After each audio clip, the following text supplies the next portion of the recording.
Alrighty, let's fix this subscriber count. You're gonna see a number up here on the screen. Boom. There we go. That's how many subscribers I have right now. I always keep this thing up on my screen live. We're gonna scoot this over here. I got stuff in front of my other screen, so I gotta kind of like move around and reorganize stuff. I wish I could show you guys this screen. This one's got a chessboard, but this one's got like YouTube, OBS, the chat, the thing. Somebody just unsubscribed, which is ridiculous because I just went live. But alright. Let's do it. I got my phone's charging. Is the number slightly cut off? It is.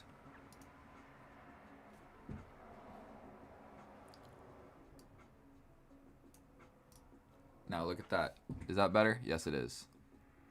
See, we're making little minor adjustments every once in a while. If you're watching this in the future, just go ahead, fast forward a little bit. Or I might just hop right on into it. I kind of want to play some 3+2 of Chess 960. Even though my rating doesn't even really... Like my rating's 1500, I'm pretty sure. With the question mark.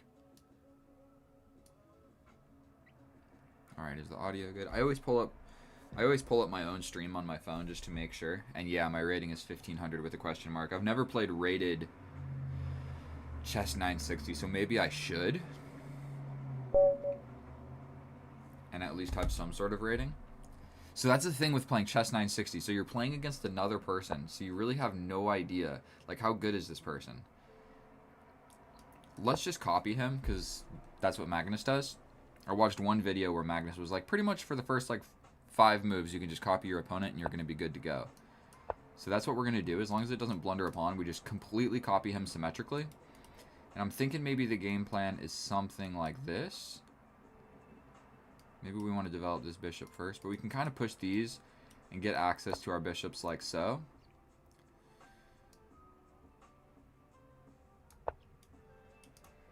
So I think we are going to go for this really strange structure, like this. His bishops, he's got to do the same thing, essentially. And we're going to have this little, this has a name when the pawn structure is like so. Or maybe just maybe you can look at it like this. A square surrounded by cubes. I mean, pawns.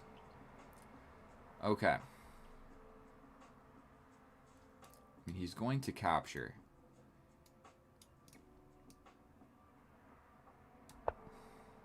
That blocks in my bishop. That also took away a natural development square for a knight, so I don't think that move was actually very good. Yeah, that move kind of has 2 major drawbacks, which would be these 2 moves highlighted right now. If he captures, though, then we get to have our pawns in the center, and everything opens back up, so... Really, all you got to do is not blunder for the first, like, 5 or 10 moves, and then it sort of transitions into a normal-ish game of chess. What's nice about it, though, is there's no, like, opening anything. No opening theory, no opening tricks, none of that. It's just, like, raw. Okay, this knight has to get developed, so I know that that's a decent move. And that's just a hole. Like, I've definitely got some holes on my side. Like, these pawns, this whole row is kind of weak because I've pushed my pawns to that row and past it. Now I can jump in, which doesn't seem like a terrible idea. We can also go for this pin. We're still unsure what we want to do with this guy, so I guess potentially we do this. We're kind of just eyeing down this square. Probably a pawn break somewhere. This one doesn't make sense, so... We've got this hole. If I was him, maybe I would just push forward and just like play it slow. He could castle. I still need to move this knight, and then I'm able to castle this way. I'm still able to move up like this and castle all the way this way, where the rook would be here. I'm pretty sure that's how that works. Or would my king be here? No, I think that I would castle really long.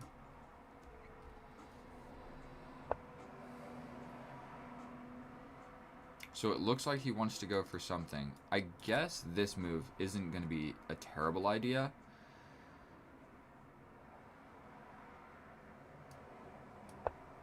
Like, I'm just putting my piece defended heavily on the opponent's side of the board. This is also an absolute pin. However, he can just kind of jump back. So even if I get my knight in here, he's kind of just threatening to take and ruin my pawn structure. But our opponent has 50 seconds. So, what up, Eduardo Garcia? ¿Qué tal, mi amigo? ¿De dónde eres? Hola. I didn't even realize. I thought you said hello. I read your name. I didn't really read what you said. I just kind of read your name, and I knew that that's a Spanish name. Okie dokie. So, like I said, we're going to have to bring this knight into the game somehow. So let's just go ahead and do that. This bishop, it has still not moved. The queen is still not moved. So these are probably going to be the next moves. Dude's got 30 seconds, and we've got, like, all of the pieces still on the board. This is not a proper use of time by our opponent. Unfortunately, I think he's probably just going to blunder in low time. Okie dokie. I don't really see anything terrific about this. I mean, if he pushes forward, I capture, he captures. Let's just push my pawn. This is what I'm saying. Have you ever seen a pawn structure such as this? How do we feel about this move? I'm never getting into the position if I go over there. If I jump over here, he grabs his pawn for free. If I jump back, he still is going to grab this pawn for free. So let's capture here to not give up the pawn for free. And we're going to go back here. So, oh, I'm going to lose this pawn. So he's going to go up a pawn, but he's got 20 seconds. So I'm not super confident in our opponent's ability to do this. He said extra time. Right now, I am losing, so I don't love the idea of giving him extra time. I kind of want him to make a bad move first. But because he asked very nicely, I won't let him lose on time. We're jumping in with the knight. I mean, he can just kick us out. We still need to castle. That's terrifying.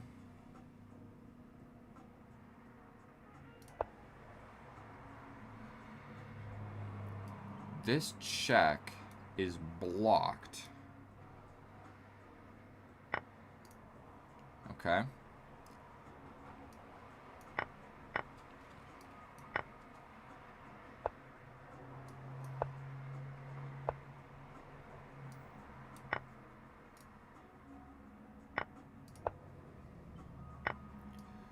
Started playing fast all of a sudden, my friend. I don't think he needed extra time. You can always just push that.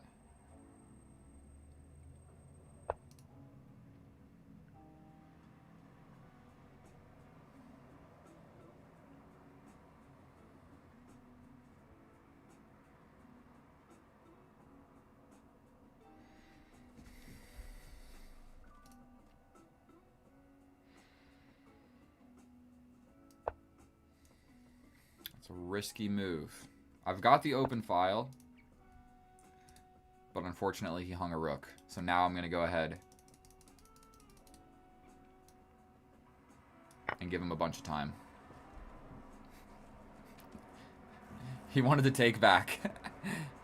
He was in a winning position, though, that entire game, so...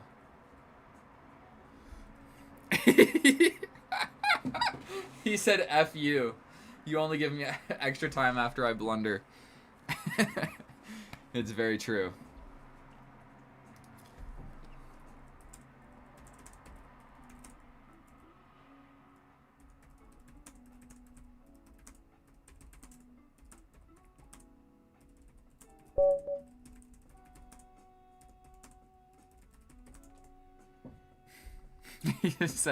he said F you. Look at this. I hope that's in the middle of the screen.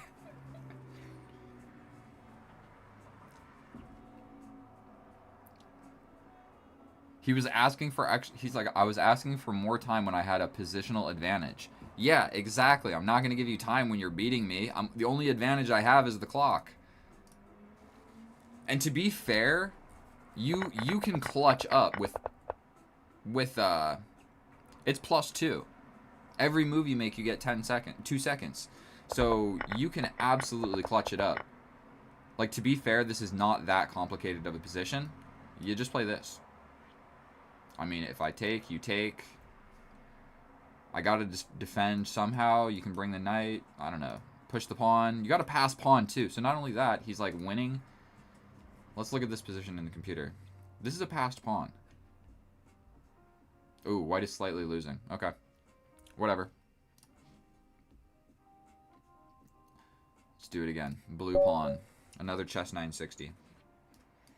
What do you guys want me to play? What should be the first move? We got 30 seconds. Somebody give me a first move, and I'll play it. Whatever you want me to play, I'll play. We'll say 1 second.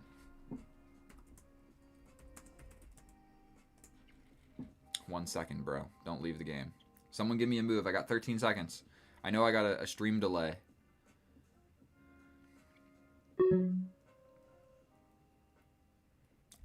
Alright, I didn't even analyze anything. We are going to launch this pawn.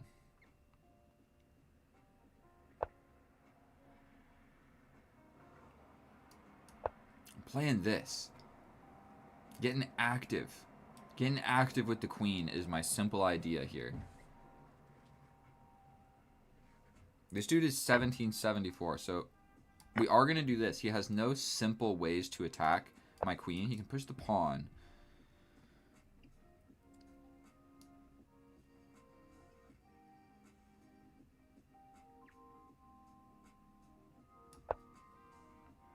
I'm getting bold.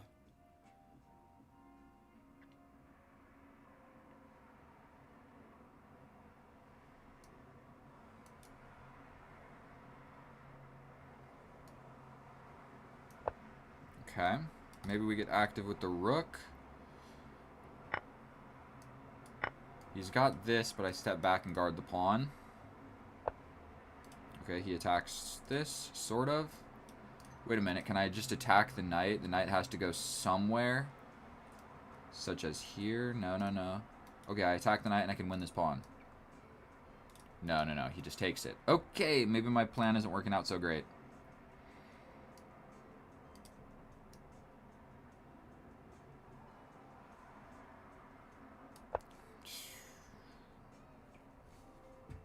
Now I'm losing on the clock. I got a A4. Got you, bro. A4, next move, no matter what. Don't say I didn't do it. That was supposed to be the first move, but we're just going to pretend that I played A4 and then all this happened after. I got you. Got you, bro. Not really liking, like, his dark square bishop is way better than my light square bishop. Like, if you see, it's always the inverse. Like, this is my dark square, this is his light square, this is his dark square, this is my light square. It's like that in a normal game of chess, too, but it's more significant.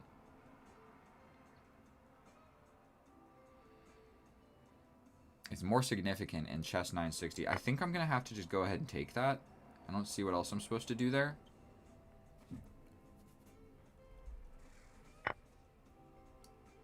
For sure, we have to start bringing this. Got to do something with that knight. He's going to bring his knight as well. That's a terrible move. I know that immediately that is a terrible move. 100% that's just not a good move. You're opening up your king. He doesn't have any, like... He doesn't have any smoke, you might want to say.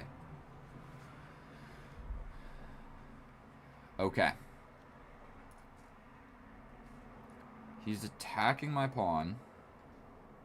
I can develop a knight and defend it. The problem with that is it traps my rook. And how trapped is my rook? We jump in. Say you attack me. We can force this. Where you take. Don't love it. What if I launch forward? You can just play this. Maybe I lied. Maybe it was a good move.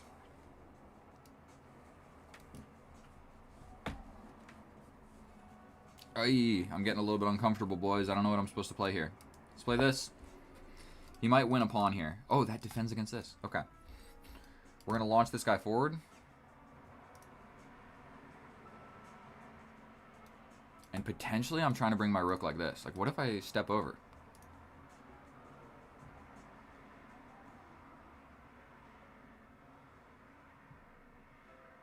This will give up my ability to castle, but then we'll just have a fun game of chess.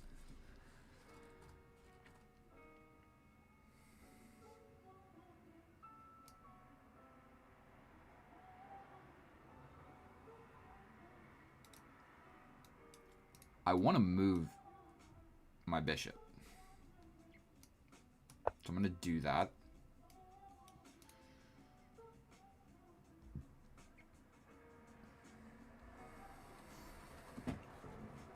If I attack this, how can you possibly defend the pawn, though, at this point?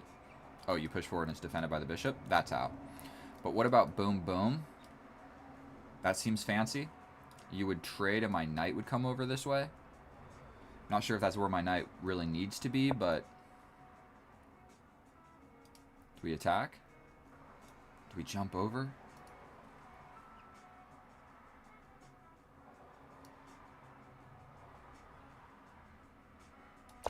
Let's put the bishop here, because I'm able to castle. Once my knight gets attacked, I can jump here.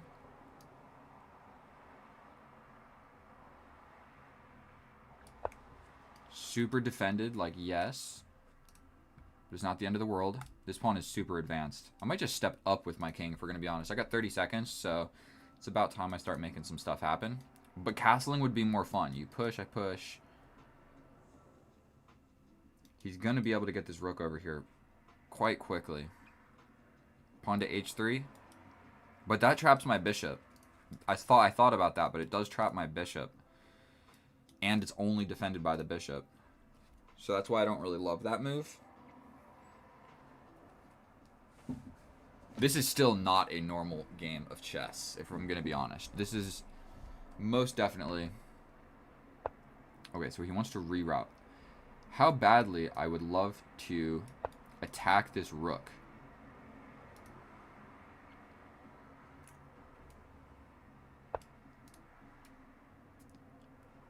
I'm attacking the rook. This is defended. This guy is still defended. This bishop is awesome, but if I ever like push this pawn and step up with the king, or he pushes and I push, now he's got 20 seconds against 20 seconds.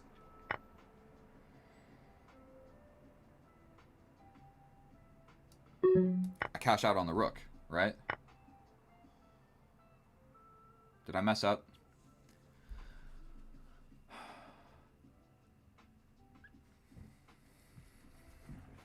Oof.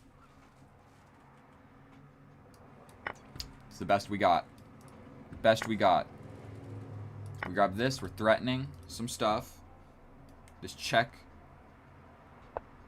doesn't look like it's winning. We castle. We walk into a fork. 6 seconds against 17. He's kind of just simplifying everything, so this is not super fun.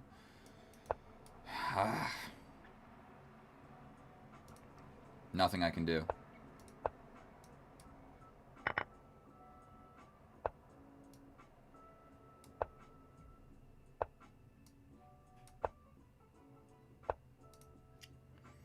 Well, that was stupid.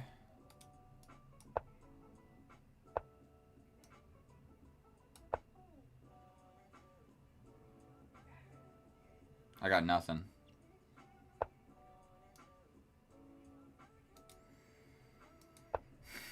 I got absolutely nothing, boys. You got me.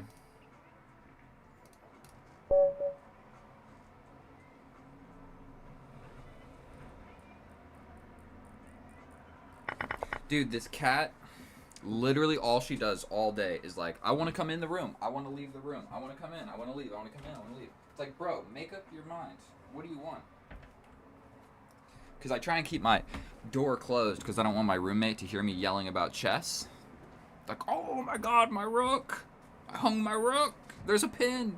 She doesn't need to listen to that. And this cat is just constantly. It's like every 20 minutes, bro. I swear to God. It's like an alarm or something.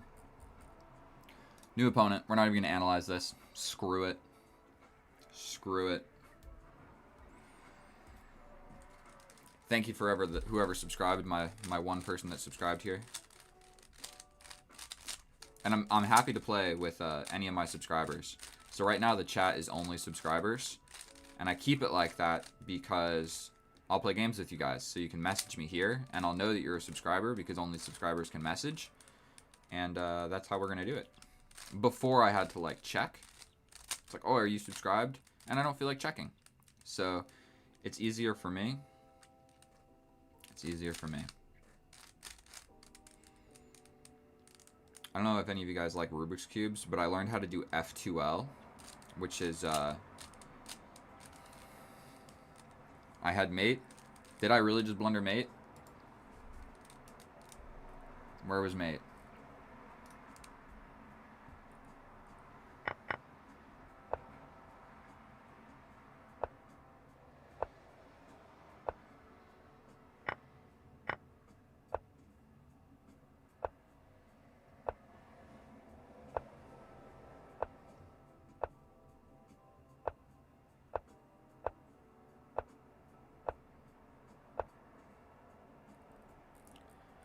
Exactly at what point did I blunder mate, my friend?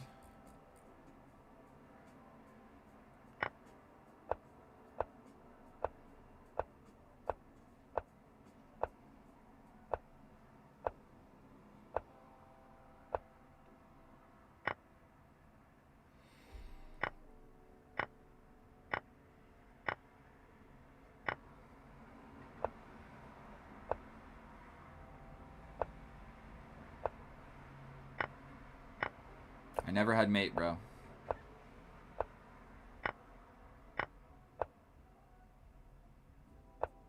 I never had mate.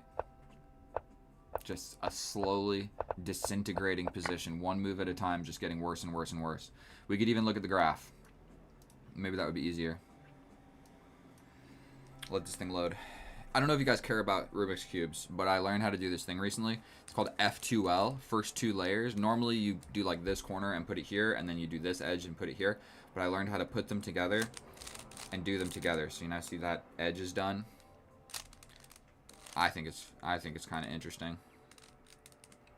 So here, like, we have these two pieces. We're gonna let this thing load real quick. Boom, boom, boom.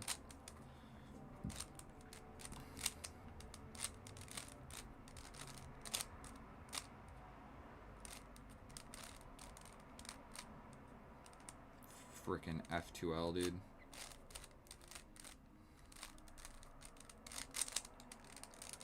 This thing's taking forever to load. Sorry for everybody that's watching. That's why I'm playing with the cube real quick.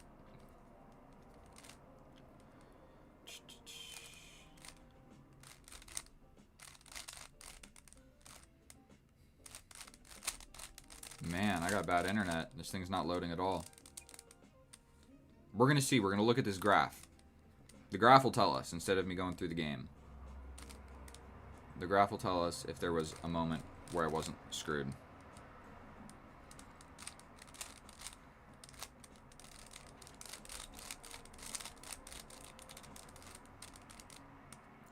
When the bishop pins, I had rook g7. I'm not convinced about that. Worst case scenario, he just steps back with the bishop, right?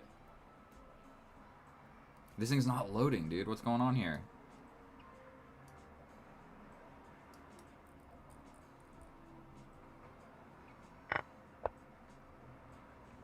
Right here, you're saying rook at g7. I'm completely cooked, bro. There is no mate. Like I was saying, worst case scenario, I give this check, you just step back. Like, yeah, it saves my bishop, but there's definitely no mate. And you don't even have to do that. Blocking with the knight is better to maintain this pin, because I'm never getting out of this pin.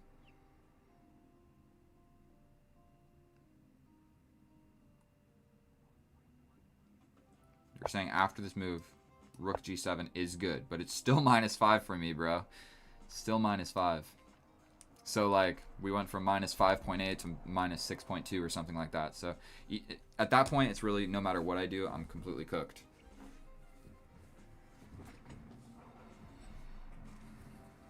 Oy. Alright, let's actually pull up my own stream. Make sure. So, like, we went from -5.8 to -6.2 or something like that. So, at that point, it's really... It's good enough. 137 people watching, dude. All 137 of you, please subscribe. You'll make my day. You'll make my day.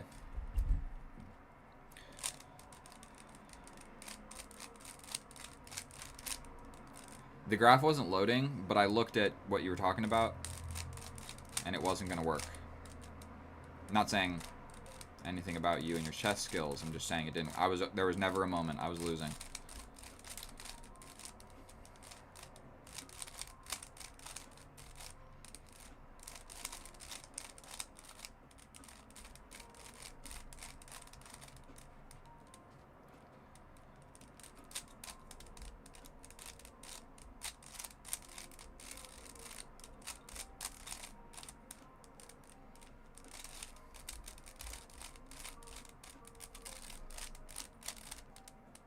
Almost.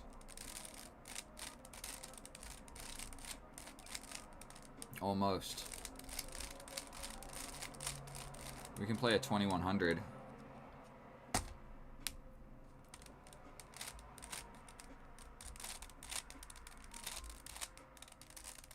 There we go. This is the beautiful cube.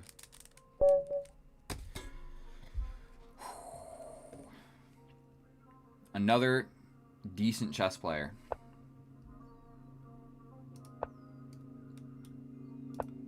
Well, that was stupid.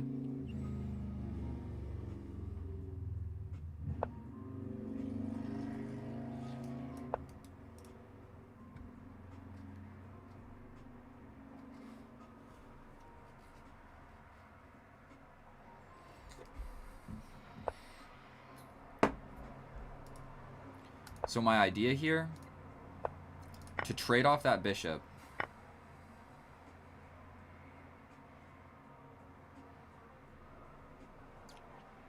I kind of want to do this pawn structure. Like just push, push, push, push. All right, let's just do it. I don't want to waste any more time.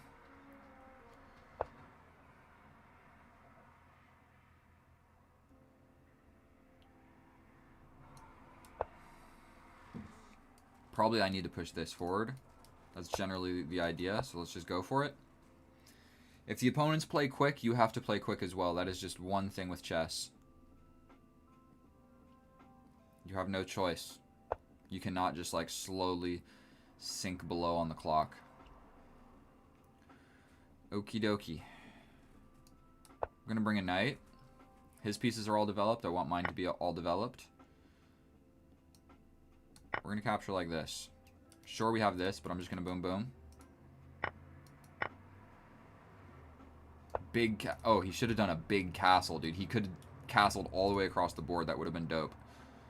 So I'm going to jump up. This is still a thing. So this knight, like, is sort of pinned. Let's just do this. Why not?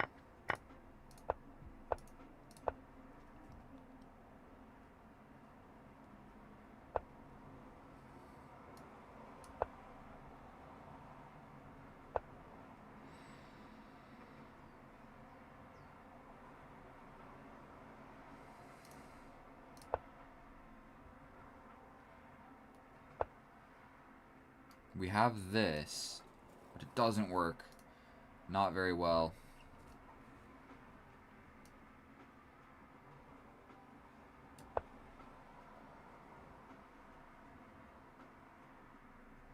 That move was probably not great. Essentially, the idea is I want to clear this square. Okay, so it's not going to work. Completely equal. Dude is still winning on the clock. So I'm just going to make a knight move.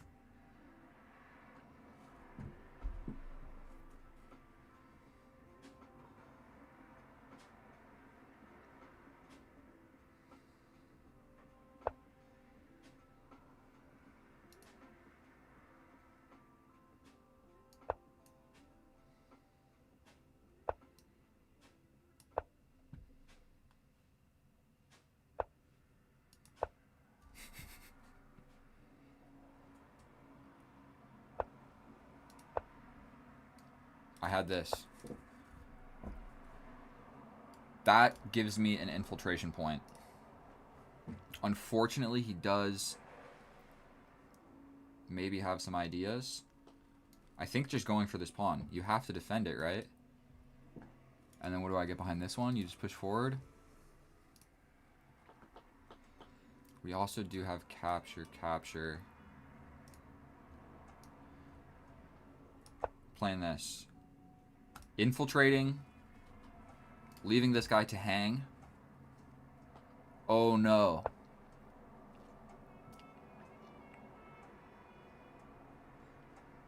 Now we got to be really careful about a move like this.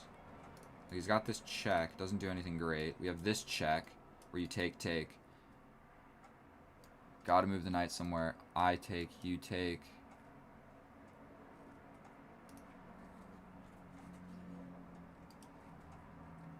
You have to push forward, no?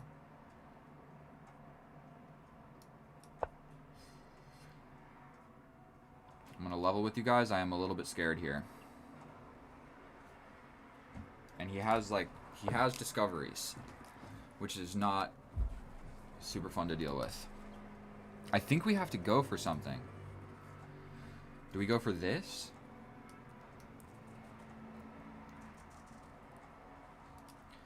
Say I jump, you take, I take, you take. Jump, jump. He has a desperado in the middle of it. Boom, boom, boom. Desperado, take, take. Going for it.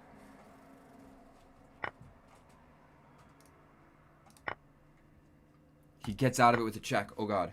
He could have gotten out of it with a check. Okay. Dude has 2 minutes on the clock, but he wants to just play so fast he misses all of the moves. Alrighty.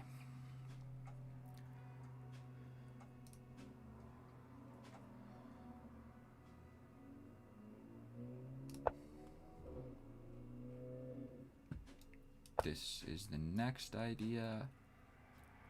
Here.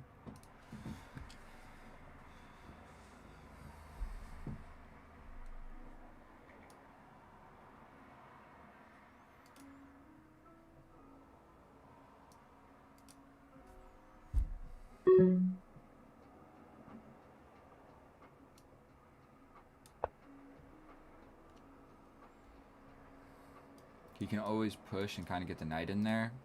My knight over here, I'm not really sure what's going to be good about that.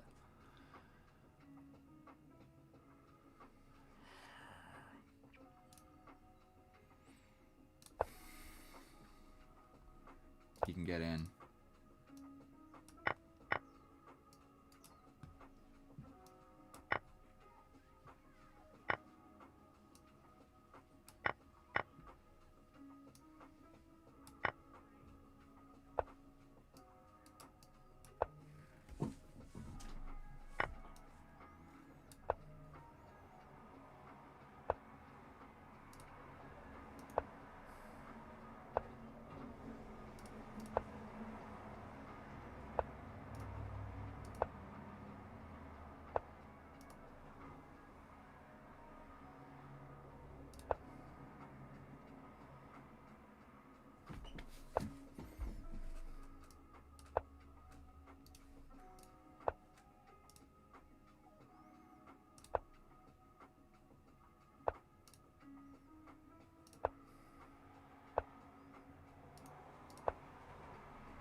I'm getting mated.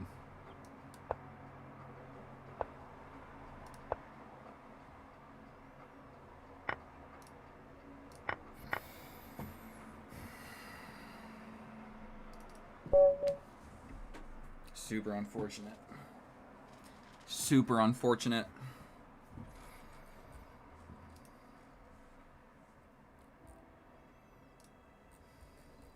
We're gonna let this graph load and I'm gonna go take a piss.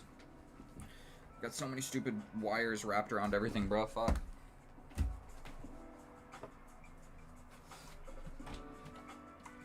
loading.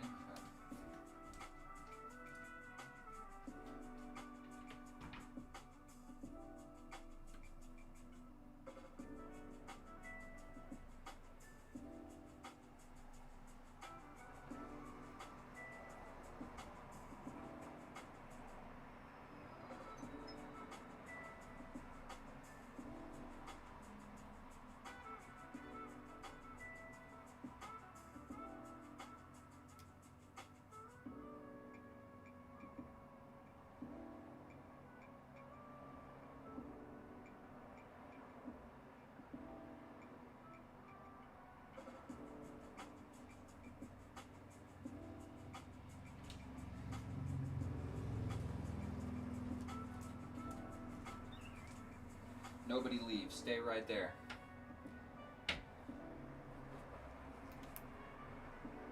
I gotta go to the gym here soon, boys. Alright. Yeah, I was just hanging that knight in the end. What moment did I miss right here?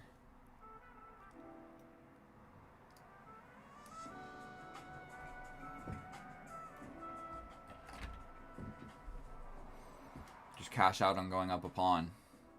I was so scared about this, though. Like, just letting the queen in. That's why I didn't want to trade back like this. It's just, I saw his queen getting in, and I got scared. I guess at the end of the day, I'll have this fork. But I didn't want to allow it. And I guess, yeah, what am I talking about? I can just grab this knight.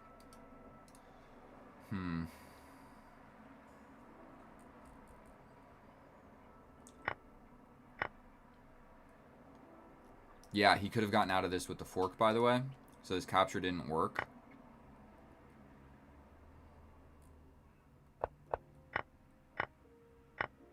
Because, yeah, once he hits me with this fork, I step over, but it's like the knight's escaping. Knight's escaping.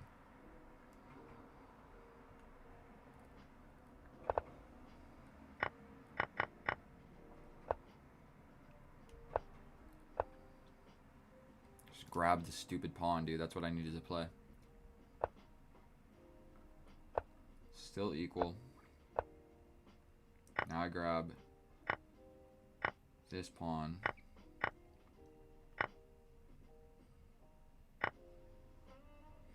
And yeah, I saw like, okay, you're getting in and it's quite scary. Stepping over with the king is not something I would have considered here. I feel like he's just got checks. What am I really doing in that situation? Yeah, I just saw this and I was like, I'll give up the knight. I thought maybe I was going to be able to make something happen. Unfortunately, there is nothing happening here. There's no draw. No matter what I do.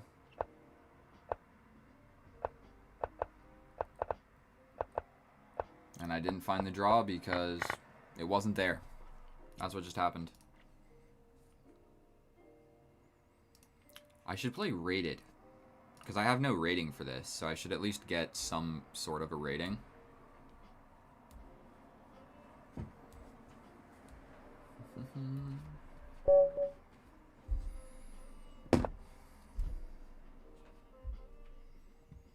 Check the guy's rating.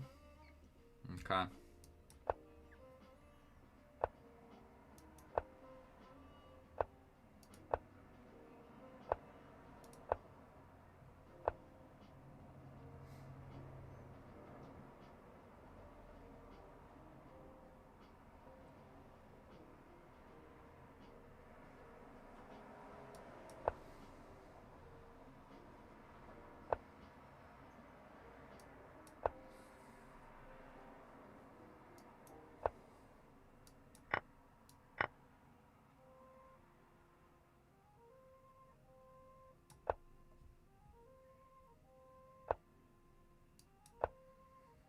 Doing that for a square for the knight. Also, it's like a pawn break. I could just push forward and still bring the knight. Not sure how good that is. Alright, so the idea was to bring the knight. We're going to do that. He can jump in, but I can attack. If he jumps in, I can always take. Let's do this. I feel like I'm grabbing some important squares. But now what is my bishop really doing?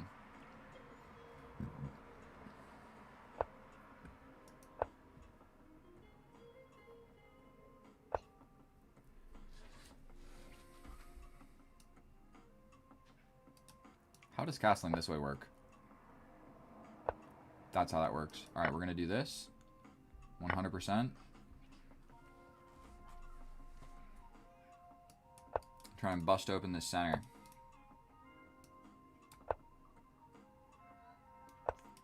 For one, I can attack and potentially jump in. He'll just take, I take, play over this open file. I get a check, but I don't know if it did anything good. He needs to stay defending this pawn.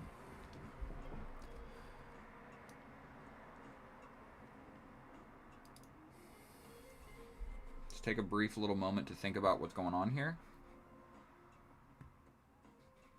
We have this, but I don't know if that's any good. We have this with a check. Let's do this. We have the threat of attacking this bishop. He's attacking this pawn, but it's still safe.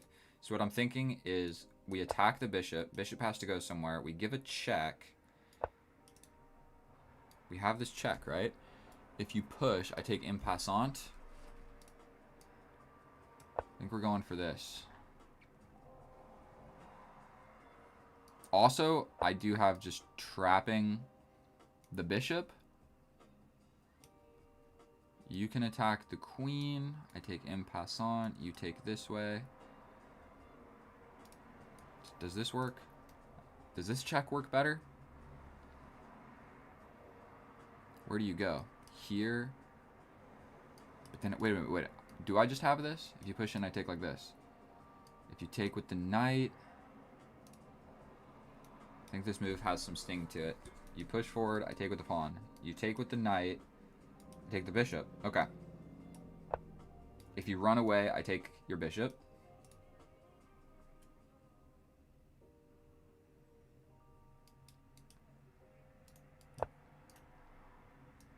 I get the bishop with check.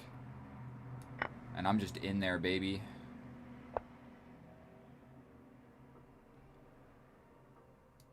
We do have this.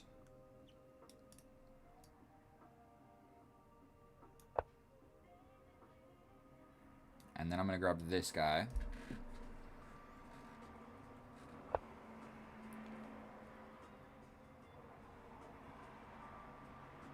How do we feel about this check? Mate. That's mate, right?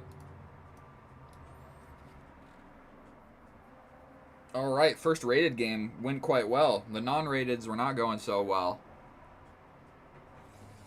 Pretty sure that's just mate. Let me clean my eyeballs.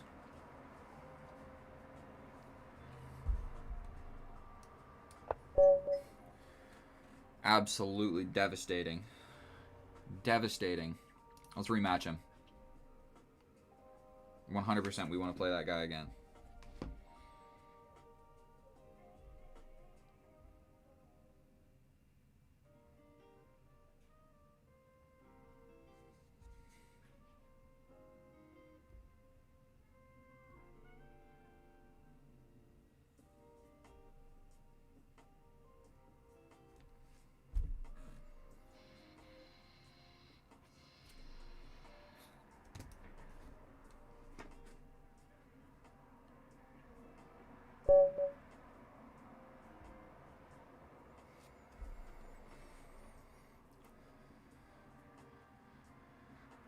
I'm trying to look at this guy's ratings. 17, 16, 18, Austria. We got a real chess player on our hands. Putting on some deodorant because this might get sweaty. Some skincare. What do you guys want me to play? Let's just do this.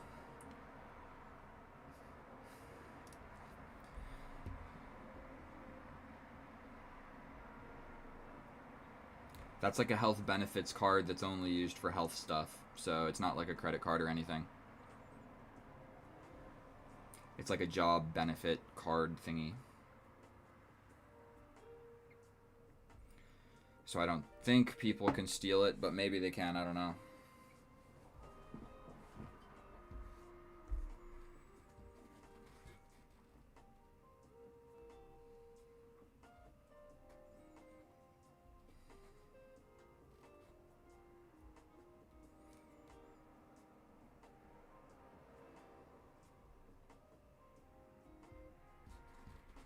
But good call, I'm going to delete it anyway.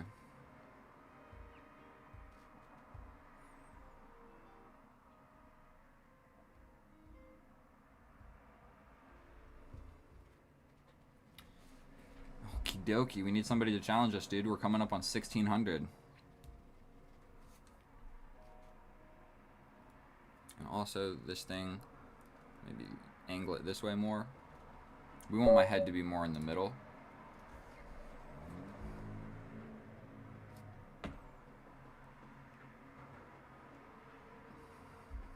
Okay, that's better. What do you think you're doing, bro? I'm going to make a bunch of nonsense moves. Let's do this. this.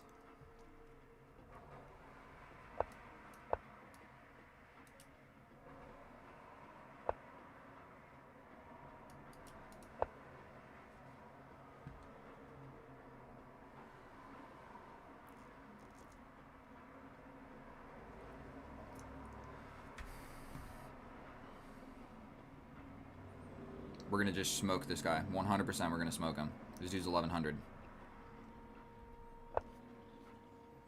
You know, I was kind of thinking about doing something similar. I don't really know what I want to do with my pieces. So let's just bring this guy forward. He can push. I think we're going to take. Step up with the queen, kind of attacking the rook. He doesn't need to move the rook back, but he might. Okay, so now the rook is the only thing defending. So the idea of dislodging this knight becomes an idea. I'm liking the idea of maybe like push. Something like this. Quite simple. Try and fork the pieces. Also, if I dislodge the knight, I win the rook. So I haven't castled yet. And I'm launching this pawn forward, so I do have a good square for this knight. Sometimes you want to play slow and steady. This pawn push would maybe not be the most fun thing to deal with. Okay. Let's just go for this. Same idea. The rook is only defended by the knight, and there is just a fork. So now we are attacking the rook, the knight, and the bishop. So we're just attacking everything. He has no way of moving the bishop either. He can like desperado something, but that doesn't work either. So oh dear lord, he might have to step back. I take attacking the queen and I get the rook. So that's like as big a blunder as it gets. Alright, so he moves the rook. The bishop can still not go anywhere, but I guess we're more scared of the bishop than the knight. So let's do this. Something takes back. Then we jump forward with a fork on these guys, is the new idea. So we jump forward, we play it quickly, just to hit him with that shock factor. He already blundered a little bit, and now there's just a direct fork on the board. He's gonna have to do something about this. The rook is also undefended. Okay, so we're gonna jump forward. We're looking at what forks does he have. He has this fork, but it's defended heavily, so we'll hit him with this fork. Attacking the queen, attacking the rook. He has no way of defending the rook either. And he has to step back with queen. Oh, that's so unfortunate. We just grabbed the rook. Gonna smoke him, like I said. Let's rematch him.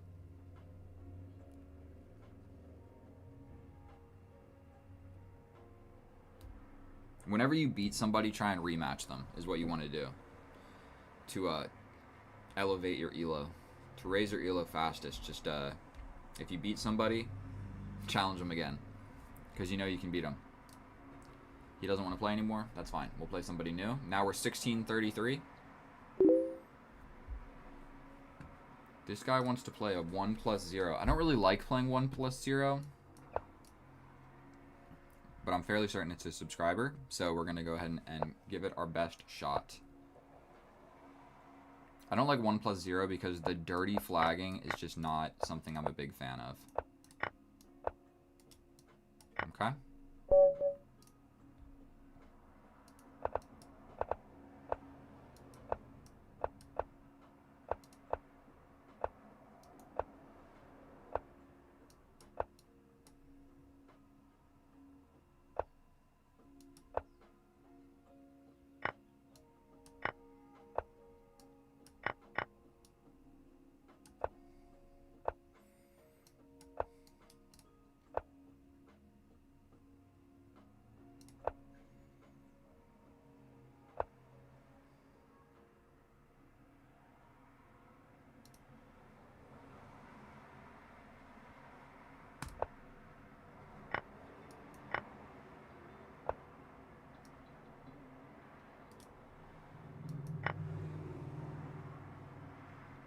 I'm losing big time on the clock here.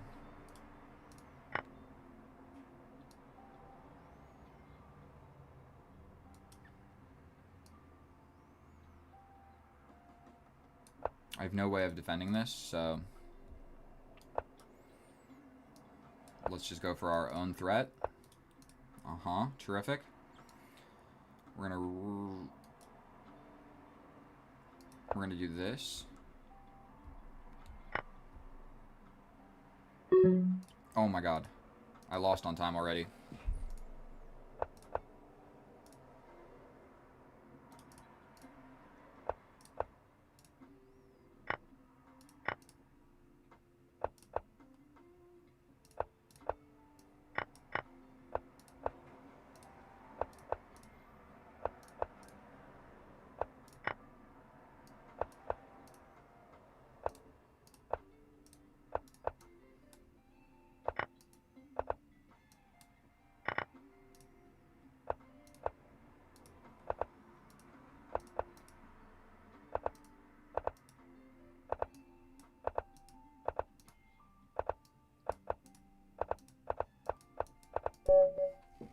That's what I'm talking about. See how that game ended?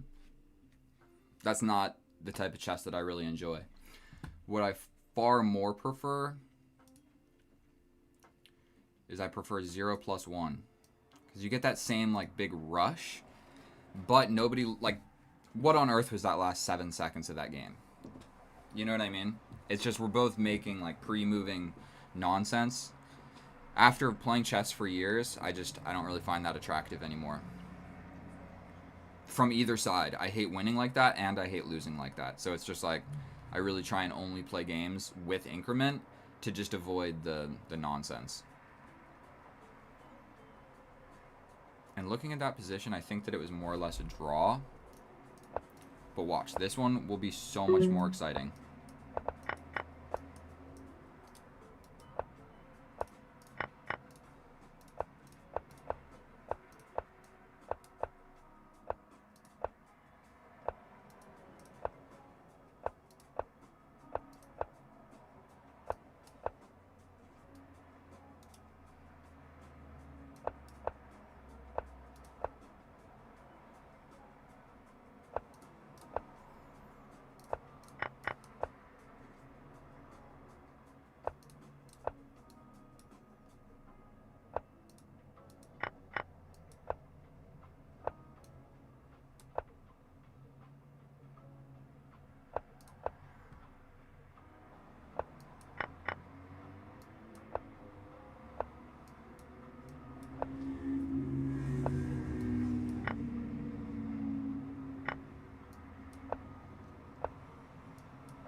See, none of that flagging nonsense, bro. None of that flagging nonsense. You gotta actually win the game. No flagging.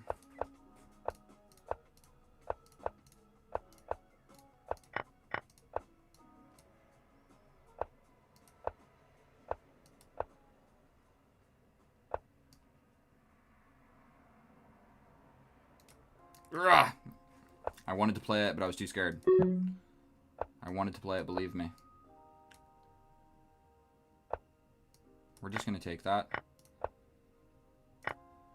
Shit, there goes a pawn. Also, I'm pinned. Castle opposite. Let's just trade that. Ruined pawn structure over there, sort of. Think we have to take.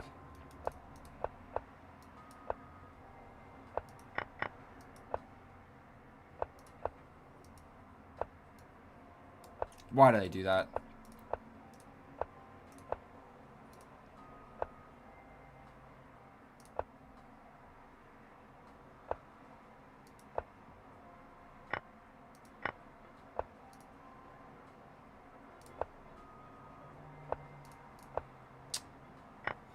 That's unfortunate.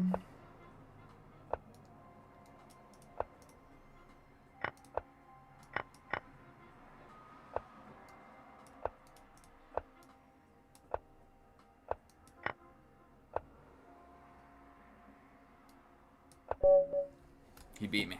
Fair and square, he beat me on that one. Oi. I wonder if I can record these while I'm also streaming. And it's 5 o'clock.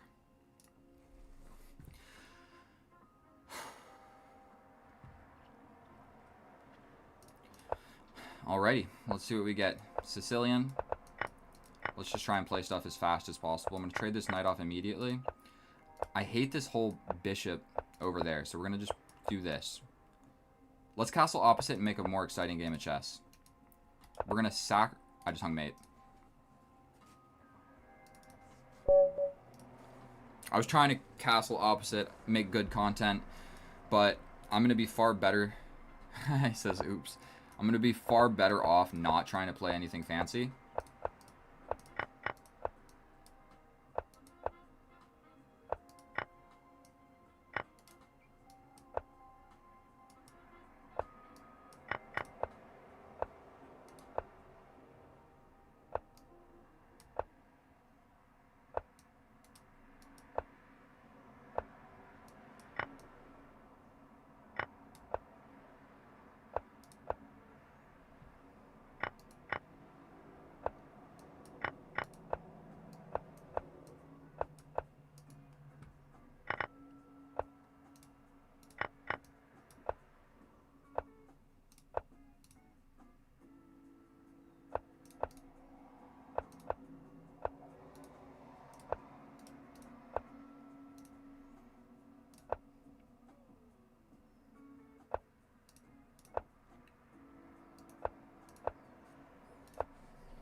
I'm going to go for the draw because I feel like he's winning.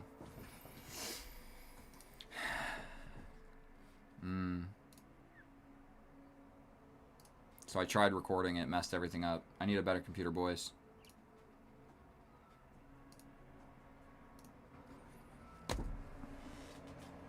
I need some water. I'm always fresh out of water, boys.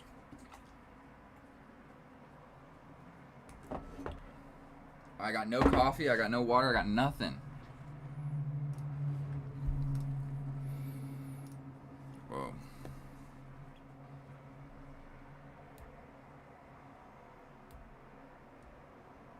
My whole thing was glitching out. I'm sorry.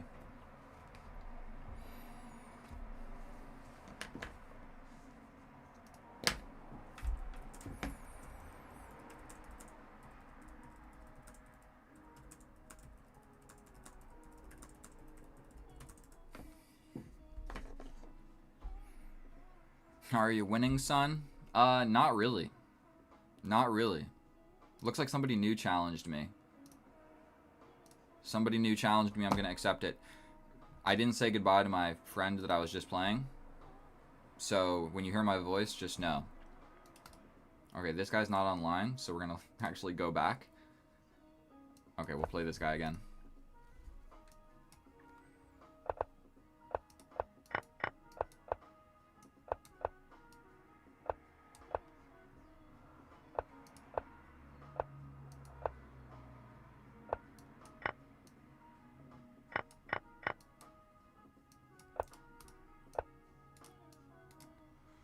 Okay.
Epic. Epic chess. Sorry for not talking. I accidentally misclicked right here. I meant to play that move earlier. So now I'm just a move behind in this sequence, but it is what it is. He always plays that, and I push this pawn. The pawn is being attacked by the queen this way. And he's always castling opposite. He steps over with the king. I'm going to same side castle. The other game, I castled opposite, and I lost. So I'm going to step over with the king. We're going to defend the pawn. Go for this pawn break. I'm going to take. Attack the queen. Jump back, we're attacking this pawn. He's got to defend it. This guy's quick. This guy is quick. Alright, we're going to grab this. Still, he's going for that move. But everything's defended. I'm going to do like this. This is the new idea. Just push forward. You can push. Do I take? Also, I push forward. Okay, I think we have to take that.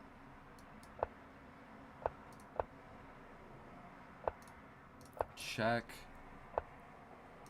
Check. Oh, that was so stupid. Okay, we're going back.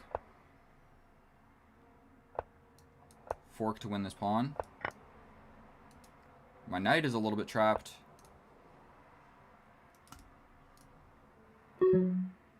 I don't see what to do. I couldn't figure it out, dude. I'm not even being attacked yet. But I think my knight was lost there.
He loses. He loses. Sadly.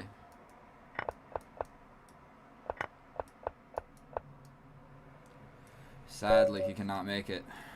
Oh, that was a close game, too. Alright. I'm going to talk more, okay? I'm going to talk more. I was being so quiet. We trade this bishop. We push this pawn. We go for the pawn break. Let's just take this time. Ooh, we get a free pawn. Which one's better? Let's take that one. Then bring the knight. Then go for this. He's always wanting to castle opposite, but we're just not doing it. Because what happens is we take and he has tempo on this. So we're going to same side castle. I've proven to myself that that's better for me. Now we'll trade this and push this pawn. We're going to take. Pre-move this. Queen on the open file seems stronger. Let's trade this off.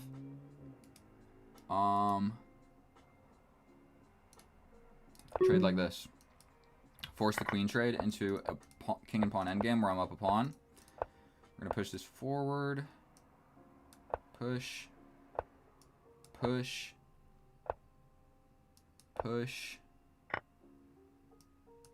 Now I have 3. We're going to step over like this.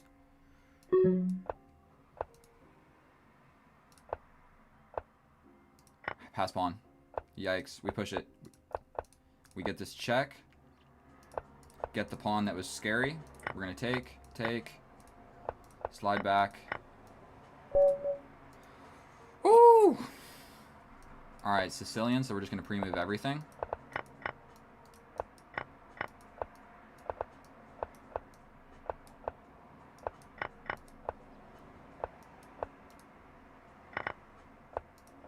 There goes my pawn. We're going to castle this way. And let's go for glory. We're going for glory here, boys. We're going to take. We'll go for this push.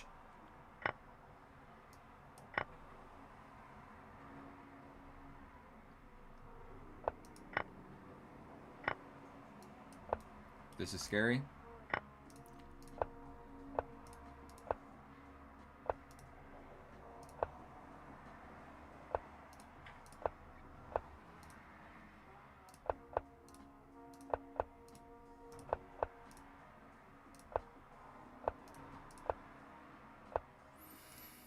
What is the win, dude? I don't see it. I couldn't see it. Was there a win? The idea was to bring the rook here at some point with check. I just couldn't figure it out. Alright, so we're just going to get everything developed. Pre-move this, pre-move this. Last time I got a free pawn there, but it didn't work this time. Then we challenge with the bishop. Let's just defend. We step back. This square is too strong. Same side castle, like I said before. We're going to push here to stop the knight from coming in. We're going to go here. Push. Now the knight can't jump in, which is nice. So we grab this with check. Move the rook. He loses on time. I did grab the piece there. Now it's about the time where I'm going to play a little bit more careful with these pre-moves because our opponent has proven to me that he likes to attack that pawn over here. So we're just going to push it immediately. I think we're going to take. You can push forward, but I'm jumping in. Alright, let's just step somewhere with the rook. Over here.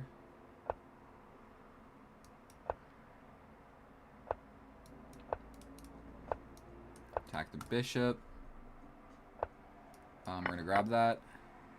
Step over to cover these squares. Like this. We got two passed pawns over here now. We're going to step over and fight over this file. So now he has to trade. Let's step back. No rush. We're going to push this. We're going to push this. You can attack the queen, but it doesn't work. We take the rook. Attack the queen. Push the pawn. Push the... Damn it, that one's hanging. I think we take and get crazy active. We're going to have to hide with... We push. We push. Step over. Here. This is defended. I'm pushing. I'm pushing.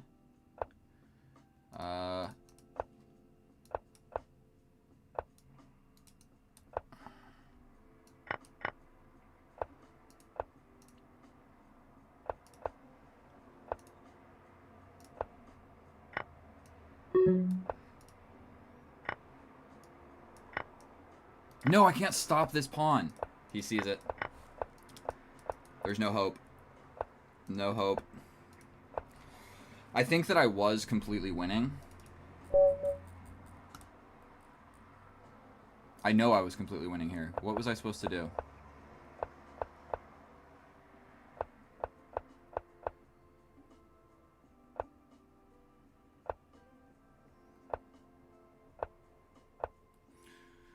Check.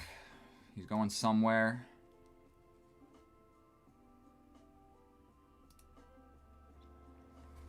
I know that I was completely winning. That sucks so bad. Okay, I'm gonna challenge the same guy. But now we're gonna put 2 seconds. And every time that I win, we're gonna increase it by 1 second. Excuse me.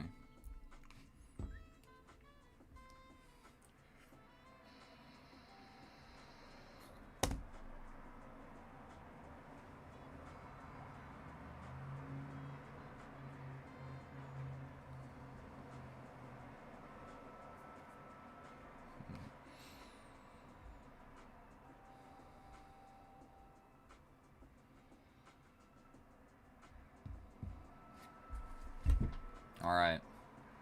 What am I doing? Pre-move C6. You're good.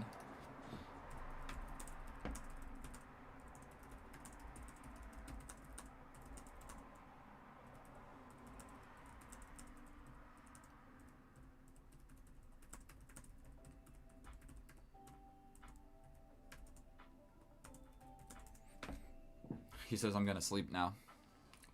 We lost our competitor. We lost our competitor. In Germany, it's 1 a.m.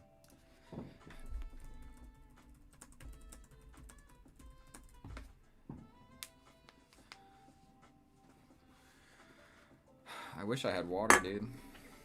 I don't want to leave you guys.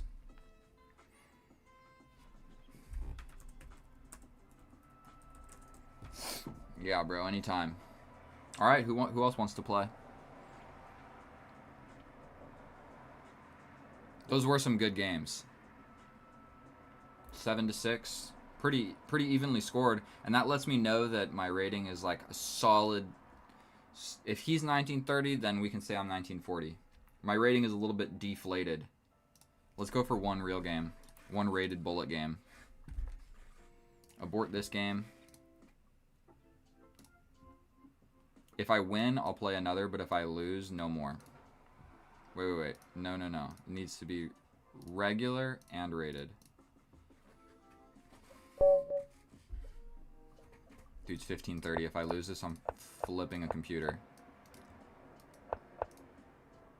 Okay, we gotta chase him out of there. Gotta kick that knight out of here.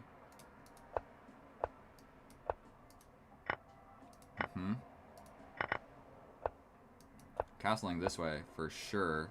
We're gonna step back with the knight. And we're gonna challenge over here, potentially.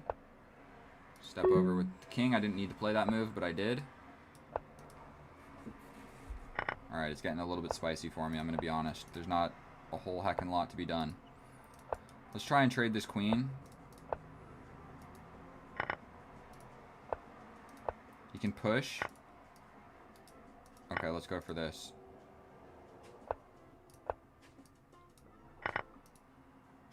That's what I'm saying, dude. These, now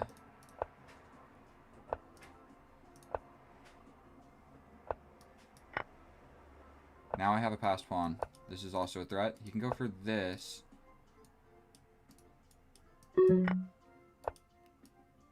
Now I can actually defend. Dude, how do I lose this? Alright, we're gonna get the elo back, boys. Your city has a public free chess club? Mine does not. I hate this line. With a passion, I hate this line.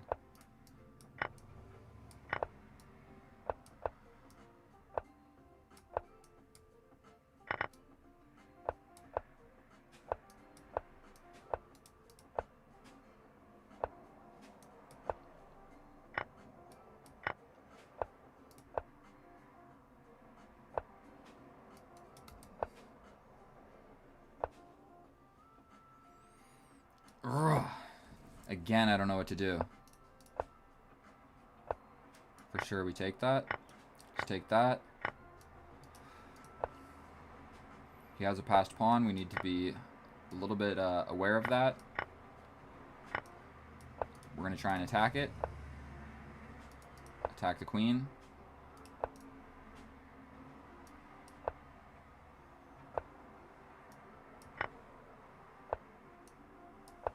Just got check. But we win. Okay. So we get +5 elo. Getting back to 1900 playing 0+1 is absolutely a headache, boys. This is why I never play rated games, dude. You don't play for a while and you get absolutely punished.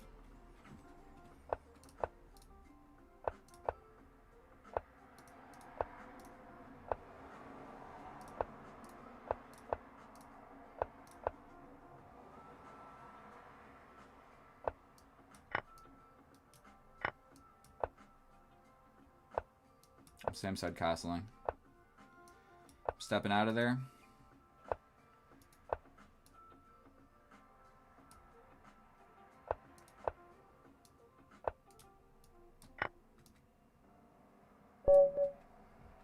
See, I get 6. 6 elo for that. The first one I lose 30. The next ones I get 5 and 6.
Oh, fuck. There goes fucking a million elo.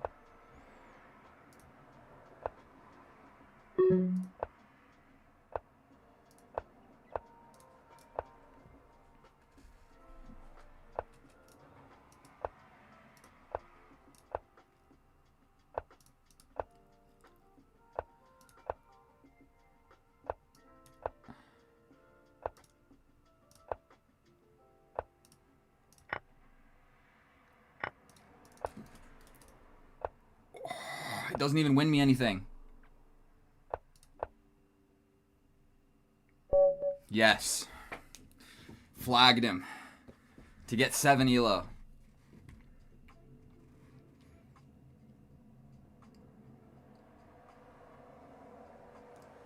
I'll rematch him.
I definitely played the move.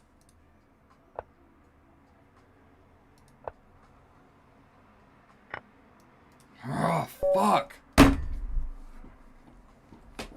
Not playing this dude again. If I win, I get 7, and if I lose 24. Fuck that. Absolutely fuck that. And he's like not a bad chess player. That's the thing. Like you face these like 16, 1700s, but they're not bad. And then but when you lose 30 elo. It's ridiculous. Sometimes it's better to just bump this thing up like minus 100 plus 50. Okay. See, like this guy? See, he's a 2100. You see that? He's got 1576 question mark, but a 2100 rapid. No way. No way, bro. Because if I lose, I'm going to lose 30 elo. If I lose like 30 elo, and he's not a bad chess player. It doesn't make sense. I wish you could set a setting to not play people with the question mark in their name. Like, because that just means that the rating is not accurate at all. So why am I playing them? They need to play more.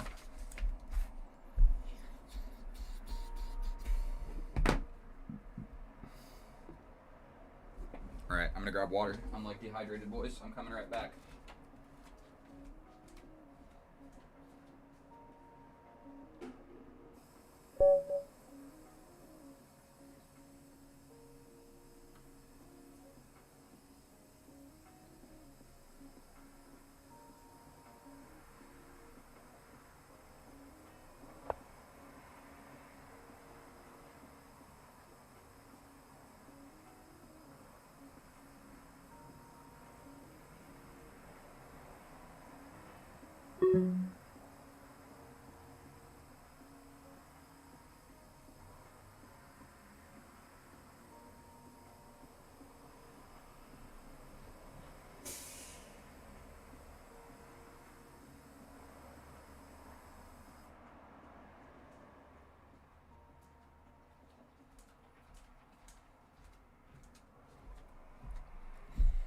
Look at this jug of water.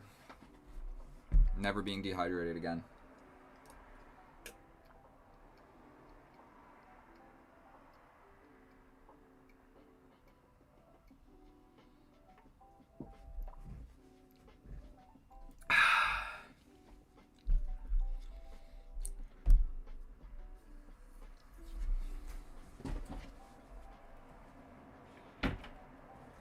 Dude, I wish my city had a free public chess club.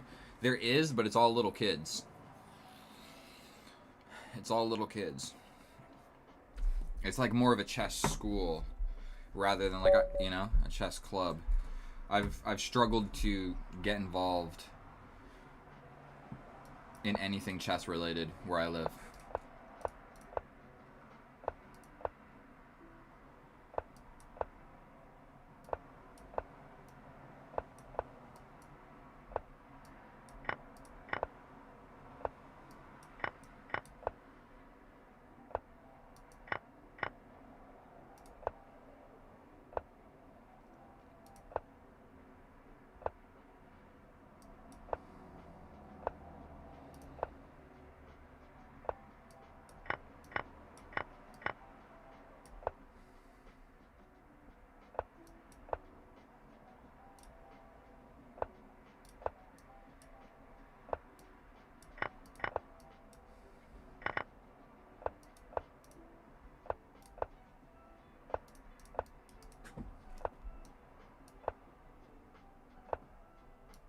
I win a pawn. Let's go.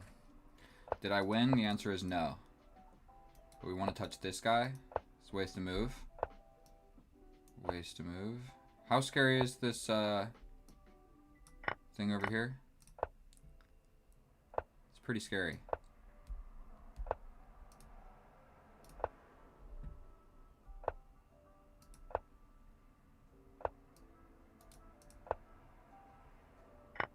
This runs, dude. You should have known that. Then the easiest way to not lose this is you put your queen behind the promotion square. Cannot stress this enough. We can grab the pawn and slide back. We're still covering this promotion square. Oh dear lord, why did I play this? Now I have to give up the queen, but we're still going to win. Okay, we're going to make a new queen. No more funny business. No more funny business. We are just going to mop this up. Like, if he wants to hang on for dear life, he can.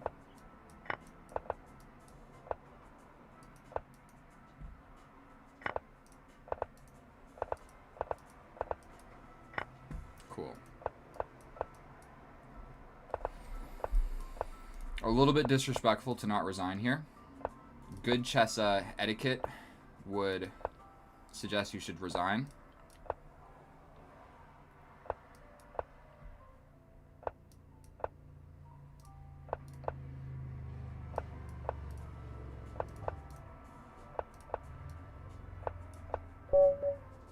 We're gonna rematch this guy. But when you're in a lost position like that, you gotta resign.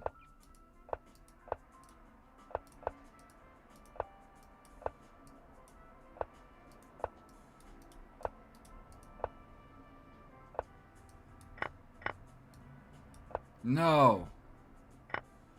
Gave up a pawn for no reason. He's got this check, but we block. This is going to be annoying. Let's just take. These two pawns are going to be really strong.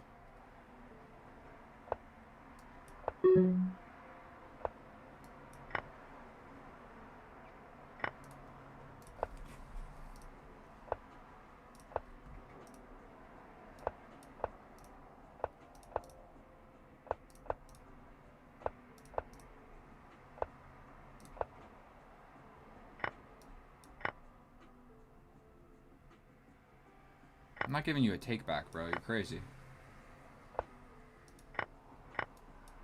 Oh! Unbelievable. Absolutely unbelievable. Now I'm gonna frickin' lose, dude. You give me a take back.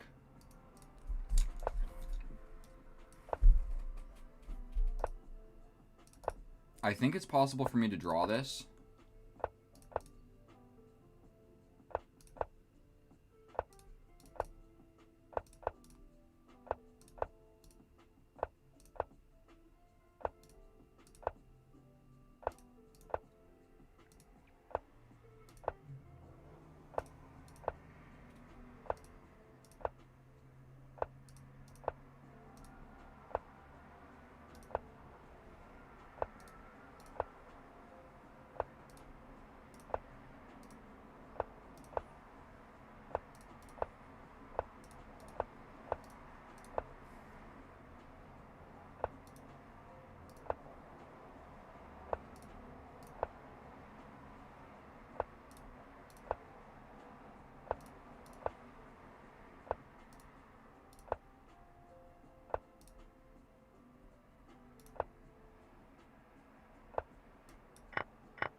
I think I need to just prevent the king from getting in.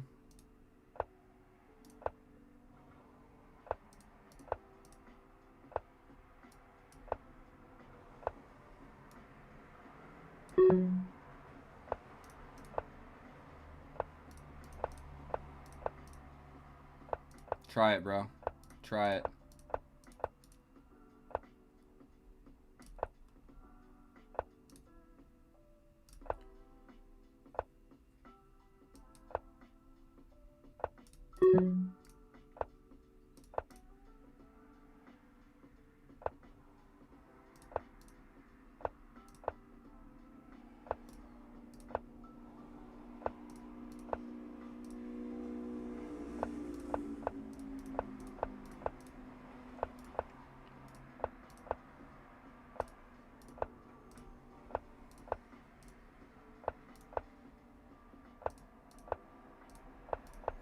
Jesus Christ.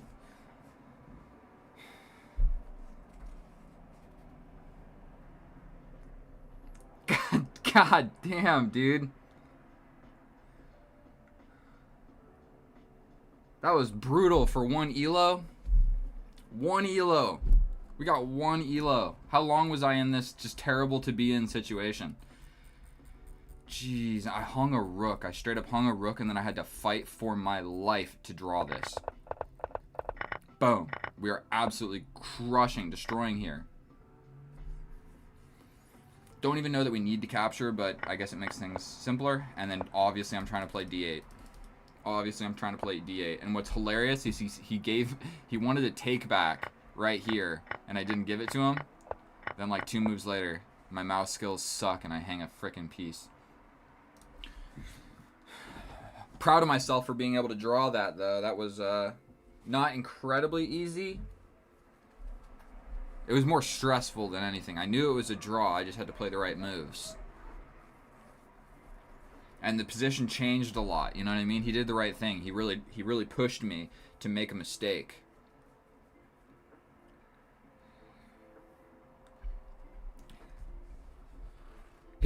I don't know what he was supposed to do. That was hard to draw, dude. I'm proud of myself for that, but that took a year off of my life. Where's my phone?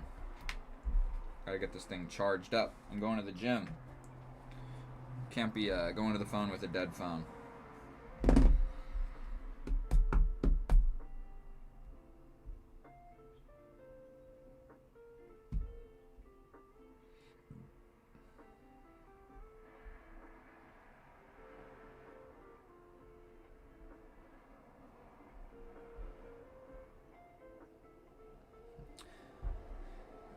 Supongo sabes algo sobre eso.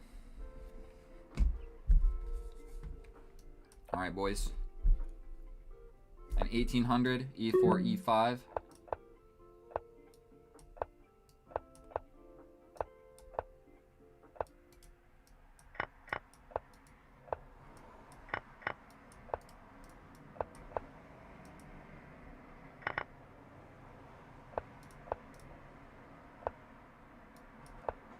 Ah, I lose it anyway. Terrific castle defense, but hang this pawn.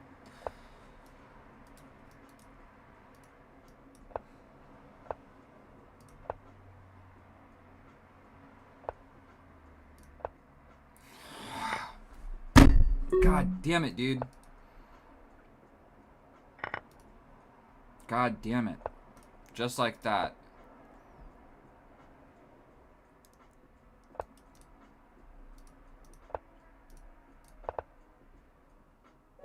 Yes. Oh my god. Okay, this guy is capable of... He is capable of timing out.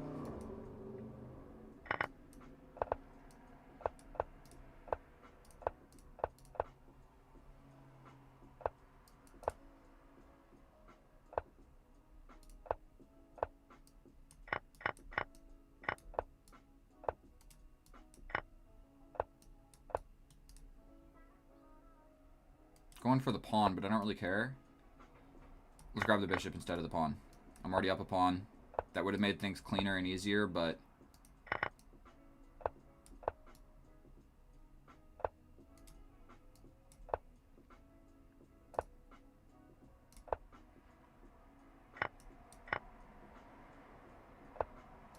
Pushing this. That was the queen. You moved the less important piece, my friend. That's a pin as well. We're going to trade that off. We win this every single time. We're going to clear these pawns. And we're going to just start pushing this one. We'll rematch him again. And I'm getting 10 elo per dub. See the difference? You find somebody that's like a decent enough, but you're a little bit better than, is the sweet spot for gaining elo. If you want to be like really selective, the actual best strategy is to like critique at every opponent that you play, like really check their profile real quick. And you want them to be slightly worse than you, but close enough that you'll still get good elo from it. And avoid people playing, like if they're more than like, I don't know, if they're more than like 60 points away from you, don't even play them, because if you win, you get like 6 elo, and if you lose like 20. So you never want to do that. Same can kind of be said for playing somebody way higher. But if you look at their profile and you see like, okay, I'm playing this guy in bullet. If you see like, okay, he's really good at bullet, but he sucks at the other ones, like maybe you go for it, I guess.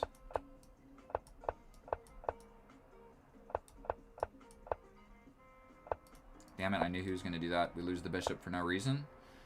And there's nothing we can really do about it. But we do have this open file, and I hang a fork.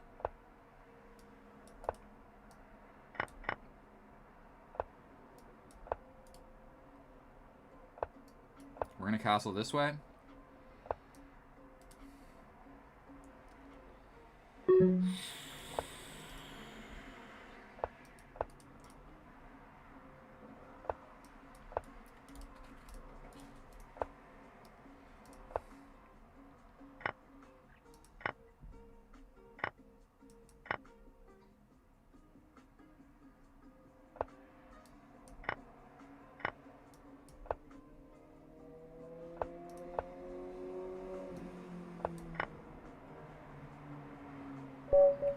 Yes, dude. So yeah, this guy can also lose on time. 15 elo for that. We're coming back up on the 1900. I really just want to get one more dub, 1900, and I'm calling it a day with the rated. And I'll maybe play some more Blitz. But you guys let me know if you feel the same. If I play a bunch of Bullet, even if I lose like 60% of the games, I remember the ones that I won because they're more fun. Like when I lose, I'm like, all right, whatever. But the ones that I win are fun. When I play Blitz or Rapid, even if I win 50% of the games and I lose 50% of the games, I feel like I lost way more because I remember the losses. Bone Thugs and Harmony. See this guy? He's like good at Bullet, but he's not that good at the others.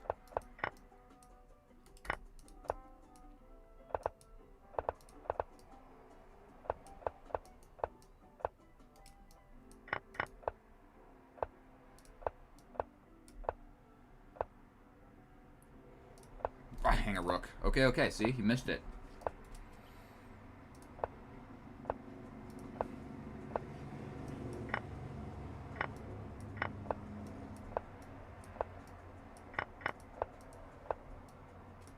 No! Dude! No!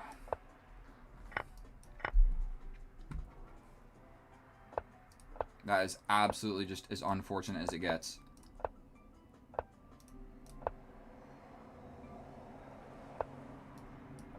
He's got this check to kill me. He misses the check.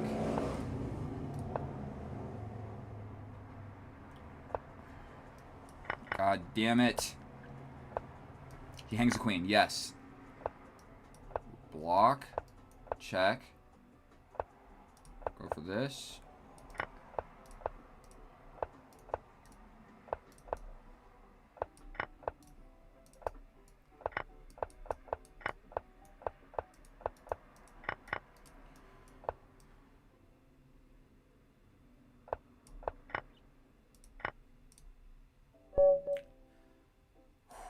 Okay, I made it. That was clutch. Whoa. My chair's broken, boys. My chair broke. This just came out. That's not good. That's not good at all. I'm gonna have to get a new chair. Alright, so we started at 1900. After a bunch of games, we're at 1907. I'm happy with that. I'm happy with that. I could do the same thing with Blitz, but I don't know if I want to. Oh, actually, I'm 1920. Rating 1920. Let's go. How do I look at my recent games?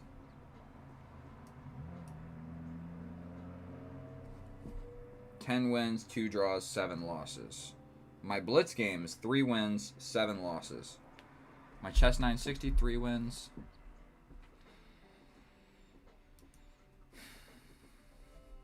I'd like to play with some subscribers, boys. And I gained 4 subscribers from this entire stream. Slow and steady.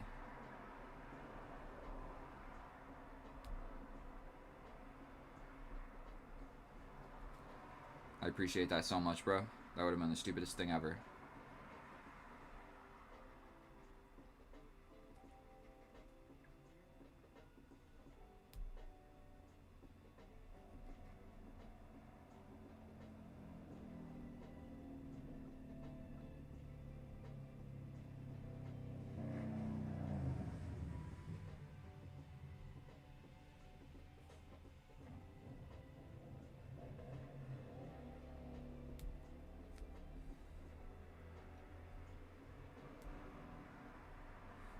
You guys want to know something absolutely heartbreaking?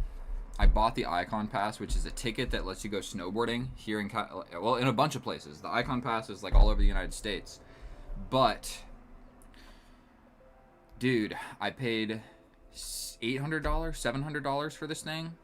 I didn't go snowboarding this year one time. I didn't go one time. That sucks.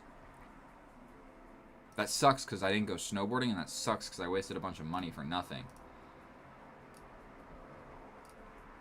Let's play Chess 960 Bullet.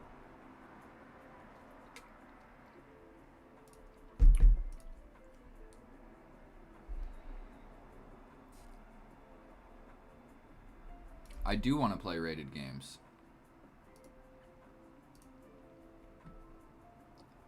Rating filters are locked because your rating is not stable.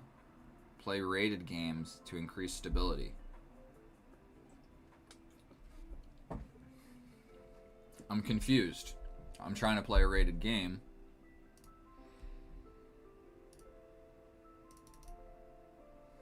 I don't understand. How do I play rated games of Chess 960? Somebody's gonna have to invite me?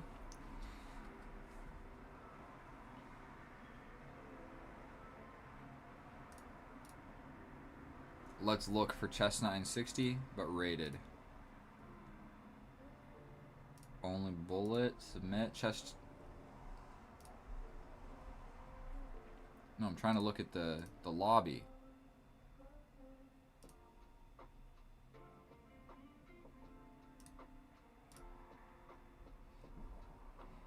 I don't understand. How do I play Chess 960 rated? Maybe I'm being dumb here. But I want to play rated. But I can't create a rated lobby game to play, so I have to find somebody else in the rating pod.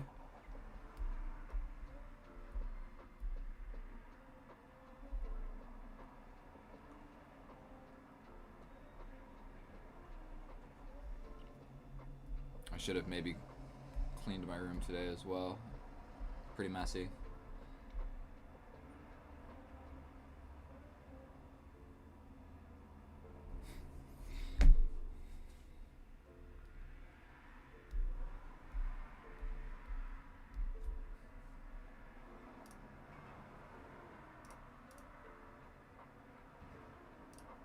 I'm so confused. Why is nobody else showing up here?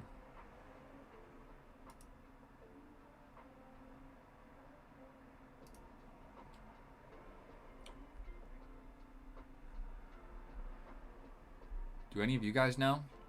How do I play Chess 960?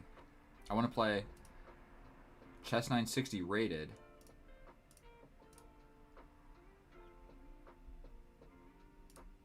I'm so confused. It's like, you can't play rated Chess 960 because you're not rated, but I can't get rated because I can't submit a request to play rated. Ooh, that's what it is.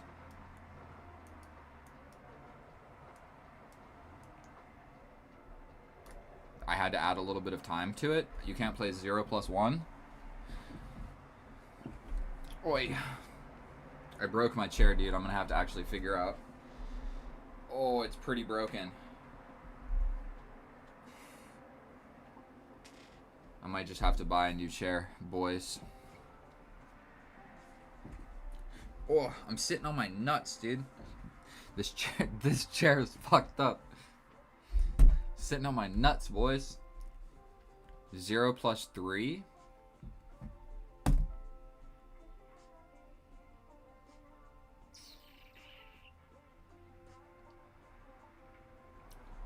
Three plus one.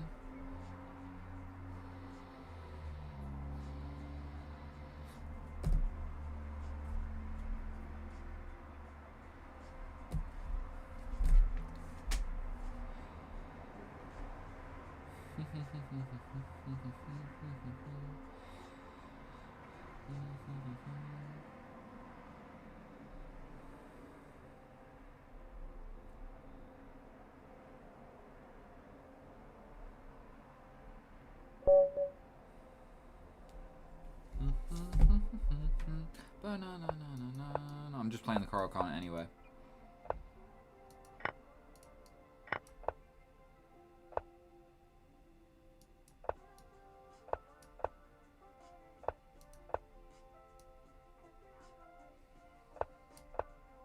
Big castle. You ready for this? Big castle. Have you ever seen that? Sensational.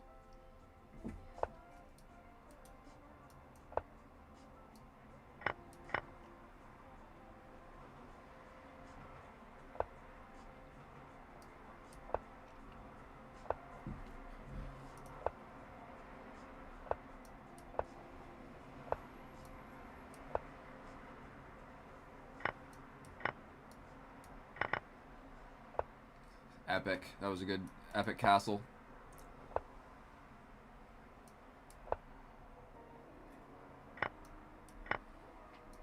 Keep the symmetry of the pawns is going to be what we're going for here.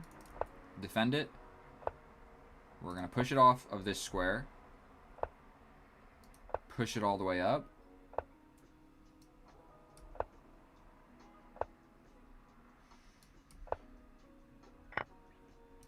Hung my piece.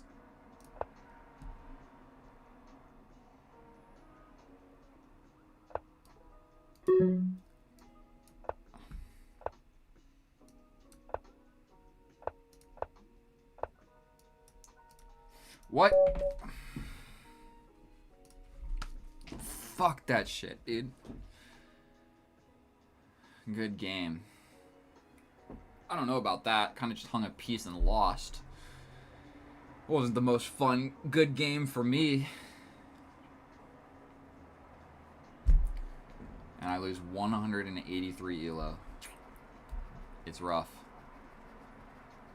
3 plus 1.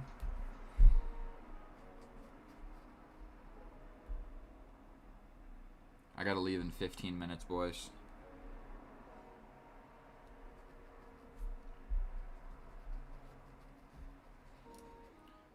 We'll play one rated game. How much time do I gotta leave in? 15 minutes. So 7 plus 7 is 14 plus 1 is 15 minutes. This is what we're gonna do. A rated 7 plus 1.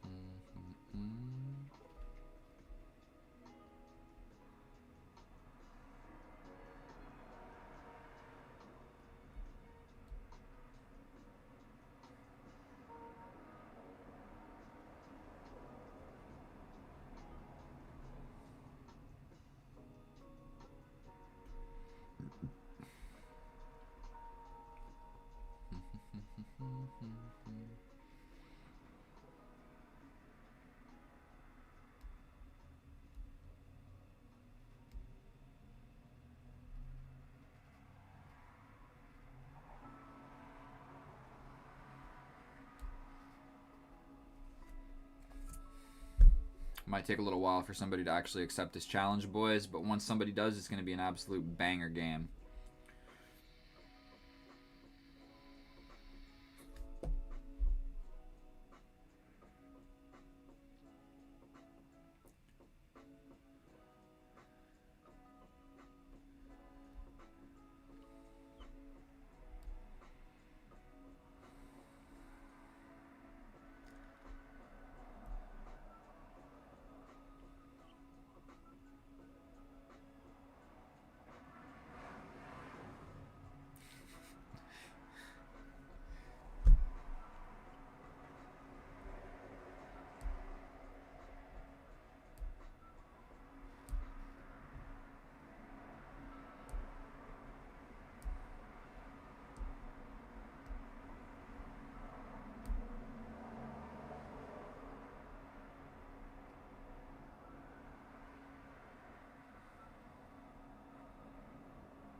Damn, this is taking forever, boys.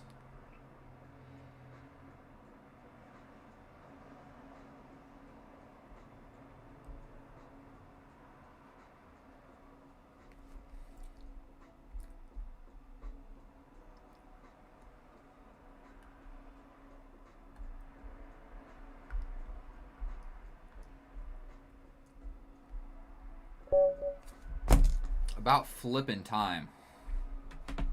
And we got to take this game serious, boys. This is rated. I'm liking the idea of this as a first move. Putting a pawn in the center is always good. But potentially we put this pawn in the center and we go for this structure. I think this is what we're going to do. Defend it and go for this. This seems decent. He can always castle out of it, actually.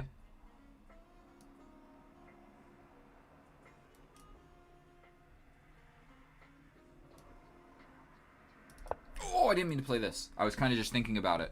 He can always just jump forward. Okay, hold up. He's attacking the rook. Gotta step over with the rook. Really no other move. But we're threatening to win this pawn. You could defend it, but that blocks in the bishop. You can defend it like this. So probably this is the move that needs to play. Okay, I think we capture. You gotta capture something. And I'm just ready to grab this pawn. I'm giving up a bishop for a pawn. But now I'm up a pawn, so I'm cool with that. And my bishop can always just slide back. And that's a dude! Ugh. I almost fell because my broken chair. I hang a bishop, dude. Misclick. Can't be playing misclicks when it's rated, dude. Moment of silence for that bishop. That frickin' sucks. Oh, that sucks so bad. Now I gotta fight back this frickin' position. Sorry, boys. My boxers are like pulling my stuff, making me incredibly uncomfortable. I'm gonna change my seating arrangement. Okay. Now I'm just losing. I fight back from a losing position. I have this trick, but he just defends with a knight. Doesn't work. Castle. I don't know what else to do. This sucks. I didn't even get anything for that. I'm just down a piece. For no good reason. Like zero compensation.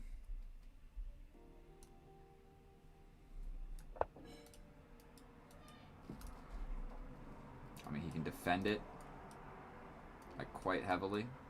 I could grab the bishop for my knight. I don't really think that's something I want to do. It also fixes his pawn structure in front of his king. Say he does castle. Okay, we grab this.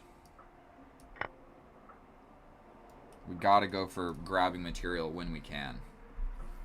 And this is a grabbing material moment.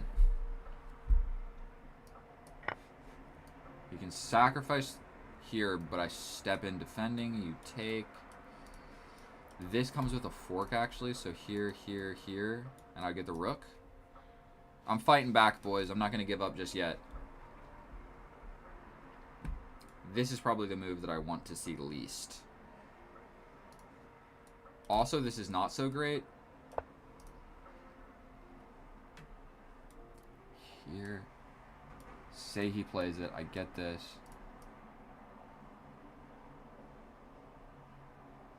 We're going for it. I got nothing else to go for. This is scary. But I think we play the check. We grab the rook. And we're going to be safe, right? We're going to be safe. We're going to lose a pawn. Oh, what's better? This, or taking away his right to castle, so he's stuck over there?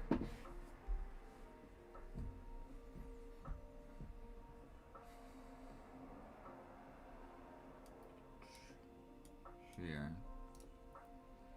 I go here. I'm threatening the knight, at least. I'm not sure what's better. Do I want this check? You step over. I grab the rook. You reposition this way. I think we want to grab this one. Of course he's got this. We step up.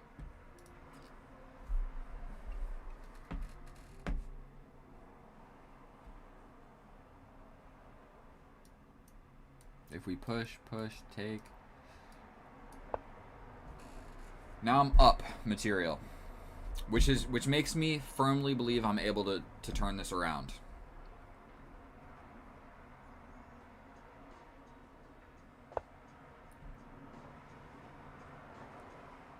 I'm thinking about just trapping the queen. So this is an elusive move.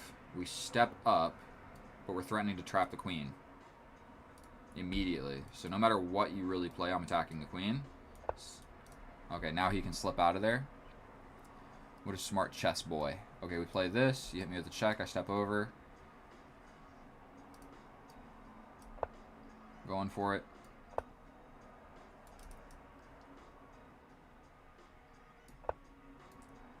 We got ideas. grabbing this.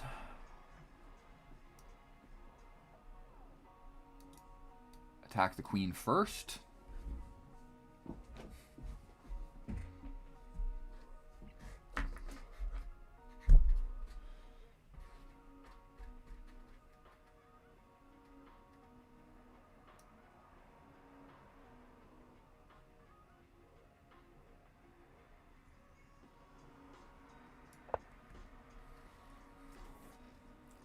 I'm eyeing this pawn.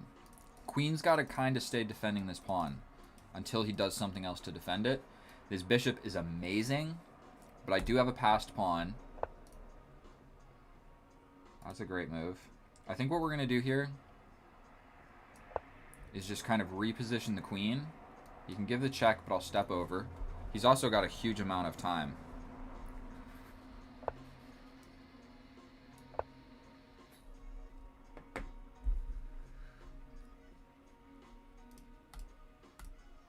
Can push, but I take with the knight. I don't believe it's a great idea. Ooh, I'm just threatening this pawn right now.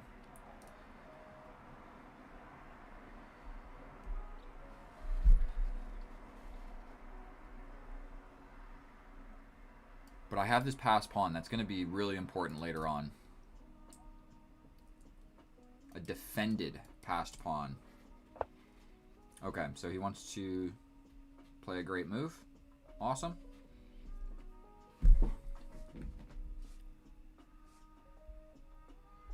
How do I like my odds of... Like, his king is safe. I kind of like the idea of just trading queens. Do I? I'm not actually sure that I do. If he plays this, I can attack again. Where you have a hard time defending your pawn. But it's defended. Never mind. I don't know what I'm talking about. I hung a bishop in the beginning of this game, so if I lose, I lose. I'm fighting back from the trenches. And I have this hole, so the knight can quite easily do some damage. Like, essentially, I have this rook for the knight and the bishop, if you see what I'm saying.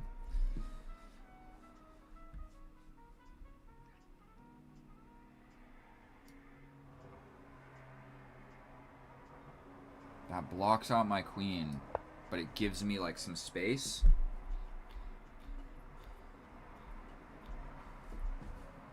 Now I gotta get active with my queen, dude. His knight is good, his bishop is defending and sort of attacking.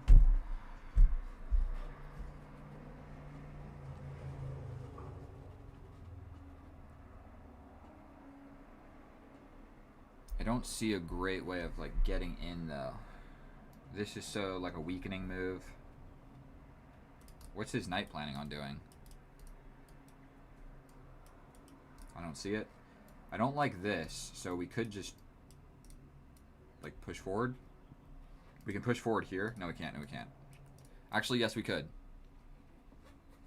Yes, we could. We just start inching my passed pawn forward. Do I play this? This? Give me the check. I step over. Spending a lot of time thinking about what to do. I don't know what to do. I don't want to push forward because that lets this dude in.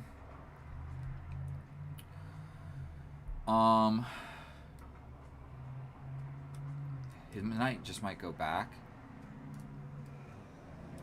He'll probably defend like so. Then I push forward. Okay, I don't see a huge reason not to play this. His rook is also, like, not super active. But I wanted to get off of this so I could push this pawn at some point. I don't really ever want to do that because that opens up this bishop just greatly. Sacrifice the pawn. Okay, so he defends. Terrific.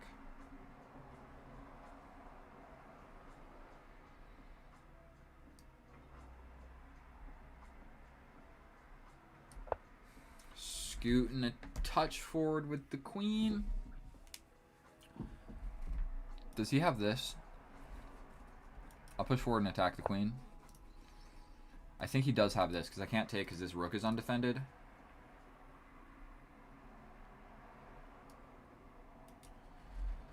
Let's attack the queen first, right?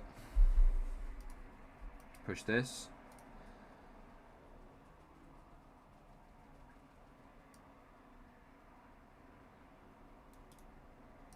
Let's just do it.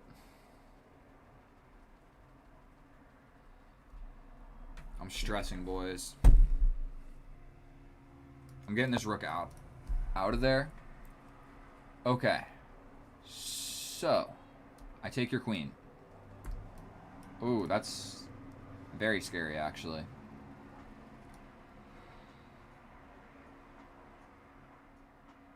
Okay, I'm playing this. I gotta get out of here with the rook.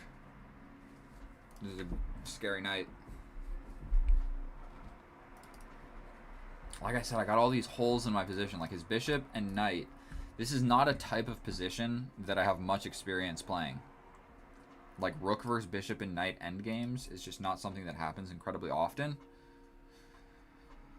So I'm not super good at it. Gotta be scared about some sacrifices. At least this guy's defended now. I could push forward at some point. But we need to get my rook active. So probably top priority is playing something like this. And I've kind of vacated everything off this diagonal.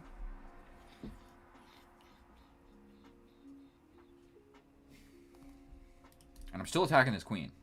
Queen's got to do something. So I'm going to get a little bit of a tempo move. And I'm thinking this is going to be the new game plan.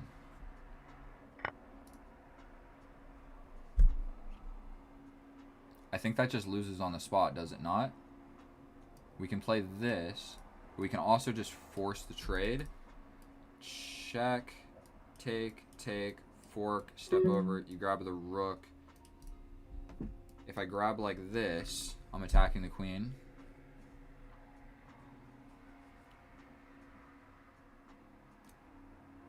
Say you sacrifice the queen, I take, then you get this. He might be the greatest chess player to have ever lived.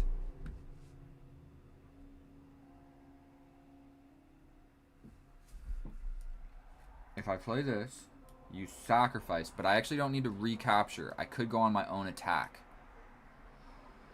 Which, such low time, I don't love my odds there. This.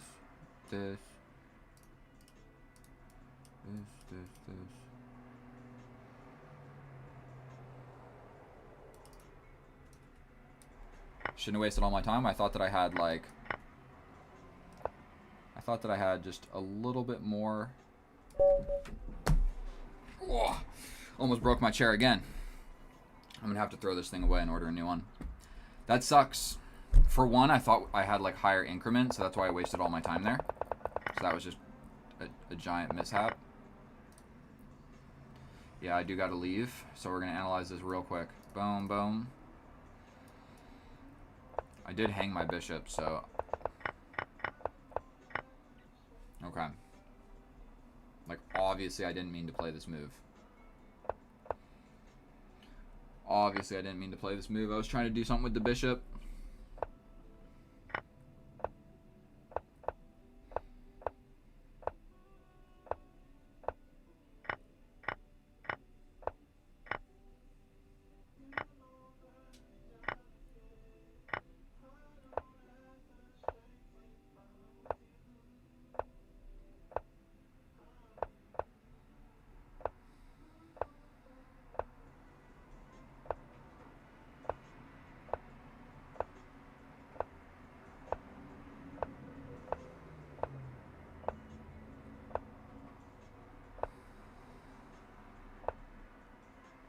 For one, there's just this fork, right? Okay, well, I'm attacking the queen, so that's more complicated than it looks. He sacrifices, and it's a draw.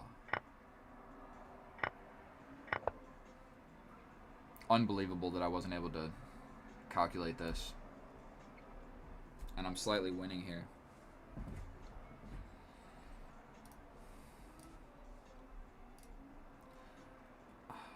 That sucks.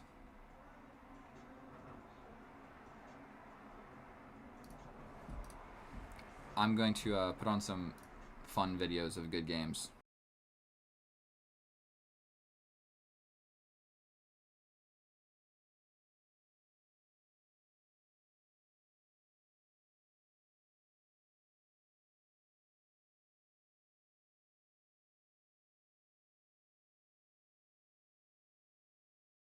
all there is to it. That's the intro. I have the black pieces against the 1862 from India.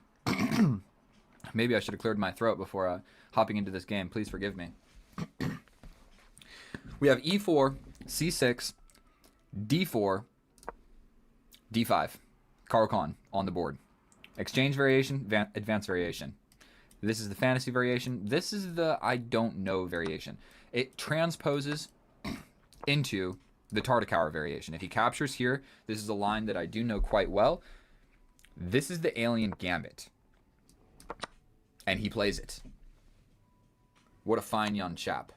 We push this pawn, and playing the Alien Gambit, this is going to hopefully be a video showing why not to play the Alien Gambit in a 10-minute game of chess. All I really need to do is not get checkmated. I need to get my H-Rook active into the game, and we need to figure out how to develop some of our pieces. So I've actually played this a fair bit, and what we go for now is c5. And the reason that we're going for c5, yes, this check with the knight is coming, but we just step back to the corner. You know what? This line I don't love. I don't love it because there is a way for his knight to jump in, and if I step up, if he brings the bishop, then all of a sudden it's equal again for me. But I keep my advantage after he plays this. I really do hope that this doesn't actually transpire, because it's winning for black, but it's harder to play because we give back the sacrifice. But this knight is really just a menace. The knights in this position suck. You do not want to be dealing with the knights. And so if his knight jumps in and takes my rook, this knight is so much more important than this rook that hasn't even moved. And you essentially just traded 2 knights for my rook and a pawn. So it's like, you can call it equal.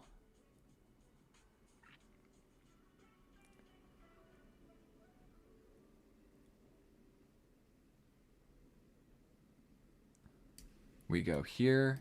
If you capture, this is hanging, but my queen is hanging. Probably we just bring the knight. He never actually wants to castle here.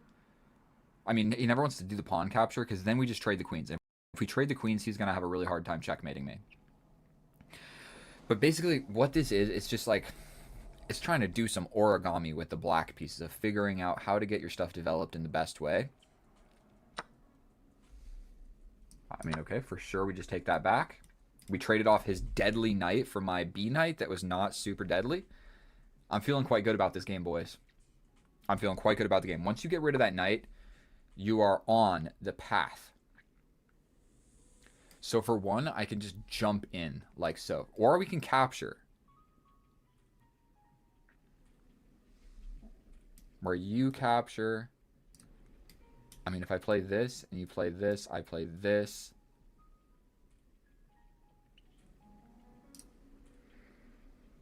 I guess what we really got to think about here is, do I want to bring this knight? Do I want to step up with the bishop? Do I want to defend the pawn? Do I want to capture first? Say I capture, you capture, I capture your bishop, you capture my rook, I capture with check. Surely your king will take at that point. Or potentially I give a check, or I jump this way. I'm up 2 points of material. I don't really see a great reason to go down points of material here. And I can defend a few different ways. I can also jump in. I maybe like this the best.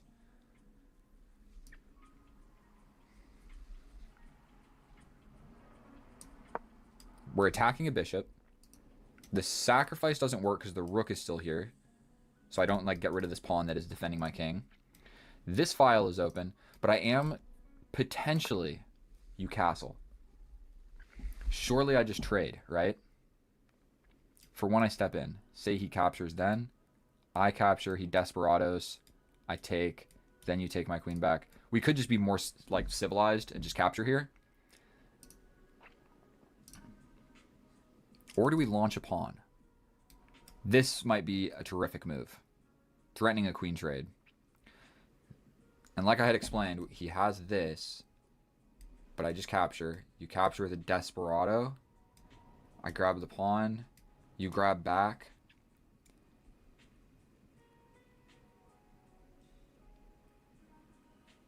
And I think that I'm just doing quite well there. We might lose this pawn, but I don't know if I care about a pawn. I'm up at night.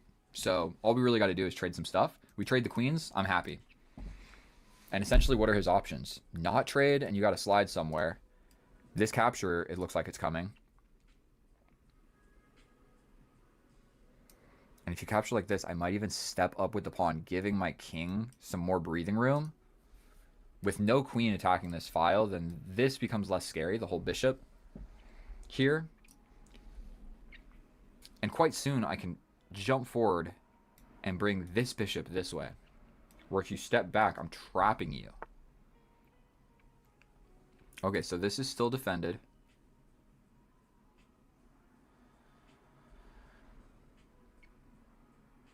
Probably this just gives him an open file. But then do I step forward like this? We can challenge. Never be afraid to challenge.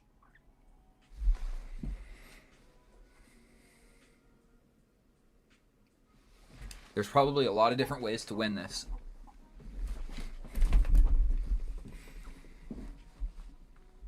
What do you guys think about capture, capture, capture? Surely the rook is coming. I'm doing this. Because if you take with the pawn, I'm going to take. If I capture and you take with the pawn, we trade the queens. Let's do this. I feel like it has to be done.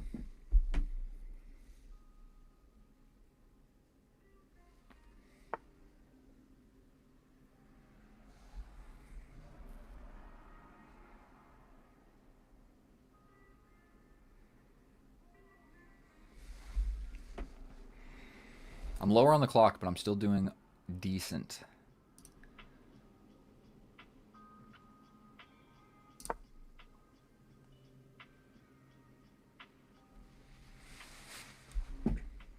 The reason that I'm playing this move is if he captures, I take back with the pawn, and this rook, this H rook that has still not moved. It's always the struggle getting this rook into the action. And not only that, this rook needs to get in the action. I'm going to have to launch this pawn. But look how ugly my pawn structure is. Like, after this capture, these pawns are split. This guy is alone. Potentially, if you capture, these guys are alone. I'm going to have the ugliest pawn structure ever. And this bishop has just a terrible job of needing to defend these pawns from this stupid bishop. We hate this bishop.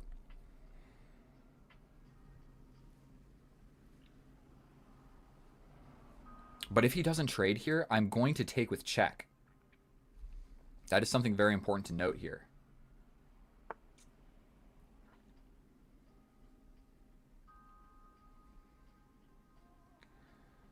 We take with check. Or do I take this, threatening a fork? That threatens this? God damn it. I take with check. This is really incredibly scary.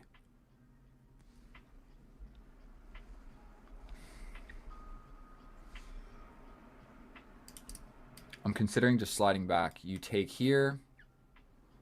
I attack the queen hanging this. God damn it, dude. This has to be a decent move, no? Maybe not.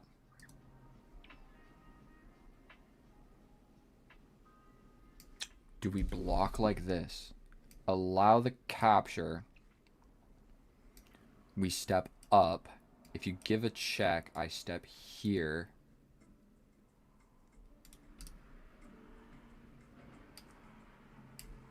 This move seems sketchy. Bringing the queen back is probably safer. It defends the pawn. But this seems more versatile. I can step up. The check comes. I can always throw this in. And he steps over. I push the pawn.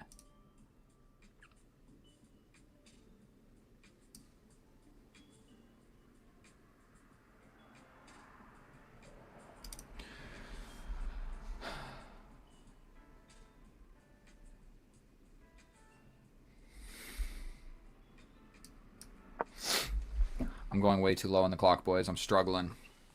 I am struggling bad. This is still a good move. This is a very scary move. No, I just capture and we're still all right. Sacrifice. We need to get this rook. If I can figure out how to get this rook into the game, we're chilling. And right now, I don't feel like I'm chilling. I'm winning, but it's still hard to play. Capturing here is great because it just threatens so much different stuff. However, one thing, if I take, he has this check where I take. Still defended by the queen, we're chilling. This is defended, we're chilling. This isn't even mate yet. I would step up, then it is mate. So this bishop is stopping me from losing the game. So maybe I'm going to jump up next. Let you hit me with the check. Step up like this. All of a sudden my rook gets in. Like I said, dude, I still got 3 pieces that have not moved. Okay, he goes for the pawn. If he takes, I step up. You hit me with this, I step up. If you hit me with this, I'm mated. Check, steps over. We step up, you attack my queen this way most likely. I slide back. You hit me with this check. Step up. This is coming in. We don't want that. What about taking the time to push this pawn and bring my rook up? What do we think about this move?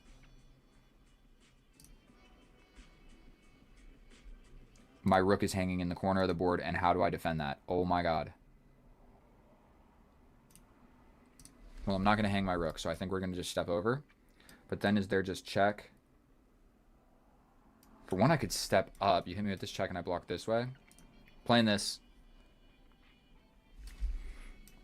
Check, check, check. Only move.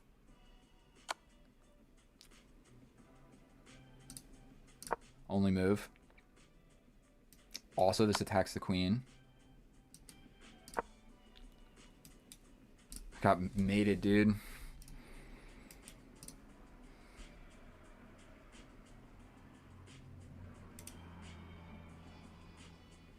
You playing games with me right now, bro? Why did he take 30 minutes to play mate? Obviously, there's 2 different mates on the board. Either one works. What other move were you considering? Feels sus. All right, we're going to do an incredibly quick analysis. Yet again, dude, I don't have what it takes. All right, guys, here we are in the analysis, and I'm so sorry for losing that game. The Alien Gambit does it again. And so hopefully the aspect ratio is set up and everything. Okay, this is the Alien Gambit, sacrificing the knight here.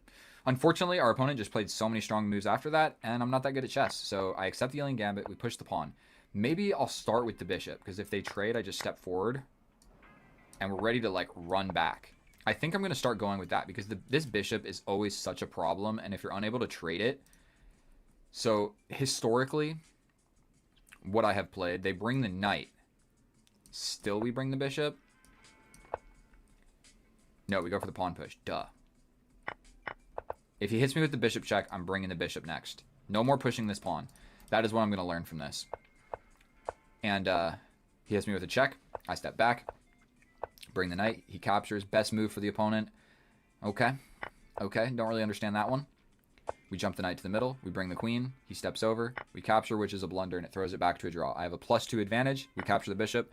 We're not doing so good anymore. This knight is awesome here, and this capture just opens up the file. I even mentioned all of that in the video. And this knight is blocking the bishop. So this knight sitting in the middle of the board is way better. Probably what I should do here is, like, what about this move? Capture, and we just... get this bishop out here. It's not terrific, but we're surviving. Not terrific, but we will survive. If anything, I can step back and slide all the way over. Okay, should have gone for that. This bishop is so annoying. Okay, we trade. He takes back. He brings the rook. Best move for the opponent. Worst move for me. There's a rook sacrifice here, but he didn't play it because he didn't want to get flagged for cheating because nobody sees the win after this rook sacrifice. So we're not even going to look at it. I block with the bishop. Wrong move. White is now winning. Captures the pawn. Obviously the best move.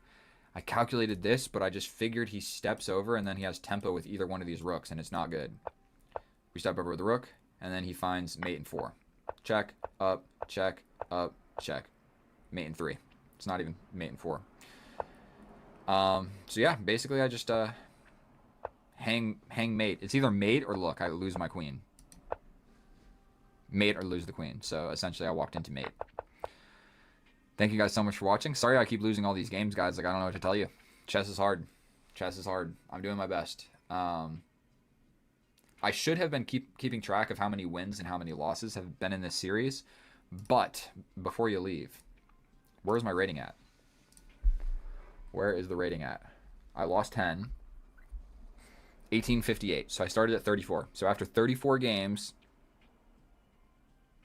I've gained 24 elo. I'm going to call that a dub. We're doing all right. I love each and every one of you. Another video is coming up. You can click on it if you want. I love you. Please subscribe. Bye. I'm sad.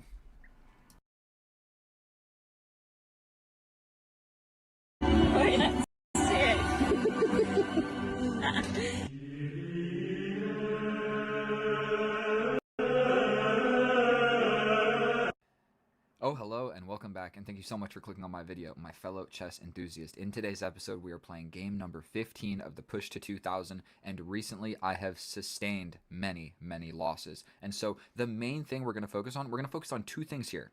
The main thing is if I lose, not getting upset about it, because, bro, I can't be getting upset over an online chess computer game.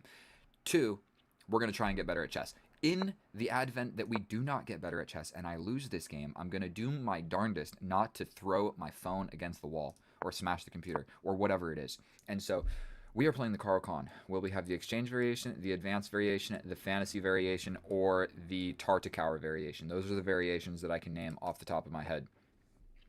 Preferably, I choose the advanced variation. That's actually the best move for white, but then it also has my highest scoring rate. So on Lichess, you can check a lot more statistics than you can check on chess.com, I do believe. You can check your openings, how often do you win with white, how often do you win with black, how often do you win in this variation versus this variation, what piece do you suck the most with, how long do you take to move each piece.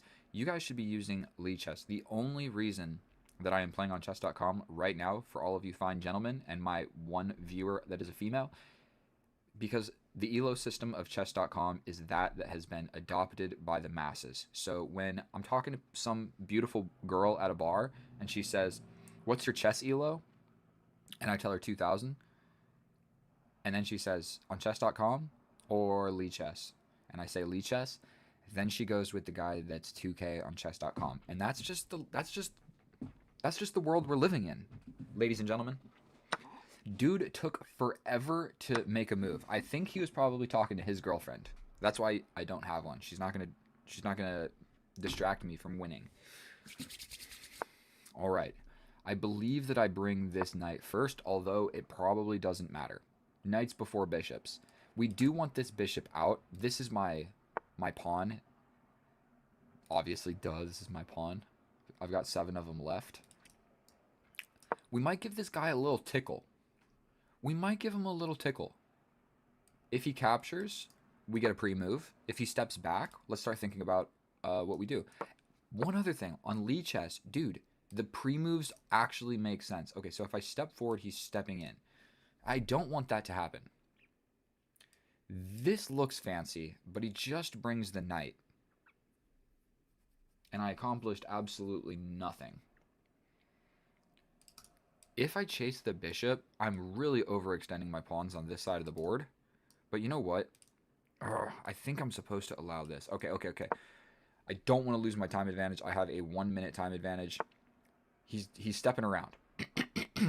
Now his knight stepping forward. Okay, let's just develop a piece. I know that move can't suck. It's got to be a halfway decent move. I guess we maintain the pin. Is he going to launch his pawns this way, and I've got my pawns launched this way? That makes him castling this way not so comfortable. My audio is good and everything. Cool. My hair looks great. Just kidding. I used a blow dryer at the gym. I got a new job, and they have a gym there, and they have a... I'm just going to develop a piece. They got a gym there, and the shower and everything is so nice. It's like arguably better than the shower at my house and at my gym. It might be the best shower that I have access to. This place, it's like luxurious. And then I work in a financial office building. Everybody leaves. Nobody's in that gym. Nobody's in that bathroom. I got the whole bathroom to myself. I'm playing Carol G on my phone, having a good time, working out in the gym alone, just making a mess. Weights everywhere. I mean, gonna just play this move. That was the move that I was gonna need to play at some point anyway. Jumping in with the knight. Oh, that's interesting. But, you know what I mean? I gotta do something with this bishop, so that's why we're pushing this pawn. That is the whole entire idea behind that. He's stepping forward with the queen. Maintaining defense of the knight, so I can't ruin the pawn structure that way. This kind of just forces... He might go all the way back. You know what? What did that move do? Nothing. If I move my knight over here, he is going to step back to one of these moves. But then I get to the middle. He could just kick me out. In which case, I go here. If you take my knight, I take this. You take my pawn, I take your pawn. You would take this pawn in the very end of all of that, which we don't love. But then I ruin your pawn structure. No, not if the bishop is here. Okay, I am squandering my time advantage. Let's step back. The pin didn't seem like a great thing. New diagonal. A brighter future. A brighter future for this guy over here. The only thing we got to be a little bit cognizant of is this knight jumping forward and grabbing my bishop for no good reason. And we don't want to lose my beautiful bishop for no reason at all. Okay, so he steps back. I think we're going to just take this time to step here. Hear me out. Bishop's going here. Knight's coming in. Capture, capture. Your knight comes to the middle.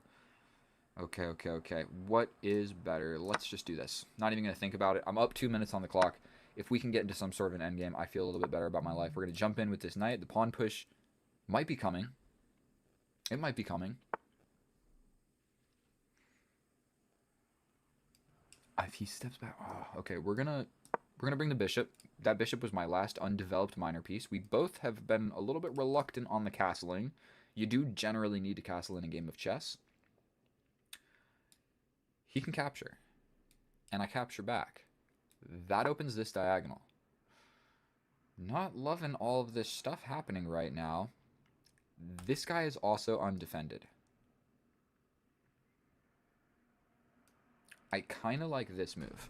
Oh, I'm about to knock over my whole setup, dude. I got an extra monitor, computer, microphone, camera, light, dinner right here. Rubik's Cubes over here. All right. Oh, check out the mouse. We'll burn some time on this. Look how cool this mouse is. This thing is no joke.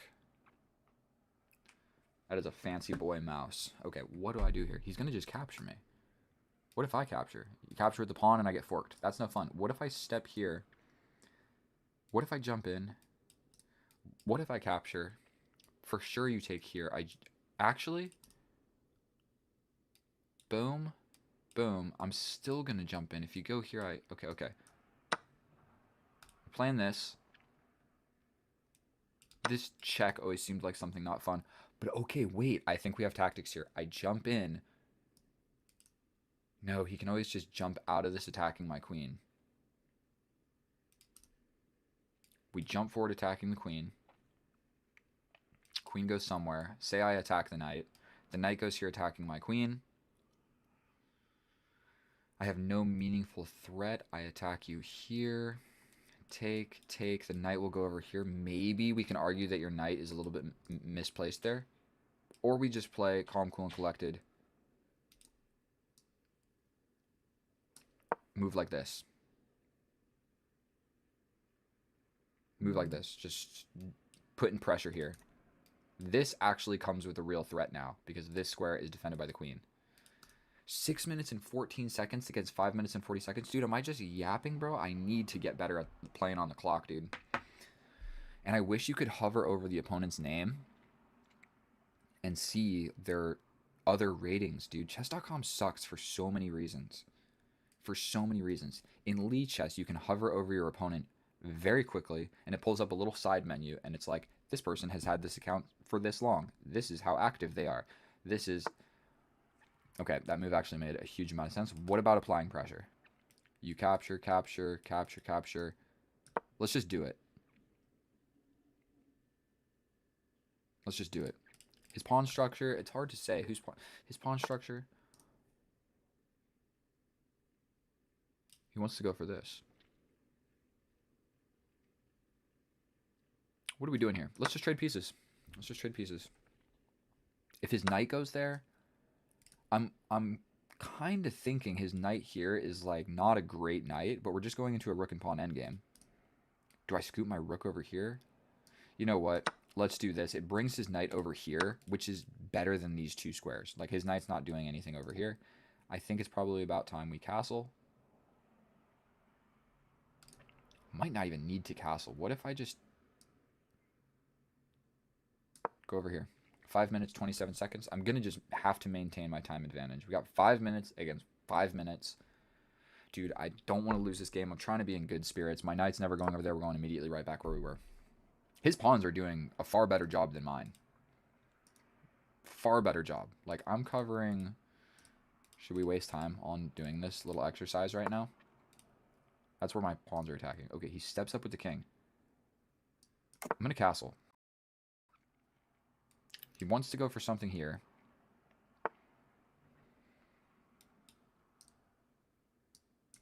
We're going to bring my rook.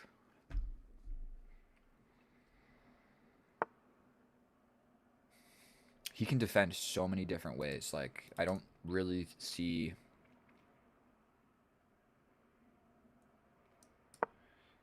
Instead of spending a huge amount of time, like, you play a move, I'll play a move. We are going to go into this endgame together, my friend. Completely equal, but one of us is going to lose. That is all I know.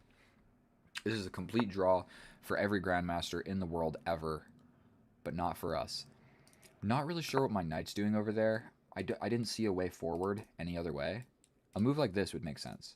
And I think my rook essentially applying pressure here probably makes sense. If his knight goes here, I'm just going right back where I was. His knight can't arrive to either one of these squares. We would have to trade for it. Like this. Probably the rook comes in. I double. Let's just double. What are his pawns doing over here? That's an idea. Attack my guy. Can't step up. But you play... Here, push. If he pushes, I take. I like it. Here. I can still push. Take. Okay. I think trading off the pieces with the idea of this pawn push is going to make sense. We push the pawn, right? If you capture, I just win your rook.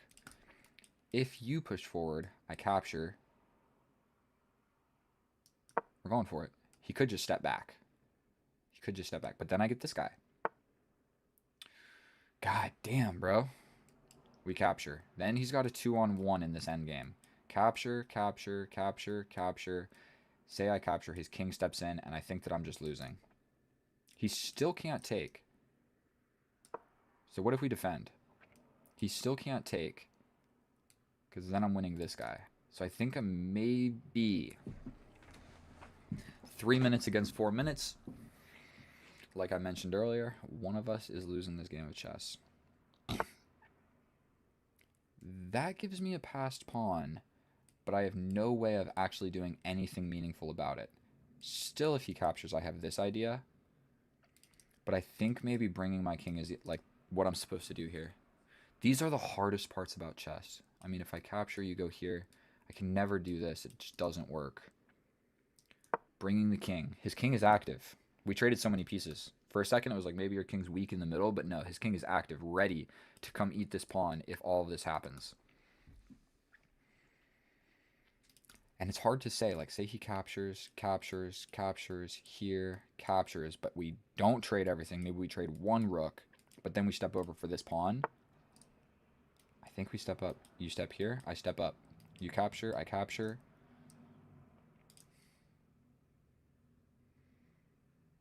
Here. You know what? King to the middle. I just like my king on this square better. Potentially even like 2 minutes 46 seconds, 3 minutes and 27 seconds. Dude, I do not like this dude at all. Not even slightly. And I have no way of really getting my king anywhere. just play a move. And I'm only winning by 30 seconds, dude. But we're getting low. Low time situation. Oh, I don't like this move. Push forward, here, here. I don't like any of these moves. Do we grab this one? Let's do this. If he takes with the rook, I think that I have ideas. No, if he takes with the rook, this is still a thing I'd have to take. And if he takes... He could throw this in first.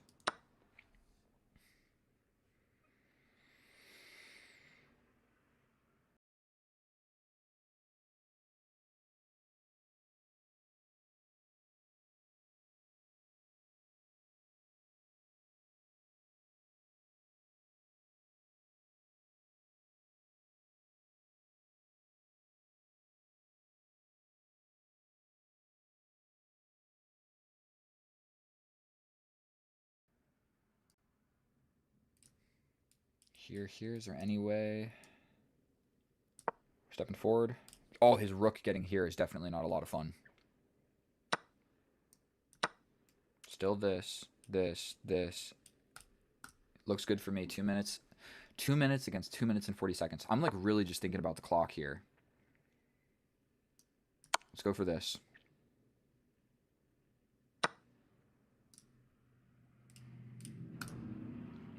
We could step here. If capture here. He's got this passed pawn, and my pawns are fixed on this side. Okay, that's actually a huge thing to note. Boom, boom, boom.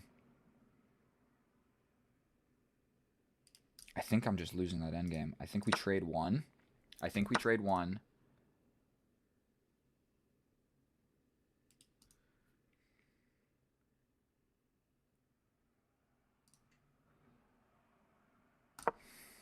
Yikes, dude. He's just going to bring his king. Terrific. Love to see it. We're going to go over here to attack this, to maybe slide behind this guy. Okay. My king is cut off. Defend. And we're tied. We are tied.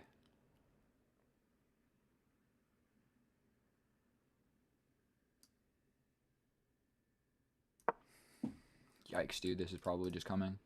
If this happens, that's not fun.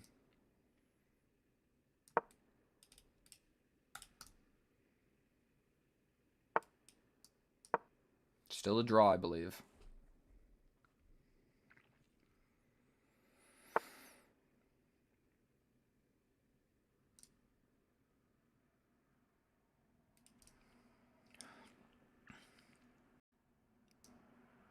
Big defense. Rook is defense. Passive. I'm losing on time. God damn.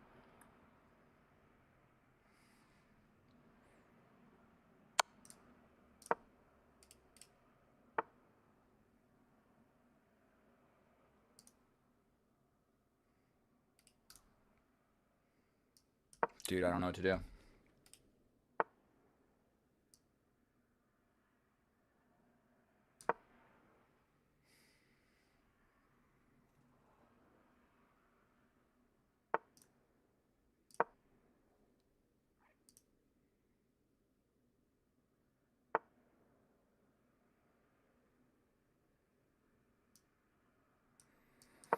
Yikes. Lost a pawn. Terrific. Lost a pawn. Terrific. Dude is just like slowly but surely ruining my goddamn day. I'm gonna lose all my stuff. I have no good way into the position either. 54 against 56, dude. God damn.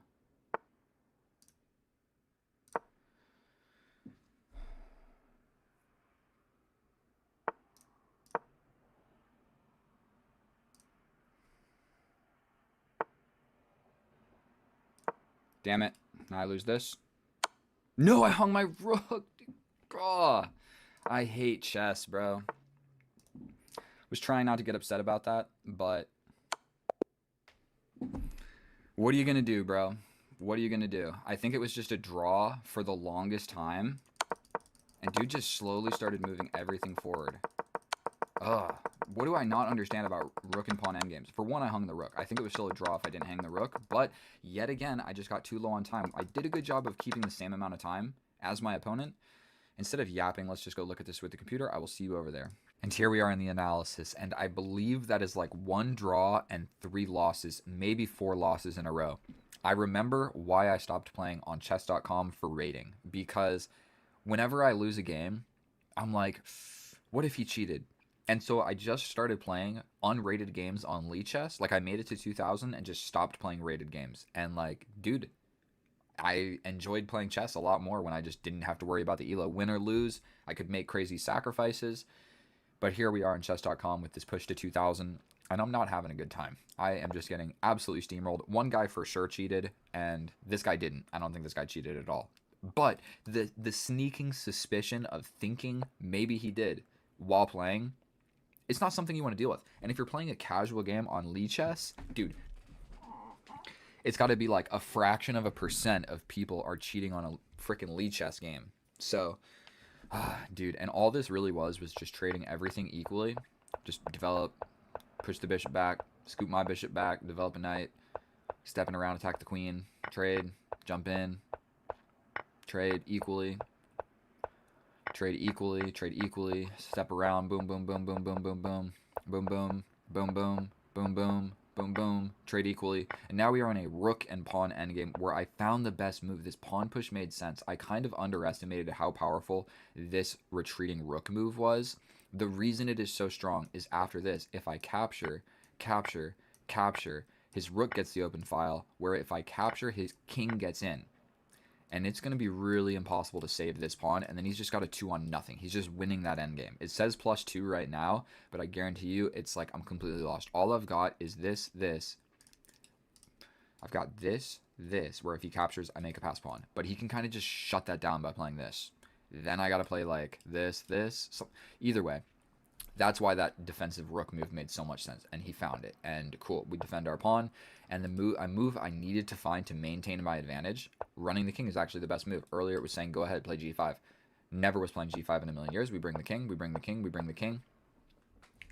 It was good until it wasn't, I suppose. And so now it is just a draw. We go ahead and we push a pawn on the side of the board. It's still a draw. A lot of moves you can play that are still a draw, and I needed to push forward is a little bit better. I didn't actually need to do it. Everything's still a draw.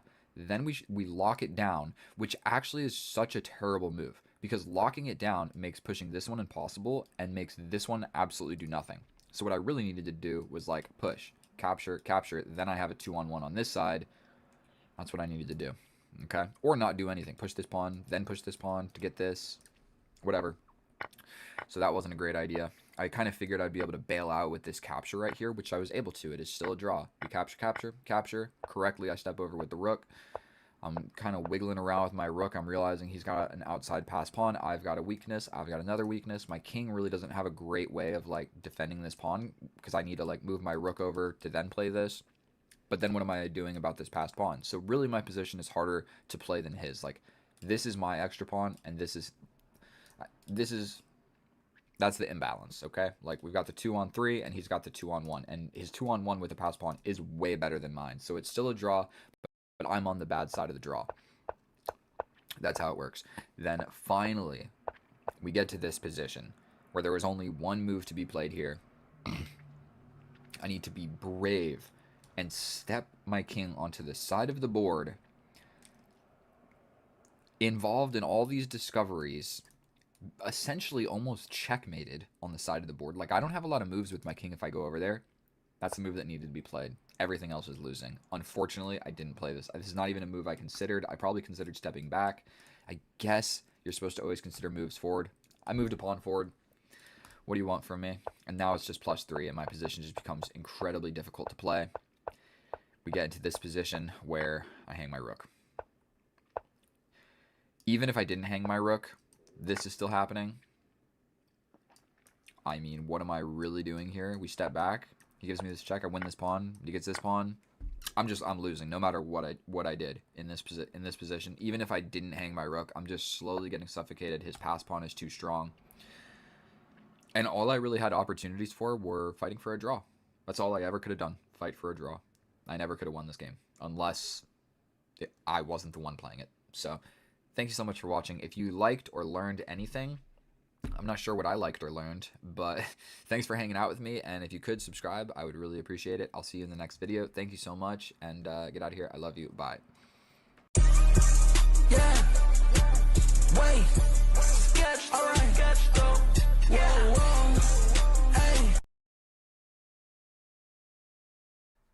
Oh, hello, and welcome back, and thank you so much for clicking on my video, my fellow chess enthusiast. In today's episode, we are going to be doing what we are always doing, pushing to get a 2000 rating on chess.com. Today, I'm rated 1822, which is actually lower than the 1834 that I started at 21 games ago. And so I have not been practicing. I have not been studying. This is going to be my first game of 2026. We'll hop right into it because I know you guys don't want to see an incredibly long intro. But what this is going to be, if this is your first time here, is a raw, uncut, real chess game. This is not going to be YouTube highlights. This is not going to be Grandmaster at a tournament. This is going to be some dude in his room that is 1822 pushing to 2000. And so what I was doing before was playing like 5 games, taking the best game, editing it, and then posting it. And that's a little bit, it's not telling the full story. That is simply showing you my highlights. And so what this is showing the raw, uncut progression in my chess. Like, am I actually getting better? Am I not getting better? And the real question is, does 2000 ELO on Lee chess equate to anything substantial? I think we're going to develop the bishop. We don't have really any other good squares to develop the bishop, so this is just an active square. Kind of ruins my pawn structure, but we're going to same side castle, and we've got a lot of pawns in the center. Step all the way back with the bishop here. Turn the music down just a little bit. And I know that I didn't explain anything out of the opening, but long story short, all we're trying to do is just move some pieces. So if he's playing fast, I'm playing fast right back at you, buddy. And so I think my next game plan, this square is pretty weak. There's going to be all sorts of discovery ideas where I like unveil this attack over here. That hung this pawn, so that's what I see immediately. I hung the pawn and it has an attack on this. So even if he moves the knight, I'm still going to be able to hit him with this check to win the rook. So potentially the best move here is to just step over.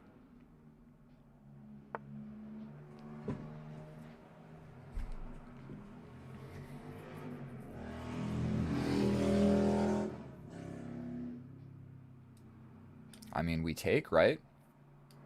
Say that you take. I take. I think this guy is undefended. So if I take like this and he takes back here, this guy is undefended.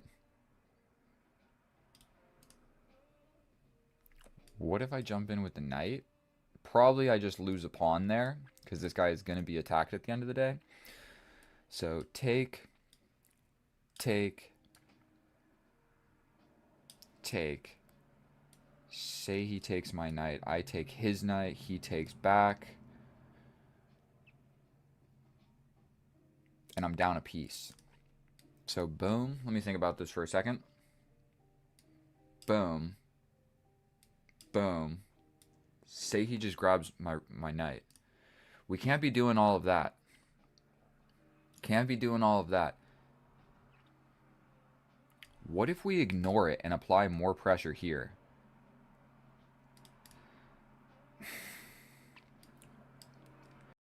We can allow the capture, and then just step back. Let's just do that. Let's just do that. We're going to try and keep things simple. Oh my goodness, his bishop is strong along this diagonal. We're up a pawn, but it's actually not so great. If he takes with this knight, then we're just going to straight up take back. If he takes like this. Also, this guy is undefended. This guy is also undefended. Okay, so what that did, I'm still up the pawn, but if I capture back like this, he's just going to grab my knight. And god damn it, what if I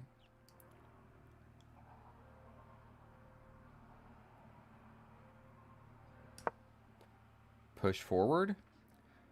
We don't necessarily want this knight to move because he's also attacking this pawn, which is not only just a pawn, it's also a fork of everything important in my position. I'm down 1 minute on the clock, but now this guy is defended. So these guys are staring at each other. If nothing happens, I might just capture.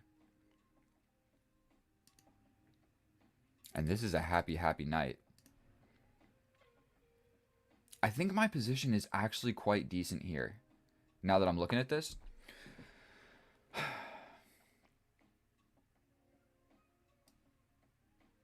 I think we capture. Not going to think about it. I am up a pawn. I think we just capture. This knight can jump in.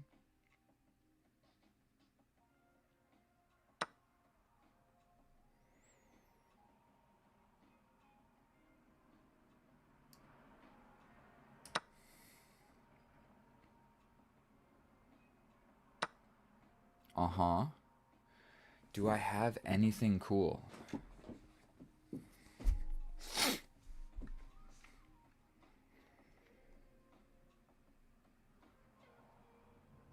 I could slide over like this. Then he captures and we take like this.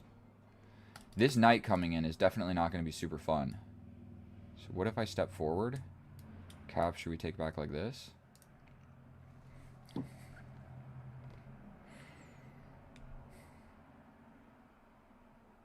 He's definitely applying pressure. We just got to figure... His knight is coming forward almost definitely. So what if I step forward? Then if his knight comes in... I might just take with the rook.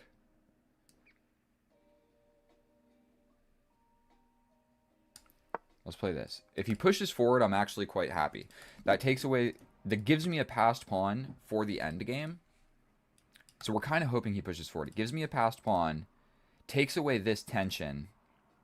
I kind of just scoot somewhere with the queen. I'm not really sure where would be the best. I could even go for this crazy diagonal move where he's kind of... Okay, I like this move. What about this? We're just getting as active as possible. That's my immediate thought. We just go for it. Probably his knight tries to jump in. But I take here with the knight.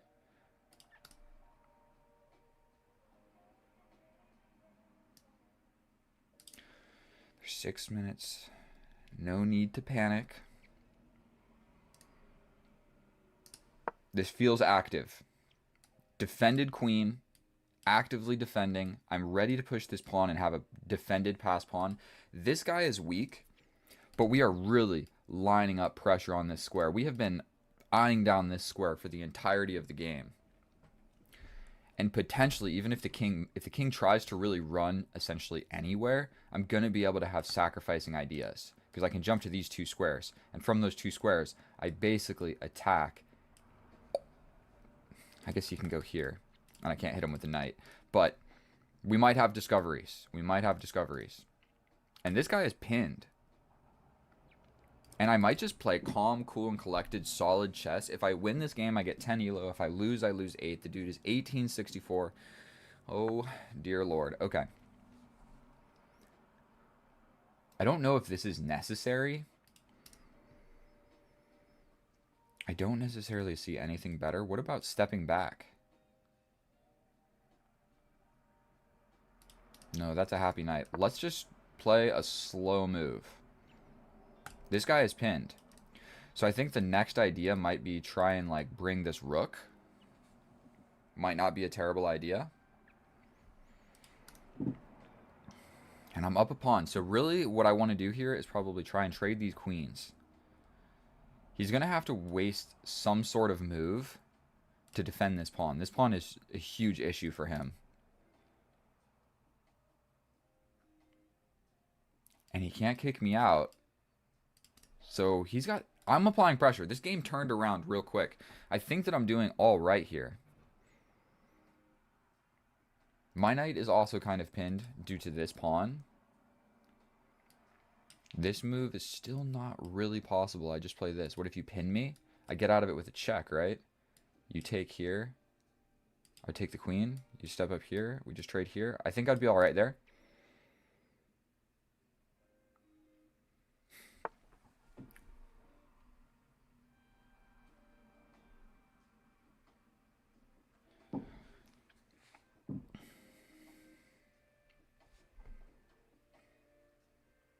I'm thinking just bring the rook and double.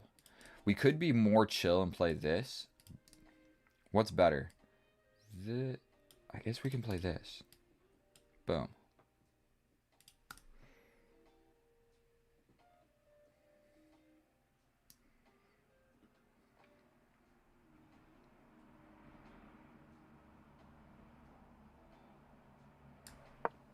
We're doing this. Trying to double the rooks and just put everything in my position attacking this pawn.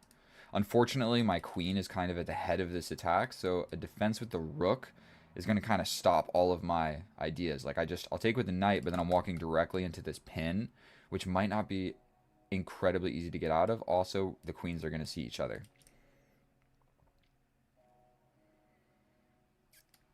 And his queen is... It's not doing nothing. Let's just put it like that. The queen is not doing nothing, but I'm putting my rook here just so I'm eyeing down this square. Okay, so he does play this. Got no good squares to get in with the knight. What if I just step back?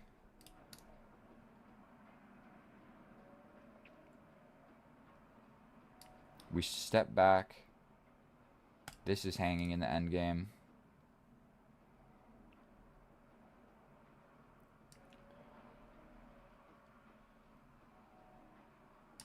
Don't see what else to do, so I'm just going to defend my weakness. I'm scared, guys. 4 minutes and 29 seconds. I'm hanging on for dear life. I'm doing my best. Doing my best, okay? And I have not been practicing. I just got back from I went to 2 parties yesterday. I've been working so much. I had family in town for the holidays. I've been going, hanging out with people and doing stuff and going to the gym. I haven't studied a single puzzle. I haven't watched any chess videos. I haven't done anything. All I've done is like play bullet and do this. Like record one video every once in a while.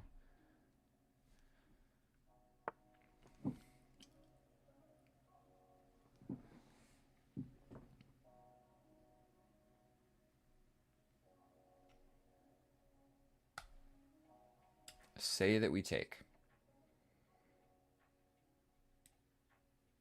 You take here. I take here. You're gonna have to take back. So this might just be an offer of a big trade. We trade.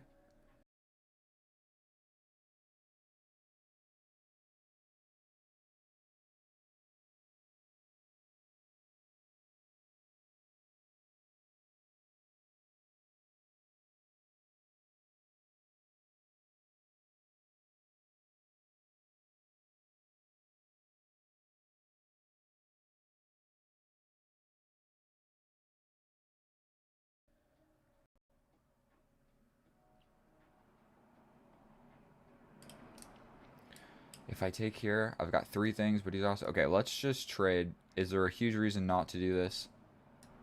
We're going for it. Queens see each other, that's for sure. Still up a pawn.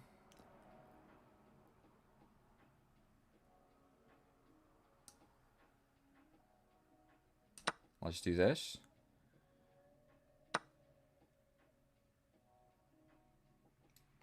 I'm thinking push, push.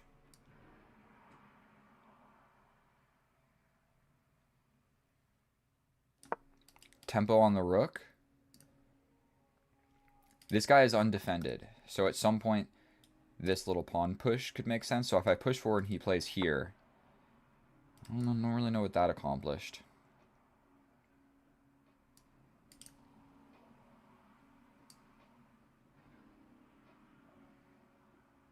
Get active with the king. That defends this, and I'm off of this file. Unfortunately, I don't have these doubling up ideas. But now if any pawn push comes through in any sort of way, in the end of the day, my rook is defended. However, my king is also just defending this guy. I might push forward here. And this is a passed pawn, actually. I didn't even really think about this. I said that earlier, but... Let's just play cool chess. Just push this forward. This guy has a scarce amount of squares, actually, when we look at this. There's the possibility of, like, stepping forward, and he has to step back. Ooh.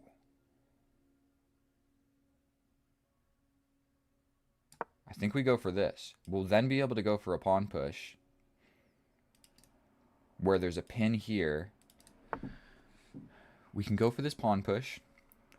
We can also attack here. You would have to defend like this, and that's just like an uncomfortable move. I could still then go for this pawn break, where you can't push. All you can do is attack here, but then you're giving up this up with check. I think we go for this. We go for this. We're attacking this pawn. If he steps over, which he will because he wants to defend the pawn, we go for this pawn break. Didn't see that coming.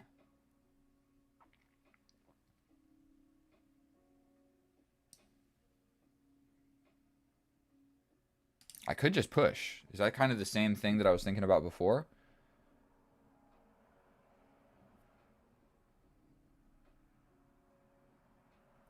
If he takes with the...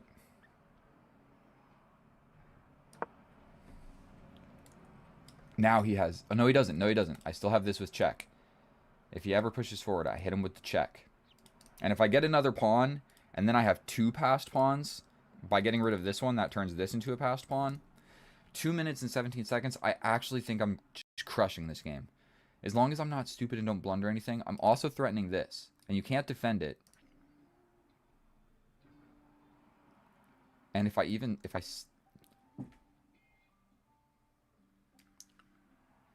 we take here, I did not see that coming. I did not see that coming. If I play this, if I capture, he can capture here. Or if I take...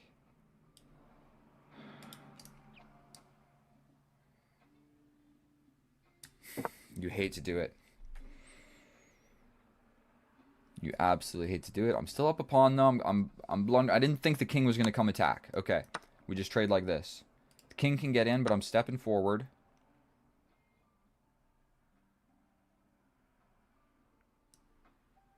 Going this way. Two connected pass pawns. You can give a check, but I just step over.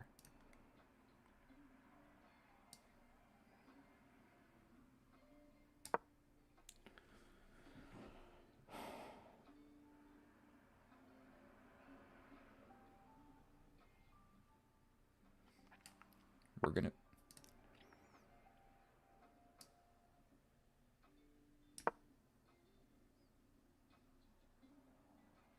And the infiltration squares are defended from the rook. So that's good. 1 minute and 24 seconds. I'm up a pawn, but it is a freaky pawn. His king is doing great. His king is doing terrific.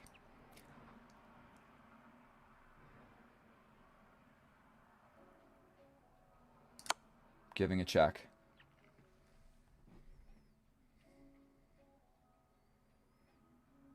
I mean, he can just step here. Then I take. He steps over. I give a check here. Then he takes over here. Okay, we go for this. He should have stepped over, I think.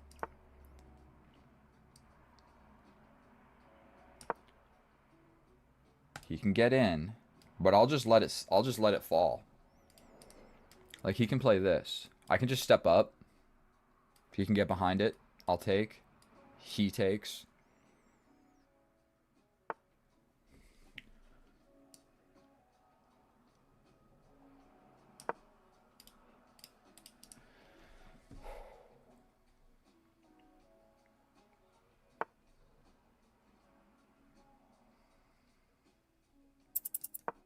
That was stupid, but we're going for this, I guess.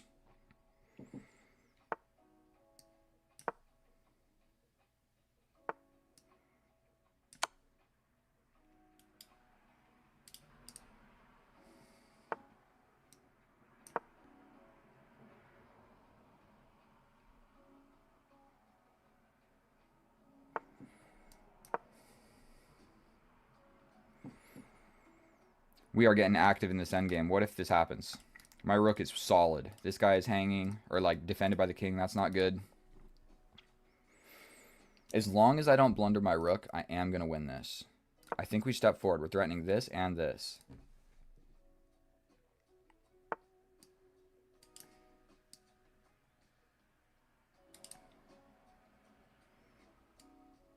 Here. I think we play this. Threatening check, take here. Where I'm just winning, making the passed pawn.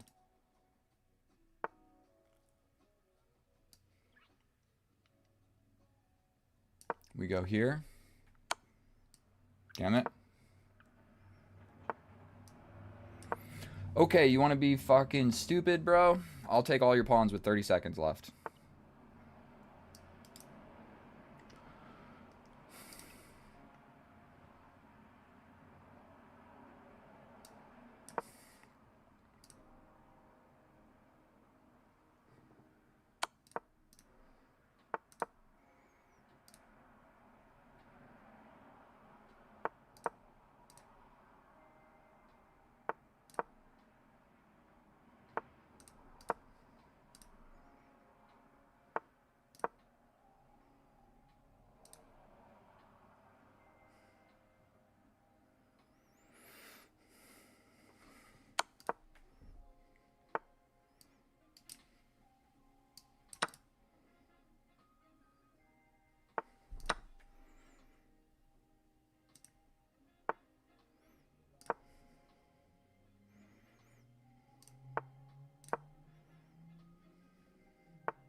I'm wearing my Apple Watch. I'm going to tell you boys what my heart rate is. Deep breaths. Deep breaths. When I'm running full sprint on a treadmill, it goes to 177. You guys can't feel it right now. 128. Oh my god, chess is intense. I don't know. I don't have time to do the analysis right now, so you guys will see me later tonight, probably with some different clothes. I'm going to a basketball game, and let's flippin' go. Finally, we get a dub, dude. Alaska, Laska, Aska, Ska, Ka. ¡Ah! ¡Estás bien calentito! Oh, hello and welcome back, and thank you so much for clicking on my video, my fellow chess enthusiasts. Today is day number 14, game number 14, where we will be playing a random opponent on chess.com. My current chess rating is 1888, and I am facing an 1850.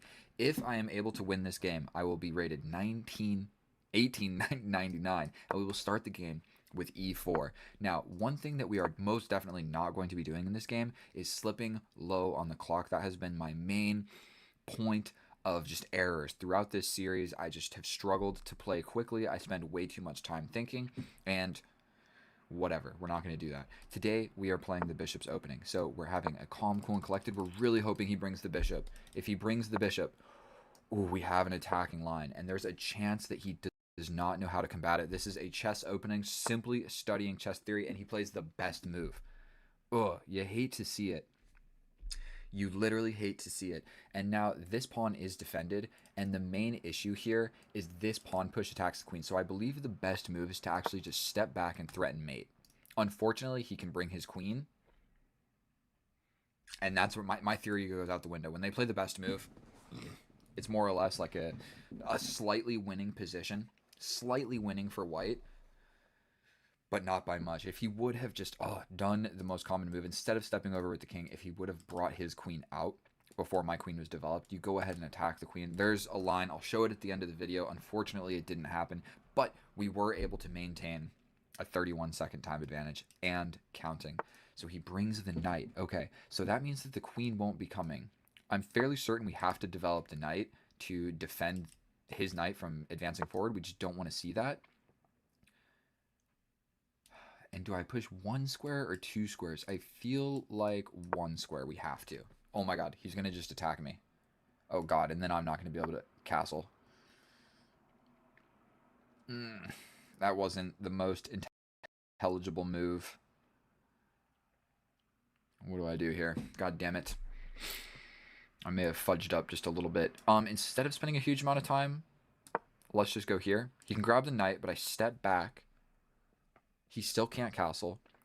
This pin is coming, which could potentially be useful. whatever, and I've still got my 20-second time advantage. Dude, I do not want to lose this game of chess. That is all I want to know. That is all I know.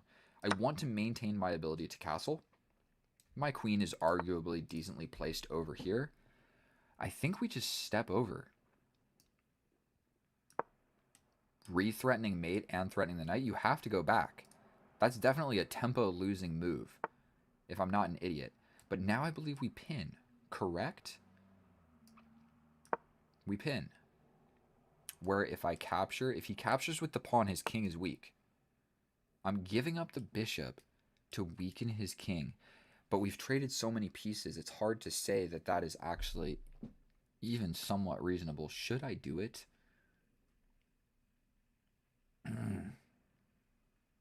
I don't want to give up the bishop for the knight just to double these pawns. It seems a little bit inaccurate. What if I just step back? Maintain the pin? Will he really chase me? I feel like that weakens the king more. We step back. Now we're going to lose the bishop. And his knight has quick access to this square where... But his king is on this side of the board. Alright, I mean, we step up. You come here. I step back. Come here. I step back. You take. I take.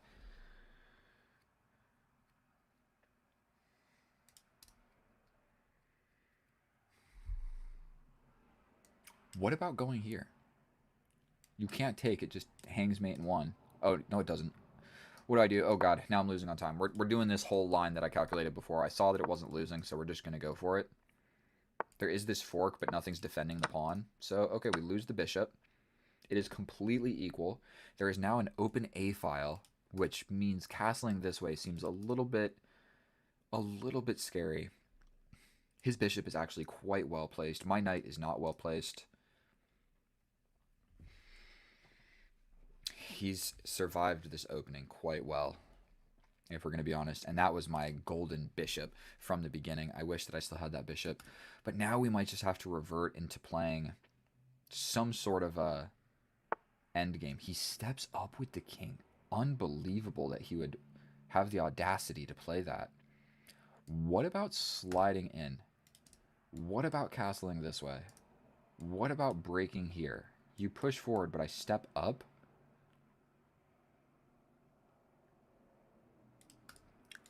I kind of like the idea of just like stepping here with the king. We push, push, we step in. Say you go for a trade, I take the queen, you step back, I take here, you take here. Not convinced this move made any sense. I also have a very scarce amount of squares to go with my queen. We will step up. He wants to go for the queen trade. Immediately he goes for it. We're losing on time, so we're going to just do it. I didn't see what else to do. And I think his king is too safe over here.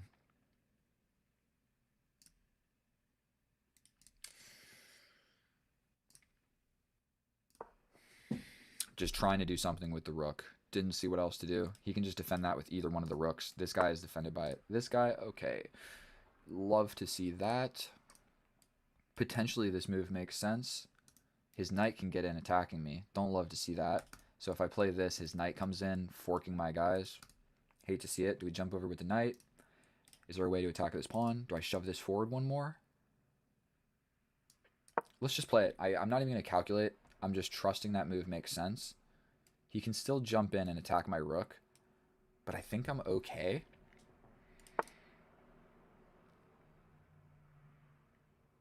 There's a check. I'm thinking about stepping forward. Would you really play this move? That seems crazy to me. I launch forward, check. Okay, okay. Now his rook just steps over. Dude, god damn. Stepping up with the king. Stepping up with the king. I feel like I need access to both of these sides. I don't think that move made any sense. And I'm down a minute on the clock. Oh, I need to start playing faster. I can step forward like this at some point. I'm getting matches on Tinder. He's going for the pawn, dude. There's no way that move makes sense. Check here, and I just give a check. We're doing it. I don't see a reason not. That's a reason not to do it. That is a reason not to do it. There's also this check here. If he steps forward, then I take, and he takes my pawn. Okay, so we're going to play this. Same idea.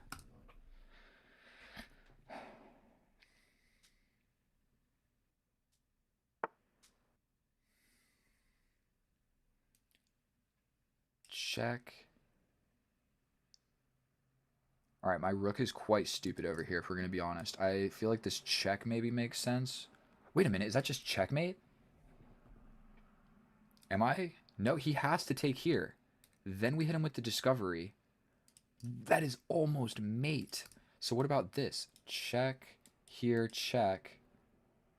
He can run a lot of different ways. But okay, I think this is it, this check. There's only one move. All of the squares are taken away. All of the squares. You have to take. I hit you with this. You take, discovery, take the rook.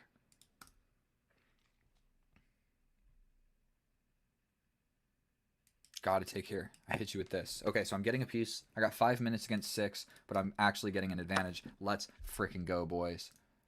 We hit you with this check. Was there something better? It is really hard for me to say. Is my rook being active or just stupid over here? We can go for this pawn break.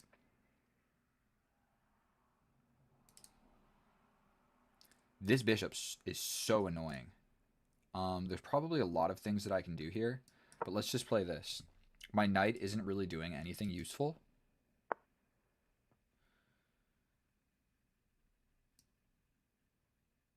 Gonna give a check. Don't see why not. And maybe we push. What is the real game plan here? I can also attack here. If you step in, not even going to think about it. I feel like I just need to bring my rook. His bishop is cutting this sexy diagonal, and I just cannot allow that. You can step in here. I can jump in this way. Does that do anything? We can push this. If he takes with the pawn, that blocks his bishop. I give up a pawn for activity. I think we're just going to go for it. That move was so stupid. It just gives up a pawn. What did that do? What was the purpose of that move? What on earth was the purpose of that move? Blocking with this doesn't work. It just brings his knight. God damn it. Am I screwing up? The knight can jump in. Jump this way. Oh, this bishop sucks, dude. We can play this. He'll probably push forward.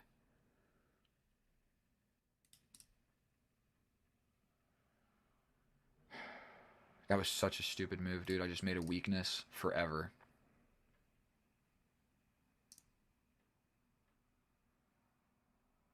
I need to stop this passed pawn. Do I blockade it, dude? That seems so slow and stupid. He then pushes. Sure. Then I push. He's sliding in. God damn it. 3 minutes against 6, dude. I'm fumbling, boys. I am fumbling. I could have played this. He plays a push. He's going for this guy. Cool. Here. Check. Here. He can grab my pawn, dude. I'm still not convinced. I think we set this up. You grab here.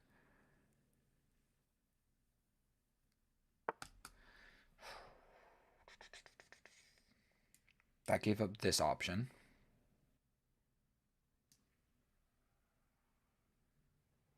Going for it.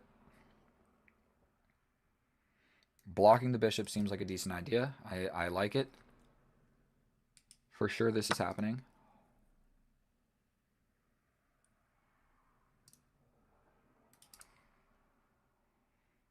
He's got this check to get out of it. Okay, but I pin him. Okay, I pin him. If he takes with the pawn, I take the rook.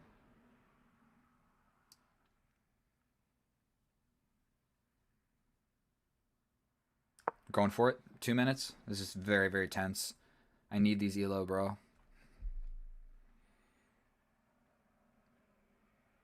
He can defend. But I take. Then you take. I feel like that has to be a good transformation for me. He steps back. I hit you with this. I hit you with this. He's got a passed pawn. But now this is blocking in that bishop, and I hate that bishop so much. He can try and run around with the rook, but at this point, I got ideas of getting in. It's equal material? Are you kidding me? Are you kidding me?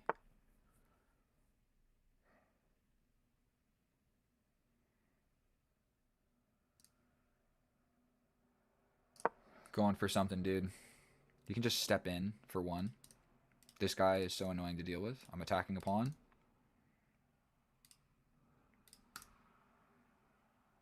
If he steps in, we check him up. He goes here, maybe another check.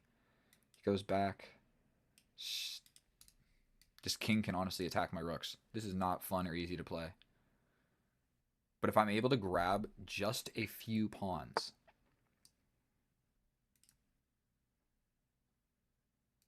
What about this check? What about this check? Let me think. I mean, I can just trade the rooks. It's still equal material, but he's got a passed pawn, and I'm not going to be able to stop it. He'll just run with his king. So this check here.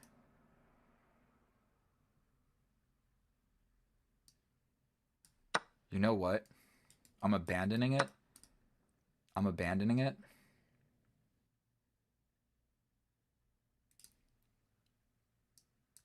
Running over here with my king.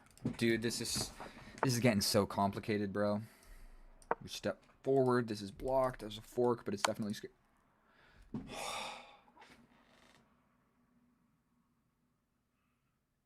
I play an entire game of chess for that to happen at the end, dude. Jesus, bro. I saw the fork, but I forgot it was defended by the king. Dude, that was my game. It was my game. Dude, the push to 2000 is rough, bro. That was my game. I just wasted 20 minutes of my life as well.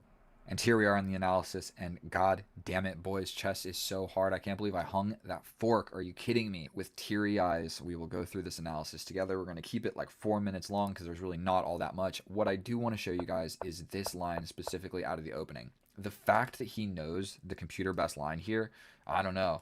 What is the purpose of playing this move if you know this move? Or did you really just find it? Because nobody plays that move. You either push the pawn or bring the queen. If they bring the queen, you attack the queen. The queen takes here. You step over. There's a lot of moves that he can play, but normally they'll just attack your queen or something, and then you get in. You have a +3 advantage going out of the opening, and it gets even worse than that if they are not able to find h5, which nobody ever is able to find this. It would have been nice if this happened and I had an easy dub. And so miraculously, even after winning the exchange, I wasn't winning. So we got to bring the knight here to stop his knight from getting in. We push a pawn, we get attacked, we step over, he takes, we step with the knight, so we're still able to castle or step up with the king or whatever. We get attacked, we step back, the knight has to go back because we're just threatening mate. So he attacked my queen or whatever, but now we're threatening mate. Okay, we bring the bishop, he tickles us, we step back. It's slightly more accurate to just say, I'm keeping the bishop for the endgame. Whatever, we step back, he chases us, and then basically the same exact thing happens on this side of the board. He literally is just chasing my bishops around. We lose the bishop for really no great reason. Now we have the same exact pieces, but his king isn't able to castle, but essentially stepping up is just as good as castling if I'm going to castle this way. It's basically the same side castling game of chess. So we launch this pawn. It's not great, but it's not bad. We step in with the queen. We go for a queen trade. Castling. God damn it, I thought about it. This was the moment that I thought about castling, and it's slightly better, but it's still completely equal. We go in with the rook. I mean, this is just not doing anything. Like, this bishop's just going to stay here forever and whatever. We push forward with the pawn. We step up with the king. And then here I go for this. I completely forgot about en passant. It's like this game, I forgot about how the pawns move. I forgot this move, and then I forgot a pawn fork at the end. So he takes, we take back, and then now we finally have a spark of hope. I got a +1 advantage. We give this check. It's mate unless he takes his pawn. Only move. He takes the pawn. We hit him with a discovery. Boom, we win the rook. But it's only a +1.9, which is actually quite significant. Getting the rook back is slightly better. We get this. We give the check. It's a blunder. I'm supposed to just bring the rook and go for checks or bring the knight or whatever. This move seemed like it made sense. Sorry, that's an alarm. We're going to do a 2-minute analysis. He captures. I pushed this for no reason. I just like... After the pawn took, I thought that there was a better way to blockade it. his knight can just jump in and check me from either one of these squares. So this plan never worked at all. It throws away basically all of my advantage, and now I'm losing. So I step in with the rook, he steps in with the king. I bring the rook over here so that there's some ideas of discoveries if he ever captures. So he brings the knight. I step in. Now I'm touching this. He takes, which is the blunder. The knight is now pinned when I move my knight. He can only defend. Take, check. He takes my pawn, but I take his pawn. And what is absolutely ridiculous about this is I'm up the exchange. But he's up 2 pawns. So he's basically got these 2 pawns, and one of them is a passed pawn. So it's really just a draw, but it's almost impossible to actually play this for a draw. Someone's going to win or lose. And so we step in, and he plays the best move here. Suspicious to play that move, dude.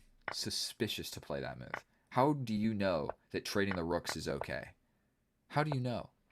And then I just completely lost sight. I was worried about discoveries on the dark squares, so I literally was just like, which square do I go to? I want to get in front of the pawn somewhere here. I want my king on one of these squares. So getting a check would have worked. But what if I step back? Am I losing? Maybe we blockade here. You push. I'm going to step up here. Am I losing? Okay, what do we do here? You block. I go back. We play for a draw. You're not going to chase me. You got to play something. Ugh, now I'm defending. Okay, so this was going to be incredibly hard to even win. I had 1 minute on the clock. So even after this, I probably was going to just blunder. I mean, I can't run this way with the king. The king can't go that way. Play a move like this.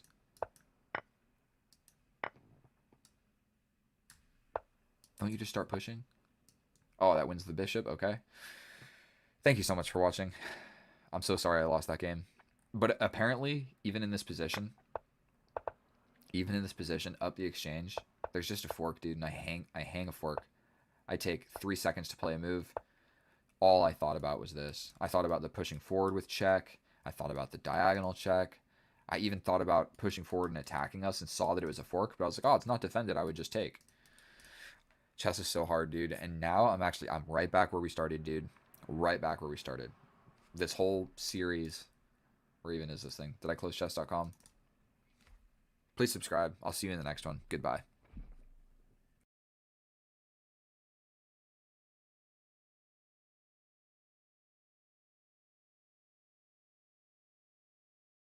Side to side. Franklin looking to find his range. Big right hand. Oh, he dropped him. Down goes Franklin. The dog put him on the canvas.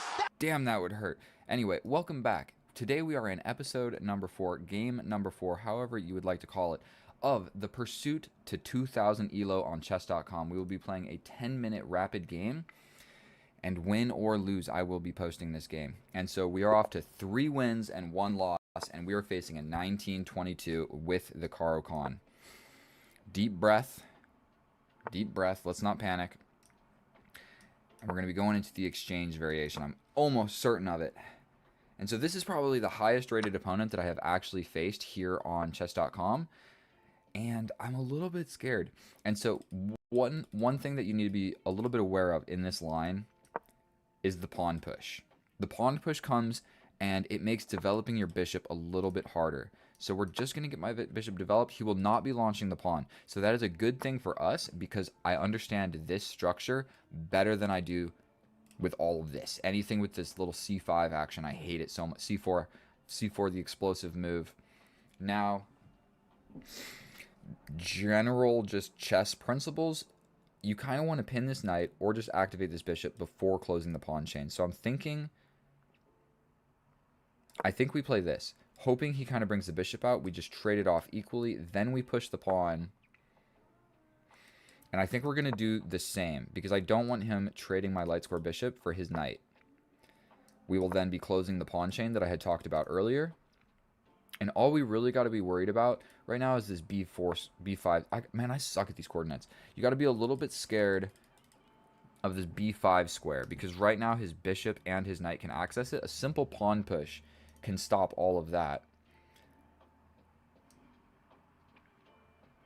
But I think we just develop our bishop. It's our last undeveloped minor piece, so now we've got the minor pieces developed. Almost certainly we see the bishop come out to either one of these squares. So he really just wants to lock it down. I'm a tad bit hesitant to castle. I'm going to be honest with you. So I think what we're going to do now is step up, applying pressure to this diagonal. To whereas capture, capture, and then we have an immediate threat. Oof. That sucks.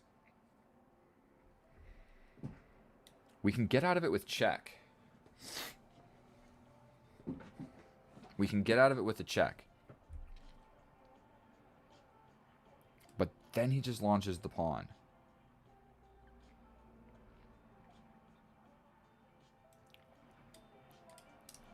So I don't think that's going to work. He just launches a pawn. I could sacrifice the knight or something. But then I'm just losing this with check. Probably the simpler approach is to just step back.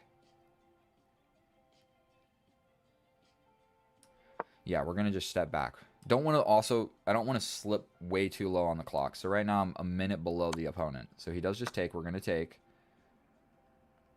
And there's a lot of just stuff going on, potentially, on this side of the board. So I feel like castling this way, where there is slightly less stuff, I guess. So we can just tickle. If he takes, we take. I think we are going to just go for this. We also can jump into the middle. His bishop does kind of suck. It's doing the job of, like, defending pawns that don't really need to be defended. And then this whole idea of jumping in is also a little bit of an issue. So I'm thinking we jump in. We could just castle. That's probably the correct plan of action, if I'm being realistic. I could jump in. He steps here. We jump in. Say he takes. I mean, I take here, also attacking the knight. The knight just jumps out. Can't be good. Ruins my pawns. Scared to castle, but we're going to just do it. 7 minutes and 20 seconds. I am slipping too slow. I am playing too slow. This attacks the rook immediately. He just gears up to attack me. In that situation, I am going to play this. Tempo on the rook.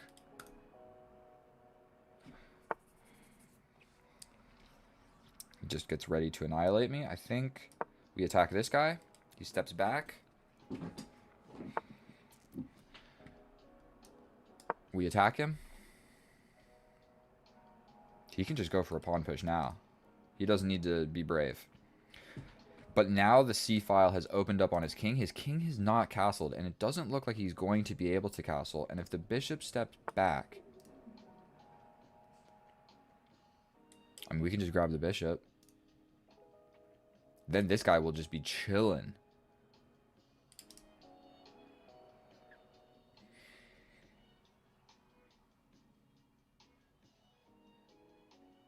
I mean, we grab the bishop. We bring your queen over here. It has to be decent, right? The infiltration squares of this knight are also still blocked off.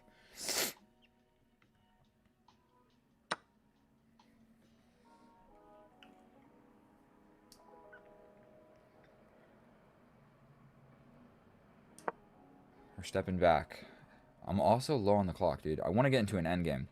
Another tidbit of information that is good for you is... Oh, bro, are you serious? We have to take, no?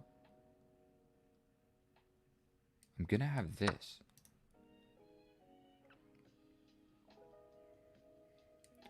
We take and it's just tempo on my queen. Oh, this. We take. You take my knight. I take your rook. You take my rook. I take your knight. You take my pawn.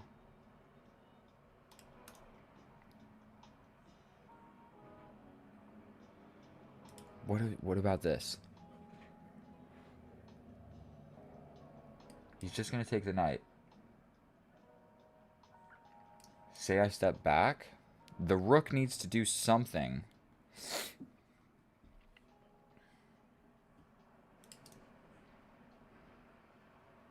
We push. You jump in like this. I take your rook, you take my rook, I take your knight. I'm winning. So I push in. You have to take. I take your rook, you take my rook. take your knight. I lose a pawn. I got nothing to show for it. So we push, you take, I just take.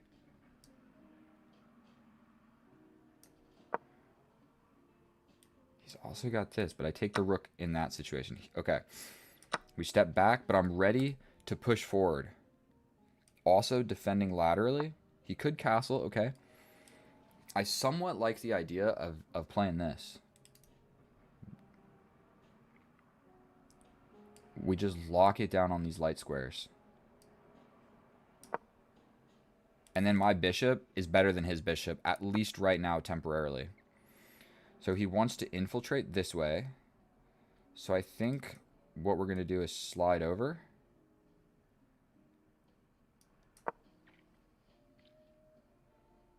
Potentially we push and then slide over like this. And we slowly bring the king somewhere safer. And he can't castle. He's already moved around a couple times, right? What about this? How do we feel about that?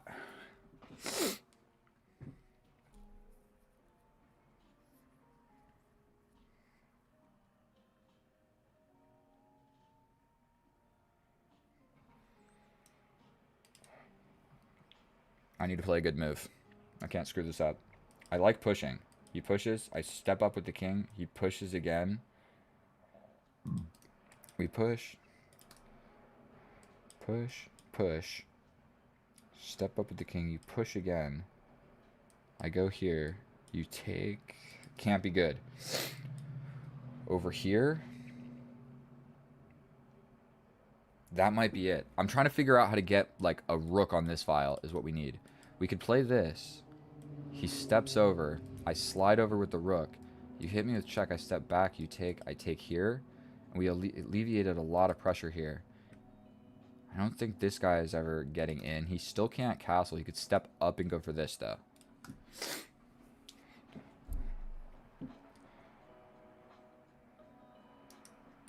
We're doing this. Dude's got 7 minutes. Okay, he does castle. He can castle. What? Because the rook doesn't move through the attacked square? Jesus.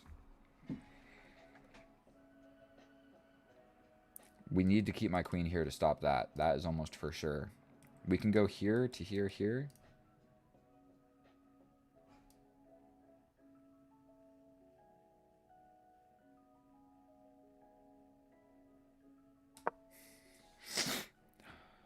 I'm going for this, capture, capture, capture, and I'm just getting in.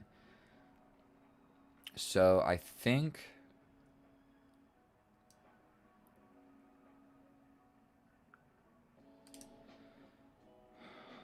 we step back, also protecting this. But then this whole just push becomes sort of a little bit of an issue. I can double up the rooks on the 7th rank if it really comes down to it. So it looks like he's trying to figure out how to bring this guy in. But I think potentially here, here, capture, capture. If he brings the bishop, that's really not a lot of fun. Just straight up gambit a pawn. Running anywhere with the king doesn't make any sense. Boom, boom. Boom. What if he just locks it down? Here, here. Capture, capture. Let's do it. Let's do it. We're trying to crack stuff open. You got stuff looking at my freaking king. We're defending feebly like this. This doesn't look good for me. I'm going to be completely honest with you. I really don't want to lose this game. And I'm just suffering immensely on the clock, dude. This guy has been really, really annoying. We push, take. Dude gets in. But then we've got all sorts of checks. We're just going to gambit a pawn here, I think.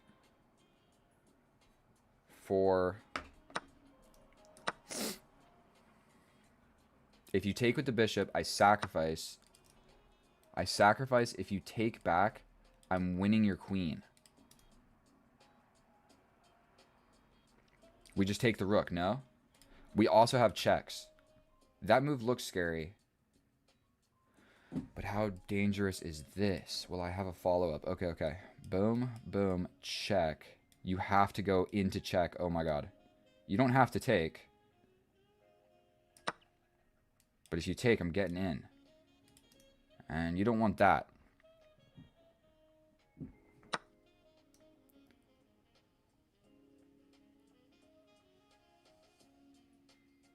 For sure we give this check.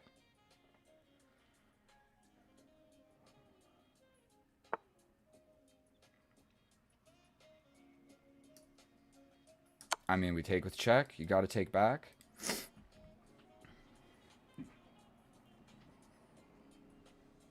And then do I just abandon my king?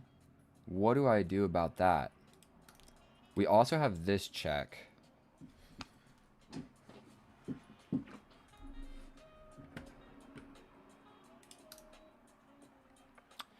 Check here.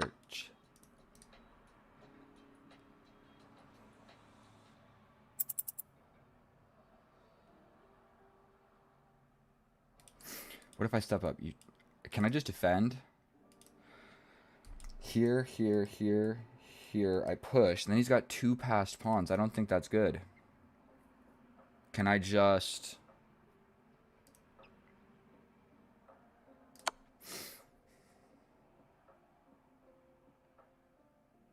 We step out of check. We allow this.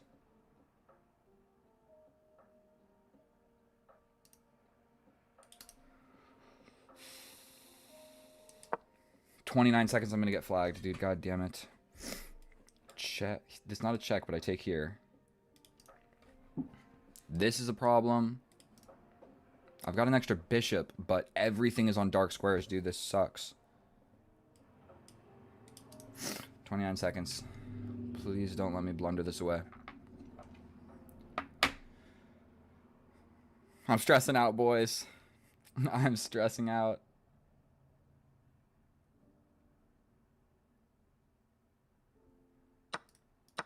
I'm going for it. Check up.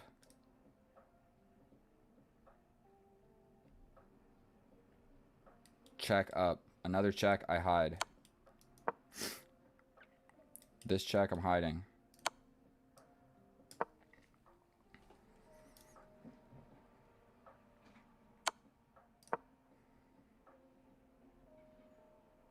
I'm gonna hide my king over here if I have to, bro.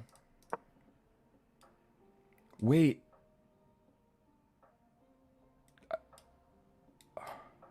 He could step somewhere with the king. I don't want to grab that pawn. I want to hide here, dude.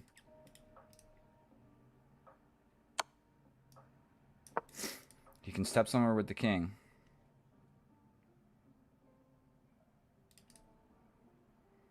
But I think I'm going to be able to mate him. He completely abandoned his king. And I've got a bishop and a queen. I don't think... This. And there's this. Are you kidding me? Check. Here. Bro.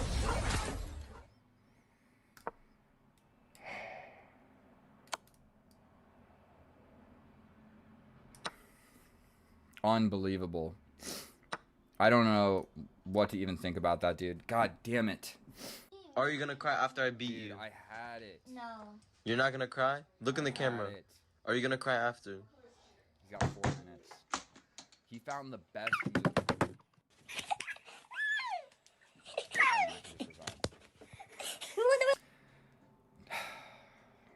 There's a 0% chance of winning this. Now, what really sucks about chess.com is you never know if your opponent cheated, and like 20% of the games you play, somebody does cheat. So it really sucks. Like, we're gonna analyze, and here we are in the analysis, and that is absolutely heartbreaking to lose that game of chess. Now, it was not accurate by any means. I played 57% accurate, and I made 2 super fatal blunders. Well, one of them was more fatal than the other, but a little bit of a problem, see? I mean, everything was going good, and then some dumbass junkie... Did what? Some dumbass junkie did what? You mean you fucked it up? What the fuck is wrong with you? You promised me that everything was gonna be okay, remember? I fucked that sleaze bag for you, and I put myself through fucking hell for you! There's nothing out there! I don't give a shit! You fucking loser!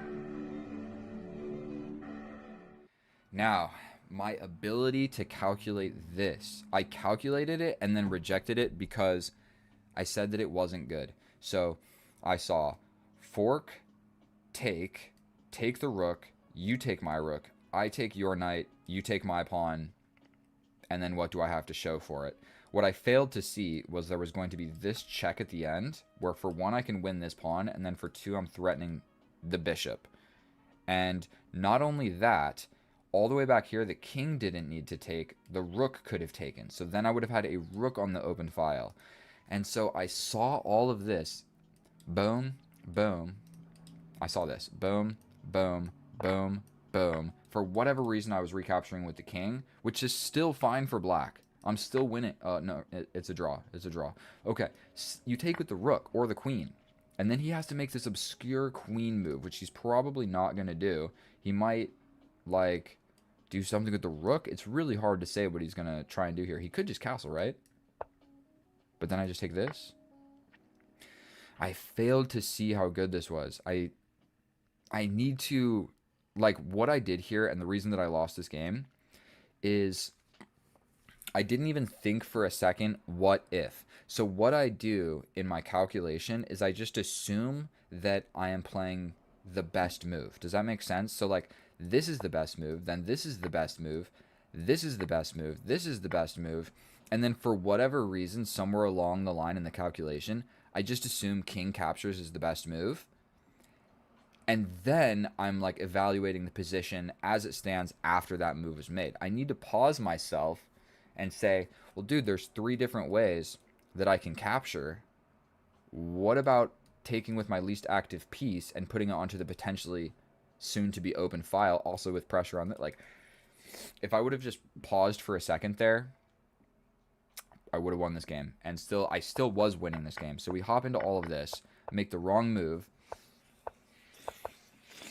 and I do find a tactic later on. So we push this, capture, capture, bishop takes, the rook take, because that opens up the file where I give the check, he steps forward, I take the queen with check, he takes, then I give the wrong check, I went the wrong way, the queen can access basically both sides of the board.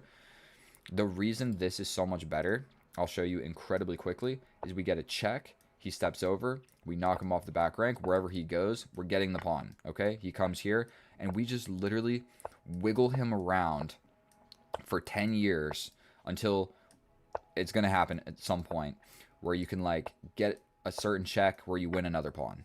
Did you see that? Then you wiggle him around to death, and eventually you'll be able to just, like, get this pawn as well. So it's hard to do. Like, if he goes here, okay, so say he goes here, then what's happening?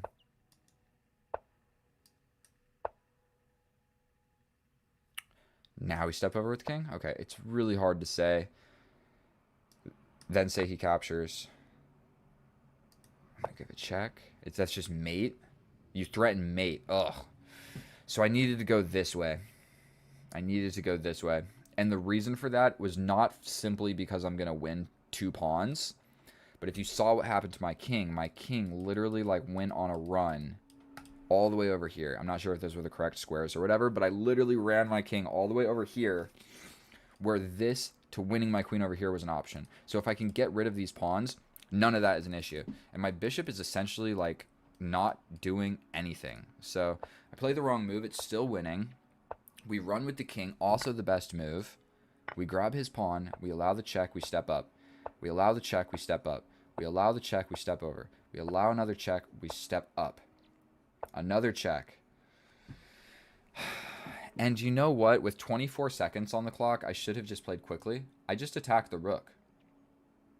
I just attacked the rook. If I play this check isn't a thing. I'm attacking your rook. So I attack your rook. Your rook has to go somewhere. Like, you double up or whatever. But then it's my turn to start giving checks, and I'm going to checkmate you.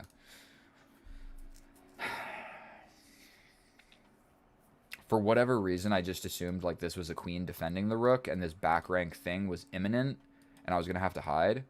So right here, I blunder it away. I spent 2 seconds deciding what move to play. I spent 2 seconds, and then I'm just cooked.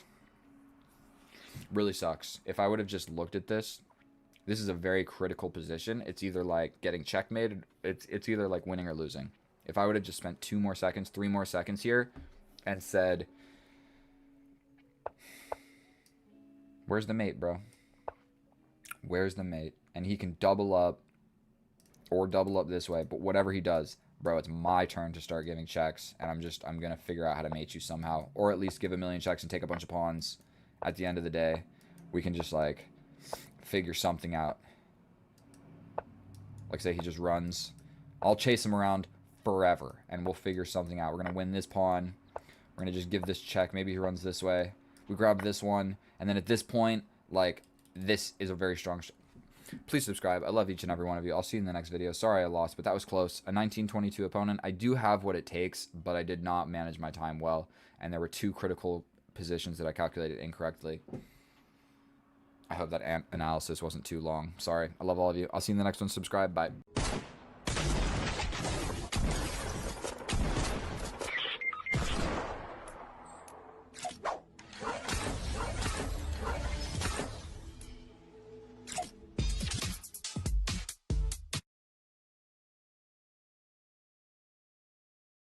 Oh, hello, and welcome back, and thank you so much for clicking on my video, my fellow chess enthusiast. In today's episode, we're going to be doing what we are always doing, pushing to become rated 2,000 ELO on chess.com. Unfortunately, the road to 2,000 has been filled with many, many blunders.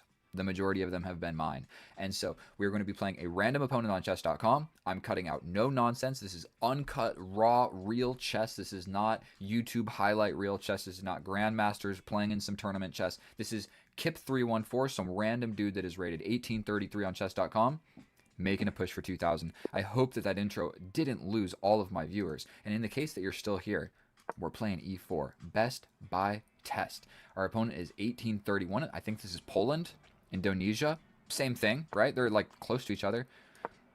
And we get the bishop's opening, where he goes ahead and he pushes forward. I believe that we just develop this side of the board first, because we're still a little bit tentative about developing this knight and walking into a pin, because this bishop is going to be the main component of breaking that pin. So we're going to make a weak move on the side of the board. Don't hate me for it. I don't know why I grabbed the rook. I can't put the rook here. And you know what I haven't done is just tried an all-out attack. What if I just step forward and castle opposite? What happens then? Do I win? Do I lose? Well, it looks like I'm not going to be able to castle any which way. We're going to push this forward most definitely, because if you don't, you can end up in a bad situation. So I don't have this completely memorized, but we jump over here with the knight. His bishop's coming. Ooh, his bishop's coming that way. Definitely didn't see that one coming. Castling here seems a little bit risque. Audio is good. Microphone is good. Everything's good. Not even going to think about it. We're castling this way. I didn't see an immediate threat. We're going to put my rook into the middle of the board. This pawn is a little bit flimsy. A pawn push is almost most definitely coming, where we will think about it for 2 seconds, because moving pawns changes the entire board. So once I capture this, what changes? This square is undefended. That's something to note. This is going to happen. Let's not lose on time. He captures, and then this push becomes a threat. That's terrible. This becomes a threat. And I'll have to do something with this bishop. Capture, bring the queen. Looks fun, but I think I'll almost most definitely lose the game. I can either move my queen back here or push the pawn forward. If I push the pawn forward, he probably just goes here. Where I jump in, he captures, I go here. No, if I push forward, that opens this square. Okay, so we're going to just step back. Now his rook is going to come this way. He can really play a lot of different moves, but we're going here. Yeah, almost immediately we're going to have to play this. I don't think there's really much of another option. I'm getting sandwiched, bro, again, with the white pieces. Look at the state of the board. My pieces are stepping back, useless, unactivated, and his pieces are slicing and dicing with beautiful prospects of jumping in on my side of the board. Like such. I think that move wasn't terrific. That's my immediate thought. I think that move was not terrific. What is this knight? I mean, if he takes... Oh, another step back. Do I dare? I'm stepping over here, moving the rook. Don't know what else to do. 8 minutes and 10 seconds against 8 minutes and 30 seconds. Dude, I need to win this game. I need my elo. I feel like trading this off isn't a terrible idea. And I can push here, and that kind of locks it down. It gives him this square. What if I push? If his knight comes in, if he takes like this, I got to step back this way. I'm doing it. I'm doing it. Then I might be going for this. I probably should have actually gone for this immediately. Yeah, now that I'm looking at this, because he can push. Don't love that. What if I push, then he pushes? I mean, I guess I could just grab this. There's no useful discovery, I don't believe. Yeah, I should have played this. Almost certainly. Maybe this is a good time to show you guys my progress. 2,661 subscribers. A small army of gentlemen. Some of the best gentlemen in the world. We're going to just take with the knight and not even think about it. If he takes with this pawn, my bishop gets out. If he takes with this pawn, I take another stupid step back. God damn it. And... ooh, the bishop comes alive. His knight can come in. But I think we're almost ready to bring this guy somewhere. And I think we're winning on time now. And to be honest with you, if... my bishop sucked.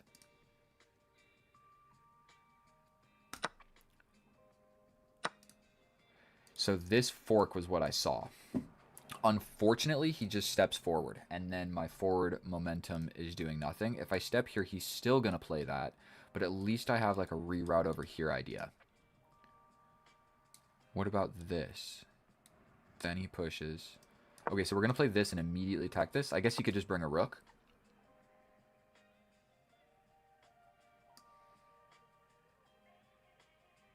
Going over here. If I can get my knight here, I'm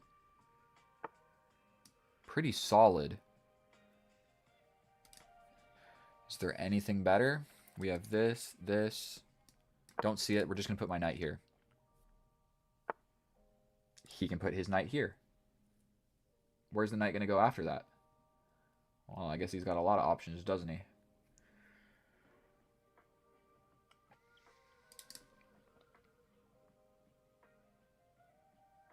I like that this pawn is... okay, we're just stepping over with the rook. I don't know what else to do. Oof, didn't see that. Now my rook is passive. Definitely don't love that. But his rook is also passive. We both have one passive rook. I'm down 20 seconds. Dude, I really got to be able to step my game up and just play quicker. He's got the dark squares. I've got the light squares. Like, literally, he's got the dark squares and I've got the light squares. He could reroute like this. I mean, that stops the forward momentum of my knight. I think we just do something with my rook. You can push, but then you lose your little defender that you like so much. My alarm's going off telling me that I need to go to bed. What about this? This. We then attack the knight. He could go over here if I take the pawn gets in. Don't love it. This knight is too strong. We have to deal with it. Unfortunately, I think we have to deal with it. So now I'm trying to think of ways that I can trade this.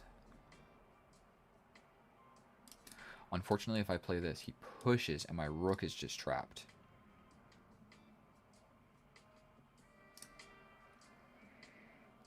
I don't know what to do. We're stepping over here with the king. We're stepping over with the king. I didn't know what else to do. He's stepping over with the king. Should I go for this? Or if he captures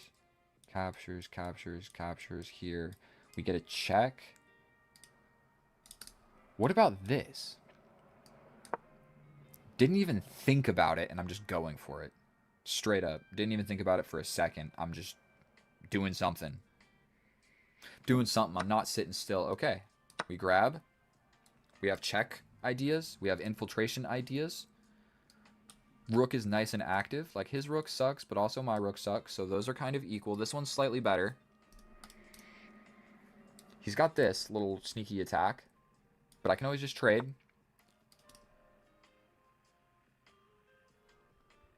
Now, really, the only way to defend this pawn... Check up, take, goes back. We step over here.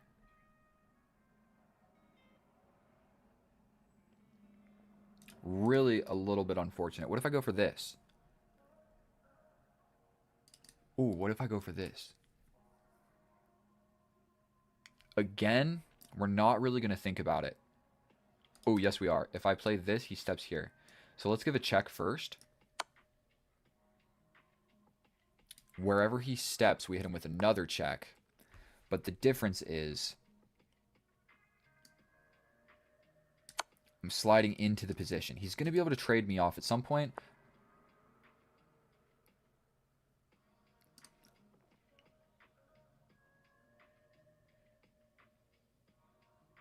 We go for this. Just delicately applying pressure to this knight. And what I need is to actually get rid of that knight. That is what I need.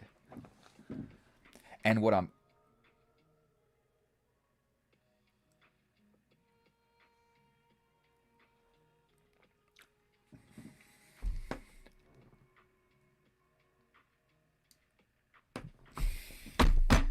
God damn it, boys.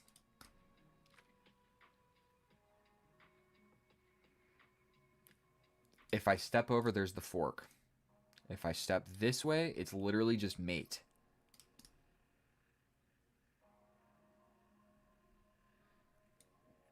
This is also just mate. This is also just mate. Dude, did I just hang mate in one? If I step up, he just comes in. God damn it, dude. I was thinking about what I want, not what the opponent wants. And just unfortunately, I think that it's over. I don't think there's anything I can do. All I've got is this.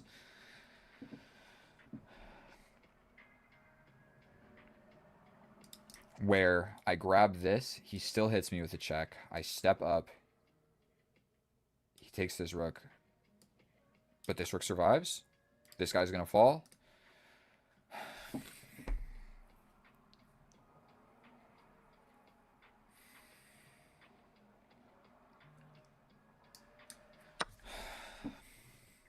Unbelievable, bro. We're looking at 10 wins and 10 losses, I believe, after this game. It might be 10 wins and 11 losses. The rating that I started at was 1834. I am at 1833, and so it is looking like... I'm going to slip back. He can really pick his poison here. He can just grab the rook and be up the exchange. Where am I going with this king? Here to just, like, open files where you can just destroy me no matter where I go. Or he can throw in this check first where I step up. Then he grabs this. I go here. You grab this. I step up here. You're going to lose this guy. I mean, you take all my stuff. And then that's a passed pawn. Okay, so he goes for this. I think we make a run for it. We can be active or passive. Those are the two options. We're going to be active. We're going to be active because once we get to this square, we can potentially get my rook to an open file. And this knight is not so incredibly terrible. He could kind of box me in here at some point. Yeah, that's a little bit scary, I suppose. If he plays...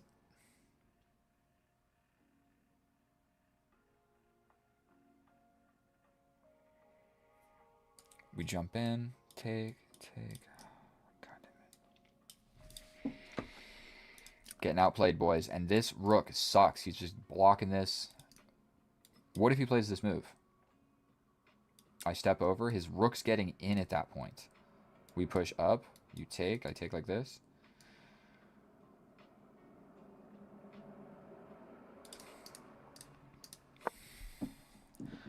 This is game... Oh, I didn't even change my thing. God damn it, boys.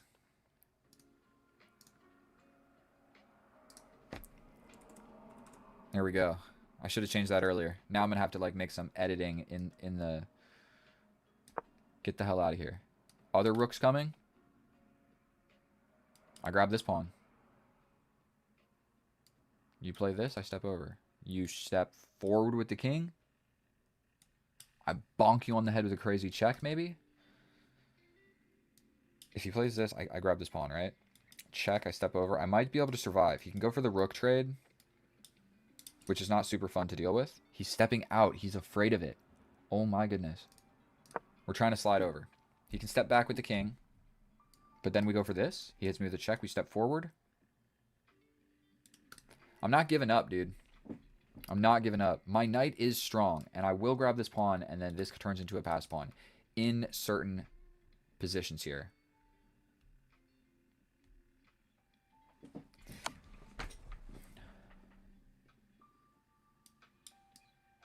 Going for this. I mean, then he just steps back. Seriously, bro? We go for this. Oh, he's going for this one. God damn it, dude.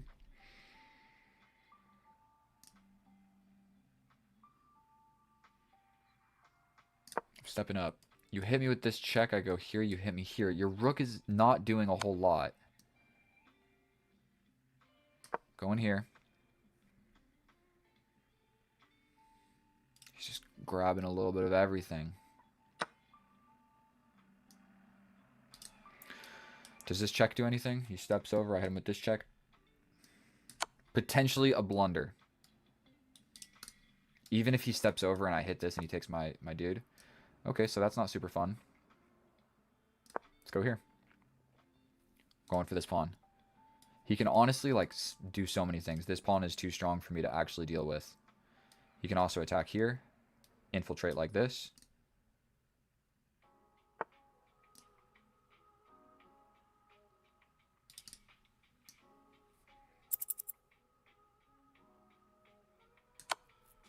What am I doing? What did that move do? That move did nothing good. Check here, check. We're going for it. No! That's it. That's a wrap, boys. That's a wrap. At this point, it's I'm just gonna resign. Should I? What do you guys want me to do? Do I play on? I'm down a rook. Down a rook in an endgame, and I'm just getting mated. Okay, so I mean, he can just push. There is 0% chance.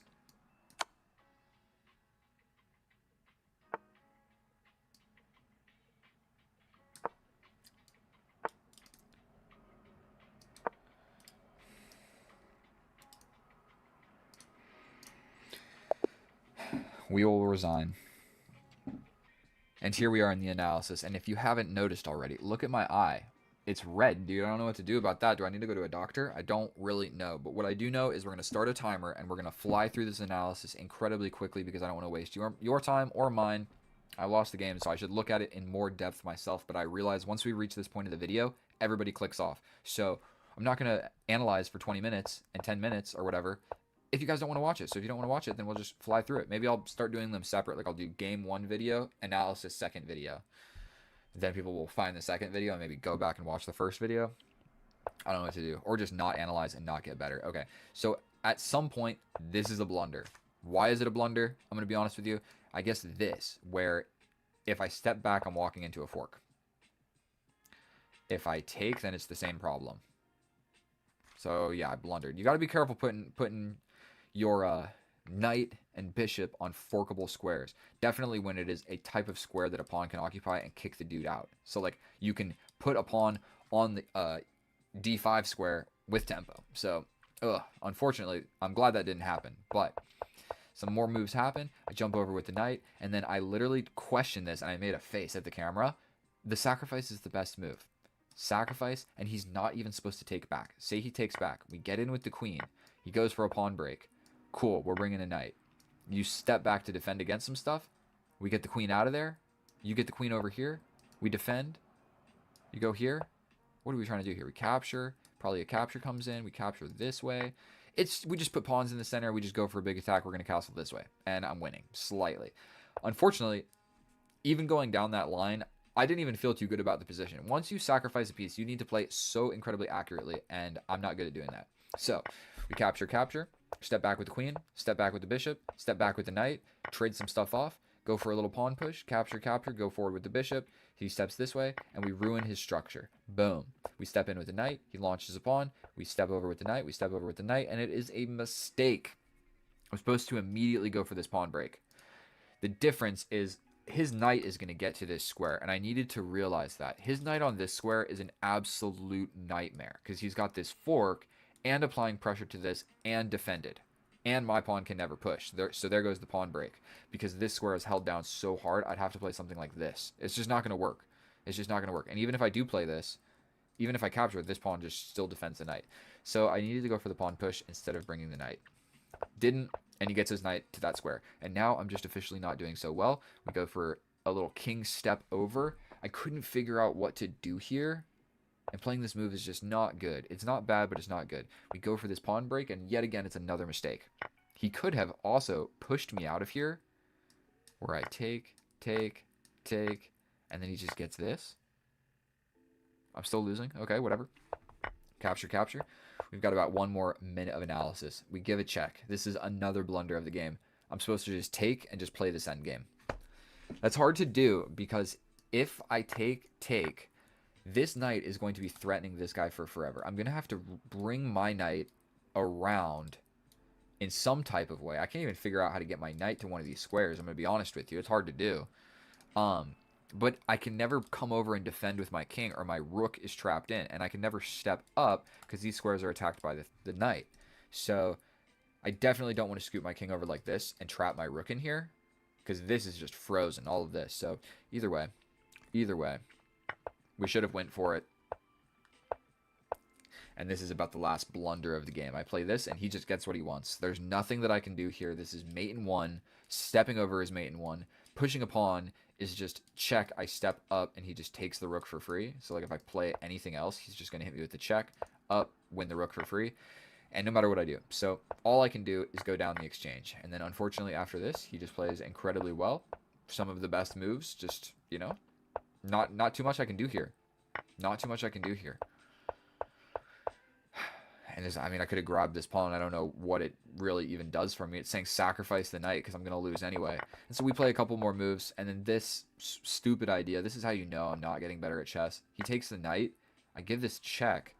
Dude, this rook sat on this square for so long, I forgot it could even move. I was like, he's only ever on this square. He doesn't do anything else. All he does is look. He doesn't actually move.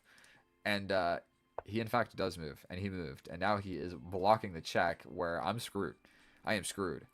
His king's going to step out of here. This pawn is going to push. He can defend it a million different ways. There's nothing I can do. So thank you guys so much for watching my video. It would mean the world to me if you would please subscribe. I'm trying to reach 3,000.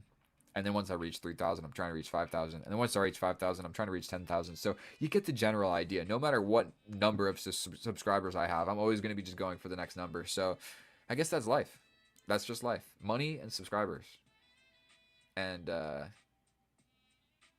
I'll see you in the next one. Get out of here. Bye. I love you. Nothing beats a Jet2 holiday. And right now... Oh, hello, and welcome back, and thank you so much for clicking on my video, my fellow chess enthusiasts. In today's episode, we are in game number 16 of the push to 2,000. Recently, the past 4 videos have been me absolutely suffering, and so in this video, we have 2 goals. I'm either going to lose, and we're going to review it well and learn, or I'm going to win, and we don't need to review the wins that much, because who's got time for all of that? So wish me luck. We're starting here. I know the camera just lagged. Please forgive me. Our opponent is 1768. Can't even begin to pronounce our opponent's name. We have e4, e5, bishop, c4, the bishop's opening. This is my favorite opening. And what we're going to go for right here is potentially the knight sacrifice. Okay, so he doesn't want to do it. He wants to ruin my pawn structure by giving up the bishop. We are gladly going to accept that. We have a ruined pawn structure, but we have the bishop pair. So I'm immediately going to lose my bishop by way of this. So let's just step forward so I have a place to go with the bishop. Probably we still got to do something with the knight. The pin is not a thing. And I'm going to just not lose on time as well because I've really been suffering to play quickly. We play this, just walking into a nice little pin. Bishop tucked back in the corner. This pawn is now undefended, but defended by way of a discovery. So if anything ever takes this, I can sacrifice the bishop for it. Okay, probably about time that I castle, but we're going to just break this pin. I don't want to have to deal with that. And we're gonna wiggle back this way. You really don't want to push all these pawns in front of your king. It just greatly weakens your structure. And right here, okay, so we are going to step back. He's going to chase us. We step back. He jumps in. We could take. He takes back with either one of the pawns. And it's not super good or bad for either one of us. So something that, as you get better at chess, you're going to realize throughout the opening, you can kind of just play fast and make moves. It's pretty rare in the opening at this level that you make just like a huge blunder. So we're going to just slightly improve. Slightly improve. I don't know how scared of this I am. I think that I can just take. The knight can't come in because it's defended by the queen. So, boom. This rook is undefended, so I'm thinking just like take. I mean, and it also gets rid of my weakness. I could just take once. He'll take back, and then I push forward, but that blocks in my bishop. So let's calculate this one more time. Boom, boom, boom. Looks all right to me. We're clearing off some pawns to the side of the board. He could push. We push. Also with the immediate threat of winning the rook with check. So I really hope that happens, dude. I need an easy dub. I need an easy dub. He could just develop his bishop. That is a move. My rook is also undefended. So there's a few things that I can do here. My immediate idea is push forward. That's going to...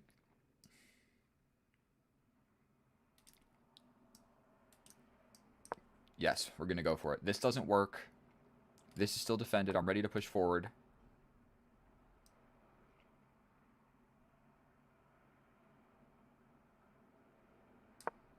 Don't love to play a move like that, but he can come forward a couple different ways. I still need to castle. Potentially even stepping forward makes sense. Am I crazy or did that just hang a knight?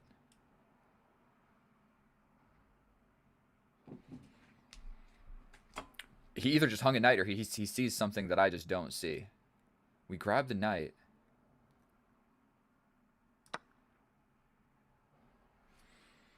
Okay. I still haven't got the opportunity to castle. Okay. That locks it down and gives me a passed pawn. I think just to be like principled, we step all the way back, defending this guy. We could also step here, so we're defending it like this. Let me think about this for a second. I'm losing on time as well. We're going to do this first. This square is covered, and we're defending like so. I'm ready to castle. This I'm not really afraid of anymore.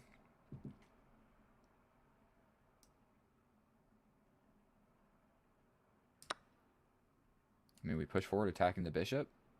I think he's just playing some pretty terrible moves. So I should be able to convert this quite easily. Okay, so he sacrifices again. Like, are you kidding me? What on earth did that do? I can, for one, jump in attacking the queen. I'm already up a piece, so I take here. He takes back. Then I attack the queen. Queen probably slides over here. Then I castle. This is a pretty critical moment in the game. I also have this knight sacrifice at some point. I also have attack the queen immediately. I like that. It attacks the queen and defends the rook. So we could go... Boom. Queen probably goes here. Then I capture. If you capture, I capture. The queens are looking at each other. If you take here with the queen, I take back. I think... I don't see a reason not to play this move.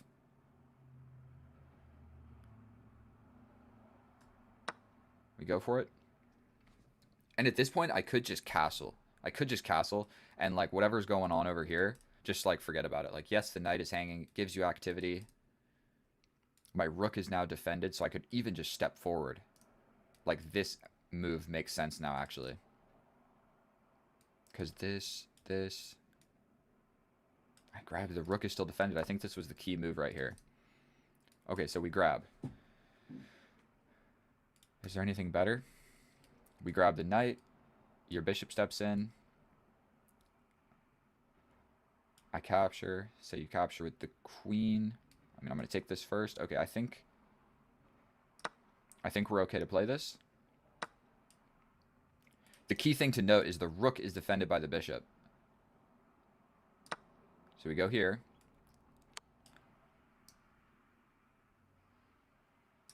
Okay. We lose this, that's for sure.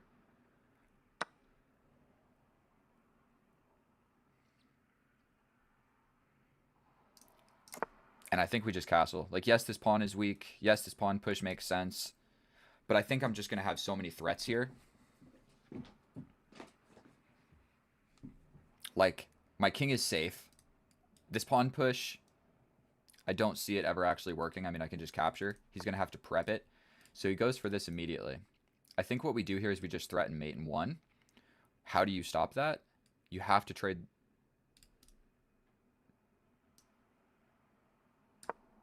I mean, this just seems like the move, right? The pawn is still defended. I'm threatening mate in 1. If you try and run, I'm threatening win the rook at the end of all of that. I'm up 2 minor pieces, so as long as I'm not a complete idiot, I should be able to get this elo back. And I really did need a dub. I really did. I lost like 4 games in a row, so it's about time that I gave you guys an actual dub. And yeah, what do you do here? I think he's cooked. I don't think there's anything he can do.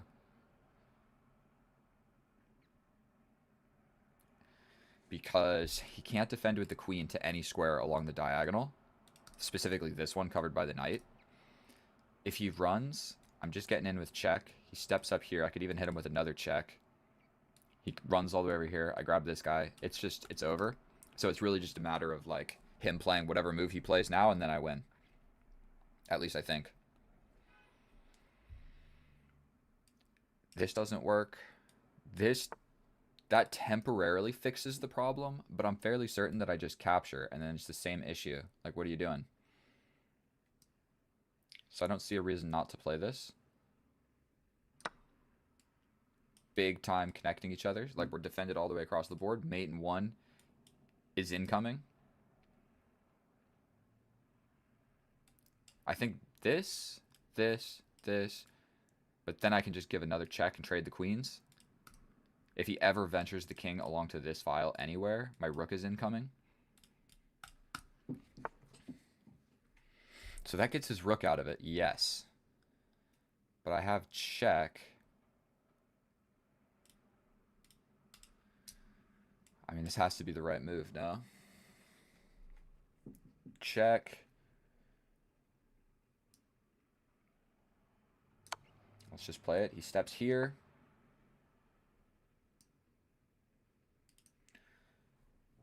I'm thinking we get this check. Like I said, if he ever steps along to this file. So I think we give this check. We're attacking the rook. The rook is attacking the queen when the king moves. We're going to get the rook involved. I got 4 minutes. Let's just figure out how to mate this guy. For sure, this is the correct move, so let's just go ahead and play it. If you run, does this check do anything? I mean, it looks like he just runs further.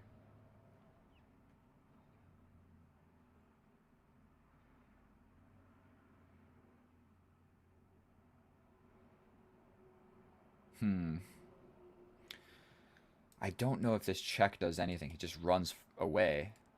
If I hit you with this, you're going to step up. At that point, I hit you with this check. You run this way. I could just grab this pawn.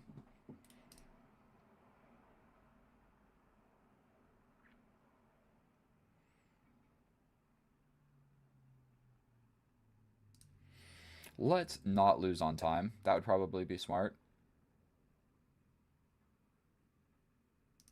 I'm going to give this check. You got to step up, and I might hit you with this, actually. If you run this way... Okay, I'm going to hit you with this check, and that's pretty scary.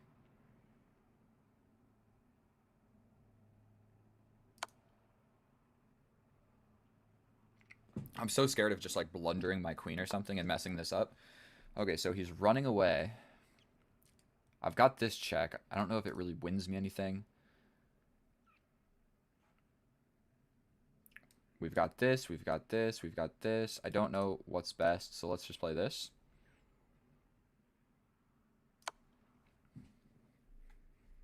Only move.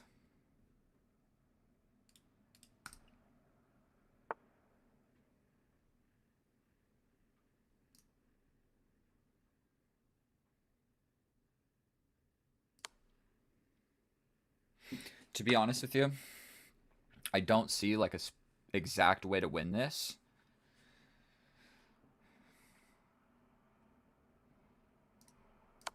So let's just guarantee the dub.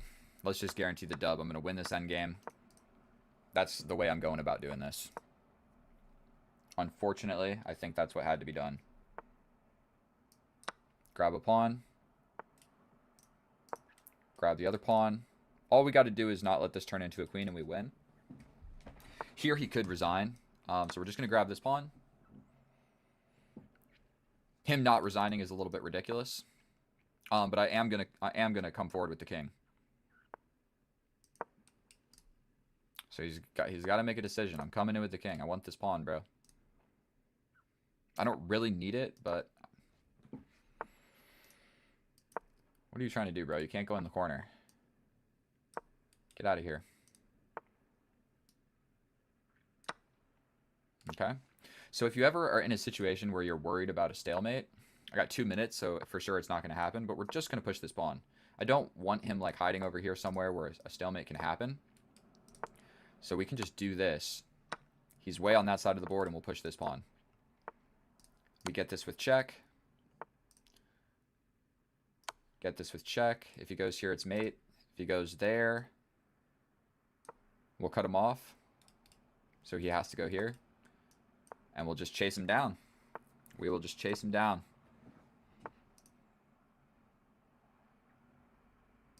Sorry, I had to think about that for just a second. We then bring the king.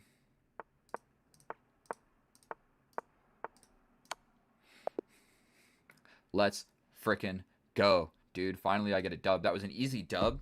So he just kind of like blundered his pieces mid-game. So we'll do an incredibly quick analysis. We're going to do like a 3-minute analysis and see if I missed anything. Probably that was a fairly accurate game, if we're going to be honest. And here we are in the analysis, and that was a pretty seamless, flawless game of chess, if I do say so myself. If we look at this graph, there was never a moment that I was in trouble. There was one moment where I would have had more of an advantage if I played the bishop sacrifice. I just totally missed it and captured pawns too quickly. We're going to go through it. So I really had that one blunder, but everything else was fine. And then here in the end, I lowered my accuracy definitely a little bit by the way that I played that endgame, like trading the queen to lose the pawn and all of that. Even like the rook trade wasn't great, but I'm going to just, from a human standpoint, when you're in an endgame like that and you're winning, simplifying is your best friend. You have like 2 minutes on the clock. He's got a rook and a queen. I've got an extra bishop and a knight. Trading everything, even if I lose like 2 or 3 pawns, that's what you want to do, because you can't blunder when they don't have any pieces, okay? So just trade it all. Even if you're going to lose some stuff along the way, as long as you have like a couple extra points of material, you're good to go. So we have a pretty boring opening. He gives up the bishop to ruin my pawn structure, although it's not actually that bad. This pawn push doesn't make a lot of sense, but I wanted a place for my bishop to go. We jump in with the knight. We get the bishop pin. We step back. Stepping in with the bishop is actually the correct idea because this knight is pinned. I didn't think about it. He would have just played this, though. Instead, we make a little luft for my bishop. And then here, if I felt like being fancy, you can play for this, where you castle and you just say your king is weak, my pieces are attacking, but I did sacrifice a piece for all of this. So it's going to be a little sketchy. It's going to be a little sketchy. And if I don't play the immediate best moves, then I'm kind of actually in trouble here. We grab the rook. The rook is involved. If you play this, I'm hitting with checks or something. That's a risky way to play, and I don't think that I'm going to play like this, okay? I just want to win the game, and if I play this, you have to play ultra super precise because you sacrificed a piece. So here, we have capture, capture, and One thing that I need to do is pause after pawn captures. Like, once one pawn capture comes in, I go capture, capture, and I don't even think about it. I noticed this a mile away. Like, I saw this whole idea of the check to win the rook. The rook is undefended. So I saw this, and I was like, okay, the threat is still a thing. But him developing the bishop just gets rid of that threat and puts pressure on my piece that's essentially pinned, because my rook is also undefended here. So we jump forward. We step forward. He jumps in with the knight, just a straight up knight blunder. I don't know what he was thinking there. We step back, and now we've got a passed pawn and a locked pawn structure, essentially. We capture. He captures. I step in with the bishop attacking the queen. I grab the knight, trade the bishops. The key moment of this was when my bishop stepped in here. We were also attacking the queen, so it was like attack the queen and defend the rook all the way in the corner. That rook was undefended because I never castled. Now it's defended. He grabs some stuff, and we castle. We're safe. I've got an extra knight. I've got an extra bishop. And so this part of the game is really just clean up. We step this. We take the pawn. We give a check. He steps up. And now there is a mate in 6. There's a more accurate way that I can play this. But really all I wanted to do was like either mate him easily or just trade all the pieces. And so we hit him with a check. He steps up. We hit him with a check. He steps over. Another check. He steps up. This check. And then here, like, okay, so this move is better. There's a mate in 8. But if you have 3 minutes on the clock, your opponent has 5. If you don't see that mate in 8, trade the rooks. Trade the queens. There is no possible way that he wins this game ever, okay? If I get my king here, everything is defended. Like, this is the only issue. Like, these guys are not scaring anybody. This guy and this guy are weak. So if I just bring the king here, it's an absolute guaranteed dub. We jump around. We take all of his pieces. And then even here. So I'm losing a lot of accuracy here. There's a mate in 5. Did I see it? No. Then there's a mate in 4. Did I see it? No. I'm doing the easiest, simplest thing not to lose. I don't want to have to think. I don't want to anything. I just want to win the game. So I know how to do this. I don't need to look for a mate in 4 when I know for certain that there's a mate in 10, guaranteed with no effort. So maybe you don't got to play like that. Maybe you do. So either way, thank you absolutely so much for watching this video. If you made it through, I'm sorry the end portion of that game was kind of boring. It was basically just me like simplifying all of the pieces to get the dub. But I'm going to like record and post all of these games no matter what happens. So like I had to do that, okay? And I don't want to mess anything up. I'm live. I know people are going to see this. I don't want to play like I don't want to hang my queen with 1 minute on the clock in the end game that I should have won, okay? So I'm just ultra safe, ultra solid, ultra careful. Please subscribe. I love each and every one of you. Thank you so much for watching. I'll see you in the next one. Bye.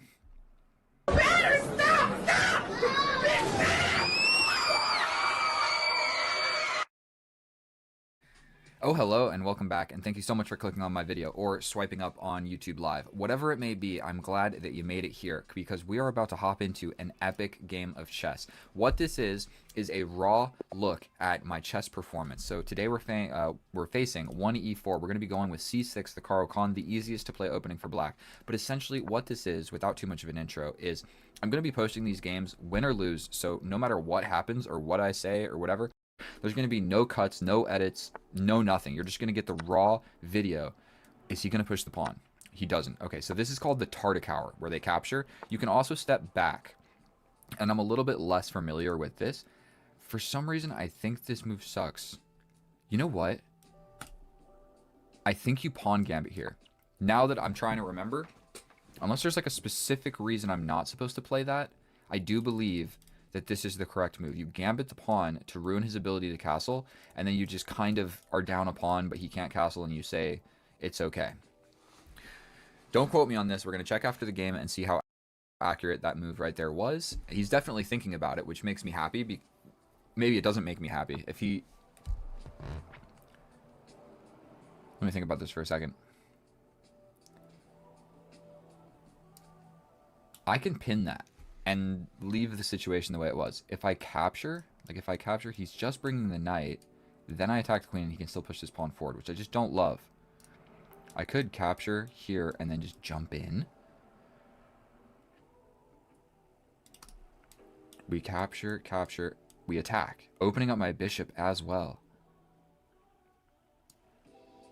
Oh, he can take with the queen, whereas I take and he takes with the knight, and then he's just got a knight in the middle of the board. I still attack it, but it's not as dank as what I was previously thinking.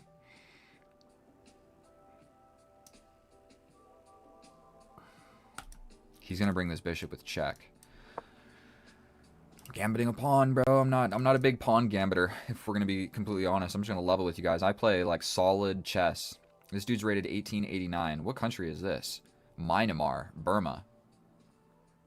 I had a 3-day relationship with a girl from Burma.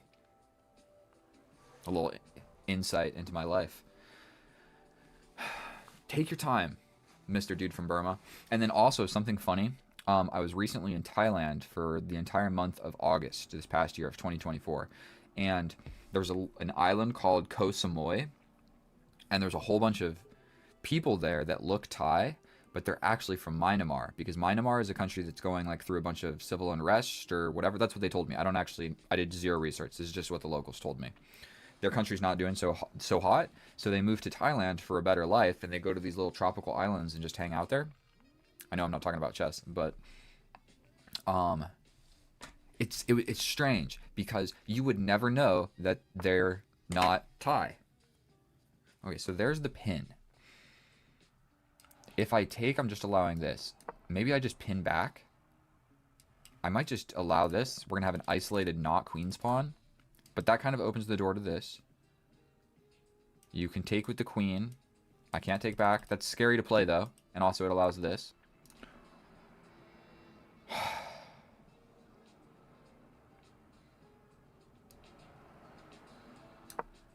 We need to play this. What a basic, stupid thing for me to fall for, dude.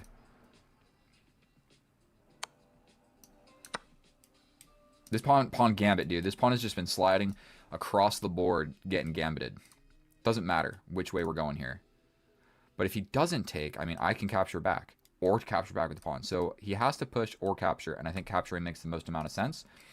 But he will lose the right to castle. He will take back. I will take. He will have a ruined pawn structure. This pawn will be weak, but I don't think there's any possible way to defend it. And I just step forward.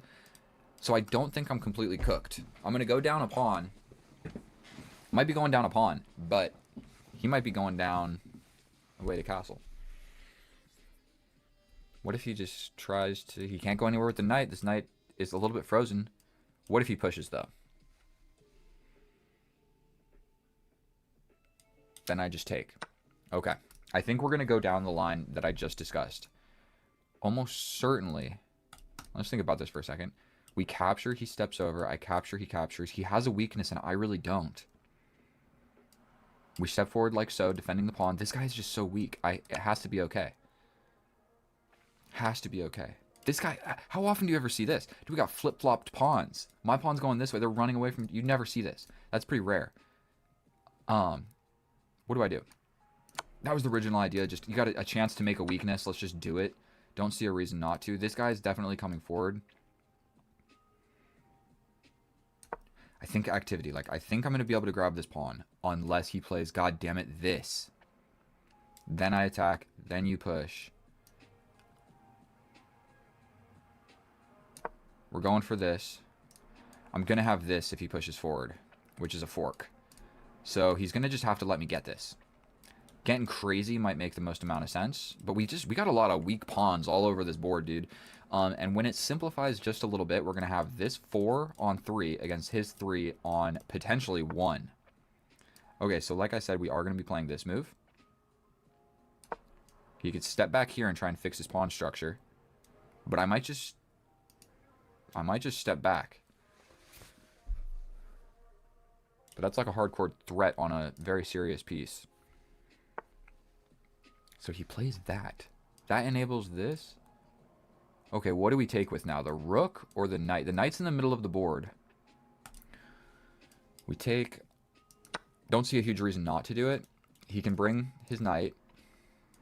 What if I play this?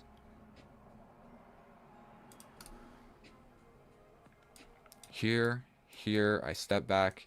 If you launch... I'm just going to do this. It seems like it makes sense. Oh, I gave him a passed pawn. He has to play this. I gave him a passed pawn. That definitely wasn't incredibly smart.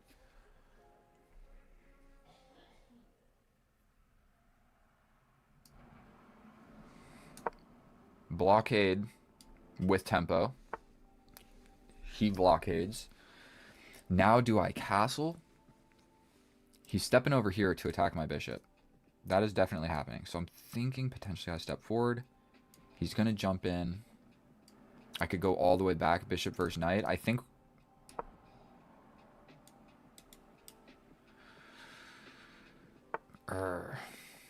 I could just let it fall. Nobody's up anything. But he has the passed pawn. That is what needs to be noticed. He's got the passed pawn. That definitely wasn't super smart by me. If I step back, he's probably just going to get ready to start pushing it. But if it gets defended by pieces, okay. We're stepping back.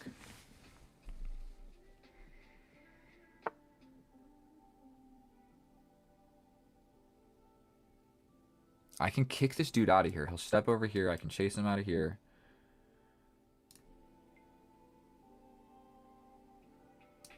This is a risky type move. You can see my hand is almost shaking, bro. Holy shit. Crap. I didn't mean to swear. Okay, 5 minutes against 5 minutes. We have an end game to play, my friend. If this happens, I'm hitting you. You're stepping back here, and that is not the most fun to be in spot. He's going to have to reroute quite considerably. I can definitely step over, exchange the rooks. He'll just bring this rook. I'll step back up. But his king has to stay guarding this. If he plays this... Okay, that is kind of what I assumed, right? I didn't even think about that. I calculated this previously, and I just felt like it was okay.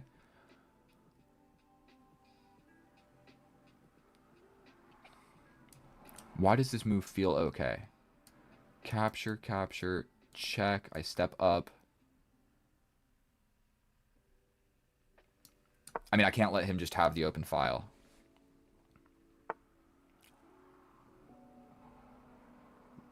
He's going for this.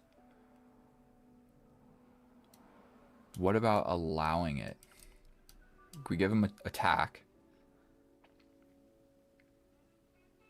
Oh, actually, we hit him here. If he hits me with this check, I have to stay guarding. So let's trade this first.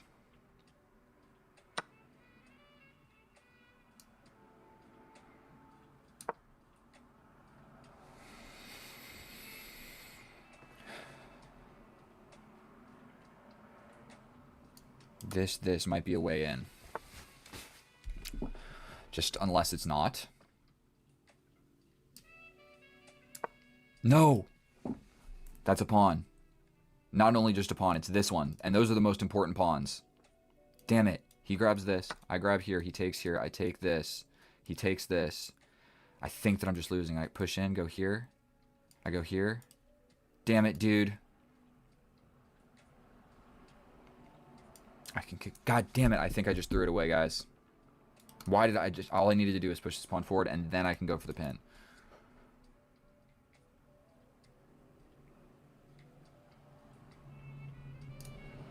Let's do it. We can attack first, but then there's this fork, dude. God damn it. I can't. All right, we have to grab this. But he grabs this, and then he's got a 3 on nothing, and I'm cooked. I think we have to go for this, this, push. You take, I take. This guy's never going to make it. I think he can just start pushing this.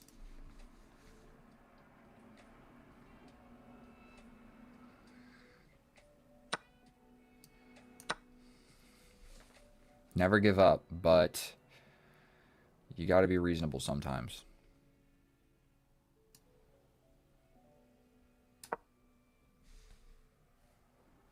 What just happened? Unfortunately, I'm not sure. His king is going to get frozen over here. If he pushes here, he can attack, but I push forward, and then these guys cement each other in. But the king will be here. This pawn's never going to do anything. I could start pushing this one.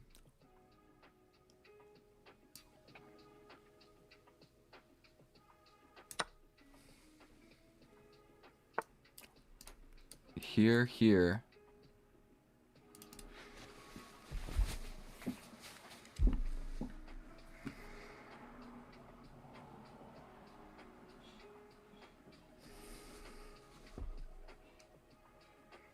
This got tense real quick. What if I step over? I think I need to start pushing. We push here, but then my bishop loses all of his scope. What about this? This? Where is he going? Here? Then I push, then you push, then I push, then you push. Then I push with check, you take. I take here, you take here. I step here. I don't think that's winning. God damn it, what do I do? Do I just start pushing this? The king is in the way. That doesn't work either. Do I try and run in? He hits me with a check. I step here, check, here, check, here, forward more. Dude, I don't think I can stop him.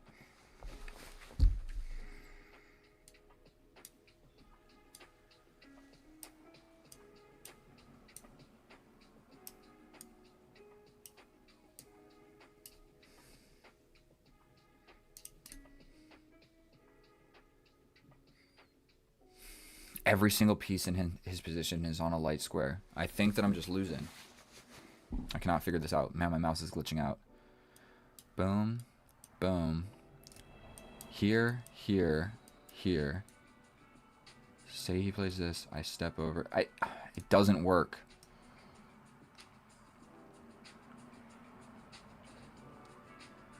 I can't decide what to do, dude. I don't know what's the right move.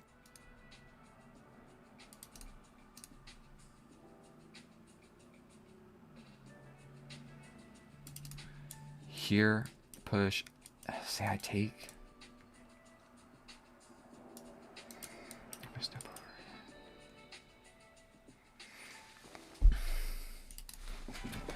over. Sorry guys, I'm really stressing out right now. I don't know what to do.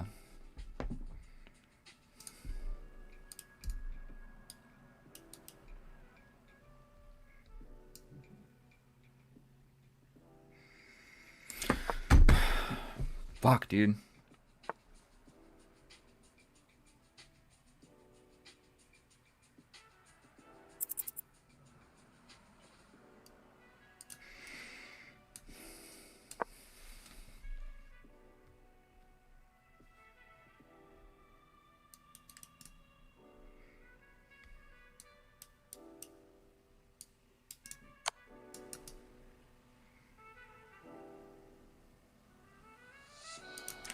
I go here, here.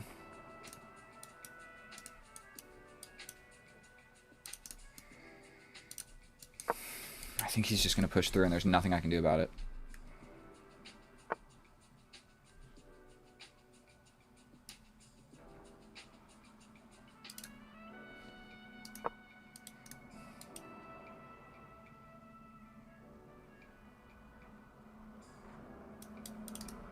What if he just attacks? You can play slow. I needed to step over.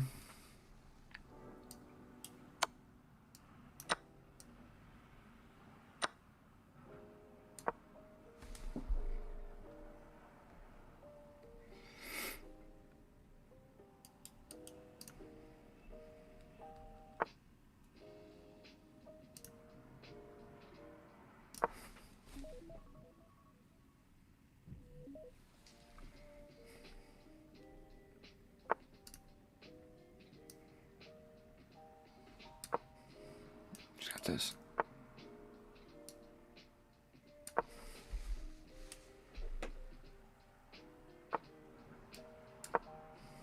Are you kidding me?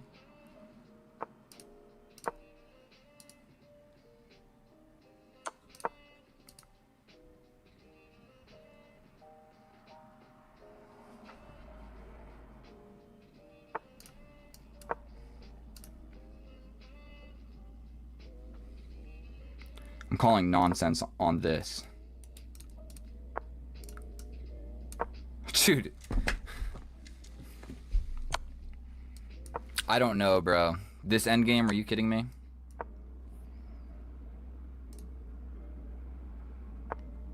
I was a little too accurate in that endgame, bro.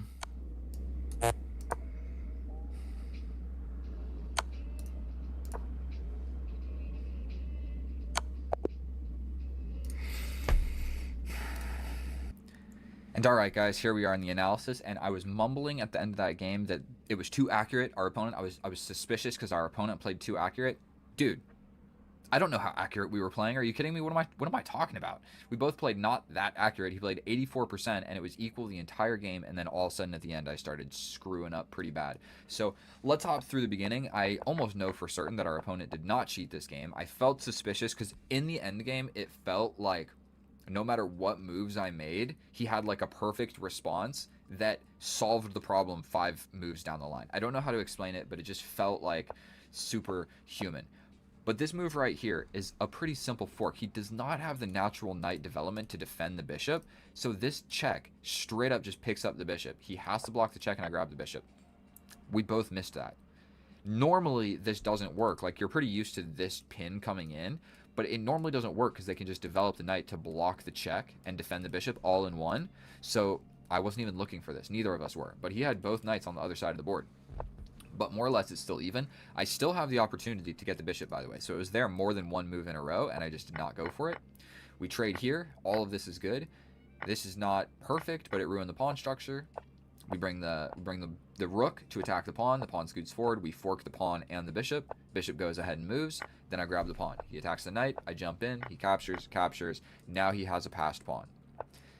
We bring the bishop. We bring the king. We step back with the bishop. We attack the knight. We attack the knight. The knight jumps back. I was supposed to just continue expanding. It's going to turn into a 4-on-3 at some point, so just advancing the pawns as far as you can makes the most amount of sense. I step over with the rook. We trade the rooks. Attack the knight jumps over, step over, and all I needed to do here was be a little bit more patient and defend my weakness. Then we can go for these pins. Then we can start doing other stuff. Instead, I lose the pawn for free. So now I'm just down a pawn. But I get the pawn back, but arguably that pawn was so much less important than my pawn. And not only that, like I mentioned, he's winning this pawn as well. And I needed to take, or he was hitting me with a fork and getting my bishop. So now I lose this pawn, and he just all of a sudden has a 3-on-0, which is actually still a draw, but it's so hard to find. So we capture, I step in, we get the pawn, and now all of a sudden we have a 3-on-0 and a 3-on-0. How often do you see that? Not very often, dude. 3 pawns on, like 3 on, crazy. So either way, he starts pushing. It is still a draw. I am actually still winning, and this is where I spent the most amount of time thinking the entire game, and I couldn't decide what to do. What did I need to do? Push the pawn. Say you push, I just push again. Say you push again, I push again. Say you push here, step back, you push here. We allow you to make a queen. I make a queen. But you don't have good checks? Is that what it is? What's going on here? White is just losing in this position? Why? Because he doesn't have good checks. Oh my god. He can't check here. He can't check here. So I needed to... We both make the queens. I needed to get hit with the first check. Get hit with this check. And then realize no more checks. Dude, that's like impossible to calculate. Are you kidding me? From all the way back here. And that's why when I recommend playing against stronger rated opponents, get into a crazy endgame like this against a higher rated opponent. And dude, it's anybody's game because like one random pawn push on the side of the board is winning and any other move loses. For example, this more or less. Still a draw. Stepping back with the bishop is the worst. I'm supposed to invest in this outside passed pawn. And I'm not. He's pushing his pawns and I'm wasting moves with bishops. So his pawns are just getting closer and closer. This doesn't even make sense. I should really be pushing up here. We trade, step in here. And then what I needed to realize here, for some reason I was still thinking about trying to get a pawn across the board. That's never happening. What I needed to do here was grab the biggest threat in the position. And once we grab this, all we need to do is get this pawn by any means, and it's a draw. So I could have grabbed here. Say he runs around. I just try to get to this guy. Say he gets in. I'm getting into this. We can tickle, no? No, that's losing. Okay, so we can't do that. We push the pawns. You take. I push. Here. Oh. Oh. Now we go for it.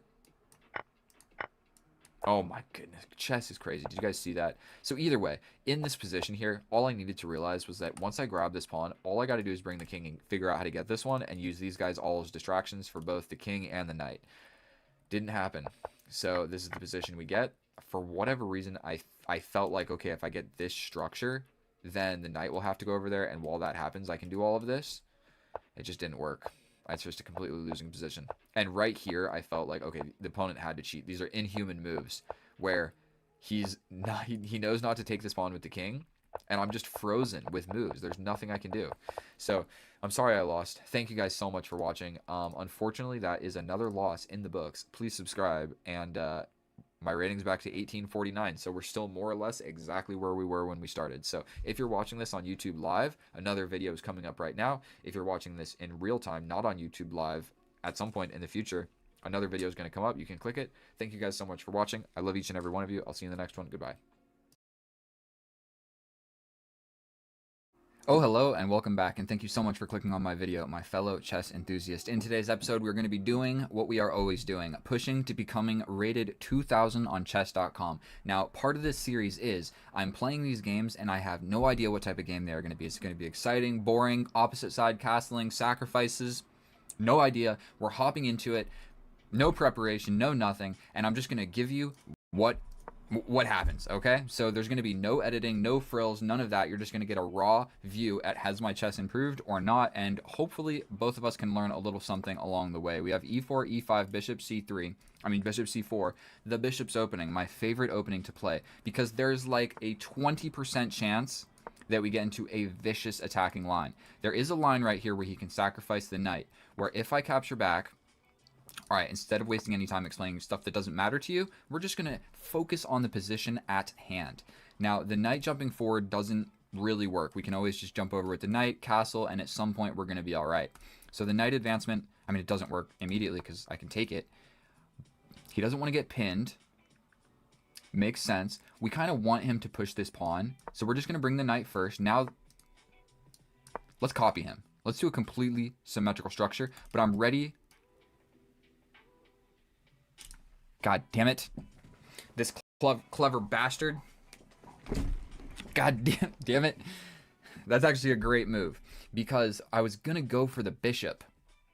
He's also prepping a push in the middle, but I was going to go for the bishop that is thwarted by this little queen check.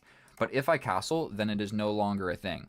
So he can step back with the bishop and preserve, not the bishop pair, but preserve his bishop for not losing it for no reason. The drawback of this is that's a natural development square for your knight, and you definitely don't want to put your knight in front of your bishop, so probably this move is going to make the most amount of sense.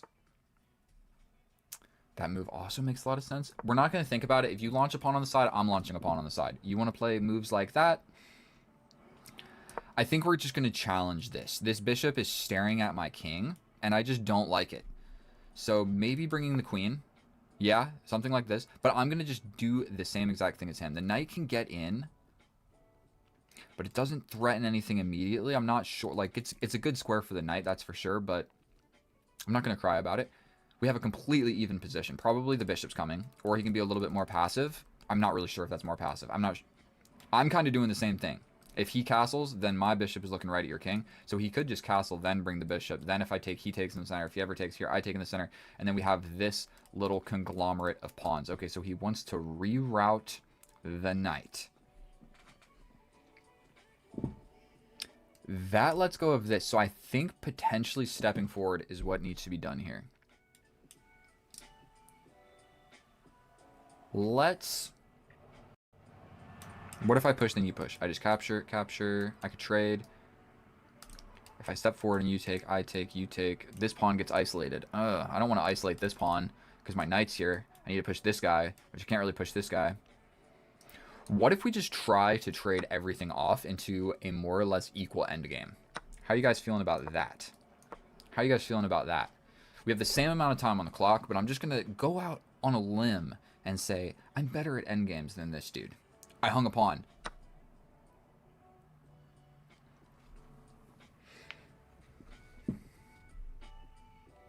The knight is hanging. You hate to flip and see it. This pawn is also hanging, but if he captures here, he's really getting himself into a little bit of a mess. I don't think I'll be able to trap the queen. I'll never be able to play this. Oh my god, he's bringing the knight. Dude, this is such a good attacker. God damn it, why did I hang that pawn? All I thought about was what did I want. I did not think about what does this dude want. And this dude wants to... What if I push? Defending the knight, but not the pawn. But then I'm just bringing this guy. You step over here, I step over here, you step here. Push. If he captures, probably I'll take with the knight.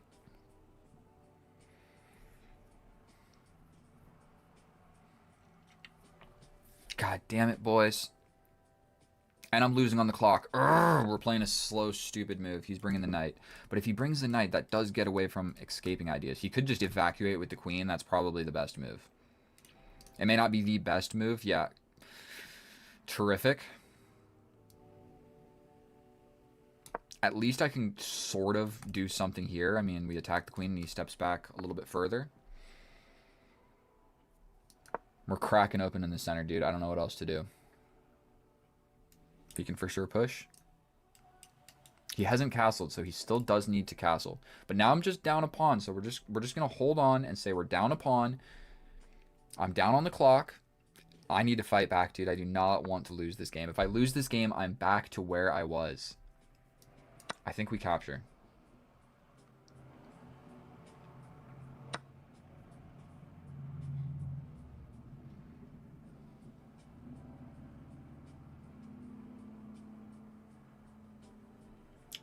This knight is coming, baby, to attack everything.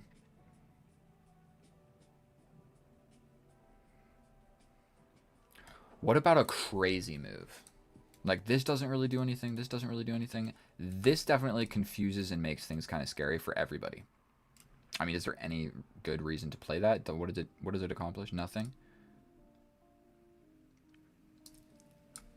Let's just do this. He's just going to castle. He literally is just going to castle and bring the knight. God damn it, dude.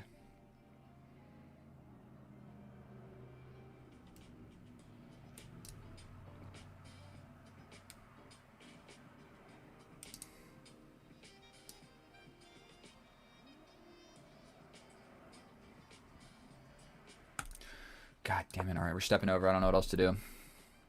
That takes away a lot of squares. This guy is also just not defended. This guy is hardly defended. My position sucks. This is not gonna be easy to win. Okay, that movement just is a terrific move. Terrific move.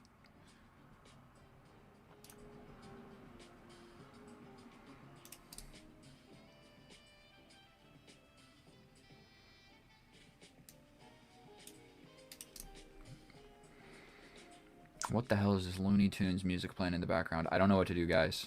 Do we do this? That seems so passive. And then it forces the bishop trade. Don't want to trade the bishops. If I step up, he's just bringing the rook.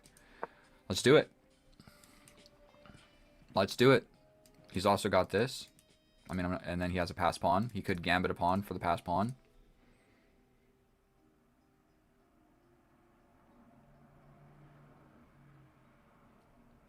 If he brings the bishop, I might just step back.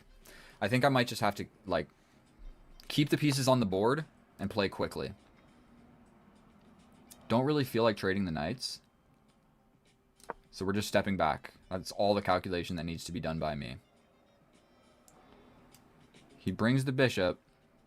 I literally step back again. You capture, I take. This is somewhat under fire. You sacrifice? There's no way there's a mate here. Here. Take with this. Launch forward. I don't believe him. This check? Oh my god.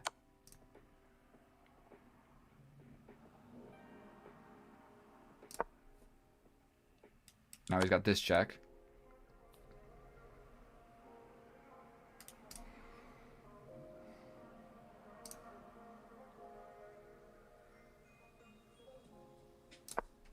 This because I'm hanging on. That was a crazy move. I think I could play this. If he gives a check, I have no way to block. If I step up,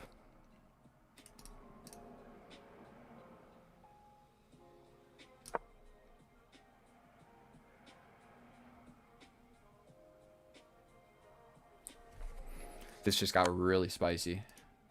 I think I'll repeat, dude.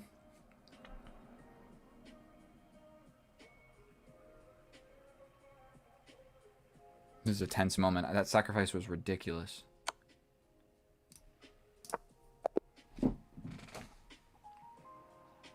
I don't know what to think about that game. I was just down a pawn, then he sacrificed a piece, and then he got scared. So, did I gain any elo? I think that it just stays the same. I mean, let's review it real quick. I told you guys, we don't know what type of games we're going to get, so stuff like this is going to be happening. There's not a whole lot I can do about it. That is... And here we are in the analysis, and that was a stupid game of chess, if I'm going to be completely honest with you. I don't know what the hell to think about that. He should have just kept playing. What was the point of sacrificing a piece if you're going to be a baby? Stand behind your sacrifice. And so I played 85% accurate. Our opponent played 83. 2 blunders, 1 mistake, 2 inaccuracies. Our opponent 2 mistakes. I mean,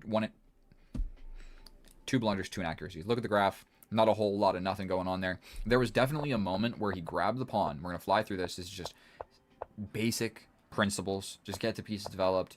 Defend against the pin.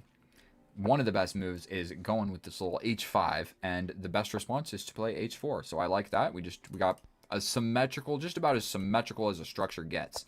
So I bring this out. He steps back, and I'm supposed to just be brave and go for a pawn break. Like, he hasn't castled, so breaking in the center is advantageous for the side that has castled. And so I didn't see that. I did see that. I guess I just didn't want to do it. I stepped up with the queen. We traded the queen, and we step up here. Okay, I know I'm flying through this. We don't need an incredible amount of analysis. Taking the pawn is a blunder because I can step back with the knight. Whereas if he takes here, I bar off your escape.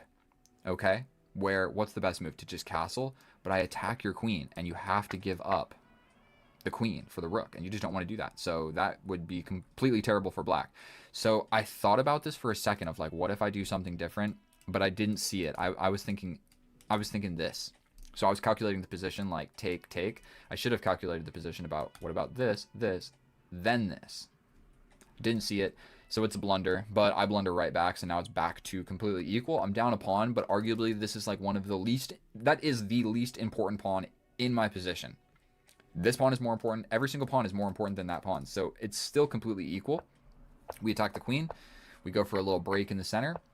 Bringing the rook is a decent move, and I'm supposed to trade the queens. I don't want to do that. I'm actually slightly winning here because I just have a lead in development. Like, this knight sucks, this bishop sucks, this knight sucks. My guys are all decent. So I'm down a pawn, but my position is actually better, which is crazy. Stepping over, and now I have a worse position, okay? It's crazy how chess is just like, whoa, whoa, whoa, not that. I wanted to step in, take, I take, whatever. We're not even going to go into it. We trade. Castles, I step over, he brings the knight, I bring the rook, I step back instead of trading, and he sacrifices the knight where there is actually no mate, there's nothing, because my king can always step up and defend this pawn, and as long as I stay on the dark squares, you're not taking this pawn with check. That's all you really have to be careful here, and it looks like either move is still winning for me. So I step up, he steps over, I step here, defending the pawn so it doesn't come with a check, and sacrificing another piece and just having your queen in the attack is never going to work. If at the very least I'll be able to step forward and bring the king.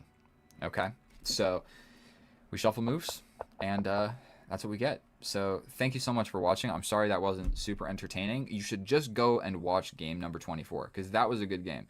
This one, we hardly even made it out of the middle game, so I'm sorry about that. Subscribe anyway. I love each and every one of you. I'll see you in the next one. I'm so sorry, but I have to post this, don't I? Like I said in the beginning, we're posting no matter what, so we're posting no matter what. So I feel bad about doing this to you guys and myself, but just know the rest of the games are not supposed to be like this.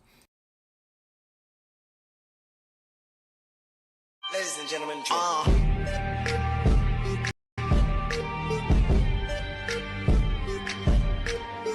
Oh, hello and welcome back, and thank you so much for clicking on my video, my fellow chess enthusiast. In today's episode, what we're going to be doing is pursuing the prestigious 2000 ELO rating on chess.com. I am already 2000 rated on Lichess, but does that really mean anything? The ELO system that has been adopted by the masses is that of chess.com, and so we are going to be making the push, and I'm going to be posting these videos, win or lose, to see, do I really have what it takes to hang, to tango with the big dogs? This is a pawn gambit line. So now I am simply up a pawn where the opponent has a huge lead in development. And I know I was doing a little bit of an intro while the game started.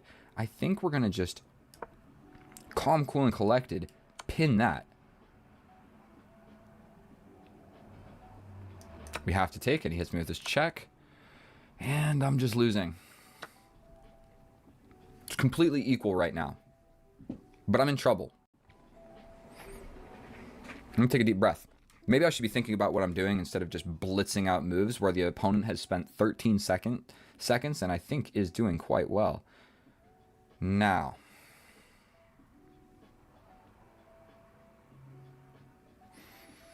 All that I'm really noticing is this pawn is a little bit frail.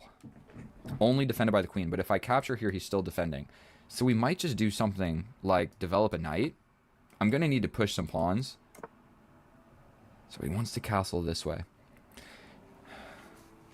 The best course of action may be that of queen somewhere and castle this way. Now that is a risque maneuver, but we came here to have fun.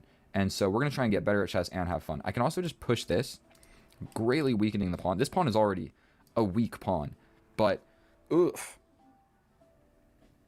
I'm really not having a whole heckin' lot of fun.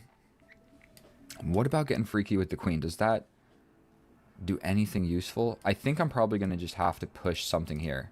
But if I push and he just brings the rook, then like really what am I doing?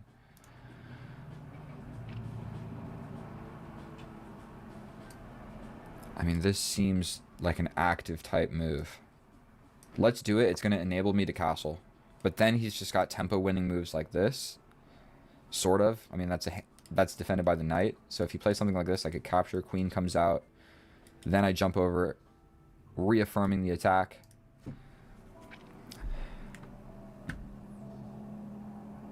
And I guess we really do got to be scared of this. Got to get the king out of the center, long story short. I'm already not so confident. Ooh, he's stepping out of it. That is probably a great idea. But I can get my king out of the center now, and I think... Oh, wait, I can't castle. Yikes. Stepping up, stepping here. I could just capture, queen comes out, and then attack the queen like this. Probably he'll just come forward, or like plant this guy in the middle of the board. This... You know what? Capture here, attack the queen.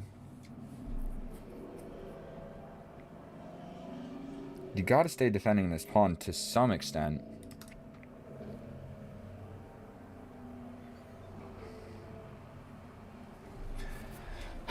This is not such a good position for me. What if I push forward and just go for this? Boom. I think we gotta go for something. That does beg this a little attack. I guess we're really just fighting to get my pieces developed here. I'm struggling out of the opening a little bit, falling for that. The weakest square, the sacrifice on f7 is always so common. I don't know how I let that slide, but fortunately we're not completely losing.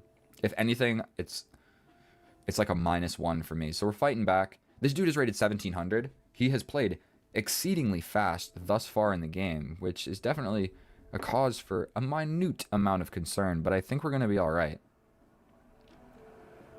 Like, my pieces aren't terrible, and his pieces aren't incredibly active either.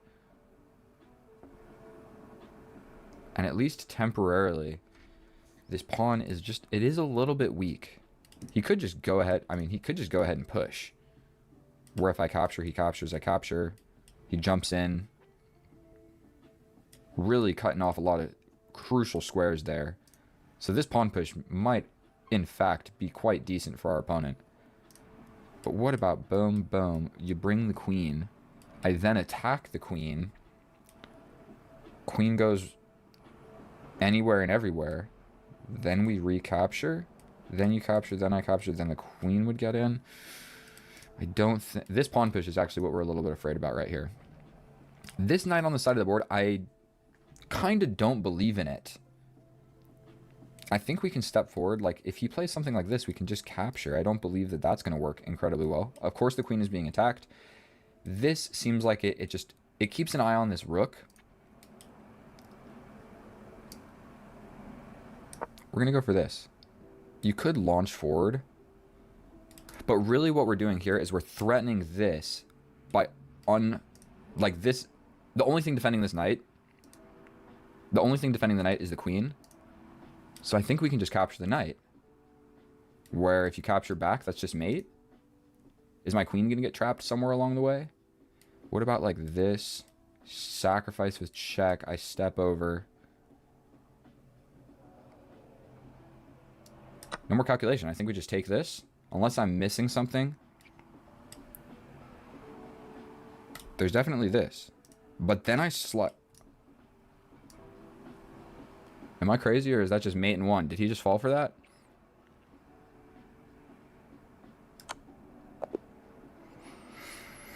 We make the push towards 2,000 on a strong start. Now, was the beginning or any part of that game, how long even was that? 6 minutes? What I'm trying to do here is make a new, like a new series, Road to 2,000. And that was a sloppy performance by both of us, but mine was just like a positional fudge up. His was a hanging mate and one due to tactics. Now, what I'm curious about here, I think this is going to be the best move because I would have to play something like this, where you could just completely abandon. Oh, no, you have to reckon with this. Oof. And it's okay. Boom, boom. Okay, let's not dive into... What am I talking about? I won the game of chess. Almost certainly I will be playing another. Should we analyze that? I suppose we... Ladies and gentlemen,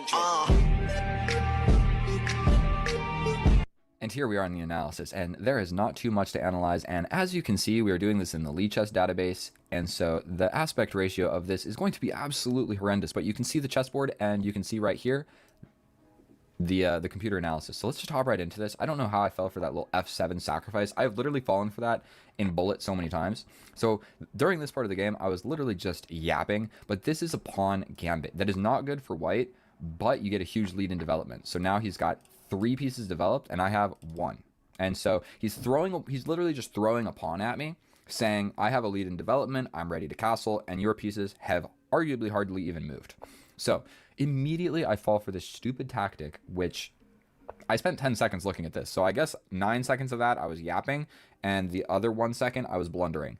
And so, I mean, this is pretty rudimentary. The saving grace is I at least do get the bishop. I'm not just completely losing a piece here. So we get the bishop, big check comes in, and then he just recaptures. Now, if I wanted to completely condemn myself to losing this game, I would recapture immediately and allow the queen to get active. I'm not going to be doing that because now I am in a losing position, so we don't want to trade stuff. We want to keep it as complicated as possible and develop some pieces. And so, by the way, I'll show you the accuracy. 75% accurate. 1 blunder, and then our opponent 53. Look at that grass. That is about as ugly as it gets. So we're not going to analyze an incredible amount here. We get here active with the queen. We're setting up ideas of, like, you know, we're on the diagonal with the queen. We're looking at a weak pawn. We've got some options here, and we're also getting ready to access this rank. Okay, we then slide up a little tickle touch on the knight here, and then what? He walks directly into this tactic where the queen is overloaded. This is just a basic and simple overloading. You don't want to be doing the job of defending a lot of pieces with the queen because it's so powerful. And so this is just plain and simple here. I capture the knight, and if you capture back, you hang mate and 1. So you really just can't capture back. What I thought was like capture and then you block with something, either the knight or attack me. So I guess this would have worked. Or just attacking me. I was kind of considering this, but then I slide all the way over. You have to play something. Okay, that walks into losing the queen. Oh my god, because it would pull the rook off the back rank. And if you move the king, I'm taking you this way and you take the knight back. But if you take here, oh my god, same back rank problems. He never developed this bishop, so the rooks don't see each other. So the queen is doing the job of, like, defending stuff along the back rank. Okay, so we don't really need to analyze this incredibly in depth. He hung mate and 1. And we checkmated him. So I think that 1800 on chess.com is a little bit weaker than 2000 on Lichess, going by that game. And as you get better at chess, you'll realize you can kind of screw up in the opening, and if you're decent at middle and end games, you're gonna make it back and win. And so thank you so much for watching. If you enjoyed any of that, please subscribe. I know that was a sloppy game, but what I'm going to be doing is like recording my entire progression to 2000, and we're off to a good start. That was a sloppy game, but we got it done. We got the elo. Please subscribe. I'll see you in the next one. I love each and every one of you. Bye. Ladies and gentlemen,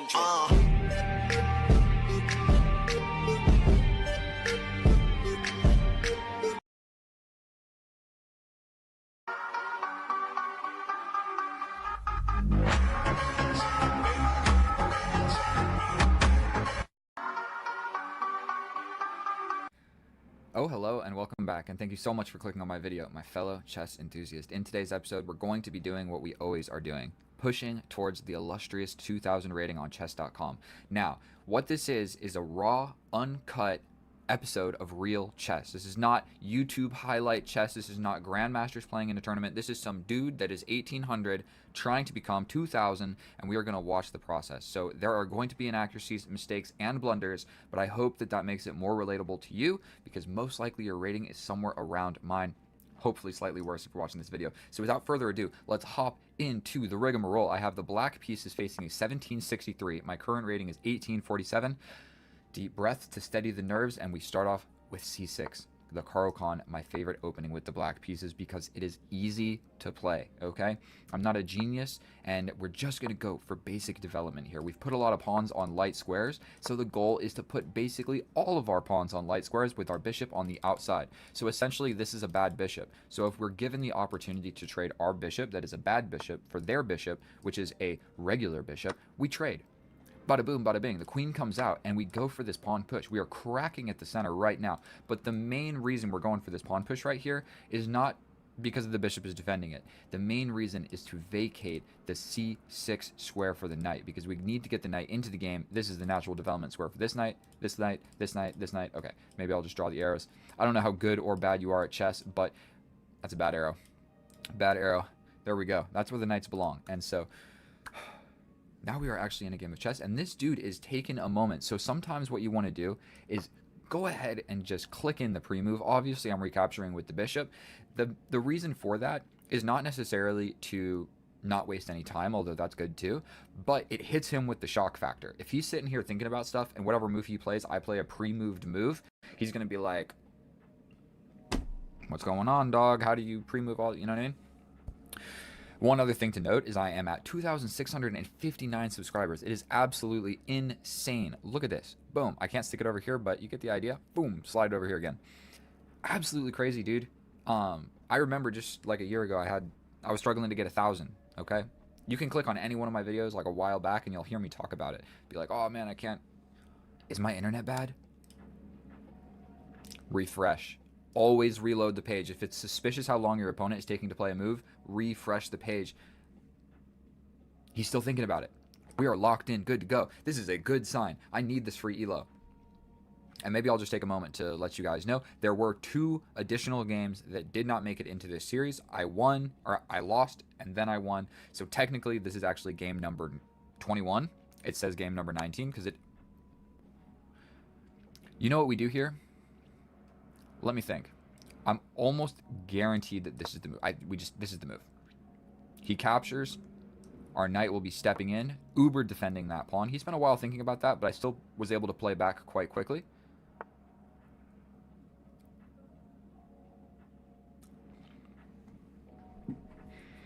This is a tiny bit of an issue right now. So let's tickle the queen. It's a good queen against mine is arguably a bad queen. And so what's going on here? What is going on here? Do we push forward? You know what? I kind of like the idea of just capturing. When he captures back, I get the bishop involved with a check. If the knight comes, cool. If the bishop comes, maybe we trade. And the reason that I'm going to take here, like I had mentioned, this is the natural development square for the knight. So if he captures with this knight, it didn't go to the natural development square for the knight. But now we're just in a game of chess where it's 2 knights versus 2 bishops. I'm going to just hop here so we're applying pressure to this guy. Maybe even stepping up with the king is what I need to do. However, that takes away a retreating square for my knight, which I do not love. One other thing. If you move a piece and you click the right, mouse thing, like so say you're playing a move, click the right mouse. It puts the piece back down. What should I be playing here? This knight is almost certainly coming in.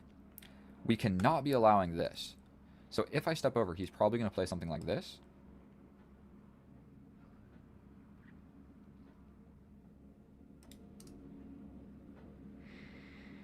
If I castle, he's coming in, which is just a pretty basic fork of this. So I actually do need to handle this correctly. What about jumping in? He gets in. We allow it? No, no, no. I lose a pawn doing that. I don't actually know what to do here. I think maybe I step over. He steps forward. I step over. He'll probably double up, in which case I can take. If he takes with the rook,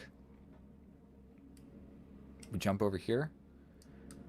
It's a defensive move, but I'm not able to castle, and this is the open file in the position. I want a rook on it. I don't want to castle away from it and allow his rook to my 7th rank. So those are all of the reasons that I'm stepping over with the king. I'm not certain that that is an accurate move. That may or may not be an inaccuracy. Okay, so he attacks my knight immediately. Eeny, meeny, miny, mo. I have this, but he just steps forward, and that's defended. So without too much thinking, I'm just going to go here. That also defends this square.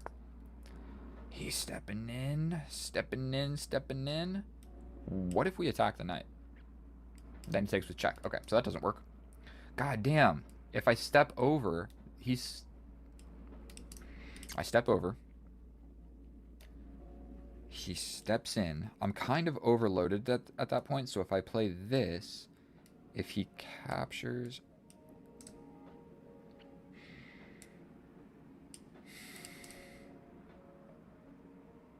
I'm kind of falling apart a little bit here. Okay, I think this is the only move. I need to play this. He gets in with the rook. I challenge him. He's also just going for my pawn. Terrific. And there's kind of like an overload tactic right here. It's a little bit unfortunate. Does this work? He steps in. What if I step over? I walk into the check. This is risky. I step over, I walk into the check. So what if I step over and he comes over? Then I play this. Then if he hits me with check, I'm really cooked. So that's not going to work. So if I step over and he plays this.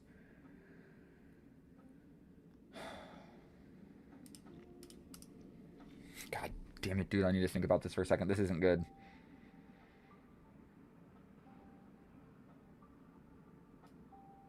What about this? He grabs, I grab, he doubles.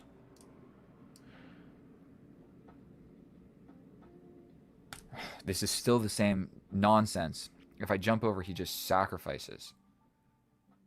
Say I step over to the rook. Then you grab here. I attack the knight. He's got this. Oh my god, dude. This is one of these situations where I'm going to have to make a move that sucks for me. But which one sucks the most? What's going to give me the most winning chances? Oh, this is what I'm talking about, bro. This is not good. If I play this, I think he just takes. I step over. What do I do? Here, sacrifice, take. Okay, what about boom, boom, here. The other rook comes in. I defend this. Like, you can take here, but I attack here. He comes back out. I attack this pawn.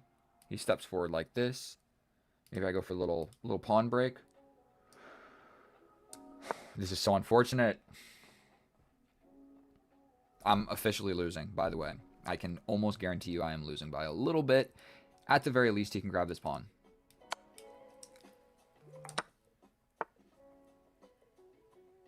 I think that was a blunder by him. I think he had something else that was much better.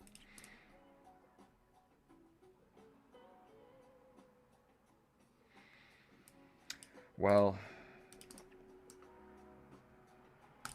I have no way to defend these guys in a useful manner. So let's just go here. Again, he can slide in. I think at that point I attack this knight. I attack the knight. He takes here. I take here. He's going to take this knight. Don't love it. What if I just step up? What if I defend here? He takes here. I attack here. He steps back. Here, here, here, here. Go for this guy. defending like that probably just shuts everything down. Sacrifice still exists. We might just play this, attack. If he goes back, I just slide back. But then there's this pawn hanging. Dude, I'm falling apart. Oh my god. No matter what I do, this position is just terrible. We attack here. I'm so cooked. Now I'm just losing this pawn for no reason.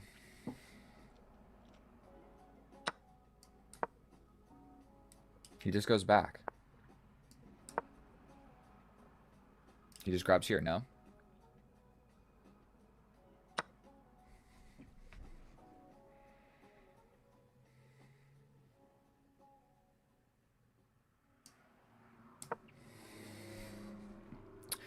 I hate chess so much. I think winning this is going to be really difficult now. I'm down 2 pawns. Sorry if I'm getting a little bit just depressed, but this is going to be 10 wins and 10 losses. This is looking like a loss. It's looking like I messed this up. What did that move do? Who cares? We're grabbing this pawn. Who cares? I might step up and play this, dude. Capture, capture. My knight has a scarce amount of squares. I do have this check, where if he steps up, I have another check. What does that accomplish? I don't know. This knight is not terrible.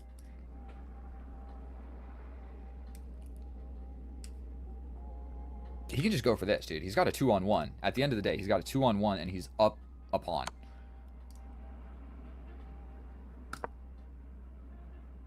Trading the rooks makes this much more complicated for him. This pawn is also weak. I think he's screwing up. Wait a minute. I think that transformation right there, it might be giving me hope.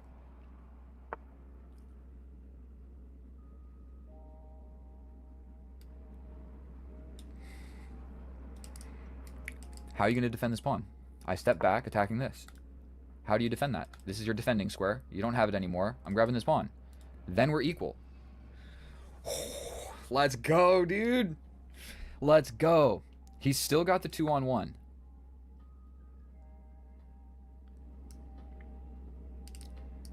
This knight, the knight that is further back. This knight is more advanced.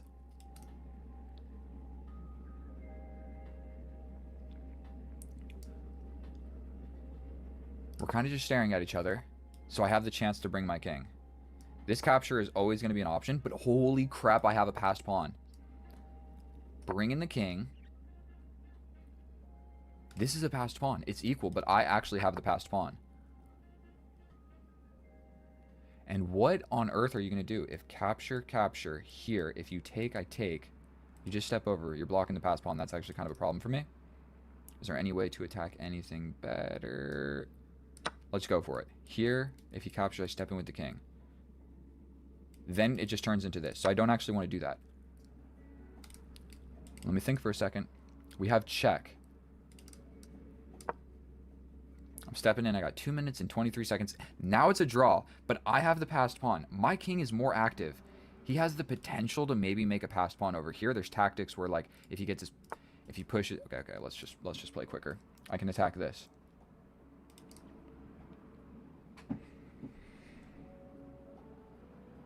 I'm gonna get this check. I can play here, but he's hitting me with a check. I step up. Going for this. You hit me with a check, I step up, and I touch a little bit of everything. You would step over here, correct? But I grab here. Oh yeah, that was a terrific move. That was a terrific move.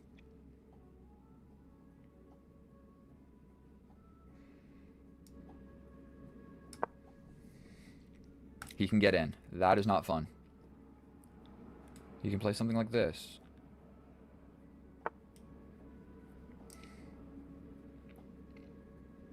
For sure, we're going for this and trying to apply pressure to this pawn. This is still a passed pawn, 1 minute and 43 seconds. My king is on the side of the board, but just about as active as I can. We hit him with the check. He steps back. Here, take, pass pawn is scary. Going for it. You take. If he steps, he has to go for the pawn, and then I win both of these, and then I have an outside pass pawn. Ooh, understanding king pawn endgames I think is important. If he doesn't do that, I'm going for this. If he doesn't trade, I'm going for that. Where you're losing something over there, and you don't want to lose none of those pawns. It's already a 4-on-3 on that side of the board. You're not doing too well with your 2-on-1 on this side of the board because the kings are on this side of the board, so it's harder for him to push these pieces. Oh my god, this is a big moment. Big moment. Don't let me screw this up. Get the pre-move. We need that shock factor, baby. Let's go. I don't want to celebrate too soon.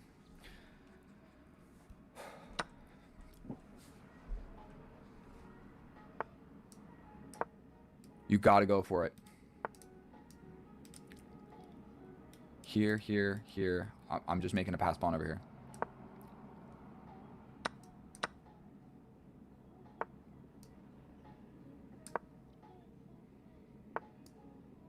He can't shield me out, can he? We step back.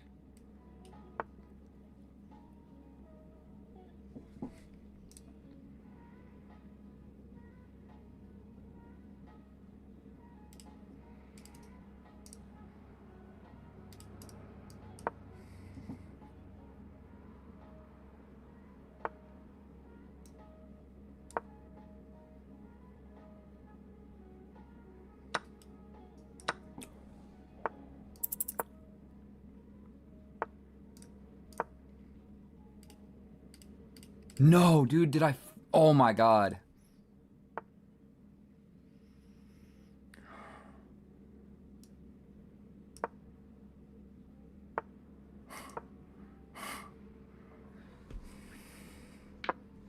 I'm teary-eyed, boys. I'm teary-eyed. I know that I was winning. I know that I was winning. And we resign. And we resign. And we didn't lose. We are going to learn. So we're going to bring this over to the analysis board and just like, ugh. I'm going to pause the recording and scream for a second. And here we are in the analysis, and oh boy, was that game incredibly difficult and not super fun to play. Even the moments where I felt where I made all those faces and was like, it was just a draw, bro. I was never winning. There was never a moment in this entire game that I was even doing somewhat okay, other than right here, a 1.3, okay? A 1.3. Now, our opponent made 2 blunders that threw it back to a draw. Personally, I need to just vent to you guys here. Every game that I play against somebody on chess.com, if they beat me in a game like that, like any game, pretty much any game, unless it feels superhuman, unless it feels super like a human is actually playing, not superhuman. Sometimes it feels like some of the moves are superhuman, and I'm going to keep this analysis under 5 minutes, okay? So basically, I always think my opponents are cheating, and I don't know what to do about it. It's like, are these people cheating or are they not? All of these moves are fine. Cool. Stuff is traded. We're getting things developed, and this is about the moment where I start making blunders, okay? I'm supposed to retreat with the knight. That is the only move that really makes sense, or stepping forward with the king. Both of those moves break opening chess principles of you don't want to just put your king in the center. You want to get your king out of the center. I know there's not a lot of pieces on the board, but this isn't a move that you really think of. Plus, it blocks the knight. So I did consider this, but I was like, nah, it blocks the knight. Don't want to do that. Then going back with the knight, also it's hard to play because you're making a retreating, stepping back move. So you don't want to do that either. However, I guess I thought, okay, I don't want to step here because I might need to step back here with the knight. I don't know. I thought this was more of like a retreating square if I got attacked rather than a rerouting to a good square maneuver. Okay, so let's get further into this. That was quite long. Quite long. I'm not doing good here. Not doing good here. No matter what I do, it's not good. So we play some stuff and it's not good. I step over here and he goes for grabbing a pawn. I bring a knight. So grab another pawn, and he goes for this. Now, I'm super suspicious of people that I knew immediately that was not a good move. And if this dude beat me in the game of chess, he is better at chess than me. So he knows that this is not what you want to do. Like, in the game, I knew that you didn't want to trade the rooks. I felt good when he did that. So I know that he felt that too because he's better at chess than me. So the only reason that you would ever want to play a move like this is if you're cheating, play a bad move, throw it back to a draw, you're still fine. You're using the computer, even if it goes back to a draw, all you did was just lower your gameplay by like 5 or 6 or 7% or something. So that is good to play in terms of if you're cheating. So we play all this stuff, okay? Bringing the kings. bringing the kings, inaccuracies, but it's still a draw. Every move back and forth, they were all still just a draw. I get active with my king, about as active as you can possibly get. He attacks my knight. I step back. I guess this is better. The reason I stepped here was to be able to step in like this. So he steps over. I jump in with a check. Now I am applying pressure to just a little bit of everything. I'm coming over here. And now I play my first real blunder of the game. And now being able to calculate this from an opponent's standpoint, I think is nearly impossible. You capture and give me a pass pawn and sacrifice both of these ones because you're confident that you're going to be able to push, and make a pass pawn over here fast. Dude, I think that's impossible to calculate. So he plays this. He spent 40 seconds, which means he really thought about it. He plays this move. And you're supposed to tell me, from a human standpoint, that you go into this position. No. Dude, I have a passed pawn that's 3 squares away from promoting. Your pawns are weak, and if these weak pawns, like, you just had to fully invest in this and be confident that you can make the pass pawn over here. And it starts by playing this move on the side of the board, A4 or H4. Dude, I don't believe it. White is completely winning. We play some more moves. Throws it back to a draw one more time. He threw it to a draw twice in one game. I don't know. And the reason for that is the move that I need to find is abandon this pawn and realize that this is so much stronger than I think. I need to abandon this pawn, screw that pawn. That pawn is a decoy for him to grab. I need to get my king all the way over like this to be able to save this draw. Okay, I'll show you how it goes. So say he pushes. I really got to bring this king. He's going to start pushing stuff. I really got to bring this king. He comes over here. Cool. Now we go for something. If he goes for this, we have time. Actually, we're winning now because we can step over. We're going to stop. We're going to stop this passed pawn. So, I don't know, all the way back here, dude, in this position, to capture this, I don't believe it. Don't believe it. 2 things happened. He cheated or he just got lucky with just making a random capture. But trading the rooks, that's suspicious, and then trading these knights, also suspicious. We go all the way back here, and he throws it back to a draw. Again. And I need to just completely bail on this pawn and realize that his 3-on-3 is actually way better than mine because this is my potential pass pawn and this is his potential pass pawn, and we're on, like, closer to my side of the board. So, sorry, that was 5 minutes and 33 seconds of your time, me yapping and complaining. This push to 2,000, it's rough, man. When I play on Lee Chess and I play casual games, I feel just so much better. I know that nobody's cheating. In these games, I feel like even if they didn't, it's not fun for me because I feel like they did. You know what I mean? And so when I lose, I don't take full ownership of the loss. I'm like, what are you going to do? Dude cheated. Which isn't a good way to approach chess. So, I don't know, bro. I don't know what I'm supposed to do about that. Do you guys feel the same? Do you feel like your opponents are always cheating? I do. I hate chess. I love you guys. Thank you so much for watching. Sorry for yapping, but I got to get it off my chest. Merry Christmas, and I'll see you in the next one. Oh, hello and welcome back, and thank you so much for clicking on my video, my fellow chess enthusiast. In today's episode, we are going to be doing what we are always doing, pushing to becoming rated 2,000 rated on chess.com. I will be facing a random opponent with the white pieces, with the black pieces. Only time will tell. The black pieces. And we are facing what? I don't even know what this is called. Is this called the Grob? I'm going to be honest with you. I don't know what it is, so I just play c6 every time with the black pieces. That's how we're going to play safe. Safe chess. And I guess I'm just going to go with basic chess principles, and I'm going to try and get my pieces developed. I'm going to put some pawns in a nice little structure. That seems to be a terrible move. It puts, like, you know, some strain on his pawn structure. So I just don't think that's good. And then I just want to point out to you guys, this guy's rated 1750. I'm rated 1860. So I think I've got a little bit of an advantage. He could ruin my pawn structure right back, but then I have the bishop pair. We're going to just step forward. And this has been hanging for probably a while now. And I still did not capture it, but we're going to just go ahead and push this pawn. Push this guy forward. I don't know which diagonal I want to stay on, but we're not going to let this dude just garner a time advantage for no reason. And so I didn't give this video any sort of an intro or anything, but what this is going to be is just a, like, raw look at my chess performance. Like, am I actually getting better or not? And so I don't know what types of games these are going to be or what the opponents are going to play like or anything like that. It's just like, I'm playing, I'm doing my best, and you guys will see the best and the worst no matter what. That is a terrific move. That is a terrific move. But you know what? I'm not even going to think about it. I'm just bringing my bishop here. Bringing my bishop here. He can trade, bring the knight in. I just step back. Like, the knight's going to get in, but it doesn't have any, like, support with from his friends or anything, so I think it's going to be fine. And he still does have this ruined pawn structure, so we're just going to step back like this, guarding the squares from this knight, and we're going to be kicking that knight out of here. He's definitely not going to be just hanging out on my side of the board. We can't really be allowing that, and you need to castle in a game of chess, so I'm just going to go ahead and castle. You want to push pawns? I'll push pawns too, dude. I'm going to try to stay even on the clock. We're going to step over here. Potentially, he could go for something like this, and then he's actually got the center. What about jumping in to go for this? Does that make any sense? I could go for a little pawn break. I can step over. How do you guard that pawn? You have to do it with the queen, no?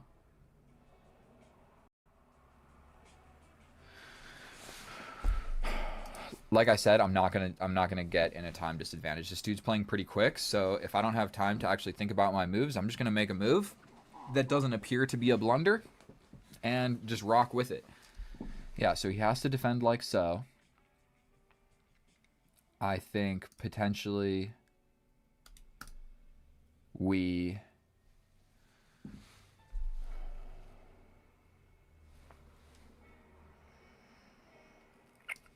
again, I'm not sure what to do, so I'm just kind of going to make a move. I've learned my lesson by letting people I'm just making moves, dude. Just making moves.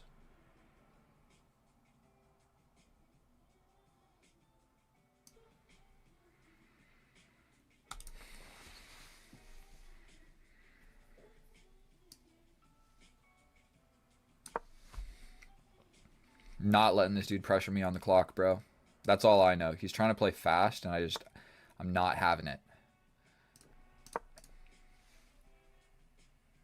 I'm kind of anticipating a little repeat. Hopefully I can gain like 4 seconds from that. I mean, this is a 10-minute game of chess, but every second counts, dude. Every second counts. This knight sucks. This knight's pretty good. This is his doubled pawn, which is actually kind of a great pawn. And he can play this quite comfortably now. Like, if he plays this, what am I really doing?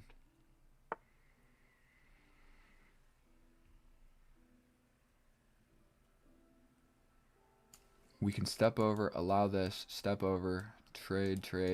We're going for it. I want my knight here, potentially. Going for this. Is kind of what I'm seeing. This knight, I don't know if he has a terrific future on this side of the board. Like, what's he really doing over here? I got one piece defending my happy little king over here. So I'm going to just throw my knight up here. Seems like a decent square. A decent square for my knight. That is considered an outpost on my side of the board.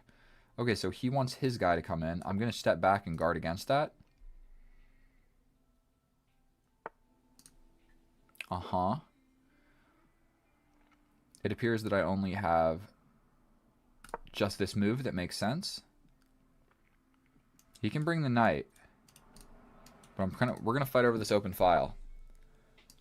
I'm just gonna take. Taking with the pawn, I'm not sure. You take with the pawn, and I'm not sure how good that is.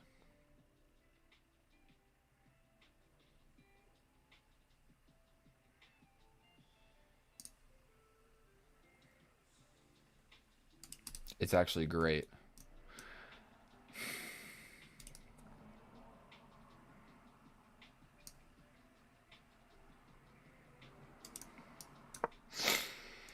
I'm definitely getting booted around.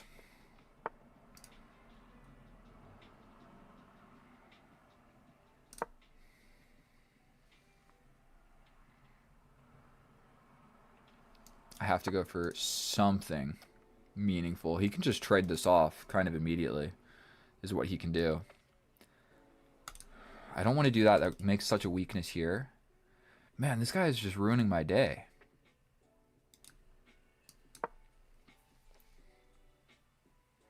And I'm still losing on the goddamn clock, bro. Like, can this guy chill out?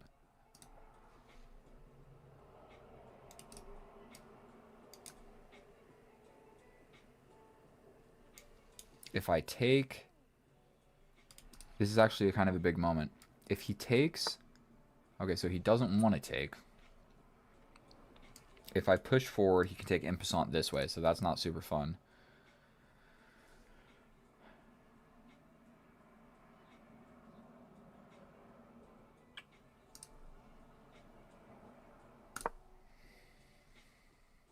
He can get a rook in here.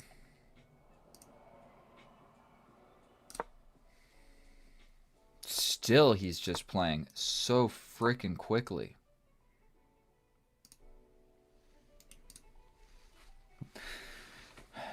$17.50, bro. This guy's a bullet player. That's all I know.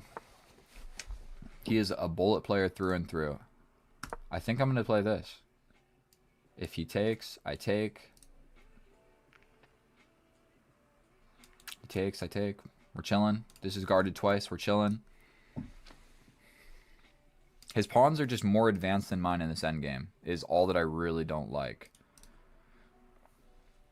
But I'm okay with shuffling around and doing nothing of any consequence for a little while. So that added pressure to this. So now he can take, and he gets in. So I'm not even going to think about it. I think we just got to take like so. I mean, he can get the queen in, but then this guy becomes a little weak at some point. Ooh. So I'm going to slide in with the queen. I all of a sudden have a passed pawn here. All of a sudden. Is it a good passed pawn? No, not really. Because if I ever move my queen, he just pushes and I take, and then this is a passed pawn, and his is 2 squares away. So mine is like a real passed pawn. His is a potential passed pawn.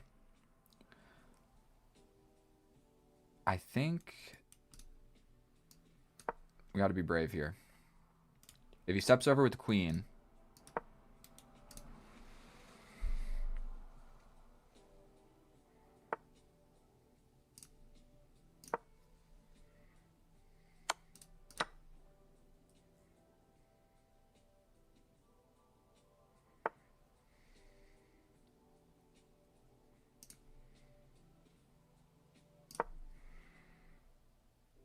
this is a draw, but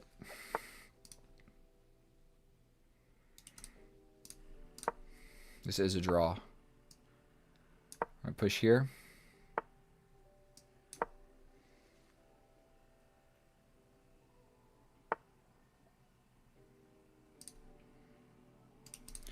What is the best way to go for a win? Push, take, and I get in. I think we have to push. If he pushes here, take with check, he gets in. I don't love it. If he pushes forward, I have to play this. I think this is the move.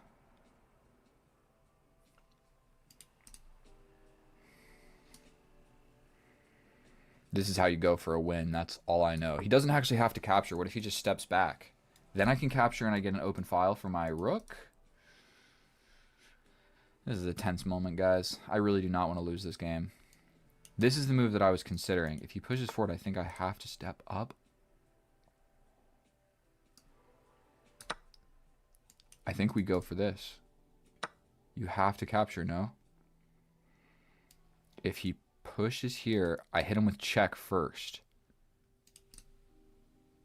I mean, I like this. We're just going for something.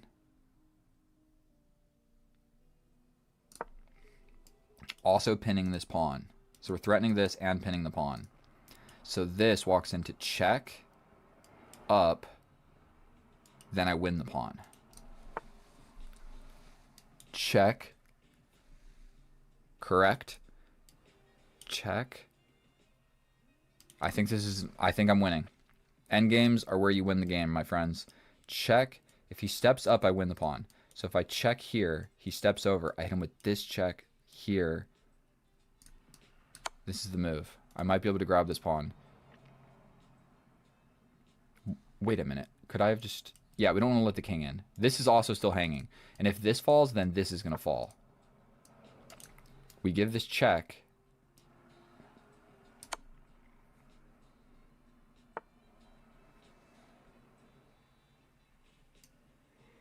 We could just freeze this guy. But I really like my winning chances of capture, and I just start grabbing stuff. Just start grabbing pawns. Which one is more important? I guess grabbing this has the threat here. But he's going to have a hard time defending that guy. So we're going to grab this one. Also sliding behind here. Rook and pawn endgames, dude. This is what you got to study. You want to get better at chess? Rook and pawn endgames. Wait a minute. Dude, I can just grab this right now. So we're going to grab that. We are then going to slide here. I can get behind this one too. Oh my god.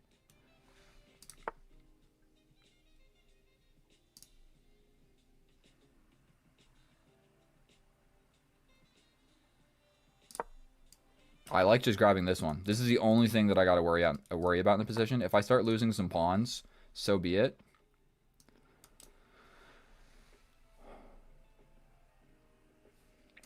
What about we block? I'm still threatening. We play this. If you take, you lose.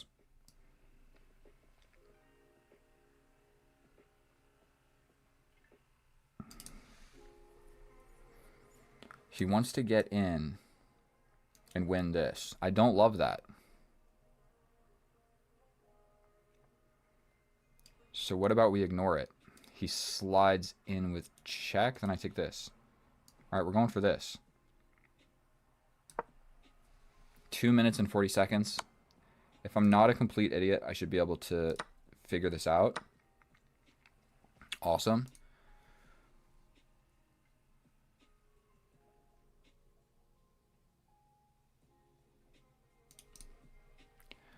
Here, I'm threatening that big time, but I think we start pushing our pass pawn over here.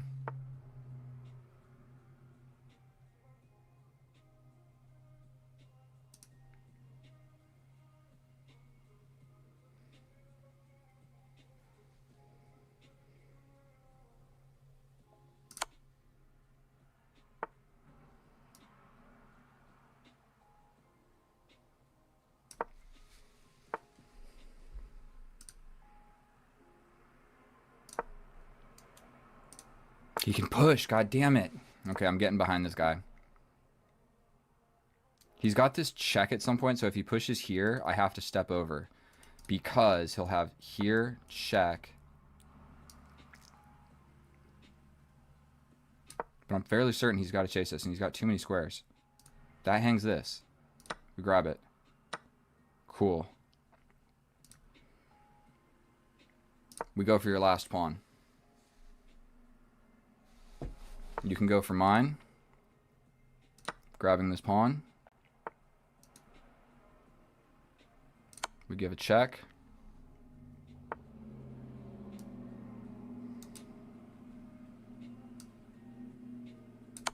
We win.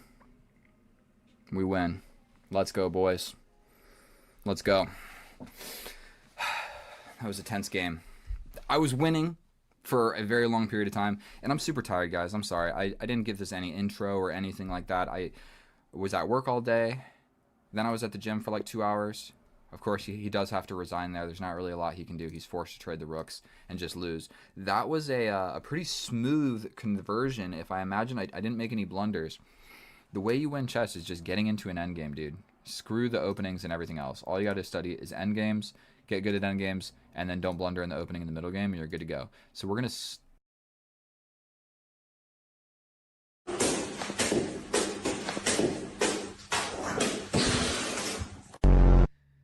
And here we are at game number 17 of my push to 2000. I was lucky enough to get an easy dub the last game, and we're going to be locked and loaded, facing a 1900.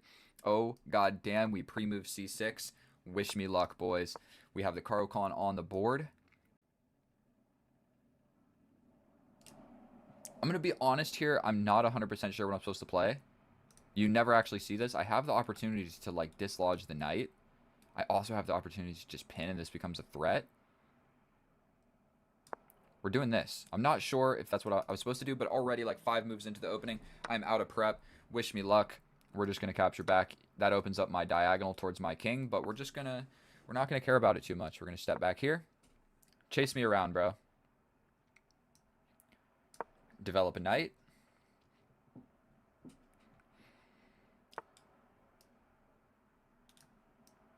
I think we're going to do this just so these guys are defended. He's castling quick. I got to get my bishop out of here so I can castle as well. We're going to just break this pin. Not going to think about tough stuff in the opening for too long. I'm already down 10 seconds on the clock. Most likely we see this trade. The knight jumps in. I can take, step back, step here, take. This pawn will be weak, so he'll push here. And then he'll just, after castling, this will happen. Watch, all of this is going to happen. Boom. Never mind, we castle. Now this is going to happen. Then capture. He's trying to get fancy on me. Let's tickle this guy. This knight is for sure coming. Okay, the knight is still coming. We got to defend against this, I believe. Still don't want to spend a huge amount of time. We can play this. Uh-huh. We're jumping in. He can get my bishop. He can jump to the middle. He can get my bishop. This pawn push isn't possible. And we're still pretty much equal on the clock. Dude, this guy's 1900, so he's a serious chess player. I think that's like 1910 is the highest that I've ever faced. So, and I'm pretty sure I lost.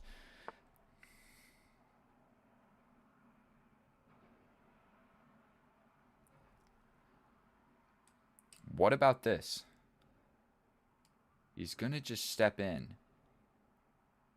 But then I step in here.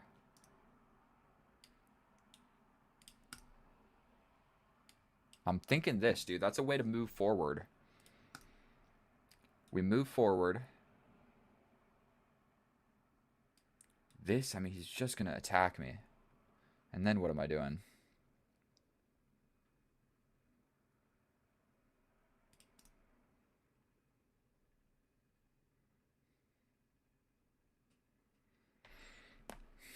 I don't know what to play here, boys.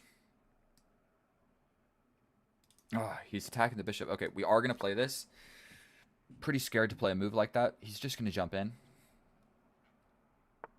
Uh-huh. Do we jump in here? What are we threatening there? Nothing? I mean, this pawn. Here, he's going to step in. We grab. A knight is getting to the middle of the board. Don't love to see it. I also have this attacking the rook. The rook can just scoot over to a lot of places. Anywhere on this diagonal is discovery, so probably boom, boom. We get this. Ooh, can I jump in and jump back? That seems fancy. What do we think about this? Oh my god, the bishop, dude. God damn it. Okay, we jump in here, here. Or we jump in. If he takes, then I grab. Okay. I'm losing on goddamn time, dude. I'm spending too long thinking about moves that don't really make all that much of a difference. But my knight will be able to reroute back here. Okay. We grab here.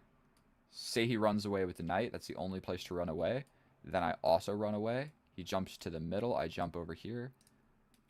I think...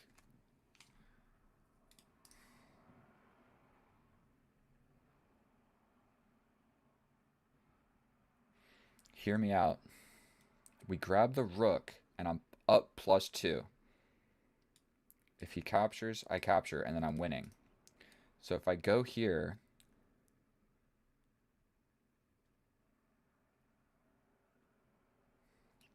If he jumps this way, I jump back.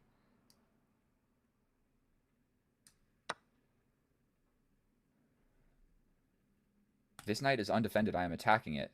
And the only way that he can run away is by going here. But then I save my knight. Yes, he would get his knight to the center. But then I plug the hole with my knight. And we're not scared about the queen. Plus, I would be able to get my queen over here. I think that I'm winning. Slightly, I think that I'm winning. I think that calculation actually was worth it. My losing on time. Because, yeah, if he just captures this, I capture here, and then I'm still up +2. Oh, shit.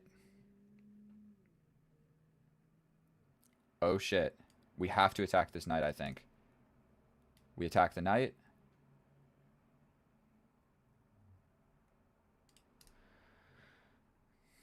If we take... God damn it. God damn it. God damn it. Do we attack this knight? He jumps to the middle. We attack this knight. I think we have to play this, no? But then if he captures, I capture. He captures. I'm kind of in trouble. One of these moves makes sense. The reason I don't want to play this is because he just takes with check. So if I push, there's check. So I attack this one first. You go to the middle, then I attack here.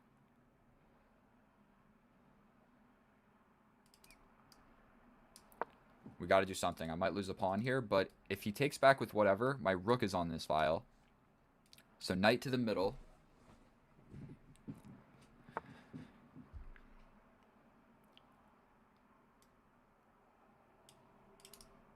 We attack here. He can sacrifice for the pawn. Because if he goes here, I take this. I attack here and he goes here. Oh my god. Oh my god, I fucked up.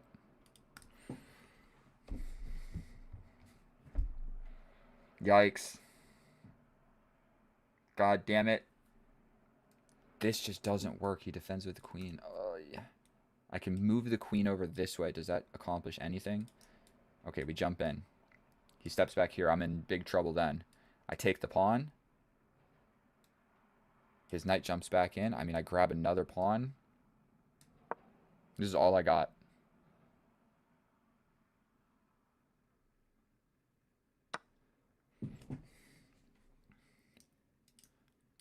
I like this. Actually, never mind. No, I don't. We take here. If he plays this, I am getting out. Oh my god, he jumps in this way.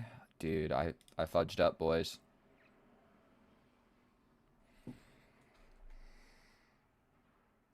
We get the queen involved. Then he just takes. Okay, so we have to take like this. You can jump in, also tempo on the rook. Yep.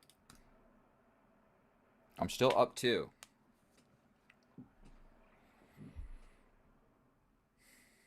I grab a pawn.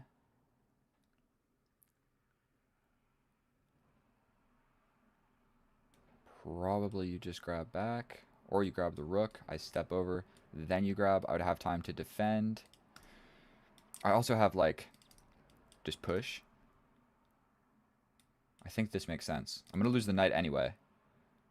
So if I take, and he takes the rook, then I save this guy. You save your knight. So that's not going to happen. Okay, okay. God damn it, dude.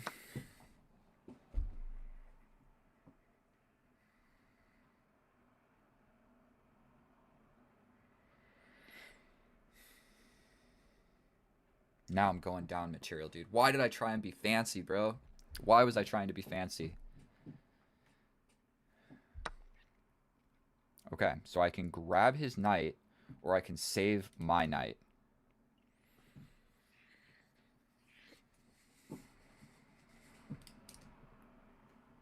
And he's up by 2. God damn it. What's better? My knight here? He steps out. I step up.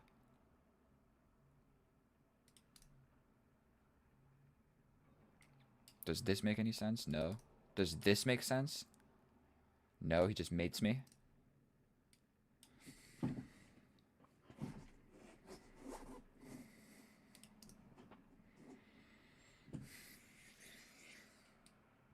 God damn it, dude. Alright, we're grabbing this. I don't know what else to do. Pawn is hanging. We defend. I'm in big goddamn trouble, bro. Why? Why? Why did I try and be fancy, bro? Never try and be fancy.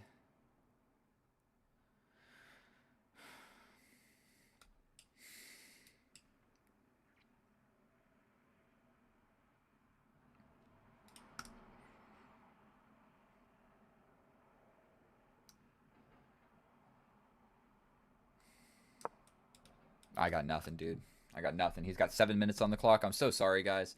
Dude, I guess I just don't have what it takes. Like, I literally just don't have what it takes, dude. I like to think that I'm getting better at chess, but I'm just really not.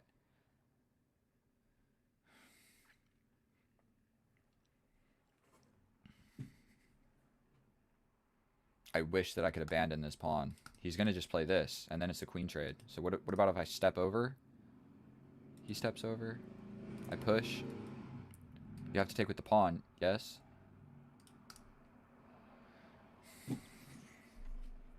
We go for this. He doubles up. I push. If you take, I get a check, but you just step up. I think I'm cooked, boys.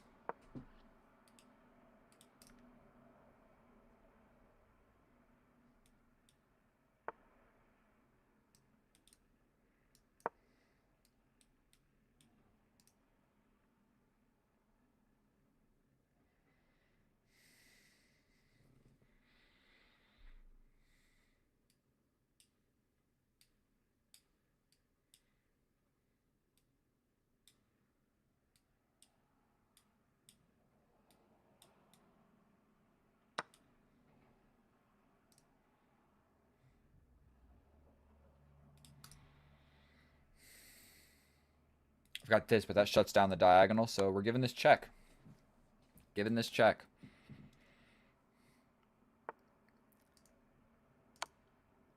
He's got this. But then I have this. He could block like this. Maybe we give this check. He'd bring the queen back. Here. Queen steps forward. I'm going to try and repeat, dude. If you block like this, potentially I have checks here.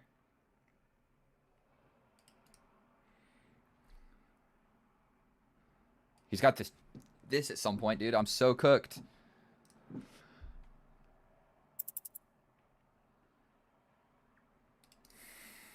If I give this check, you block, and I got nothing. This check here. I'm cooked. I'm cooked.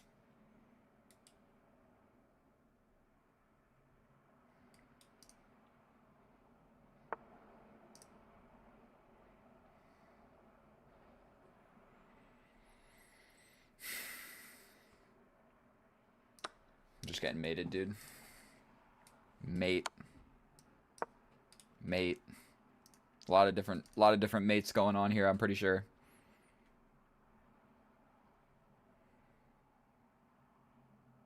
I've got no checks, I've got nothing. This. This. I mean, obviously I was getting mated, dude. God damn it. Alright. Let's see where this went wrong. And here we are in the analysis, and god damn it, bro. Like, it's like one step forward, 2 or 3 or 4 steps back. It's like I am not making progress. In the beginning of this series, I won the first like 6 games, and then I've lost like so many more. I think that my wins still do outweigh my losses, but I'm like elo wise right back where we started. And so really the main thing that I can learn here is like, against a higher rated opponent, don't try and be fancy. I tried to be fancy and he outcalculated me. I calculated something wrong. I could have very easily just like played a6 on the side of the board or something. So we're into the opening. I don't really know what I'm doing. But all of this is fine. Break the pin.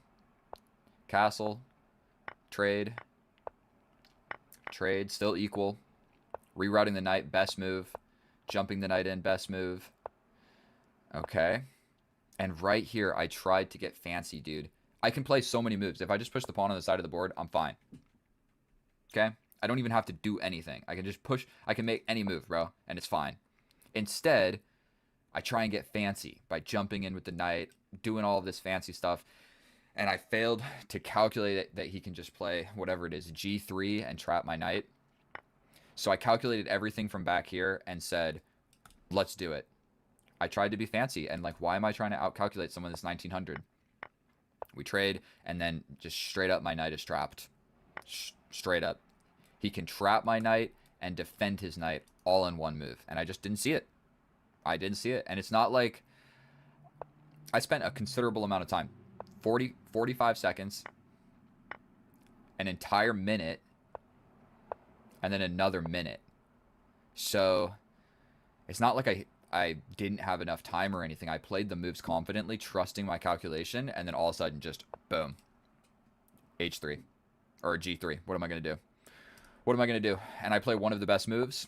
The best move. One of the best moves. Should have tried to save the rook, but we just give it up like this. And then really here, it's just like...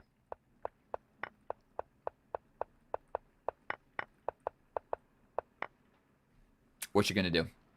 What you going to do? I'm down a knight, and his knight is like the strongest piece in the position, dude. Like, after we traded everything, dude, this knight is so strong compared to, like, all of his pieces are better. So, really, the main thing that I just need to learn from this is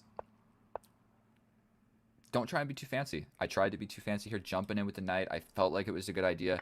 Even here, I should have just just take back, bro. Just take back. He attacks us. He attacks us. We step back. You go here, we trade evenly. We step back here with the queen. We're even. We're even. We go into a rook and pawn endgame or a queen and pawn endgame or... Oh, I'm so sorry for everybody that watched me lose. I had one incredibly easy dub, and then that was just like a one-move blunder, miscalculation loss. So trying to stay in good spirits about this whole push to 2,000 thing, dude. But I've seen other chess YouTubers that are like episode 299. I realistically thought that it was going to happen for me like quickly. Because I'm 2,000 on Lee Chess. I thought that meant something, but apparently not, dude. 2,000 on Lee Chess is ass. So thank you so much. Please subscribe. I'll see you in the next one. Get out of here. Bye.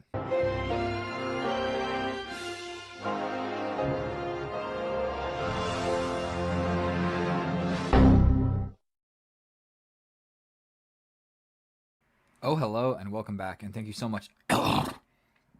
Oh, hello, and welcome back, and thank you so much for clicking on my video, my fellow chess enthusiast. In today's episode, we are going to be doing what we always do, making a push to 2,000 rating on chess.com. We are going to have the white pieces, the black pieces. I don't know, we're facing a random opponent. Looks like this dude is from India, 1850, and I have the black pieces. Wish me luck. And I'm going to need it because I have been playing chess recently and not faring so well. Pretty much against anybody that I face. Higher rated, lower rated, doesn't matter. I've been losing chess. And so partially that is because I haven't been playing as much chess. And I've been mostly playing chess only recording or streaming. And so I really do need to take some time alone and just play chess by myself. Like Magnus says, sometimes you should just take the pieces and play by yourself. And it looks like this guy doesn't want to make a first move. But I've got 4,400 subscribers. We're starting on a clean number today.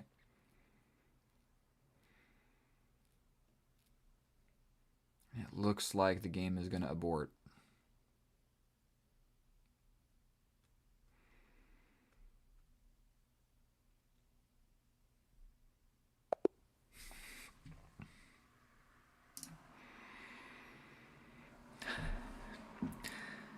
Oh, hello, and welcome back, and thank you so much for clicking on my video, my fellow chess enthusiast. In today's episode, we are going to be doing what we are always doing, making a push to become rating 2,000 on chess.com.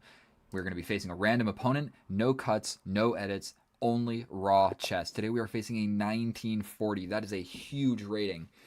Dude, I'm like 1840, so this guy's like 100 ELO points higher than me.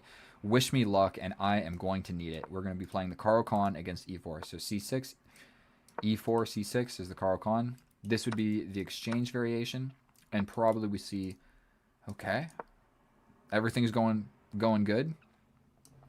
I think we want to put this bishop on the outside of the pawn chain. This is kind of a slow setup, but I believe that we do push this. He can immediately go for the light square bishop, which is probably actually the best move. I would say like these two are the two top computer lines. But what do I really know? So what we're going to do is we're going to push this pawn. I don't want to lose my light square bishop for really no reason. I guess we're going to develop this knight.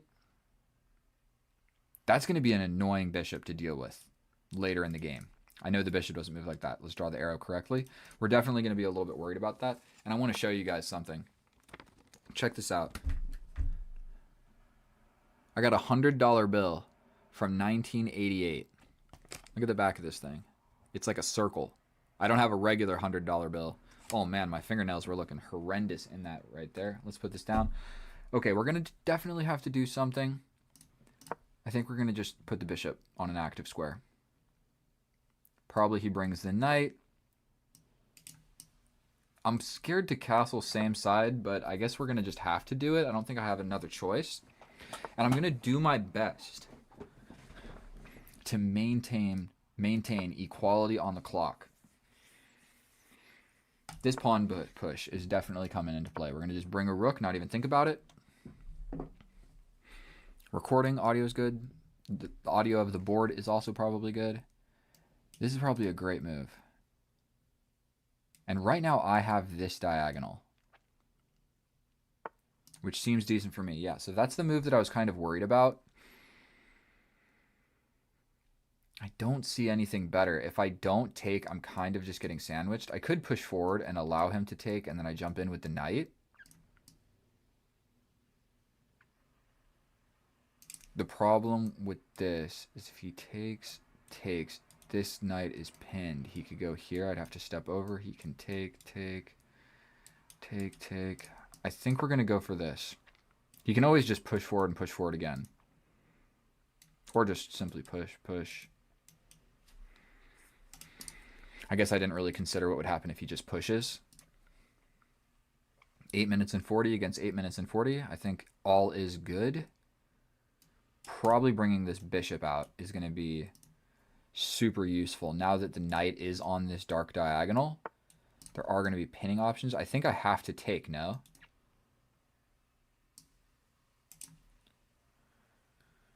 I mean, I guess I don't. If I take, then I get on the dark diagonal. Arguably, he can just kick me back out. And then really, where am I going? Here.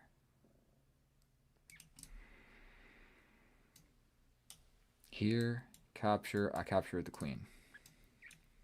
Damn it, I'm using all my time. Okay, I don't want to calculate anything else. I'm not sure. This gives him a passed pawn, but I'm just not convinced that it's super good. So I think we can go here. He'll capture. I can go here. I'm unsure. This gives me a passed pawn as well. I didn't even think about that, but I'm so far away. I mean, he's going to just push. I guess we go for this, and he pushes here. Ugh. Definitely don't love to see all of this.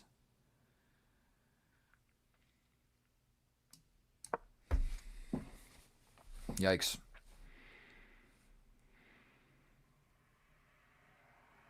Like I said, this bishop opened up and is doing quite well. And now I'm losing on the clock. I do not want to go lower on the clock than my opponent. That's all I know for sure. If I can just maintain a somewhat equal-ish position, even if I'm missing like good moves, as long as I can stay equal and good on the clock, I'm happy with it. And putting my bishop here seemed so much better.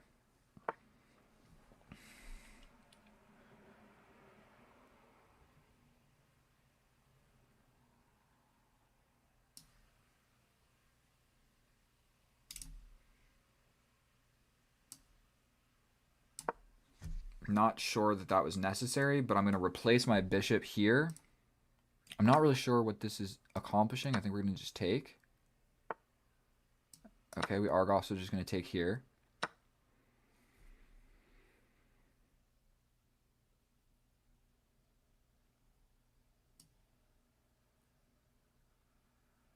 If I challenge the bishop, if he takes, I take. He jumps in with tempo on my queen. I can step up. Doesn't look like it's losing, and I still do have this bishop. So he's, as long as I can keep the bishop, he's going to have a hard time putting something behind this pawn. And I'm down 30 seconds on the clock. God damn it, dude. Sorry for swearing. Oh. Sorry. This is 29. So that's fixed.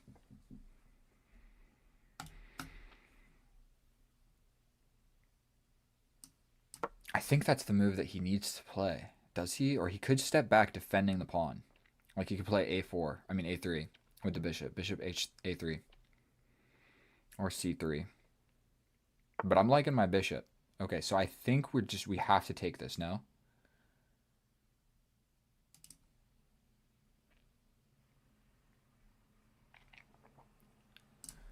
I think we're going to take. Potentially, we just bring a rook. That stops the push. Blockading with the queen is sketchy. But I have a passed pawn as well. He has 2 passed pawns, but we are really about to fight over these pawns like no other. And I also do have this tempo. Shoot. I didn't see that coming. That's going to ruin my pawn structure, and then my passed pawn becomes weaker. God damn it, dude. Here I am swearing again.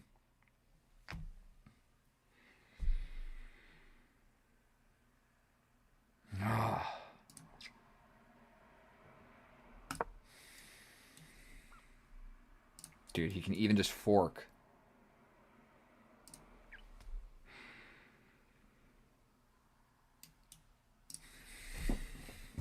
I'm washed up, boys. I need to just practice chess on my own. I didn't even spend any time thinking about that.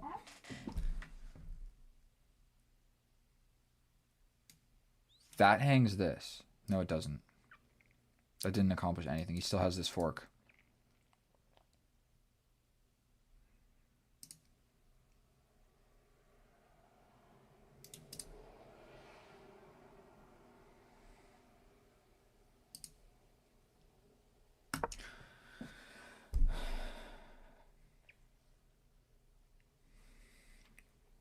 I'm trying not to lose hope, but it's not looking so good for me right now.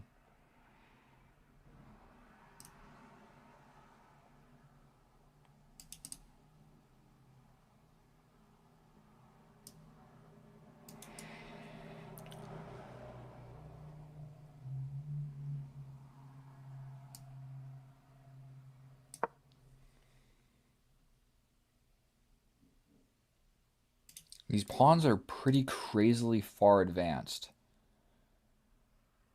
Like, yes, he can push, but I can always step over. He can get the knight in there. You can always just capture this. But I am applying pressure, so this knight is a defender of this. But I should be able to play here, here. And then I can grab with the queen. If you grab here, I grab with the bishop, threatening this. You have to push. I push here. You can defend. Start bringing the knight at that point. I think it's still equal. Have to play that move. We sacrifice here. That doesn't work, does it? You just capture. I take your queen. You take my rook. That's not what you want to see. We jump in. You capture. I take this way.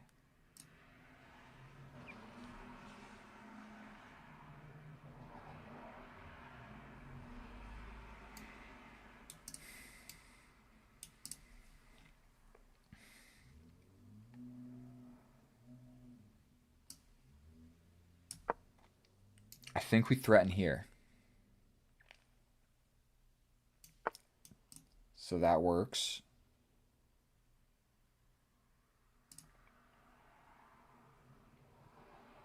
If I jump in, he's just going to capture. And then I'm like, I'm not sure I can actually do anything.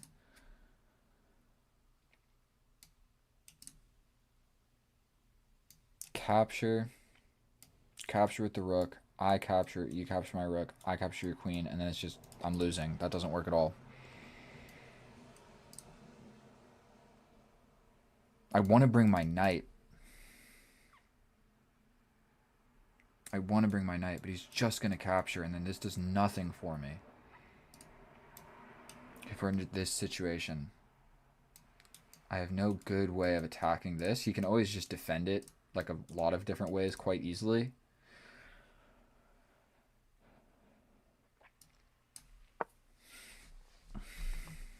Blockade the pawn. I couldn't figure out what to do. He can attack my weaknesses too. Like, he could play something as simple as this. threatening a queen trade and my pawn. I can't push this because it destabilizes my knight.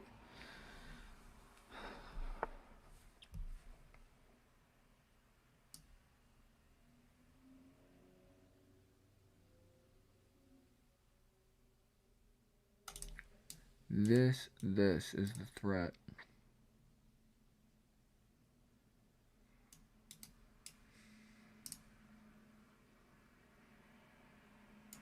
Here.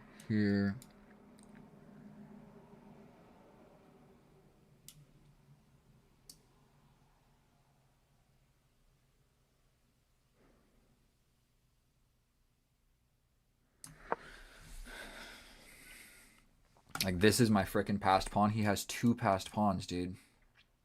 This is coming with a pretty simple idea of boom, fork. So I'm gonna have to address that.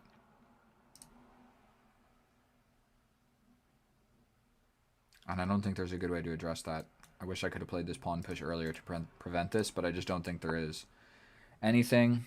He's jumping in. I have to move my queen somewhere. Still, this doesn't work. He's just... What about this? I'm fairly certain he could just sacrifice. No. What about this move? He just applies pressure, no? But then I attack you. You attack, attack. I take. You take my pawn in the end. Can't do that.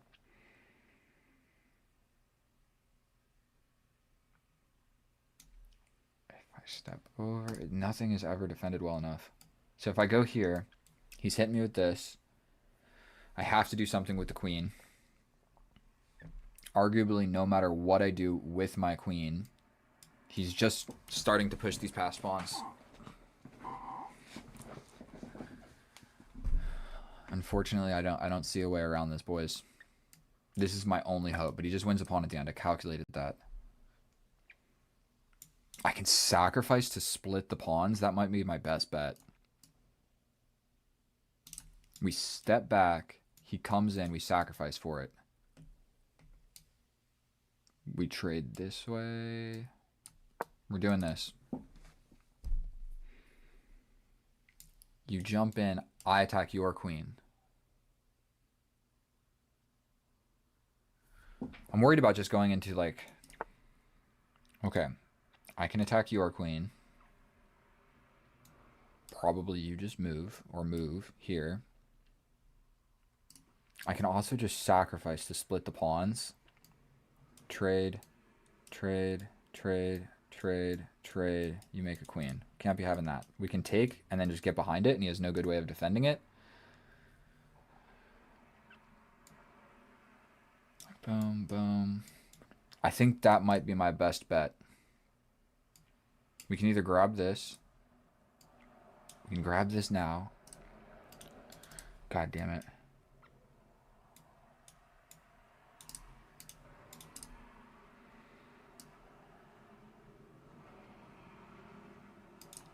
But if I play this, he can take here.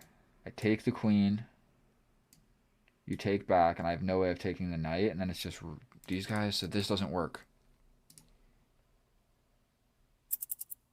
I attack the queen. You take my queen. I take your queen. You take this. I take here. Then it's just rooks versus this. Okay, we're doing this. This is not the right game plan. I'm hanging on, boys. I'm doing really the best I can. And now he has this. Okay, so we have to step in to block this. My pawns are weak. At least I have this.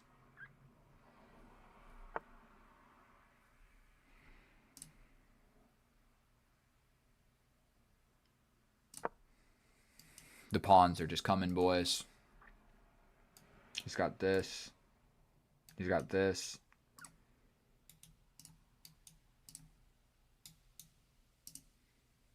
Probably he just plays this. I step in. I am losing. Make no mistake about it. And I have 30 seconds. So I'm screwed. I'm doing my best, guys. I'm doing my best. This has been a hard push to 2,000. And he's still got like 4 minutes, dude. He has a huge amount of time.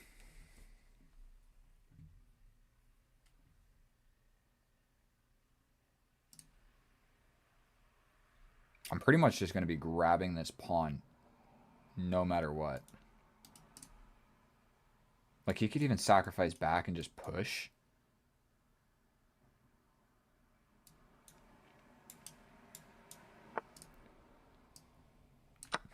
Alright, we grabbed a pawn. You get this pawn. I'm coming for this one.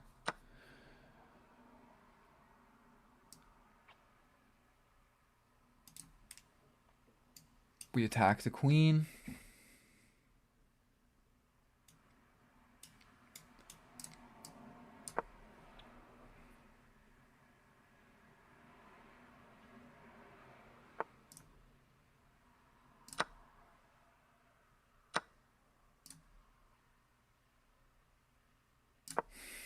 I'm cooked. That was my last hope. That was my last hope.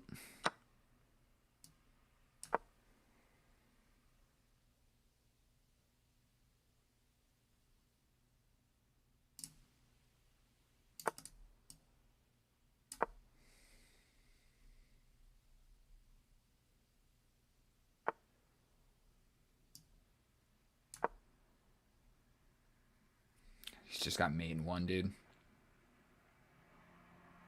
He's got this.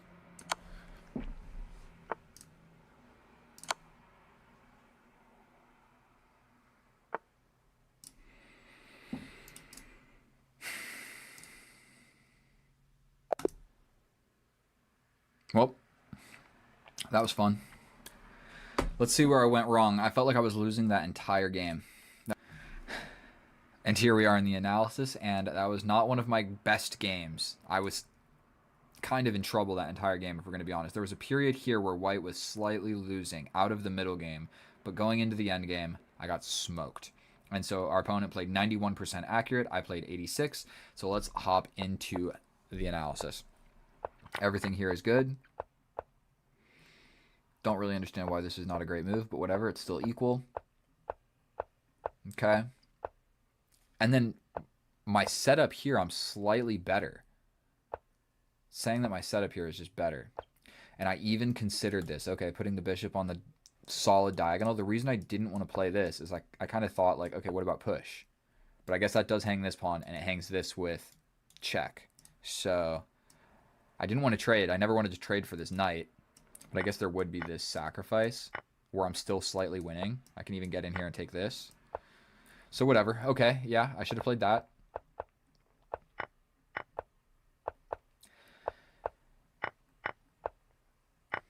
And I just, yeah, I gave him this passed pawn, which was a huge problem.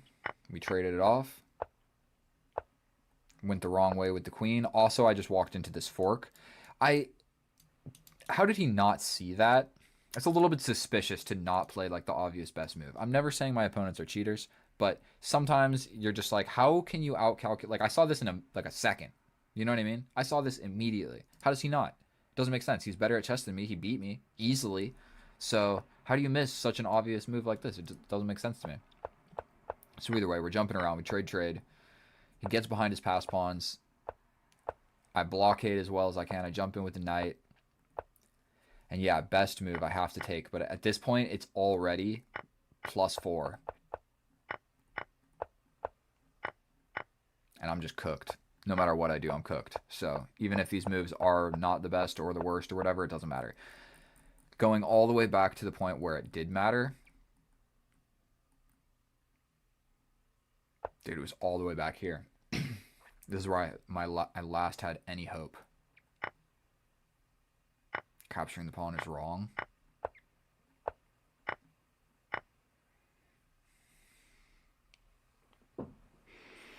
That sucked. Please subscribe.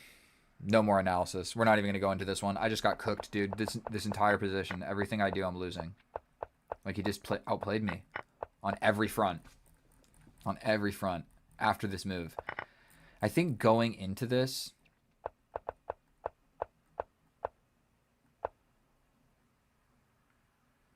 You know, I hate to allow this, like these pawns advancing against my two. It's just not great. How bad is it if I capture? That would have been better. Okay. He's got this, but also we can just kind of trade stuff. No, that's not going to work because this guy. I'm not going to waste your guys' time. I lost the game of chess. 84% accurate or whatever. Our opponent 81. 86 against 91. Please subscribe. I'll see you in the next one. If you're watching this on YouTube Live, another video is coming right up. If you're watching this in real time, please subscribe. And there's another video coming up right now. You can click it. If you don't want to click that one, I would recommend watching game number 24. That is a good game. So thank you so much for watching. I'll see you in the next one, and goodbye.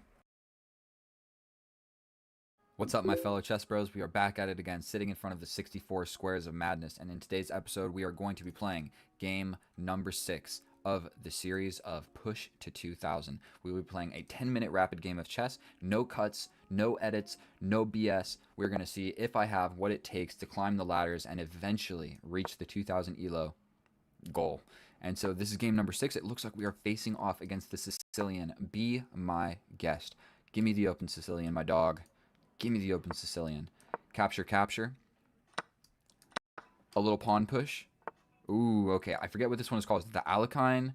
Is that what or the Nasdorf? I don't know the names of the openings, but what I do know is the moves. And so we're going to develop 2 knights. Potentially we see a pawn push or oh, he's playing the KG setup. Now, I believe that bringing the bishop is actually not the greatest idea. One thing that I have been greatly suffering in has been my time management in these games. If I jump forward, is there not just some sort of queen development problems? What if we're unsure of what to do with the light square bishop yet? So we just develop the dark square bishop. And we're in the meat and potatoes. We are deep into this game of chess. Who will be the better chess person? We got to actually click on this dude's profile. He's from an unknown country. Oh, never mind. He has a stance on the war in Ukraine. Now, I've seen this move before. I think actually what you're supposed to do is bring the queen all the way up. And I only know that from playing a whole heckin' lot of games of chess. Because what you want to do is just maintain your defense on everything. I think actually capture... Oh, I'm bad at drawing these arrows here. Okay, so he attacks my queen. Is there any sort of...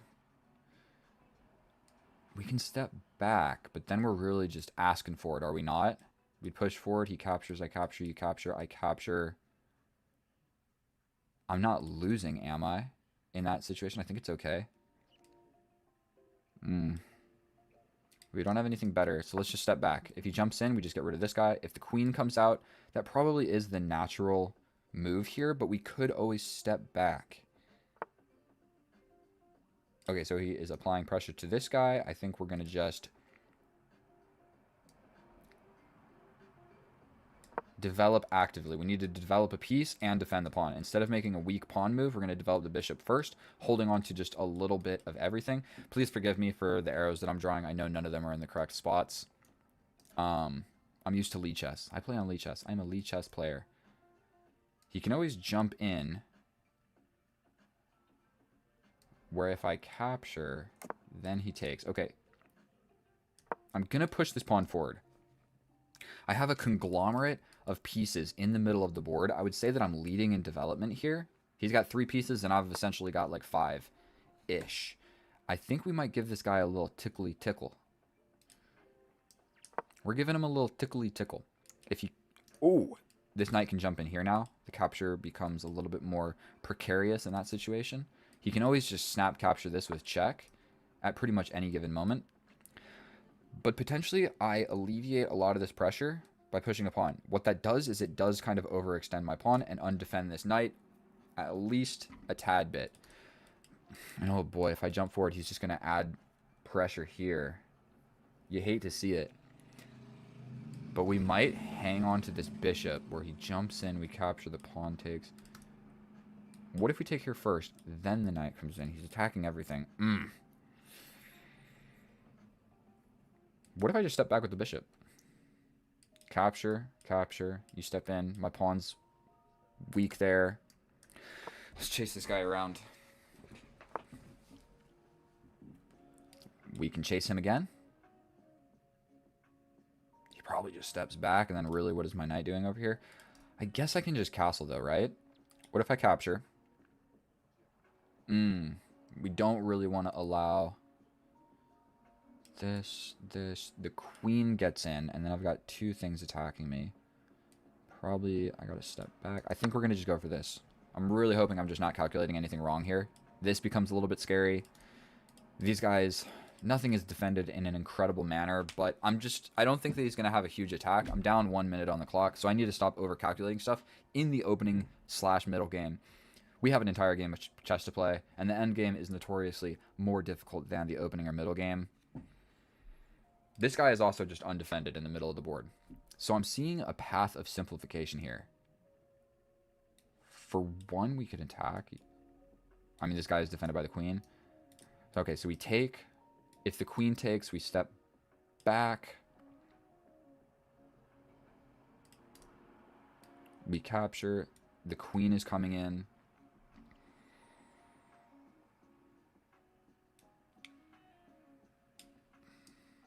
We're doing this. He's got this first. Is actually probably the appropriate response. But then I have sacrifice ideas. Where if he takes with the queen, I'm grabbing the bishop. This is getting a little bit complicated. I'm not going to lie to you guys. This is a tense situation. I know there's tactics all over the place. The queen comes in.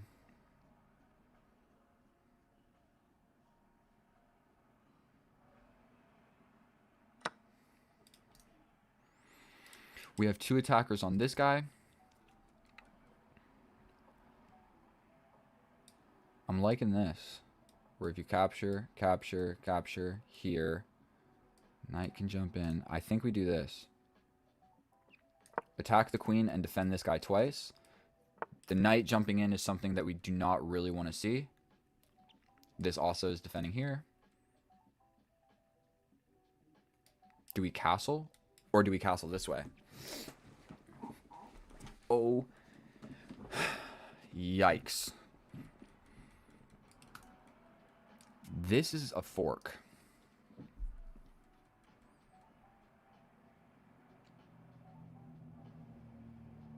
What if we step over like this? If this happens,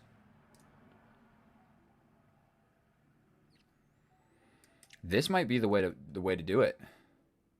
We allow this. We step over. For sure you capture. I capture. This guy is maintained defense. This is such a risky move, dude. If I play this, I think that's a bad idea.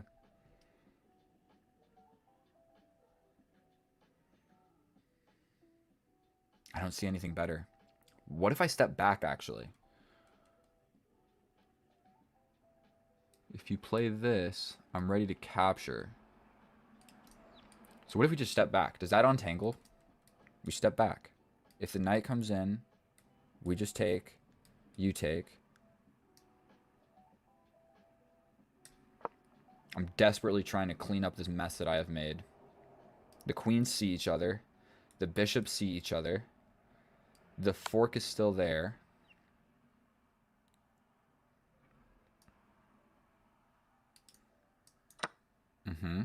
He's still got this.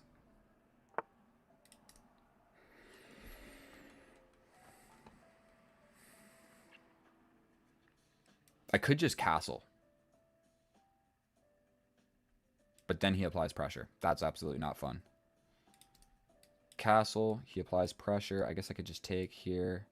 That forks my rook in this guy. I could slide over. Castling, oh man. What about just this? For sure he jumps in. I can't castle then. That sucks. If we castle, if you step in, I just take. This is sketchy because it walks into this. But I think I can just step up. No, that hangs this pawn. Okay, all of that calculation for nothing. We step up. We step here. You jump in. I get you with this fork. Boom. Boom. Oh, this forks these guys, dude. Oh.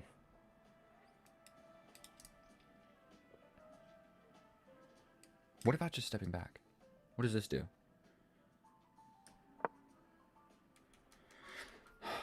That alleviated pressure here. This dude is more or less outplaying me. I'm just like trying to stabilize. Okay, I'm unable to castle. I'm not sure how important castling was in this position. I'm quite ready to just play this. One of those moves.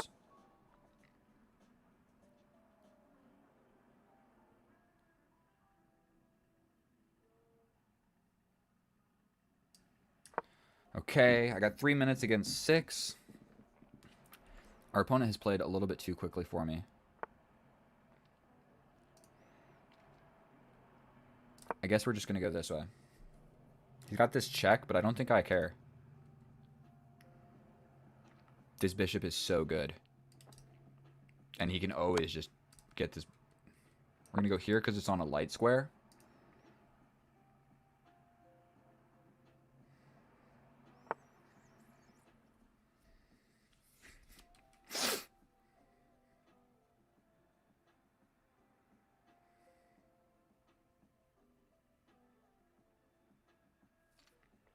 If he gets into my position, that kind of sucks. What if I play this? You could probably play here. I chase you. Let's just do this.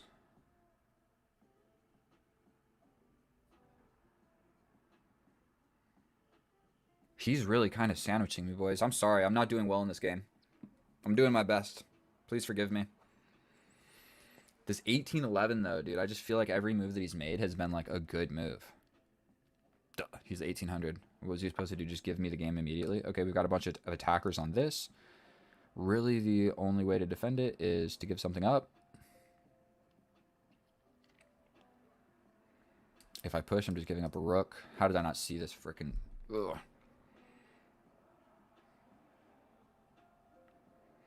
We can jump this way. Is that too complicated? What if I just go here? He's going to cut me off. I'm going to step over.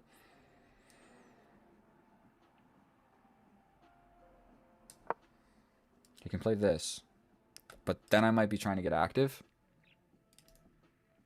He can sacrifice in a way. This, I step up. I think I just step up here. Or I step all the way up. One of the moves is correct. Let's just do this. Is there this? I take though, right?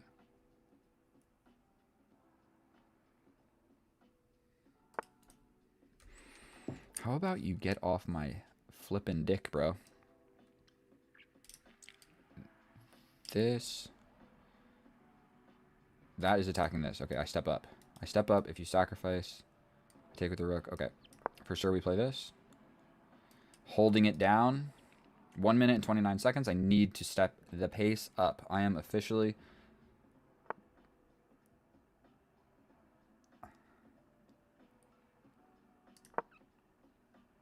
I mean, it's held, is it not? 1, 2, 3. I mean...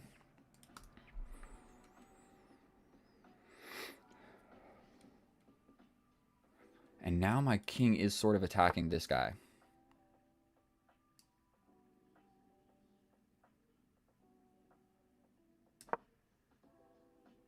My God, I need to play way faster.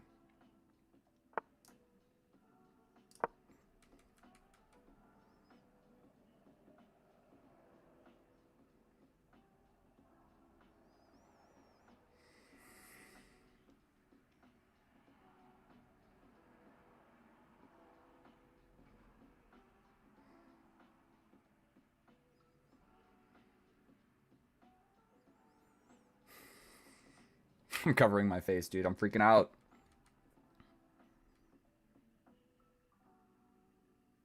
I'm thinking about this.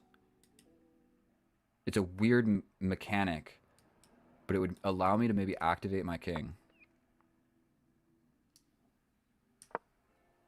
No idea if that move made any sense. We're still hanging on to this. That move made 0 sense. We can play this.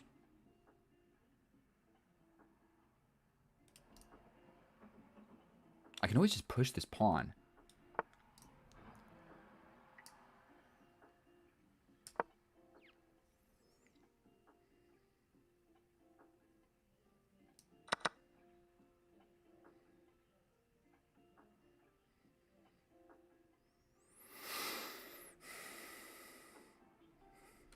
Okay, so we've got a 4-on-3 and a 3-on-2. And I have 1 minute.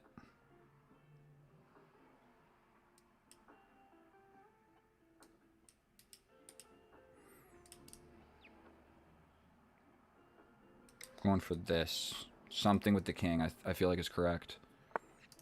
He can hit me with a check, but I just step back. If he leaves it there, then I do have the sacrifice thing that works to win this guy. So if he leaves this here, this works. He'd have to step up. Okay, let's just play this to trade some stuff.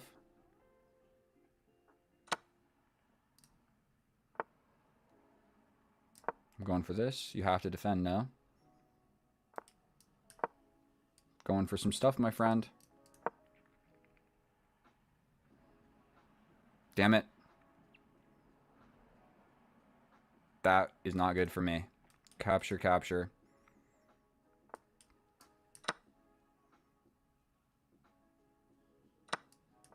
Oh my god, I think I'm getting in. 52 seconds. How do you defend this pawn? You have to attack a different one. How do you do that? We grab this. He gets in. We block with the pawn.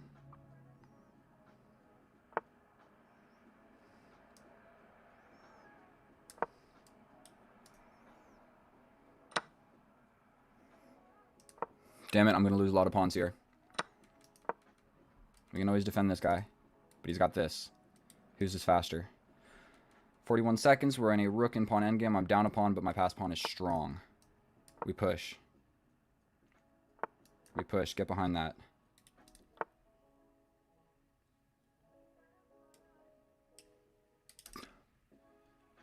Check. You step in. I grab this. Oh my god, this one's going to be with check at some point. He steps forward, but oh my god, he's going for this. We're stepping in.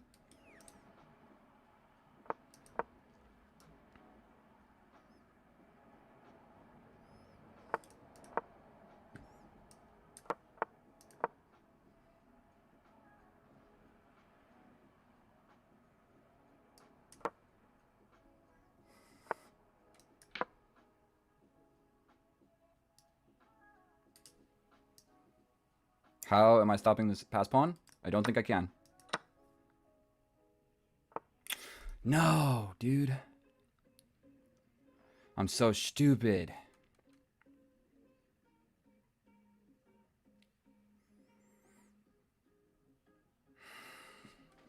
God damn it.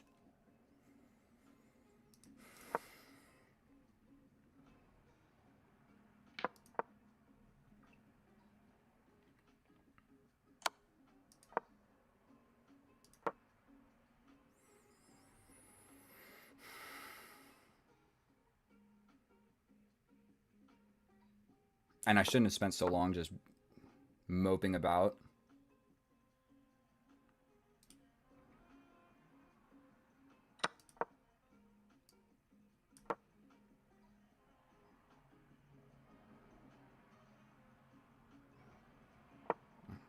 I'm sorry, everyone.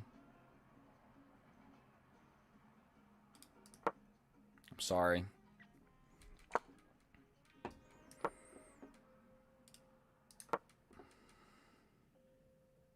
There's no way. I need 7 pre-moves.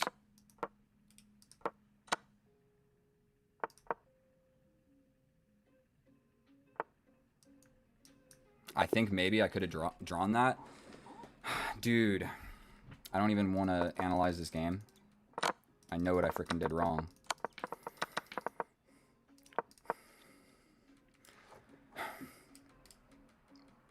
Why am I losing the queen when I could have lost a rook?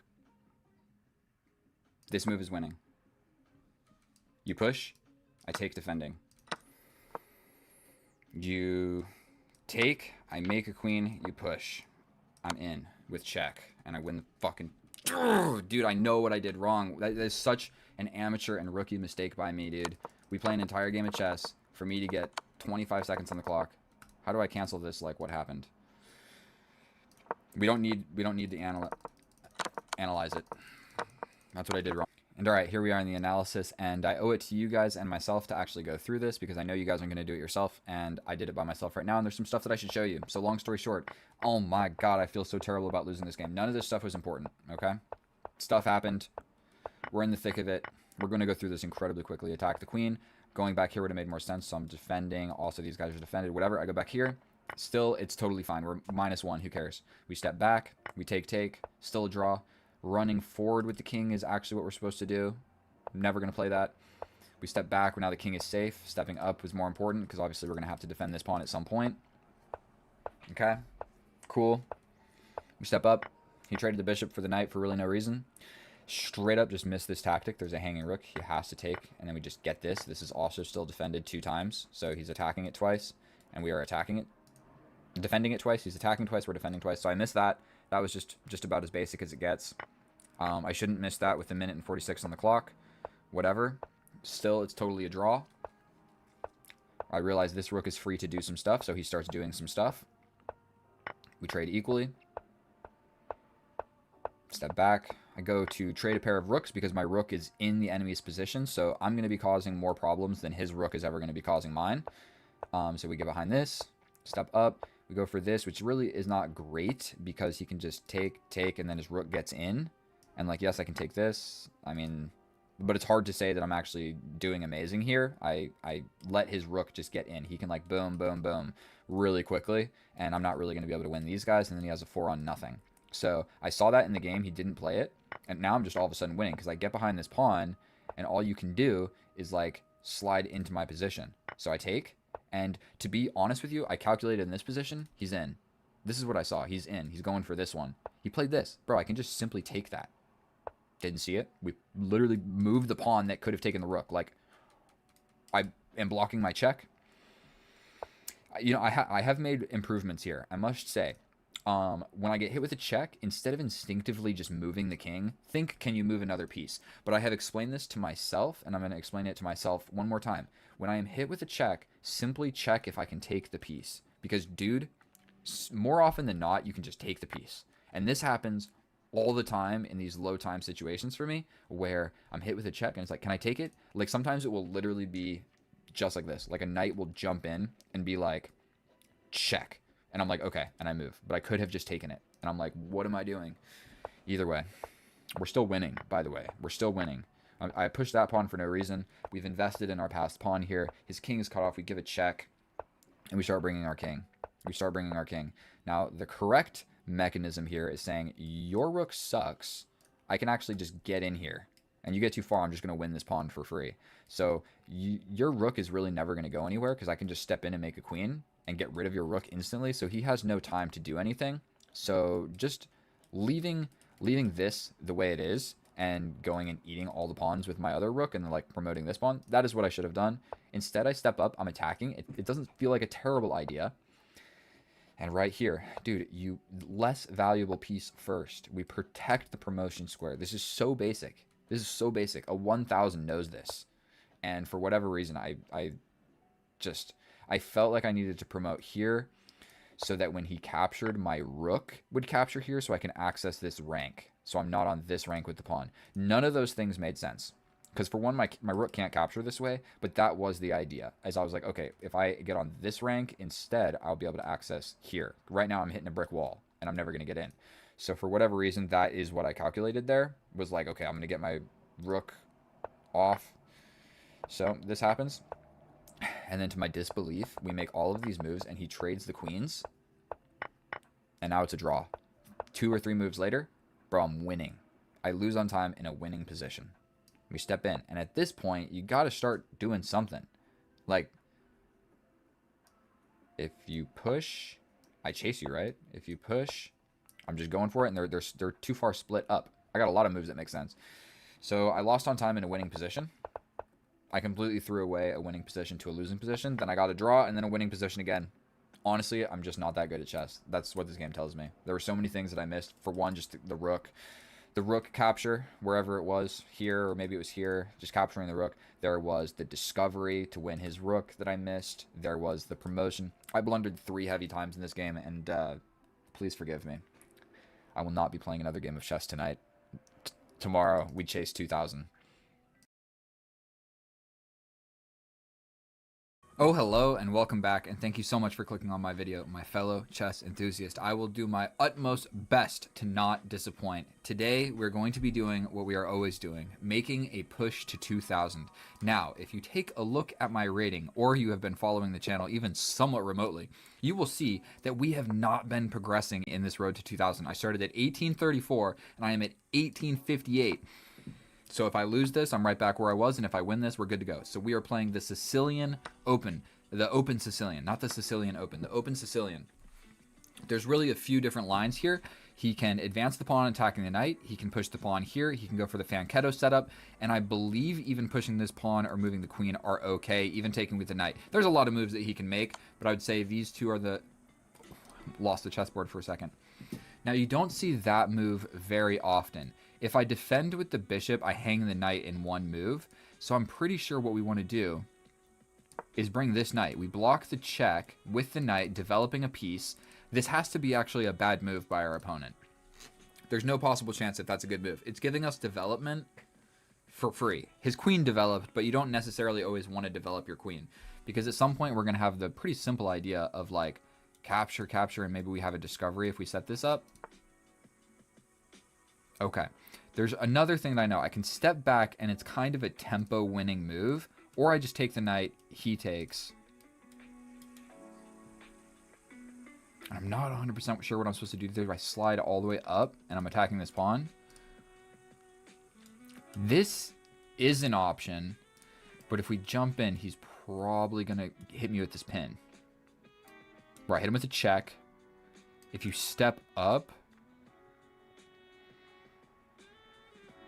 Maybe I just step back, but if you chase me this way, I'm in a little bit of a problem. Let's think about this for a second. I don't want to blunder this away. I could just capture, and that's the simplest. This is more complicated, but I think it's better. So this is coming. The check is coming. If you step up, you're just attacking my knight. But I take with check. Okay. Let's be brave. If he pushes the pawn, I still can just capture because the queen is no longer there defending the pawn. Okay. Whoa, can I draw double arrows? No, they just disappear if you draw twice. Okay, so we are going to be giving this check. And then I'm just going to jam my queen literally in his position. So that can't be great for him. I'm ready to just jump forward and be threatening a lot of different things. All I got to do is be able to castle.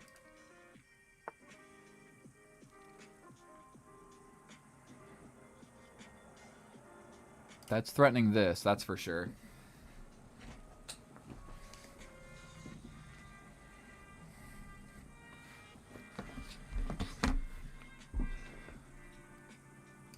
Well, I can defend it like this. Okay, so we're still alive. Do we defend? Probably he's just coming in to attack my pawn after that. I think we do have to play this. Then we maybe step forward. Okay, we're just going for it.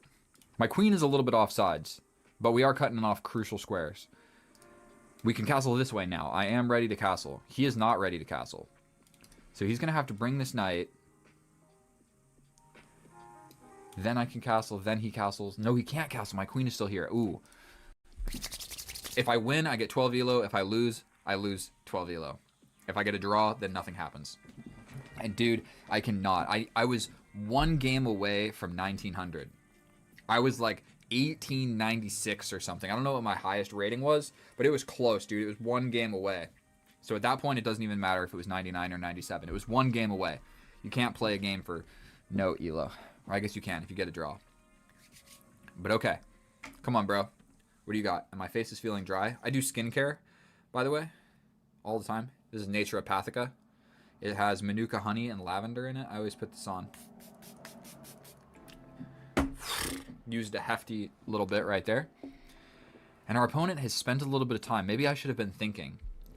But once I castle, I'm also blockading a pawn with a queen. That's kind of crazy. You don't see that every day. He can play this. So he's stepping back. I really just like the look of this move. What does he do about that? I mean, this is defended so many different ways, but almost guaranteed that was the wrong move. Castling seems to make the most amount of sense. It enables my knight to move forward.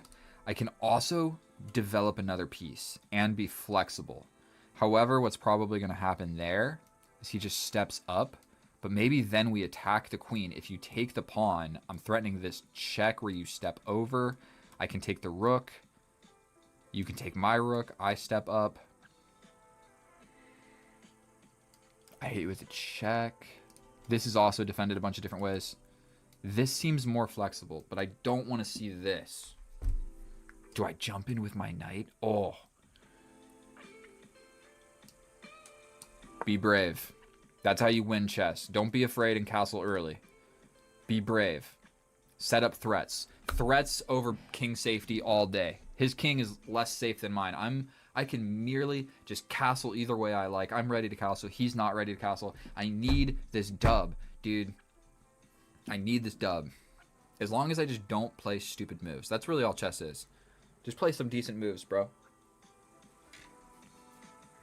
And for anybody watching right now, I'm going to show you something cool while our opponent thinks. This is a $100 bill. Don't look at my destroyed fingernails. Look at this. From 1988. If you have a $100 bill, take a look at it, dude. That's super awesome. And then I always show this on stream, but I'm actually going to show it in a video. This is my money tree of money from all of the different countries that I've visited. Drop a subscribe for that, boys. Look at this one with the monkeys. This one's got Wales. It's Argentina. We got Colombia. We got all different. I lost a whole bunch of them, actually, because some girl stole my phone, and I had a bunch of foreign currency in it. I was kind of thinking to myself, like, should I edit this part of the video out? Or should I show you guys my money tree? And I decided to show you the money tree. So let's go. Still, I'm really liking my position, dude. I'm really liking my position. I'm ready to play this. I liked this move. What if you take and I just castle? Like, boom, boom. Yes, I hit you with this check. You step over.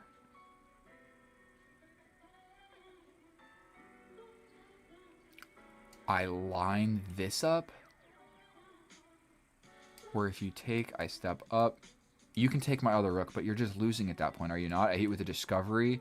You're forced to come back this way.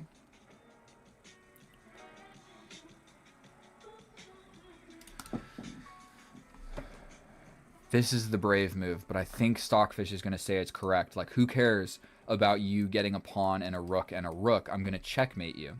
The problem with that is, wait a minute. I play this. You take. I hit you with check. You step over. Check. You grab here. I hit you with this check. You take. You push here.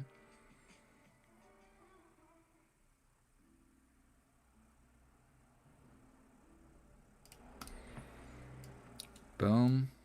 Boom. Check. You step over. I line this up now. You take up. Take my other rook. Double check.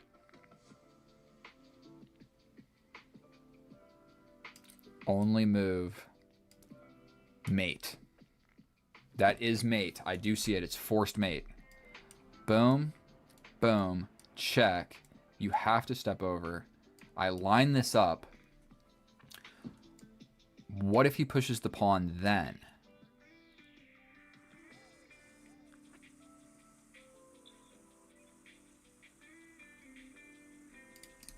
Because my knight's not attacking this square anymore. Boom, boom, check. You step over, line this up. If you push the pawn, it's defended by the queen. Grabbing the rook. Say you grab my rook, I step up. You could slide back for a trade. I still hit you with this check. This is the right move. I know it is. I'm so scared to play it, though. I'd be sacrificing probably both rooks to go for a checkmate that I might be calculating wrong. Boom, boom, boom, boom. We're doing it. Go big or go home, boys. Go big or go home. And it's not completely over at this point, actually. He can also take, and I just... take and just trap the queen.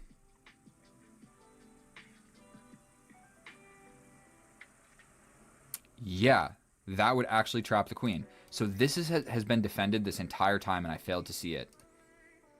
Defended tactically. I wasn't even looking at trying to trap a queen. I was thinking about how to mate. But I still like this move. If he steps over...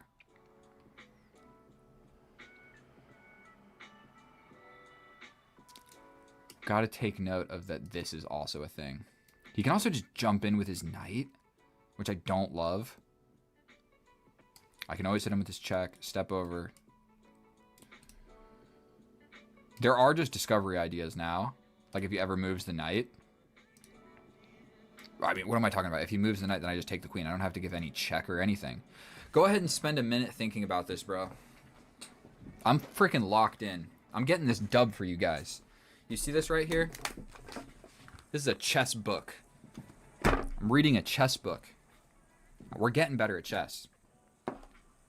And as soon as I reach 2,000, I'm going to start doing more educational stuff. This is just me struggling through trying to reach 2,000. It was so easy on Lee Chess, and it is not easy on chess.com. But I like that our opponent's going deep in the tank. He's a thinker. He's a deep thinker.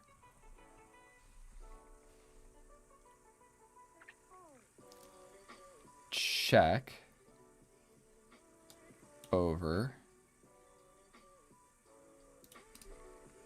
I could just like launch if you take just launch. He hung the rook. The rook is hanging. He challenges me again. I'll accept it.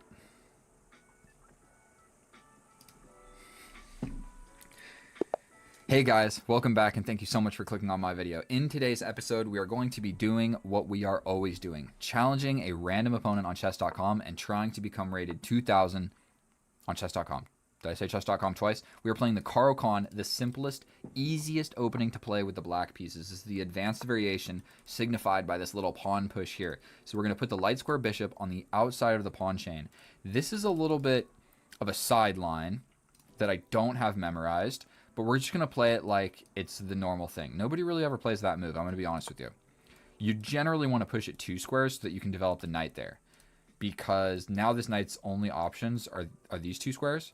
But now that we've put basically the majority of all of our pawns on light squares, I'm trying to mark them, but I'm used to my work computer. Fail. Absolute fail.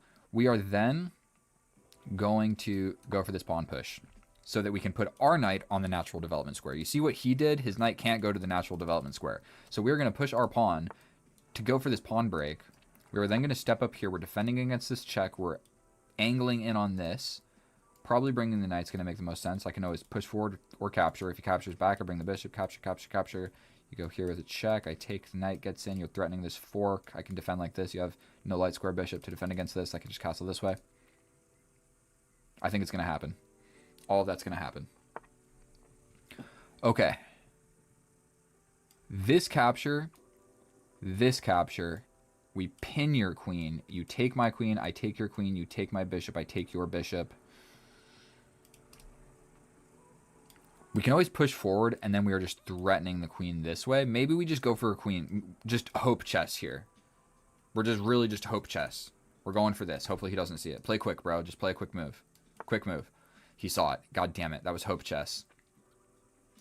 Got to develop this guy. Oh, that sucks. This is probably not the correct move, but it's probably not a terrible move. This is something you're going to want to do in chess, is a little bit of hope chess. If the moves are like, I don't think I had another crushing, absolutely winning move. It might have been better, like 0.5 or something. So I sacrificed probably like 0.5 of my position to potentially win the game in like 1 move. Okay, so he's stepping back. I did have this sacrifice, actually. So he needed to defend there. But I think what we're going to do is just bring this knight. He's got pawn pushes galore. And this is hanging. God damn it, dude. I'm so bad at chess. Going for it. Oh, that was such a bad move. My knights are blocked. My bishop can't see. He's just playing this.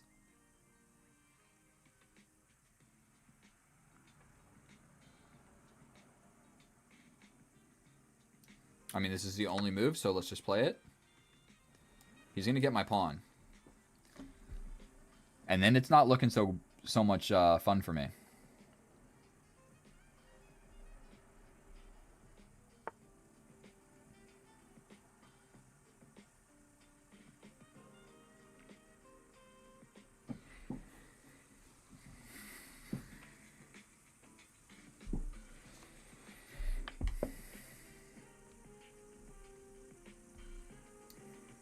This defends, but he can just capture.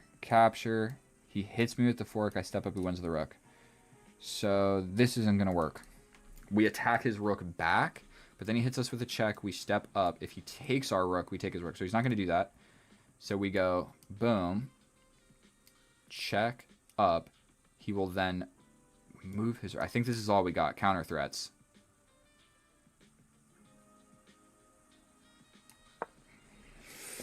It's a sloppy move. He can even, like, he can do a lot of different things here. I'm officially losing. God damn it.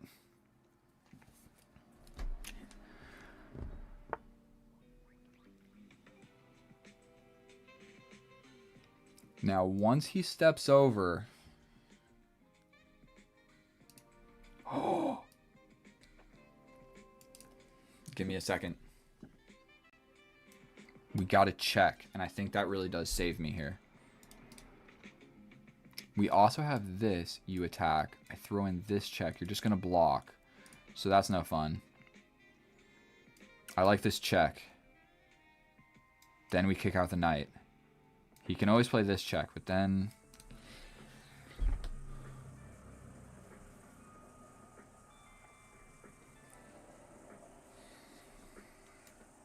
This check has to be the right move.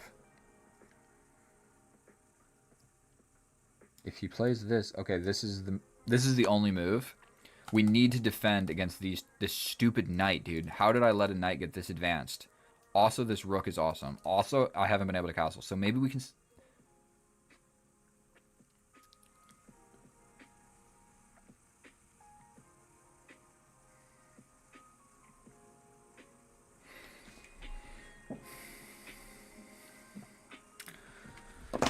So, unfortunately, this hangs my queen to a fork. Let's think about it for a second. Also, if I go somewhere else, the rook attacks me, but I win the knight. So if I step up, he'll hit me with the check first. Then I step up. Then he could kind of trap my queen. So I'm thinking this is the only move. But then you hit me with a check, where this is the only move. Then you hit me with this check, where I'm mated. It's forced mate. God damn it, dude.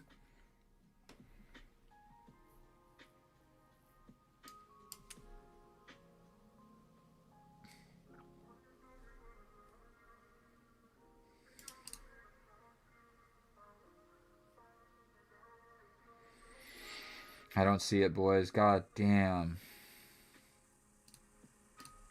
Just getting mated. Check. Up. Mated.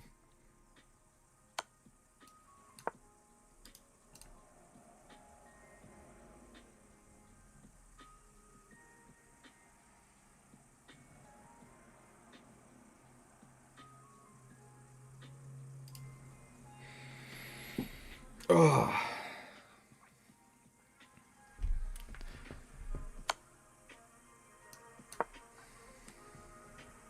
He's got this. I'm cooked.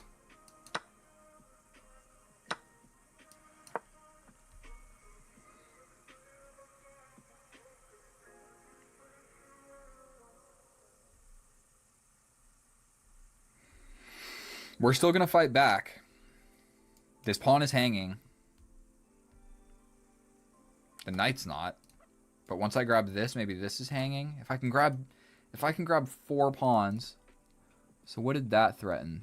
This, you hit me with a check. If I launch forward, I mean, maybe we play this. That just allows this.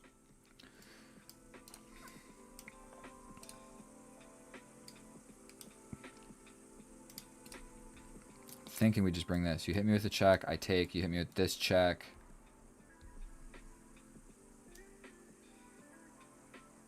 I step over, you're going to hit me with a million checks and probably a fork coming out of here. This knight is just coming back to this square if I'm not careful. So this kind of puts a stop on all of that. So let's do it. It's sketchy, but we're going to go for it. He still hasn't brought these 2 pieces. So we're going to just bring this guy forward. We're also defending against this. We can maybe hide the escape of this knight somehow. No, he'll just...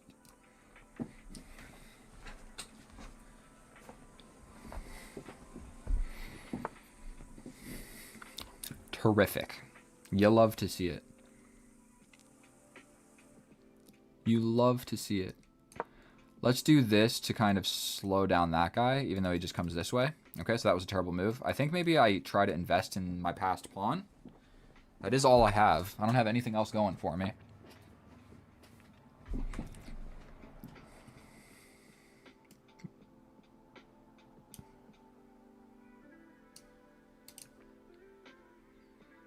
I mean, I can also defend.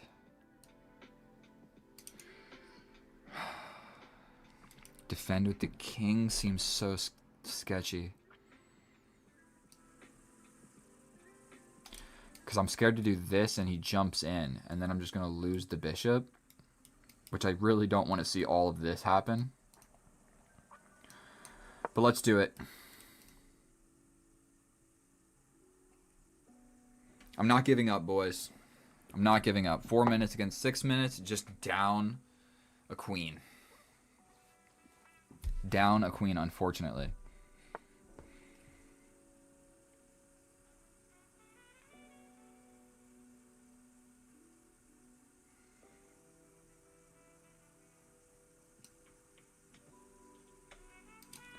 If I play this, he's coming in.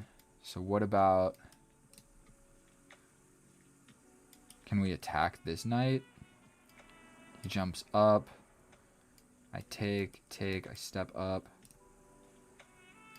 I kind of like this. Boom, boom, boom.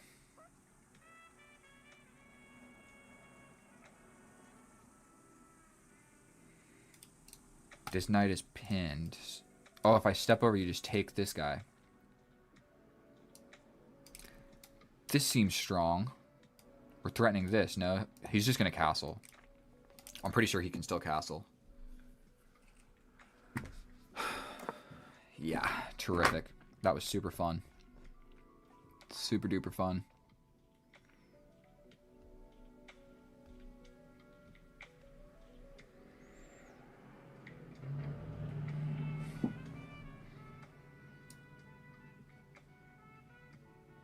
Have to do something. This next. Kind of worried about this, actually. Don't have a lot of great squares to go with that knight. That's blocking my knight's retreat. So yeah, if he jumps in, I jump up.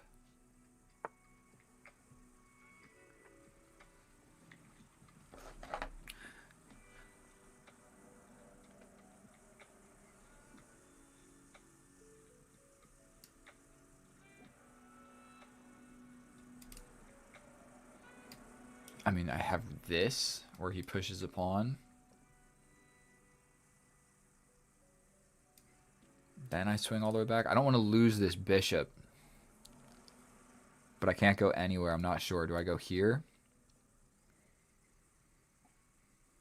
You take, here, take. I take with the king.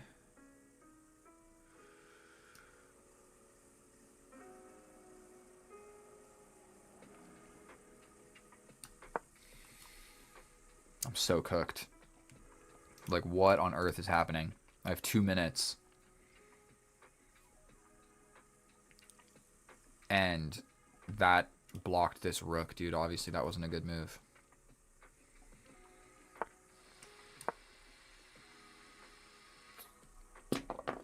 We could have gone forward, but I'm not even going to think about it.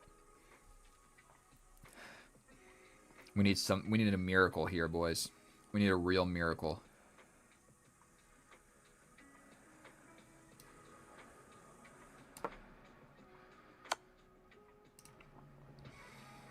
Didn't see that coming, if we're going to be honest.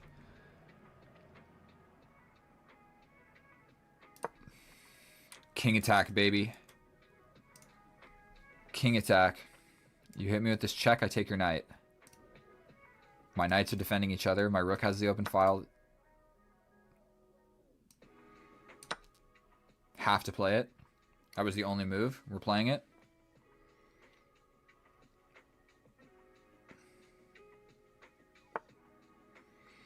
I'm confused. Did I he got the bishop. He got the bishop and got out. So that wasn't even good for me. Let's we're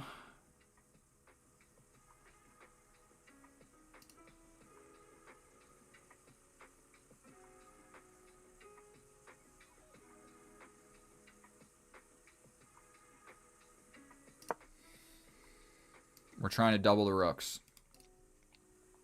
He's got this check, which is just not super fun to deal with. I'll run forward with the king, dude. No, I won't. That's covered by the knight. I'm so cooked.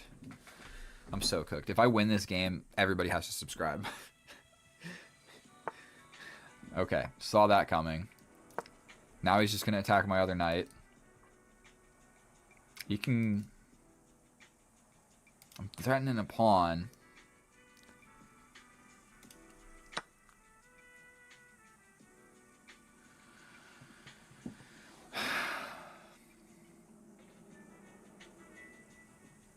We take,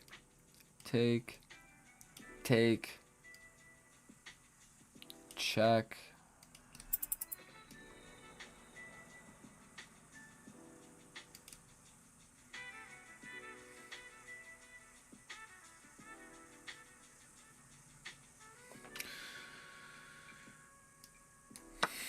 I'm so lost, dude.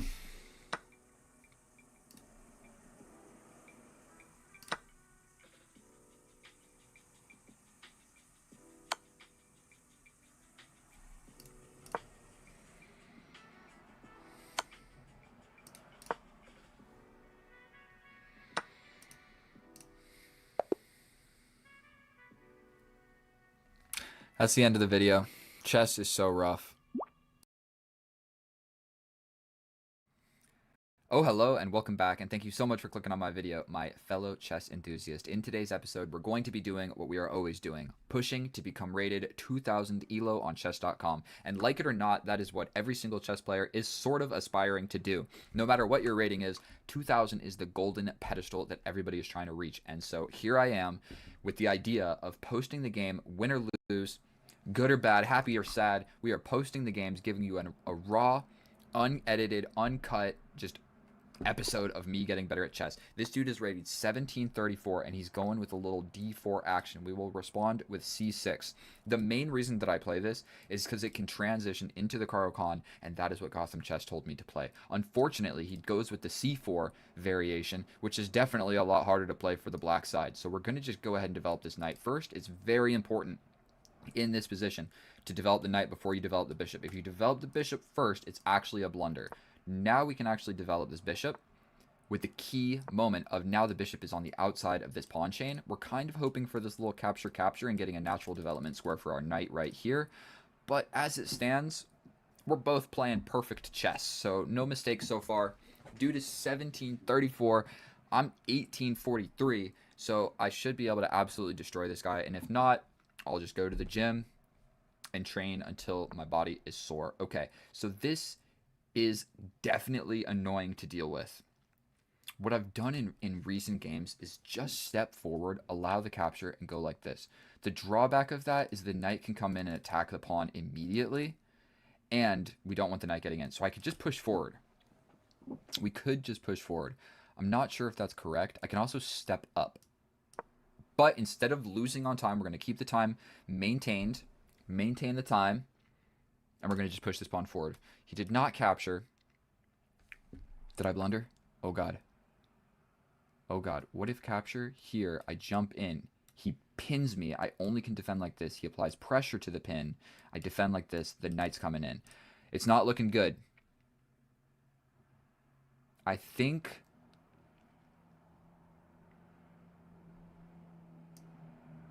that hangs a bishop in one move. God damn it, dude. I got to get better at chess. Knight over this way. Knight over this way. The reason for that is after capture, I'm defended by also the king. My position's not that great. I'm going to just level with you guys. I think he's actually doing a little bit better than me. I'm sure that it's still equal, but he is the one that has the easier to play position. But who cares, dude? Who cares? If I lose 14 elo points. You guys can't see it. I'll swing this thing over. Look at that. If I get a draw, I lose 3 points. Dude, I need to win this game of chess. Please don't be using stockfish, my friend. Please. Is everything situated? The size is good. We're good to go. And I'm winning on time. That's going to be very, very important. Okay. I'm afraid of opening this diagonal. So I'm not even going to think about it. We're capturing this way. Straight up not even going to think about it. Opening this diagonal, I think, just walks into a lot of problems. This pawn is weak. Maybe I should have thought about that. Scooting over with the rook. Seems a little bit flimsy. Jumping in at some point. He can always go for my bishop. I can always step back. We got to do something with my bishop. This rule of the least active piece, I was talking about this in my last game, and this bishop, obviously, is my last minor piece that hasn't been developed. So obviously he sucks. What about a saucy move like this? That's actually quite scary because, like, look at this. He plays this with...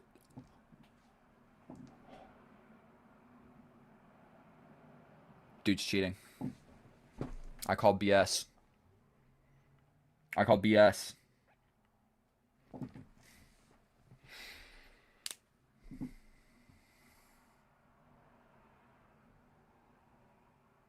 This doesn't work. Oh, God damn it. We're going to have to go for this. He gets in. I slide all the way over. He grabs this. I think it's the only move, so that's just what we're going to play. Dude, really? Really, you play that move?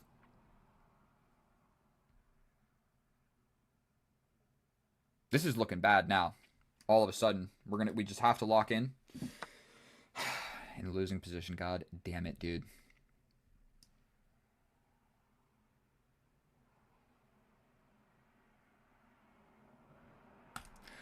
That's...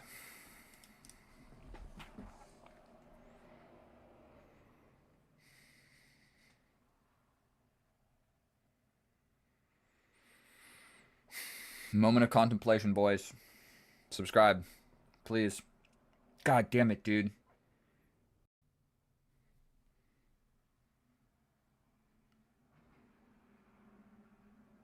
I don't know what to play here. This is not looking good. I'm thinking about this, but that just hangs this. What if I step back with the bishop? That sucks. If I play for this, like if I go for this, with the idea of this.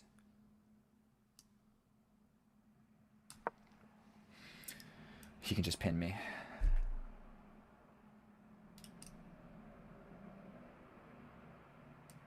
He can just jump in. Kind of all willy-nilly, and there's not a whole lot I can do about it. He can also just grab the pawn. This pawn is attacked a whole bunch of times. He threatens mate in 1 with a smothered mate going for my pawn. Dude. Literally, what the hell? Check here. Check. Say you block with the knight. This maybe saves me a little bit.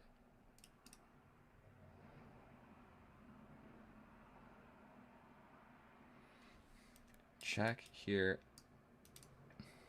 He's got too much of an attack. I think we're just going to go for this. I'm going to lose a pawn. I'm going to get hit with the check. I'm going to get hit with this check. I'm going to get hit with his bishop coming in. This is happening. There's this. Don't forget, he could just step up or over or something. God damn it, dude. We were on a roll. 2 in a row. I was really hoping for 3 games in a row, and this is not looking good for your boy. Down a pawn already. Soon to be down 2 pawns. The dude has already outplayed me at every level of this game. And so I don't see that going into this endgame I'm going to be doing any better. Okay. What the hell? We defend. You hit me with check. We go here, here.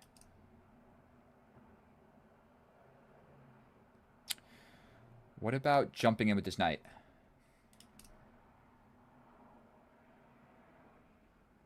We jump in with this knight. He hits me with check. I step up. Then you take.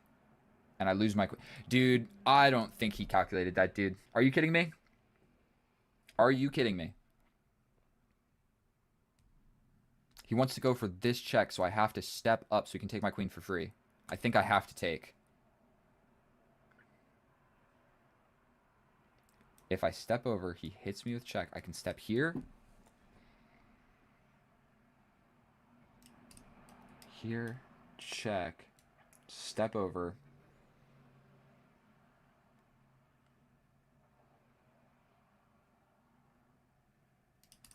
Or I step over, he takes his pawn, and then just, like, goes back. Oh, my God, dude. I think I got to trade this queen. Don't know what else to do. He's got the check.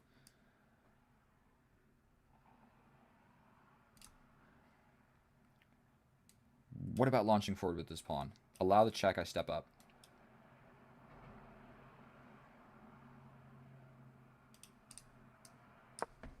That weakens this pawn, and that pawn is on an open file. That definitely wasn't a good move. And this is coming.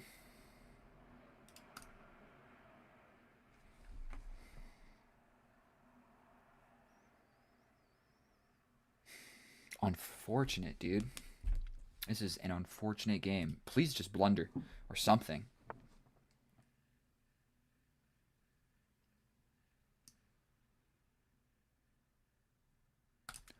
Here, check, up, take. What about stepping up? That's a crazy move.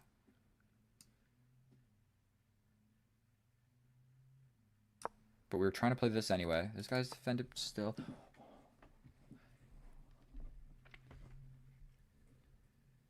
I call absolute garbage on this, bro. Are you kidding me? We have to defend. Say he gives a check, we step over. No other option. If I go here, he can also chase me. Then he can take with check. I step up. I think that's the only move. Now he just applies pressure. I'm suspicious, bro. How is a 1734 playing like this? I'm always suspicious. I hate chess.com so much, guys. Every time I play a rated game against anybody ever, I'm like, nah, no way. Dude's cheating. But then I play on Lee Chess casual games, and I don't care.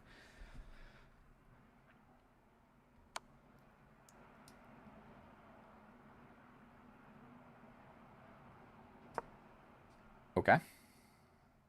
If he plays some sort of crazy, like, something, dude, I don't believe it. Jump in with the knight. I might just take, dude. Maybe, look at this, dude. We got we got 6 pieces on 6 squares. Like, goddamn, bro, get off my side of the board.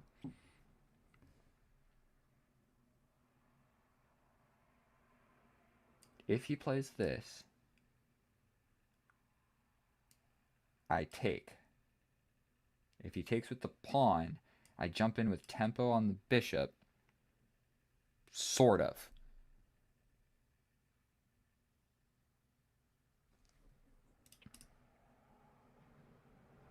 I might be untangling, dude. This is a threat. Like, that's a threat. And this is a threat. But even if... What? What?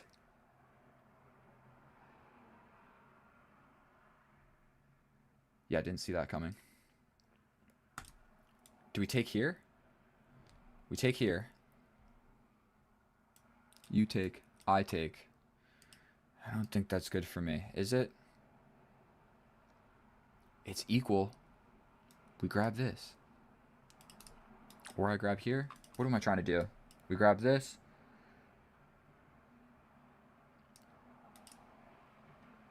If I take, he jumps in the check. Okay. We're playing this. I just realized I have no audio. I hope you guys can hear it. He can go somewhere. But I might be getting frisky, bro.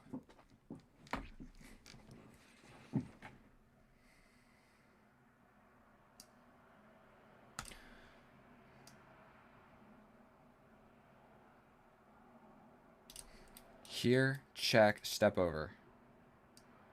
I'm just playing it. This pawn is only defended by a knight. His bishop is definitely a little bit of offsides. A little bit offsides. He could go for this. That would be a little bit unfortunate. But I defend like this. Never give up. He plays this, I take. He's got this check right now where I have to step over. No other option. He's still up by 40 seconds. That sucks. He's up 2 pawns and 40 seconds.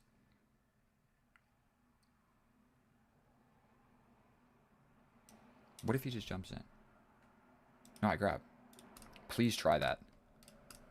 He could just play this, or play, like, king here might actually be a really great move. Or just castling. Obviously, he's not going to castle like that, but you get the idea. 2 minutes and 55 seconds against 3 minutes.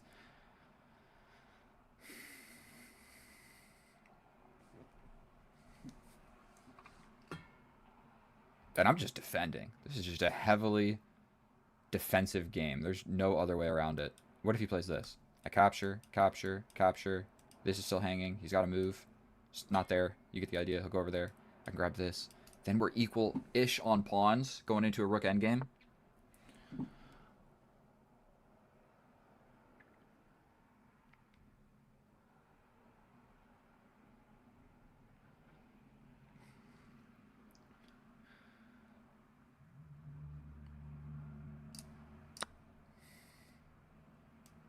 Definitely got some stuff to attack the rook. Still, I'm yet to get my king out of here. I might have to challenge this diagonal and go for something like this. 2 minutes. Okay, so he straight up just castles.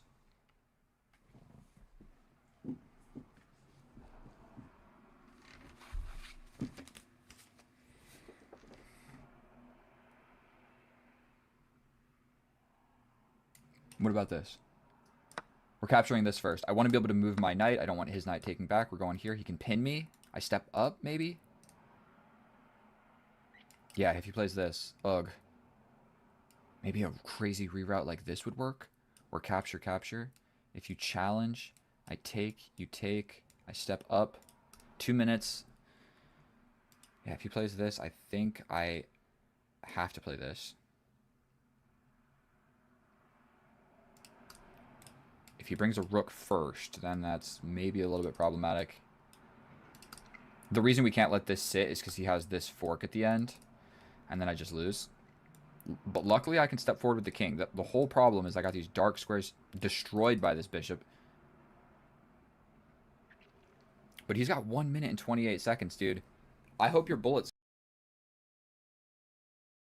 skills are decent.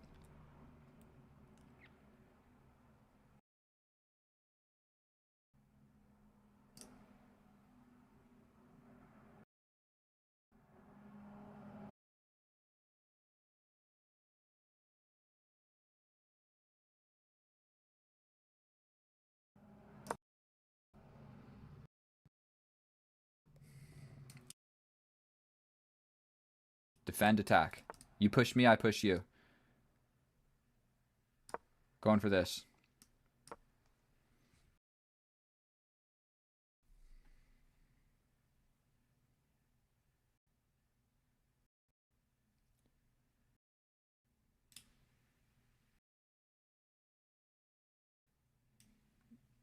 What if he plays this? I take, right? Step over like this. I can defend. No, I can't. If the knight goes here, I can't defend this pawn. But you know what? 1 minute on the clock. I don't know if I care about pawns anymore. As long as my position just doesn't completely fall apart. I don't know how good this guy is at bullet. I feel like I've played this guy before. I wish I could hover over his name and it would tell me. For sure we leave that pre-moved. He steps in like this.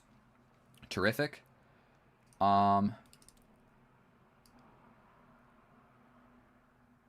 We get active with the knight. Awesome.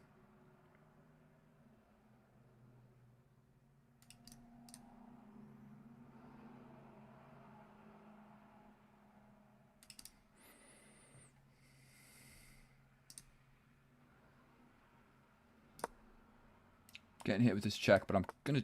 Oh! Big yikes. Lesser of the two evils. Gonna lose a knight. I'm gonna take like this. 30 seconds. I can do this. I can for sure do this. Hiding over here.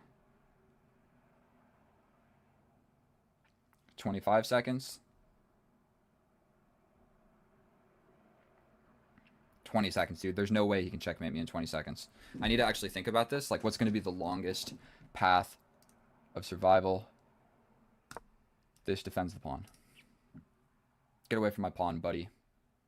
And none of our games have ended in a flagging. I have this check as well. That's what I'm going to play. If I'm able to. 4 seconds. It's over. It's over. 2 seconds. Check. What are you going to do, bro? That was very disrespectful against a very good chess player. But you get the idea, bro. We're not playing with increment. Where's your bullet skills at? Who cares about playing good chess if you can't play fast in the end game? You feel me? And dude, I didn't deserve that win. I didn't deserve that at all. And what's worse is I'm a compassionate person. Do you know how bad that feels for our opponent right here? Look at this position. Before the rook move, of course. Look at this position. Like, he's up everything. Extra knight, extra pawns, extra everything, dude. It's, I feel terrible. And here we are in the analysis, and oh boy, did I have no business winning that game. I feel really bad for our opponent because I know how that feels to have just a completely crushing position and lose on time. So normally the way it works for me is I make a bunch of crazy blunders and then lose, so I don't lose on time. But losing on time in a 10-minute game of chess absolutely sucks. I played 82% accurate, 2 blunders, 3 mistakes, 2 inaccuracies. It was not my best game of chess, but at least we were able to win. Our opponent, 0 inaccuracies, 0 mistakes, 2 blunders, but he really played the biggest blunder of them all and did not manage his time well. So we're going to go through this in less than 5 minutes, hopefully like 3 or 4. There's one main thing in this opening here that we need to note. In this position here, pushing the pawn is the best move. And right here, I need to develop the bishop. The reason for that is because it's defended by the queen. If I bring the knight, now this d6 square becomes undefended by the queen, so I can't put the bishop there. So this is his diagonal. That is how all of that worked out. I needed to just bring the bishop first so it's defended. Confront this dangerous diagonal. Don't just give the opponent the strongest diagonal, essentially on my side of the board. And so, okay, definitely made some blunders. And I noticed that this move right here, bishop a6, is the best move right as our opponent played it, because this is actually a quite common motif that you'll see in a lot of games of chess, of the bishop sliding in, getting in like this, and it's kind of like a star on this square right here, and you can't defend with the rook. The rook is really awkward when you get in like this. So this is super common, getting this type of fork where the rook has to go here. It's even worse actually, because once he gets in, he's not threatening just my pawn, he's threatening my rook, because all of the squares are taken because I did not defend this goddamn diagonal. Okay, so he plays the move. I step up with the queen, which isn't that great, but at least I got to keep the rook. I'm losing the pawn instead of going down the exchange. The computer says, just give him the rook, just give him the exchange. So if I would have done that, for sure I probably would have lost. But we kept the rook on the board, we lose the pawn, and this is not good. He steps in with the knight, and we're having a whole heckin' lot of trouble. He's attacking our pawn. He's threatening mate in 1, which is crazy that that's mate in 1. What a crazy fork, attacking a pawn and mate in 1. You don't see that every day. It's because I did a poor job developing my pieces, and my king is absolutely smothered. So this is the only move. Capturing actually made the most amount of sense, but I was a little worried about a little king stepping up. So he steps over, blocking with the queen, but fortunately, we just capture, and then we launch a pawn on the side of the board that really didn't make a lot of sense, but whatever. He steps in. I defend this way. I step over with the rook. He hits me with the check, where I step over with the king, and all of a sudden it's equal. Dude, you got a little too frisky. These guys don't work so great all together without the queen. You need the queen in this attack to make this make sense. And so now I'm just threatening stuff where he could go for this immediately, but probably I just take. You go with the check. I step over. You take here. I take this one. I think that's probably what needed to be played. He takes here, and I take with the knight. God damn it, I blunder. I'm supposed to take with the king. Tempo on the bishop.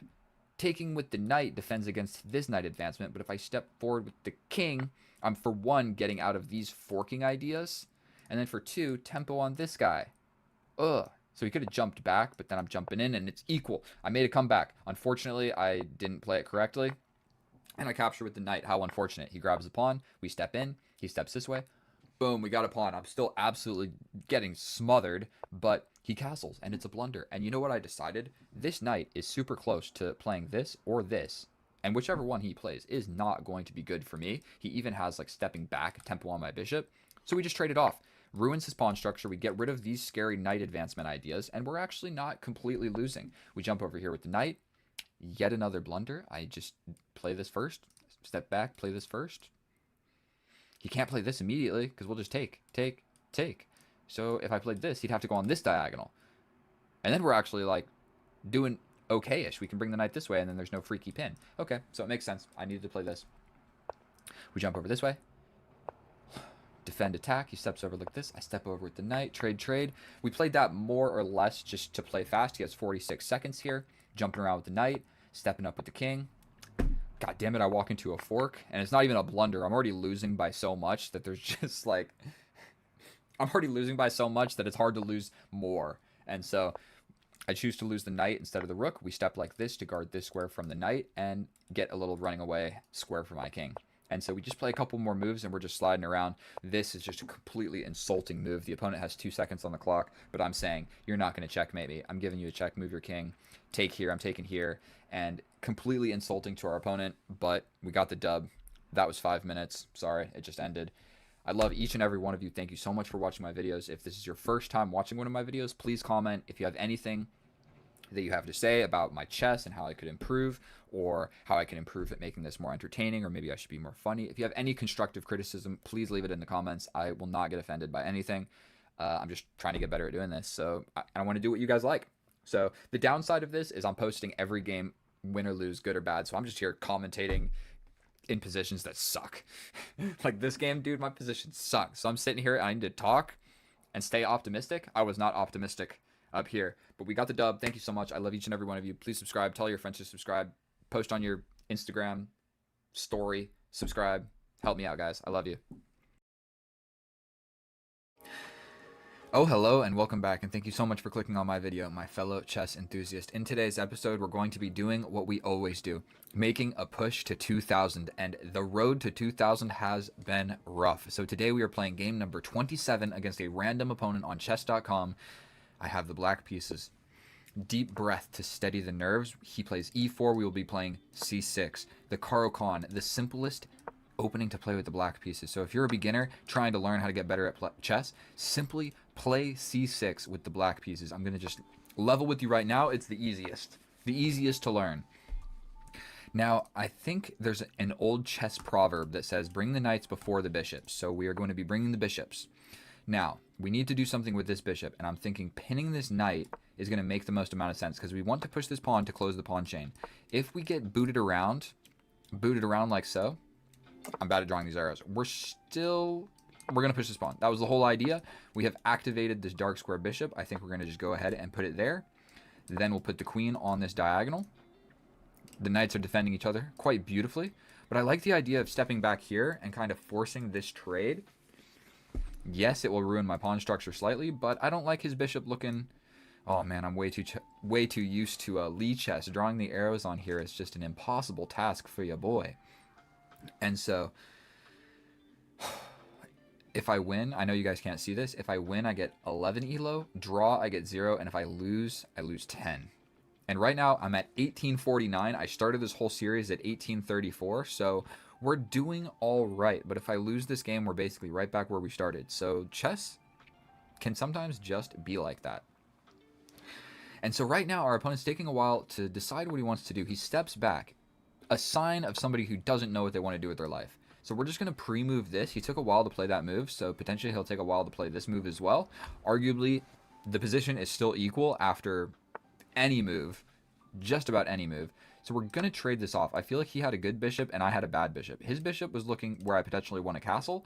That's not defended in the most constructive way.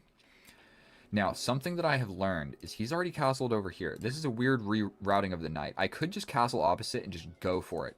Because something that really sucks is castling this way. The knight coming in, you got to kick him out because the mate is defended, but there's sacrifices, there's this. I could just say YOLO and castle opposite and say, I know that it's an inaccuracy, but would it be spicy? What if I...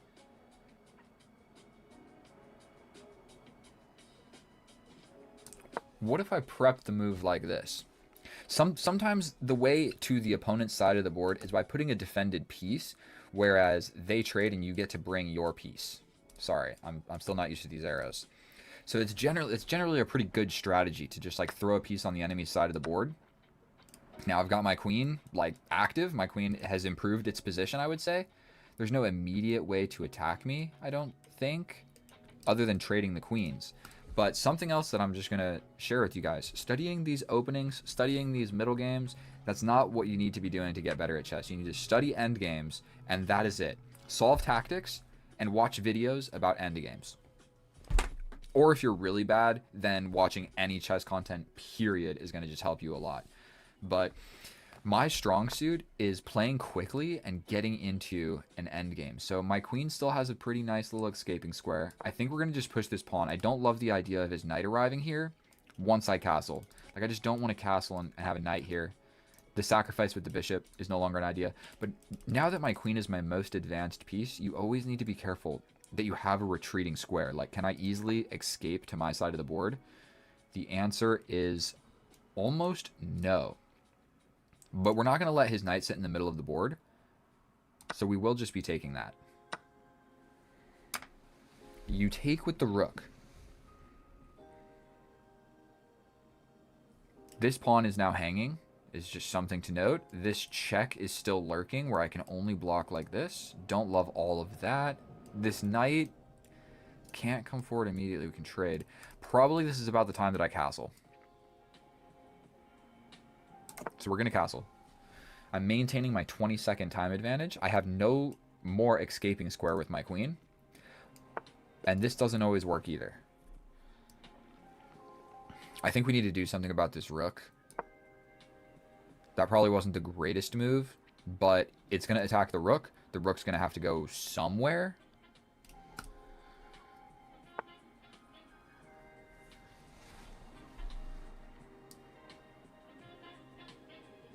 We're going to just improve the position of this rook. Now I'm looking at your queen through this pawn. He didn't like that, so he's scooting around. Scooting and booting. Not sure what I want to be doing here. But let's just play this move. I still don't think... Sorry, I'm leaning way too close to this camera.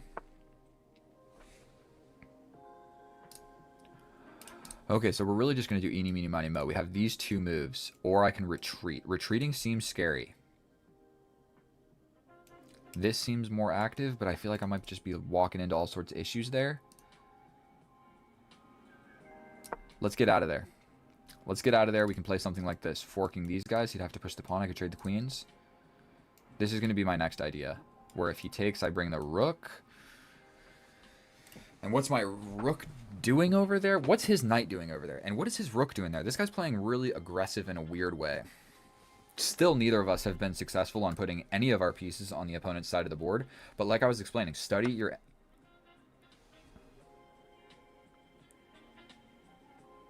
I mean, I have to capture, so like let's just not even... Let's not even think about that. That's really scary. But I push, no? If you hit me with check, I step up. This is blocked by the queen. This is blocked by the pawn. If you push, I think I make a run for it. And just allow this and step up. Like if I push this pawn, yeah, I'm hanging sort of... It's not the greatest move ever.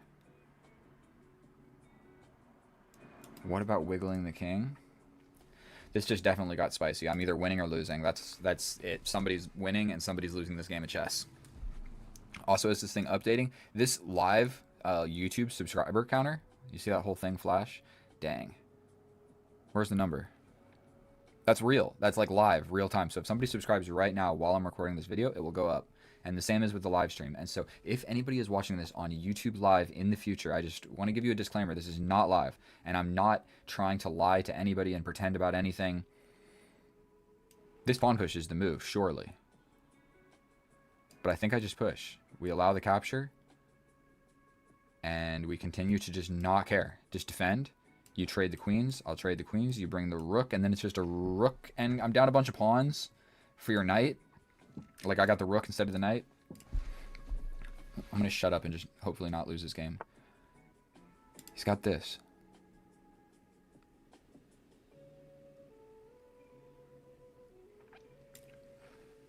We step up. If we step up.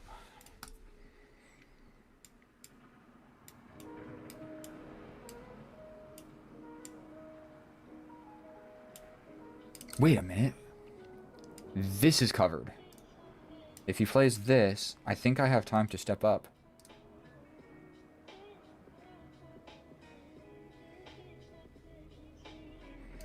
Or is this the move? If we play this, if you give the check, I step up. This pawn is hanging, which I just don't love. Like, if the rook gets in, so pushing this pawn really is just not a fun idea. So I like stepping up. What else am I supposed to do here? He launches the pawn, I just step over. You take, I take. You take with check, I block with the rook. You give a check, I step over. You give this check, I step back. What about this one? Oh, God damn it, I didn't even think about this.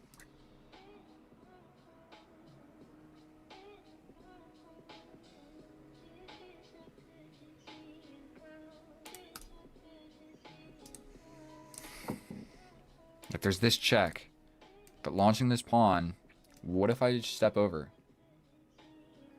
That allows this, where the check gets really spicy really quick.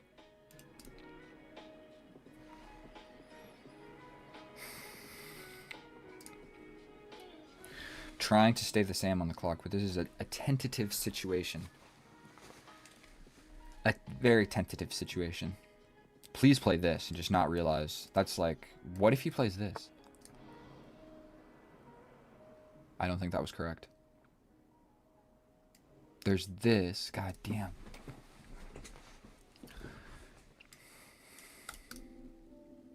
Do we slide over? You push. I just capture. I like this. If you launch in, I just take. If you take here...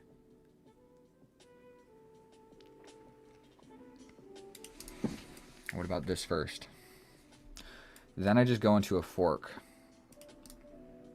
And just try to go into an endgame. Am I better there?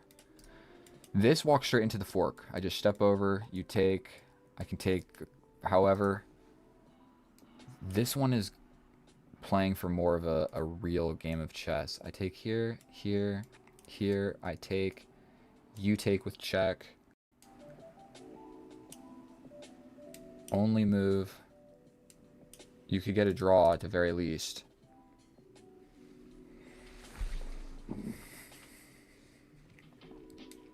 This to allow the rook in? That can't be right. This. Sorry, I keep leaning into the camera, boys. I'm so sorry. What if we just play this? You capture, I capture. Okay, we're gonna play this. We're guarding this check. We're tentatively defending-ish against stuff here.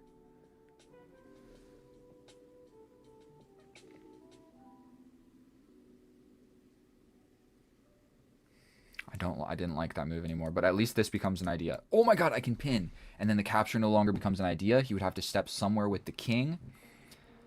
Potentially this way, because if it's this way, I can hit him with the check. Okay, okay. You launch, I block. And then I'm threatening to take.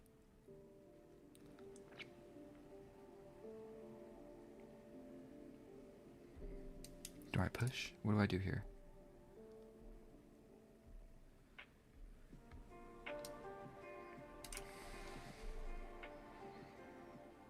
If he goes here, I can always step forward. Where if he takes with the knight, I take. Right? I think we go for this. This is covered. He can't jump in with the knight yet. I'll bring the rook. And if I bring one rook, I'm close to bringing another somehow. I'm down a minute on the clock. Damn it, I need to be playing faster. This is what we want. Then I could bring the queen to grab this pawn. If I grab this pawn, I could shove that rook here. Force a very solid trade, essentially. Or he steps off this file of terror. So if he plays this, I think we just go for a pawn push. I think we just go for the pawn push. What about check? Sacrifice. God damn it. Mouse. Sacrifice, take, check. If he runs back. I mean, I take. If I push here, he can just take with the knight. What am I talking about?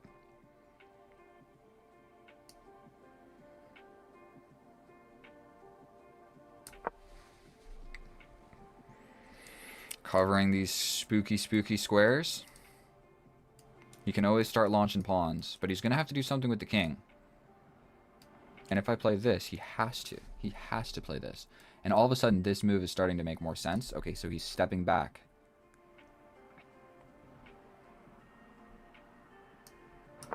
I could have grabbed this pawn. I went for a queen trade. That was stupid.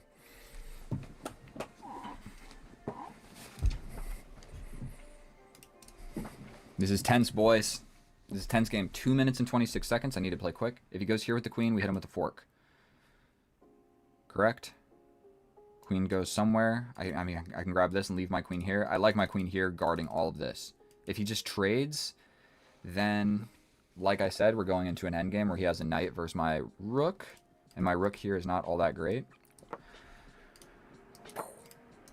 I don't like the pre-moves on chess.com. Like, it shouldn't show me my pre-moved move. I'm only doing this if this happens, and that's just one variation. It should just, like, highlight it like Lee Chess. I wish there was a setting or something that I could do to fix that. 2 minutes and 20 seconds against mine.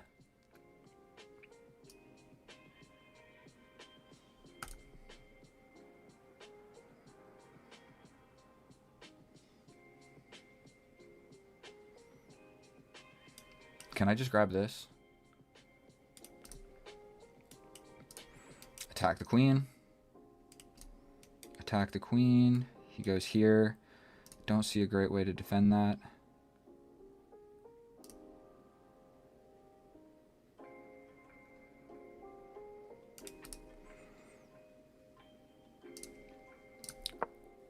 Hail Mary. We just line up. Pin that knight.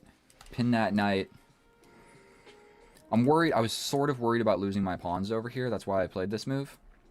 Like, I'm trying to defend with an attack. My king is more or less safe now. He can always just play something like this. But then I just grab. I'm really ready for a sacrifice at that point. I think... No, I'm not. Queen still defends. I kind of want to grab this pawn and then, like, scoot out of here. Like, what do I do if he just starts attacking my pawns? I grab your pawn. You grab my pawn. I launch. You get behind it. I have no good way of defending that. I push. Oh, my God.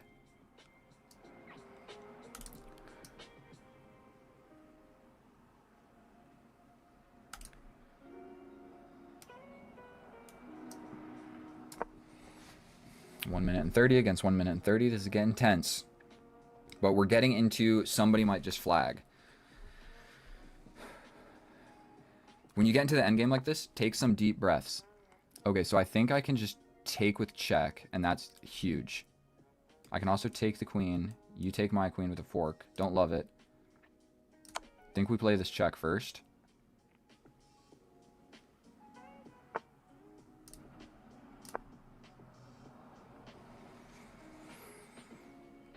Defending all these spooky squares. Yes, yes, yes. I'm attacking the knight. The knight has to go somewhere. Oh my God, my rook is trapped.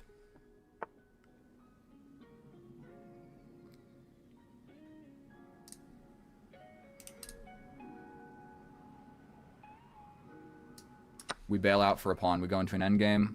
going for a pawn. Grabbing this. Steps up. I'm threatening this pawn. We're just going to step back, keep threatening the pawn. Step up. We're trying to get to the middle with the king.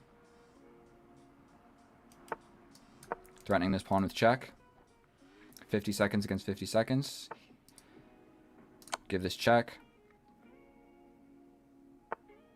Force this trade.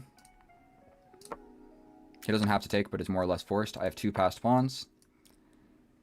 It looks like he wants to run into my position, but he needs to be careful about this.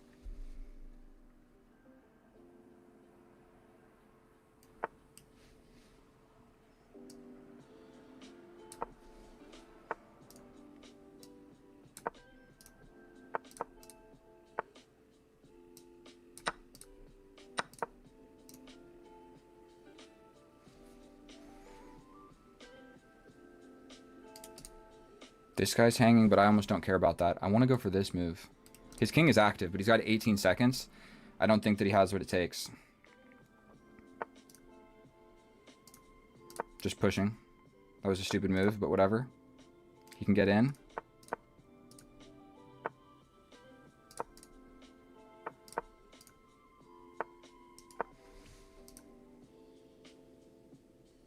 I'm so sorry, bro.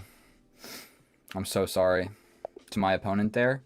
I think there's actually something I can do here. And now that it's hitting me, I realize I know how to win this endgame. I push this pawn, so say he goes here, then I'm in a little bit of trouble. But if he takes, this guy runs. So these 2 passed pawns, I didn't think about it till just now, but they are a standalone structure once it's like this. Correct? I think. Okay, we're going to check it with the computer incredibly quickly. I'm so grateful that I was able to win that game. We're going to grab this and go through the analysis so fast. And here we are in the analysis, and we're going to go ahead and start a timer right here so I don't take too long talking about a bunch of nonsense. To avoid doing that, we're going to fly through this opening incredibly quickly. I know I said I spoke highly of the Caro-Kann. You should learn how to play it and play it. But look, we got an equal position after 13 moves. That means the opening as the black pieces was a success. Completely equal position with the black pieces. The Caro-Kann is unrivaled by any opening. We trade. It was actually a decent idea.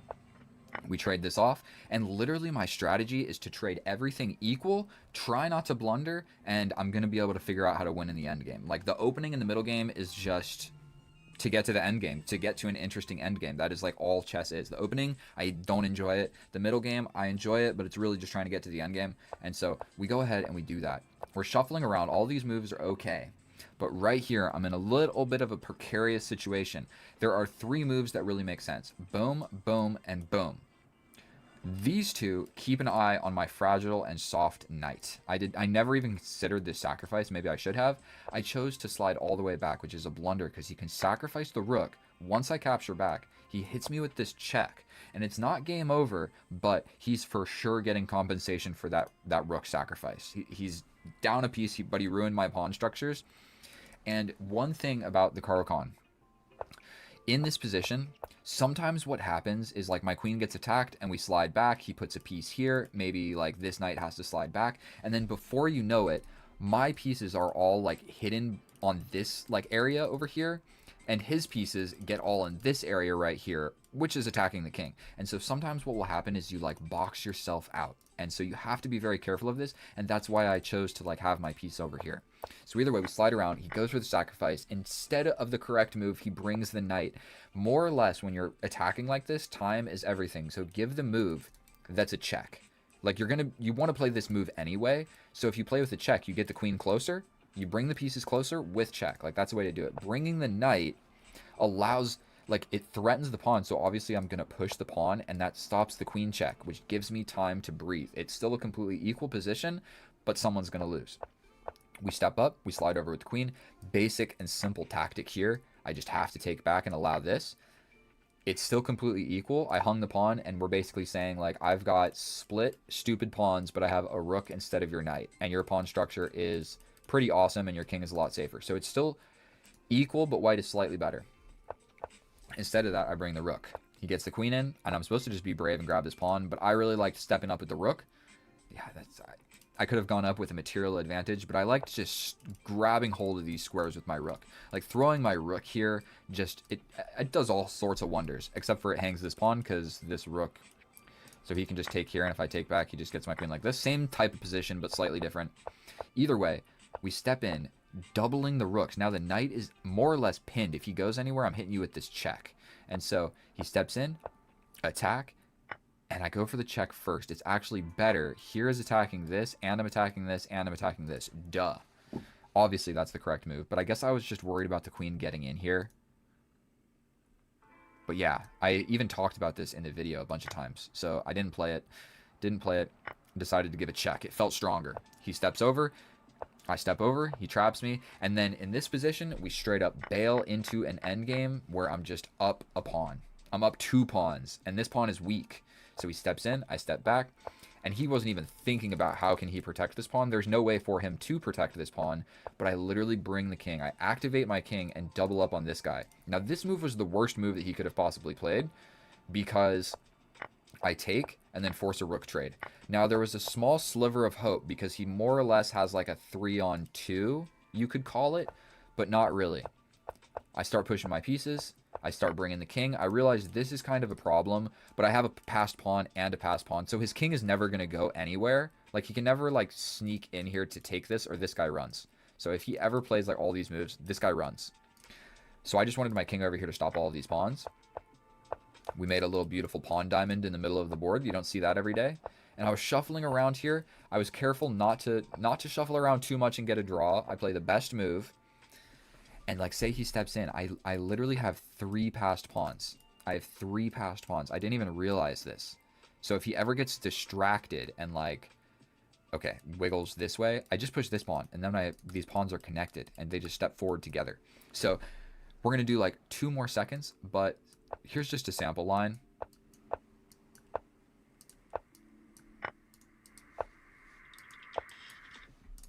I think actually here... say he does play this. I think these 2 pawns, as long as you get them in the situation of, it's called bucked tooth, or it's a Russian word. I forget what it is. Trousers? Is this called trousers? I watched Grandmaster Daniel Naroditsky's, and I'm remembering it right now. There's 2 pawns separated by 2 squares. It's the same structure as this. All you have to do is have 1 pawn ahead of the other, and you can never take this one. So if he runs for this guy, let's just waste a move. Say he runs for this guy. He gets here, we push. Trousers. Because if he takes here, I promote. And so it works all the way back here. Like, say the pawns were all the way back here. They can march all the way up together, and you're going to be just fine. You might not be able to promote, but it definitely stops the king. I forget 100%. Thank you guys so much for watching my video. That was 5 minutes of analysis. I love each and every one of you. If you guys could please subscribe, you'll make my day. I know that wasn't the most exciting game of chess. What am I talking about? That was an exciting game of chess. I was fighting for my life, and then I just traded everything equally into an endgame, and I won in an endgame. Pretty much the way that I win all of my games. Every time that I win a game of chess, the board looks like this. Okay? So thank you so much. I'm going to stop yapping. I'll see you in the next one. If you're watching this live, another video is coming up. If you're not watching this live, there's another video also coming up, but you have to click it. So I love you guys. Bye. See like 3, 4 niggas running through the crib. All black, mask on, running through the crib and shit. One nigga run to the front door. I hop out, I start shooting. Bow, bow, bow, bow, bow. Shot the nigga. Bow, shot his ass. Bow, bow, bow, bow. 1848 is about to play. I have the white pieces facing an 1848. We have the exact same rating, but I can tell you one thing. After this game, somebody is going to win and somebody is going to lose. And so this is the Sicilian. I believe I'm not really used to this setup right here, but I'm going to be honest. I don't want to just hop into this game not knowing what I'm doing. But we're going to be all right. I'm confident we're going to be all right. The knight develops. If the bishop comes, I think we capture. And then at some point, this pawn push is going to be a little bit... I didn't actually mean to play that. I was going to push it 2 squares. But we're going to make it work. We are going to make it work. Do we want to step back here and be passive and pinned? Or do we want to step up here and essentially lose to this check? Okay, so we're stepping this way. It's uncomfortable, but we're going to just make it work. Dude's playing way faster than I am as well, so that's definitely a cause for alarm. When people come out in the opening and they're playing incredibly quickly, that just lets you know that they play too much chess, bro. You've studied too much chess. I'm not a chess studier, I'm a chess player, and I'm trying to get better with minimal effort of simply playing games, watching YouTube videos, and we're just going to develop this. Like, I don't really know where else to put it. We're just going to develop it. We're just going to step back.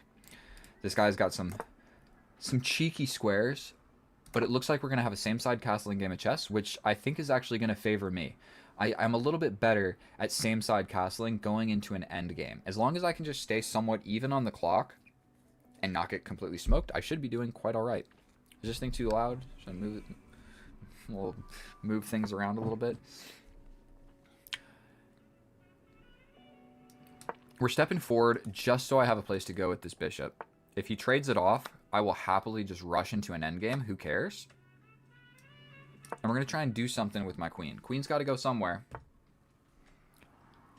Looks like we're going to be fighting on this side of the board, so I'm going to just bring both rooks over here. You're always faced with the dilemma of which rook do I bring.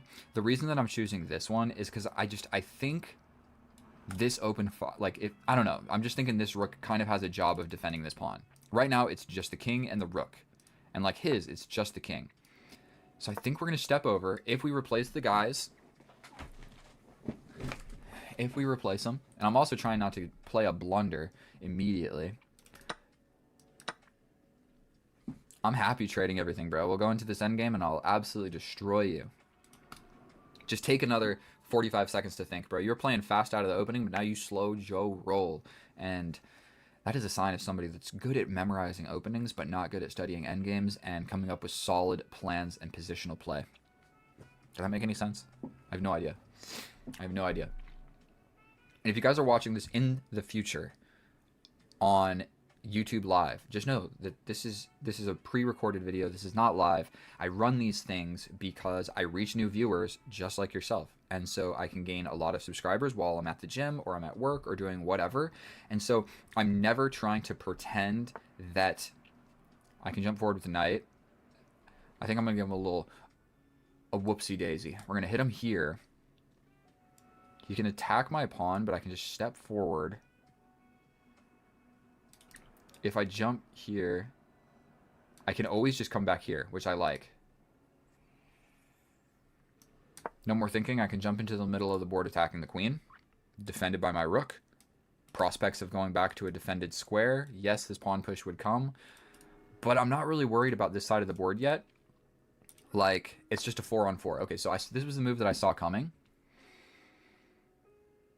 I would love to be able to just apply more pressure. Ugh. I wish I had a bishop to sacrifice here. Like, this is the moment if I had like a bishop here, you sacrifice it every single time. But I think what we're going to have to do is step forward, defending this pawn and stopping this knight from jumping in. Probably what we'll see is a pawn push. And even this knight is kind of getting a little bit eager to jump to the center as well. The only problem with that is this guy is feebly defended by a rook. He is feebly defended by a rook. That is definitely not a strong attack. I mean, a strong defense by any means. This pawn push really exposes my king. I'm going to take my... Maybe I should take my goddamn hand off the mouse. Reposition over here. Again, I kind of just want to maintain my time advantage. This move maybe makes sense. But then he probably just attacks like this, actually. I'll just step forward again. Maybe he goes for a pawn push here. Oh, that lets his knight into this square. That was not smart. That is a juicy, delicious, delectable square for this knight. Yeah, I just allowed that.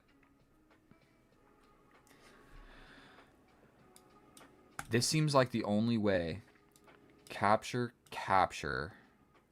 I mean, I can always jump back with this knight. That definitely was not too intelligible. Do we attack here? If he steps over here, we jump back attacking him again. This guy is going to be a weakness, so I like the idea of all of my pieces being defended. He steps along to this diagonal. And this sort of almost works, but it doesn't. Okay, I can jump over again. Potentially we can jump. This knight is like on a beautiful, beautiful outpost. I think we're just going to jump back attacking the queen. It's like we can do it, so we're just going to do it.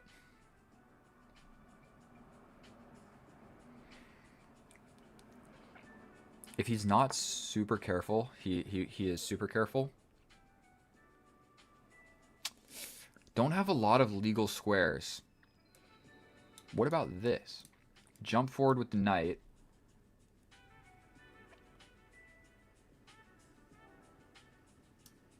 Playing it. I don't think it's a blunder. This is a 4 knights tango right now, is what this really is. I feel like the heavy pieces are just going to trade off, like almost immediately. He can just bring the rook. He still needs to bring the rook. That's probably the move that needs to be played. You either bring the rook here, here, or here.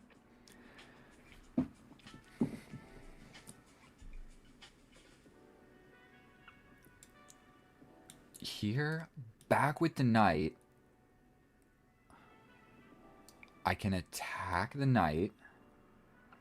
You defend with the king.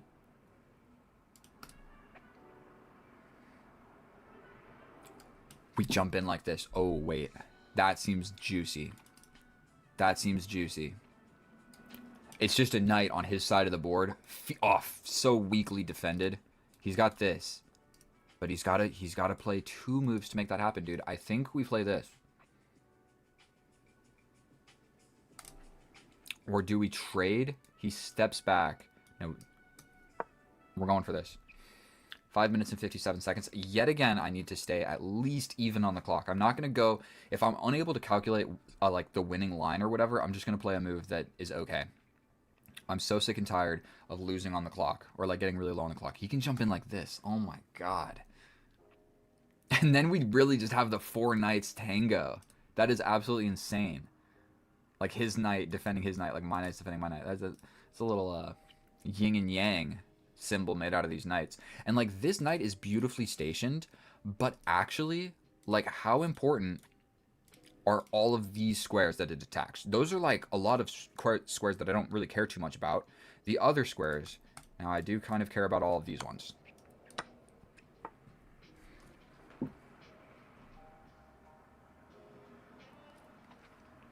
I feel like that's giving just a brief second that makes me think that I have hope. Unfortunately, I have no great way forward, and he's threatening this. God damn it. What if I jump in? What if I jump in, and he just decides he doesn't want the smoke? How's my knight getting out of there? Oh, we go here. You have to take, because I'm attacking your queen.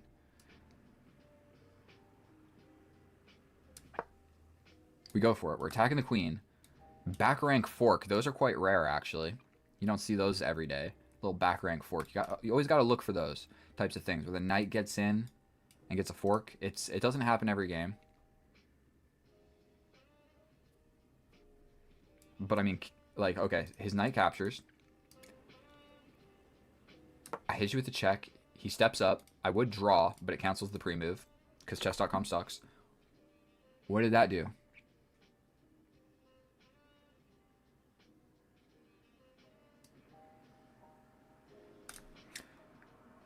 Take,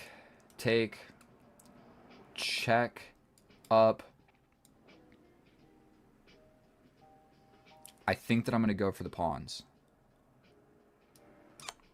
He could capture with a pawn, but I think that's very risky to play. Okay, so I'm thinking check here.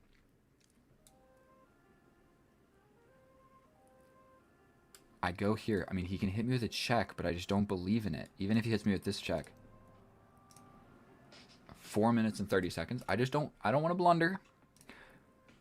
I mean, this check has to be the correct move, does it not? He's still going for this. But what if I attack? No, he defends like this. What if I attack like this? You launch forward, take. I just invest everything on this pawn.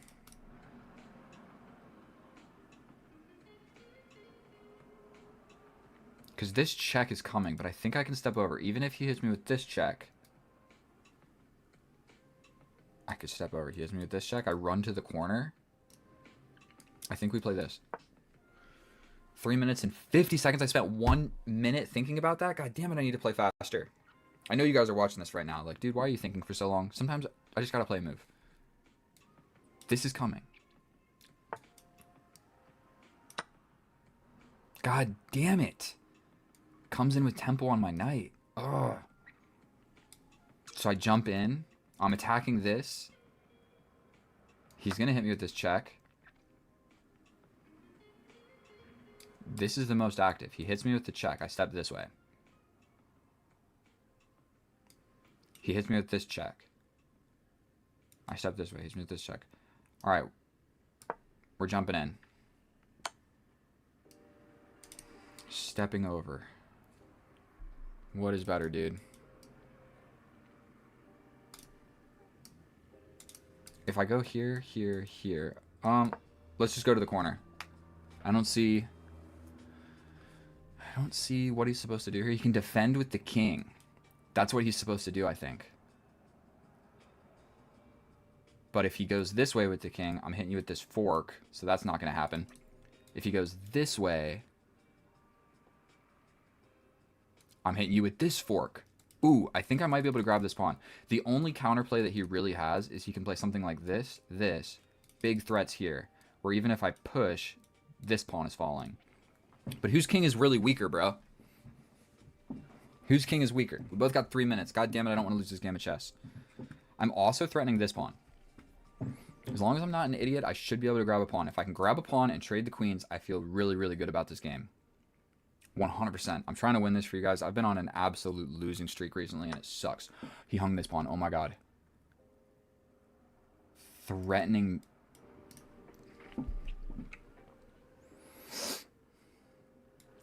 Check.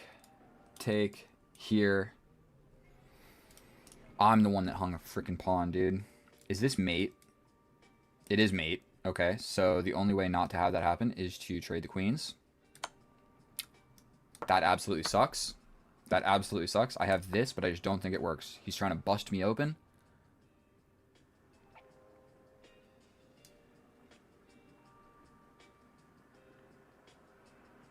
Going for something with this knight. I gotta win something. If he takes this way and I take this way, oh my God, then he's got a passed pawn. Okay, he takes this way. Surely we have to take back. He's got a check to wiggle out of here. Terrific. But I can grab this one. Gotta grab something. 3 minutes against 2 minutes. God damn it. Now both of our kings need to run around. Can I put my knight anywhere where it defends both? Probably not. So that's scary. Here, and then I'm just threatening a fork. I mean, he's got the same exact fork. His pawns are way more advanced than mine. I don't think I'm actually close enough to do anything meaningful.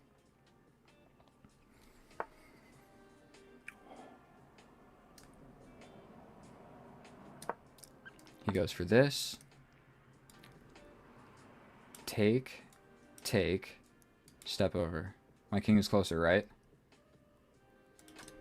Yeah, we take this one, because this is the scary... That was the scary pawn. That was the one that was far away.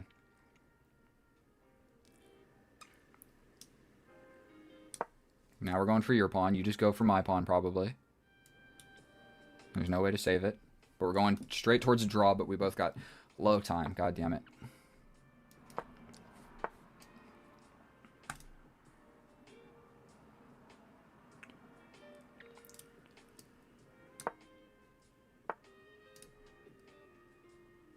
If I step up, he's got this check. Oh.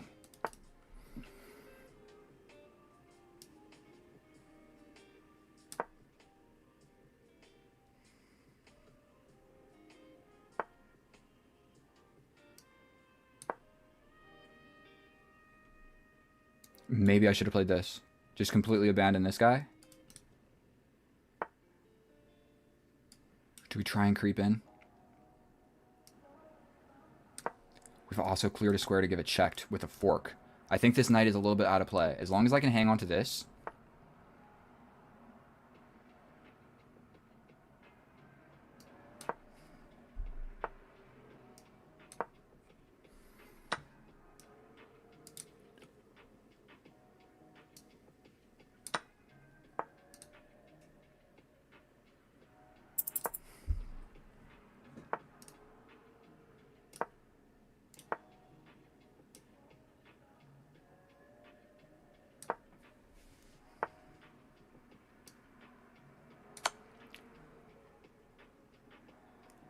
I think I just blundered. Here, here, here. We have to go for it.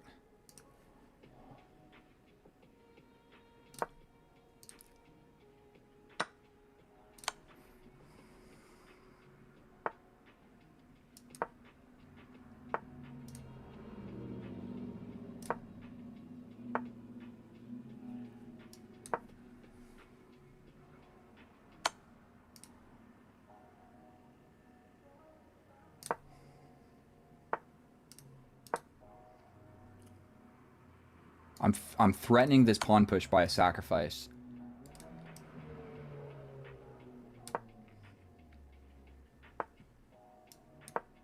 God damn it, 16 seconds.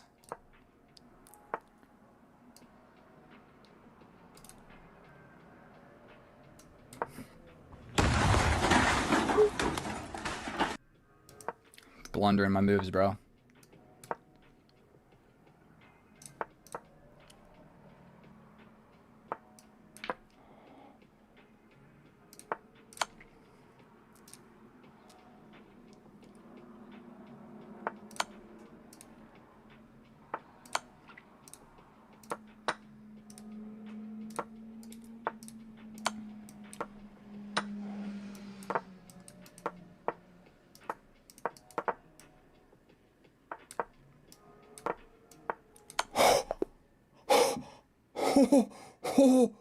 Oh my god. The clock said 0. Oh my god. Bro, heart rate, check. We are checking the heart rate. Oh my god.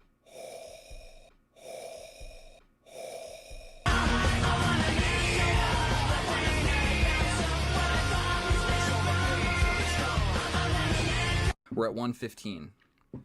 God damn it. 115. Didn't get that high intense. It wasn't super high intensity for a long time. Wow. We are going to plug this into the computer, do an incredibly quick analysis, pretty much just for the end game. Oh my god. Oh my god, dude. How do I save that? Please subscribe. Please subscribe.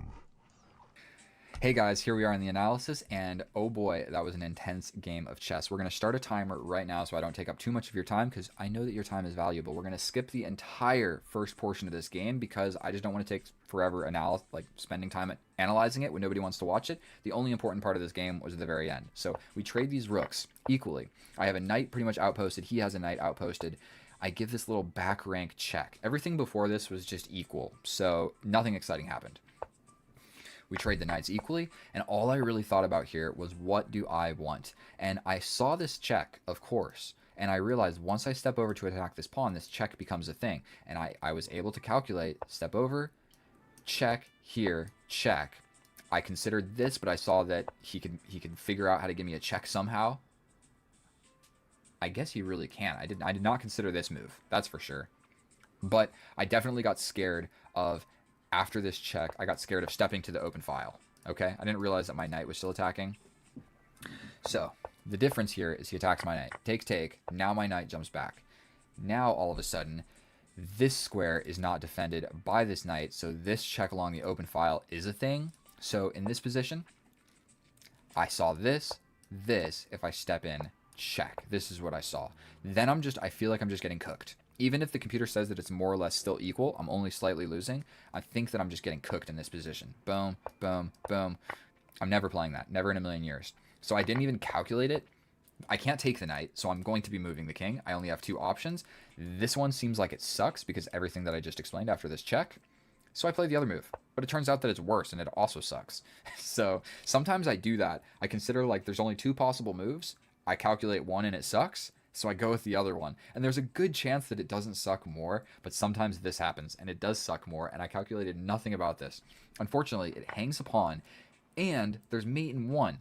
Or even, this check is absolutely scary as well. Mate in 1 is just threatened, and the only way to get out of it is if I go for a queen trade.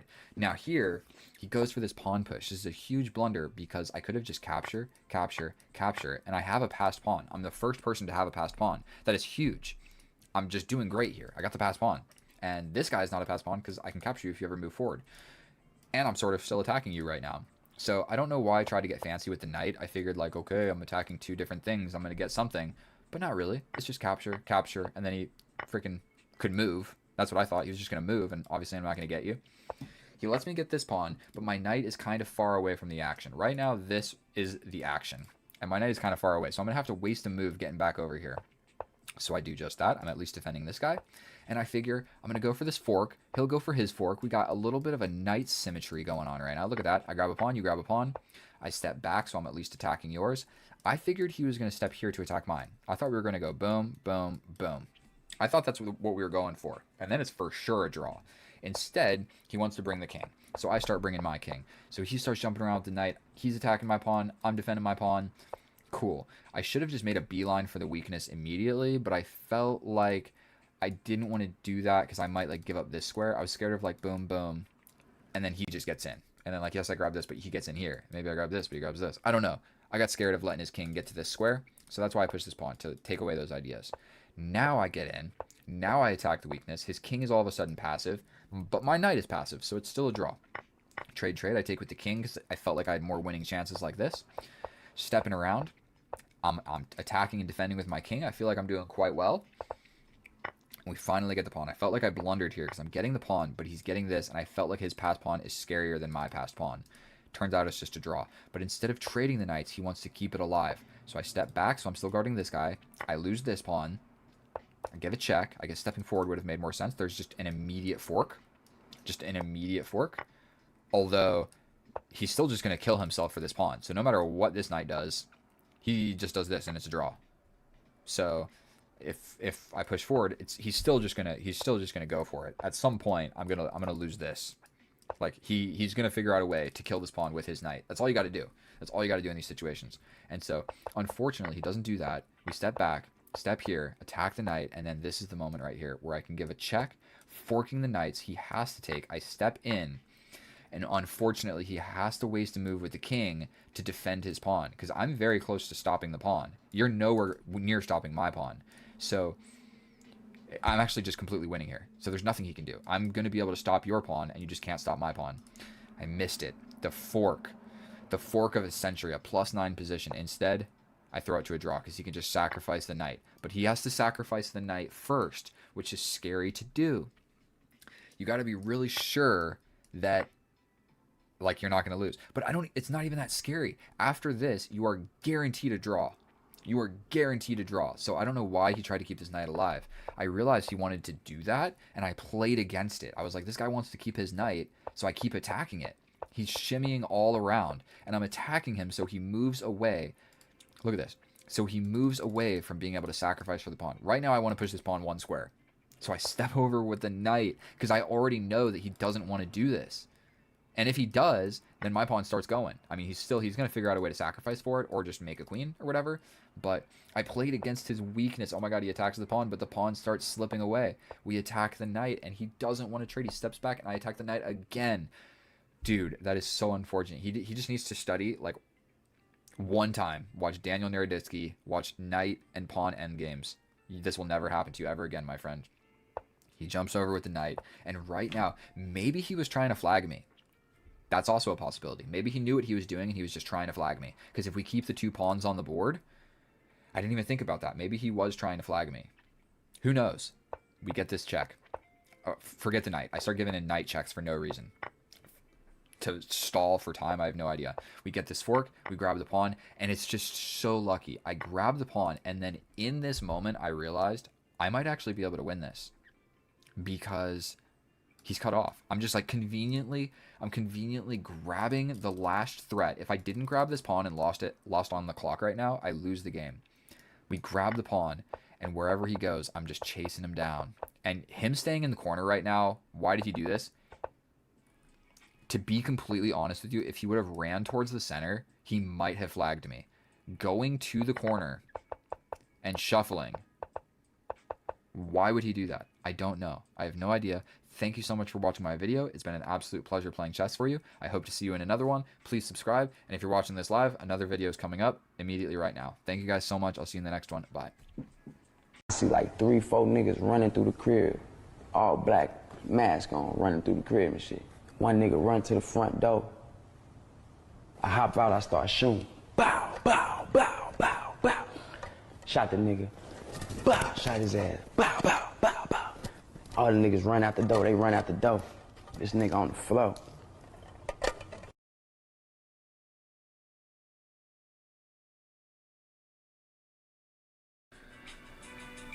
All I need to do is just trade some stuff. Specifically, the queens would be really nice. I am threatening this. That's a huge threat. Potentially stepping over and attacking the queen this way. Pushing my pawn this way seems decent. Like, go here, here. You're forced to trade at that point. Yeah, my pawn structure kind of sucks. I can't afford to lose any pawns in this endgame. These knights are just so strong. If we get rid of just even one of them, I'll feel so much better. But we step up with the king. Maybe we start centralizing a rook somehow. There's just so many scary like forks and stuff like that that I don't want to have to deal with. What if I step up like this so I can attack this way? You're forced this way. I attack you again. I push. I go this way. I think I'm just going to go for this. It's not a great plan, but I think I might just go for this where you have to take. I take with the pawn. You can't attack it immediately. It's not a great plan, but if we get the queens off the board, the endgame becomes way simpler. And my chances of winning skyrocket.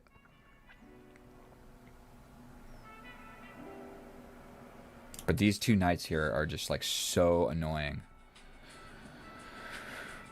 I think this is going to be my game plan. Potentially, he just like shuts it down. But I might just play slow here.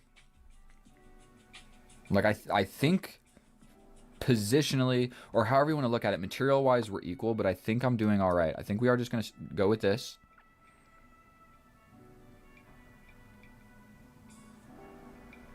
You can play this. I'm kind of okay with trading some pawns.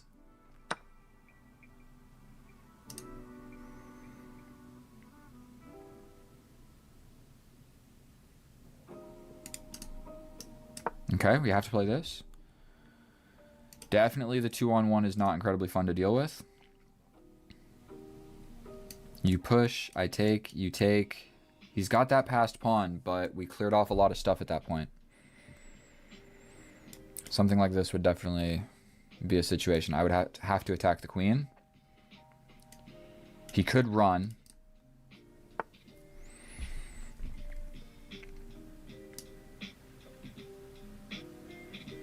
We capture, no?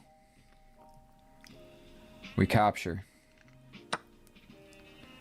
Terrific. Now we go for attacking the queen trade. We force the queen trade. We're going for it. 1 minute and 53 seconds on the clock. I feel like that just had to be played. I don't know what else to do. But I don't think this pawn is going to make it.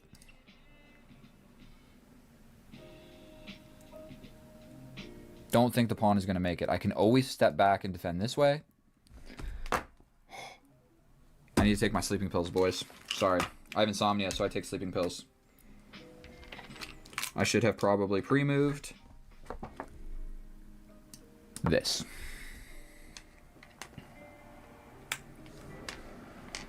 Damn. All right, I'm going to get some water.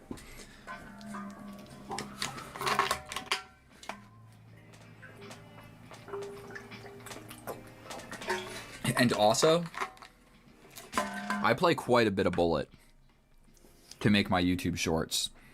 And so whenever we get below like 2 minutes or whatever, I feel so much more confident. I feel like I have the easier to play position here. We're getting the queens off the board, which makes it way simpler for me. And I feel like I play more bullet and I'm just better at bullet than most people. Yeah, he had to play that. This pawn cannot really be attacked so many different ways. This knight is glued to the defense of this. I think it really just might be as easy as bringing a rook over. For sure we capture there.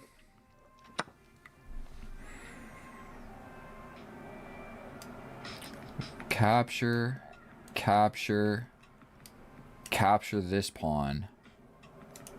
Is this the time to bail out? We grab a pawn. You grab my bishop. I grab your pawn. Then it's rook, rook.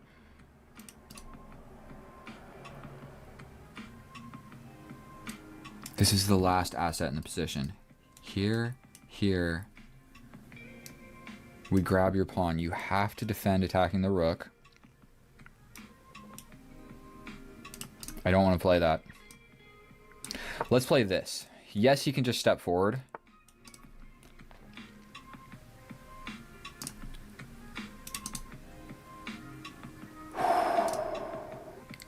Let's try and do something with the rook.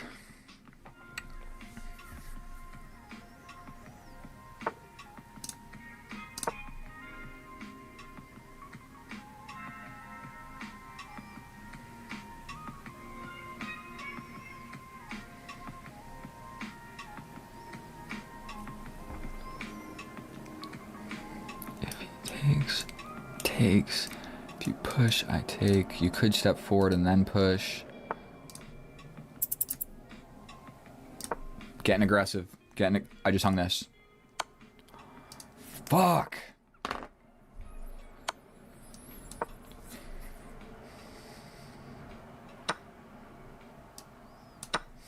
What am I doing? What on earth was any of that? The knights are hanging, bro. Grab this one.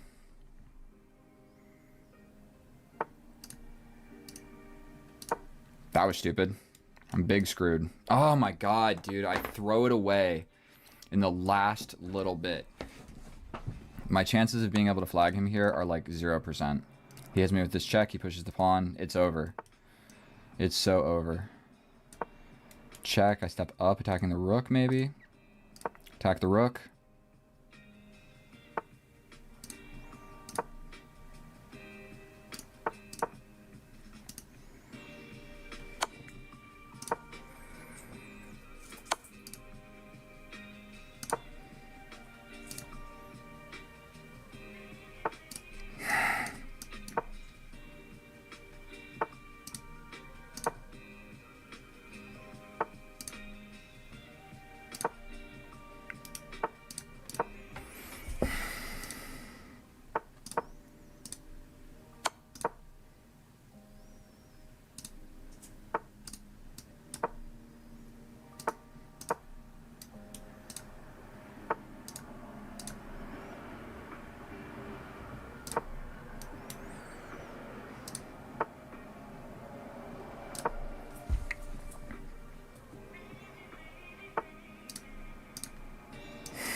Fuck you, bro.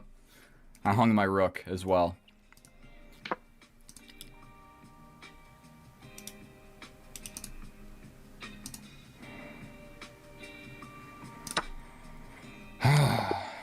That sucks. But dude, I did my best. No, I really didn't. I had a completely winning position and I fumbled it again. Unbelievable. Absolutely unbelievable. Where did it all go astray? We're not even going to do an analysis. It all went astray when I hung my everything. I didn't even think about it. I just pushed the pawn. Oh, god damn it. We're not going to do a real analysis, boys. We don't have time for all of that. Let's go back. This was, like, hard to play. I do want to plug it in and just see what's the evaluation. Can I do that here? Analysis. White is losing. White is still losing. I'm still completely losing.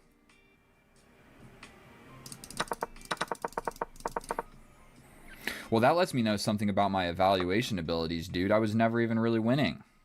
I thought this whole time, like, all the way back here. Sorry, I'm doing this terribly. Let's just go through the game real quick. This is really just like playing hope chess here, this pawn gambit. Because if they take with the bishop, I'll teach you something. Boom.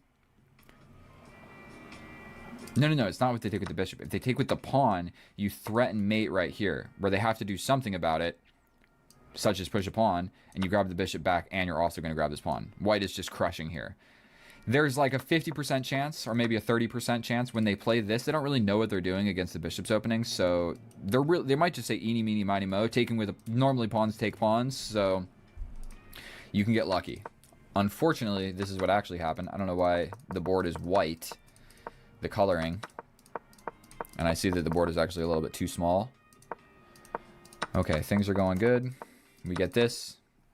I'm crushing. I'm crushing. +2. We kick out the knight. We castle. Get fancy with the queen. Push a pawn. Step back. He takes. This sucks for me. Really what I should have done here, instead of being fancy, just play this. I play this. The pawn's defended. I don't have to worry about anything. I have the dark squares to play with. I thought about this move and I wanted to be fancy, and I pushed the pawn 2 squares instead of 1. So that was my first mistake. Don't make things complicated. Just play simple chess. Here we're trading everything off. His knights are gods in the middle of the board. Yes, I have 2 rooks. The rook pair, you could call it. Stepping around. And I'm losing. I'm losing.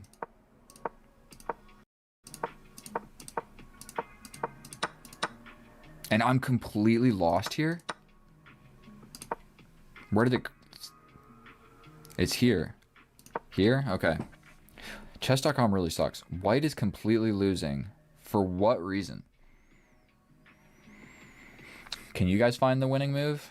I'm not looking at the thing. Okay, A4. It's not A4. This? What is the move?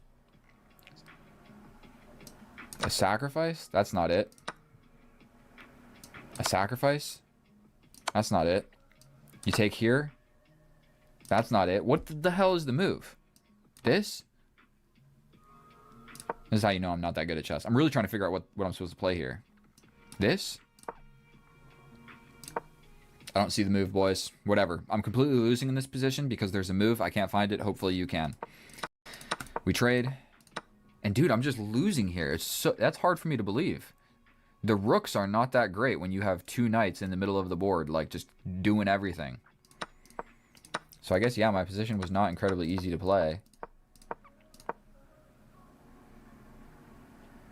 And I'm already completely lost. Dude, this is an equal position. Okay, so it went back to equal. Probably the game plan that was the smartest was, let's just slide over here with the rook. We'll lose this pawn with check. We'll step up. But screw it. We'll get rid of some stuff. Is that the right game plan? No. Yet again, I don't know what I'm doing. Attack this guy? I don't know what I'm doing. Stop this guy from moving forward? That's also not the right move. I'm sorry, guys. I don't know how to use chess.com's analysis at all. You have to read the moves over here, but I have to like scroll on this little scrolly wheel.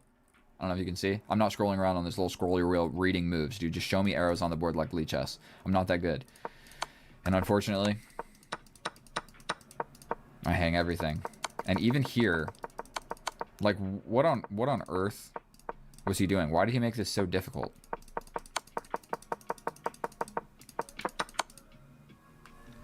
Thanks for watching my video. Please subscribe. Another one is going to be coming up right now. If you're watching this live, this isn't real live, just another video is coming up. And if you watch this in real time, that is 2 times. I played one game where I was up a queen and a rook and lost. And now this one where I guess the loss was deserved all along, but it's hard to say. So please subscribe. I'll see you in the next one. Thank you so much. And I'm out of here. Bye.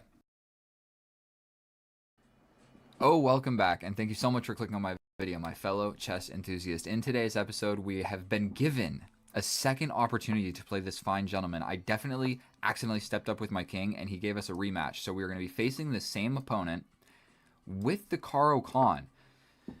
Now, I always go with the fantasy variation, but I'm going to be honest with you guys, I don't know it that well. So this is the Caro-Kann, and this is the fantasy variation. You can basically tell there's a giant diagonal of pawns across the entire board, which is cool. You don't see that every day. You can get pawn cubes and crazy pawn lines from the Caro-Kann, so that is one reason you should play it. Our opponent is going for it right now. The best move is to just go ahead and play e5, stepping forward with the pawn, but I don't love it. But what we're going to do is we're going to just leave this tension in the middle of the board. Or not. He just gives us the center. Now, I'm pretty sure we step forward. He jumps in, and I chase him around one more time. He steps back, and then I'm able to develop this knight. Then he can push, go for some breaks. I'm pretty sure that is the game plan that I'm supposed to have. step forward, or attacking the queen immediately.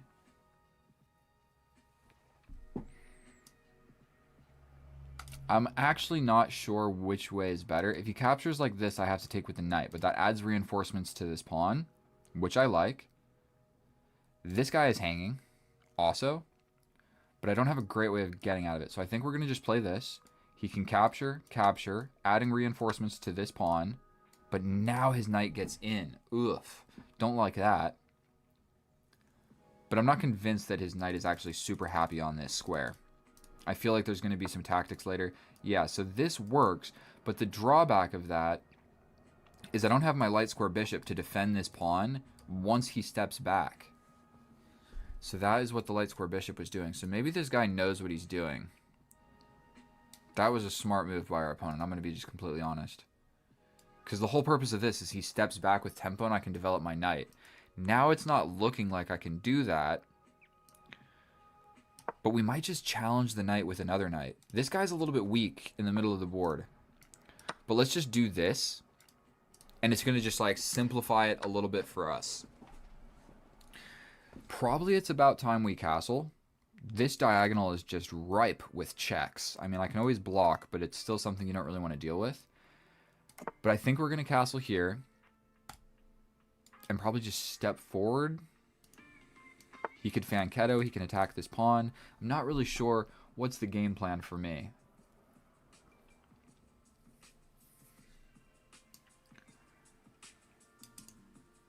Maybe let's just be slow and just take away this b4 square from our opponent. I don't really want to see him be able to grab that.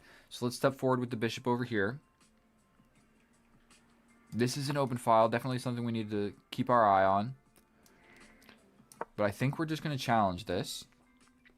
Again, not thinking too incredibly long about all of this stuff. We want to just keep it in the balance of the game. If the opponent is playing fast, we got to play fast as well. And now we just go for... I mean, I'm going to need to defend this pawn like this. Let's just all sorts of light square weaknesses on my side of the board. But if you see, I'm doing quite well. So we're going to do this. Launching the pawn would maybe make no sense because I can capture it. But we're fighting over this square now. Do I launch forward? No, that makes the pawn on the open file weak. Sorry, my eyes were a little bit itchy. I was putting some Korean skincare on my face, and I got a little bit toasted. What do you think about this? Give up the pawn. We step in. I like this. He can block with the knight, actually. But then do we pin like this if you really want it? I think this is the aggressive move to play here. We could be a little bit more chill and double up over here. I like that. I don't know if this b2 pawn is really all that important for me. I'm liking the idea of just stepping in. But what if he just kicks my queen out? Okay, maybe then we step back and we do guard the pawn. These are the 2-3 candidate moves I'm really thinking of right now. Surely his knight will arrive on one of these squares. Probably this one would make the most amount of sense, applying pressure to this guy. And just something to note right now, this pawn is hanging. Like if he captures his pawn, I can't take back because the queens see each other. I like this. Let's just do it. You can't grab the pawn, I'm attacking the knight. You can push forward, you can block with the knight, but I'm kind of thinking about bringing my knight. If he kicks us out, then we will just step back guarding the pawn, because I don't want to just lose the pawn for no reason. That makes both of these pawns weak. So this pawn is kind of important. This pawn is like, you know what I mean, protecting my two other pawns. So I lose this, and I'm going to be losing these guys. But this is a tempo move. He's going to have to reroute with the knight. So he blocks like this. He's probably going to kick me out next move. But I like the idea of just second rank defense. I feel like that's just a good square for this rook. I'm going to be able to step over. And I think it's going to be all right. What that also does is kind of protect this pawn more. Because this pawn is still pinned in a way. Okay, so he's thinking about some stuff here. I like this. but then you just kick my queen out. What if I sacrifice? You have to take. Then I take. How are you going to defend this pawn? I like this move. Not to mention this rook is looking. I'm liking this move. Say you step in, sacrifice, take. I have to take this pawn. Okay, I think we're going to play this. All squares defended. This knight actually only has like one retreating square. Because all his squares forward are not great. The discoveries on the diagonal are covered. I'm blundering on the clock, if we're going to be honest. And this is just like a same side castling attacking game, so I'm not really sure that I should be wasting all of this time. We're going to end up in some sort of an endgame.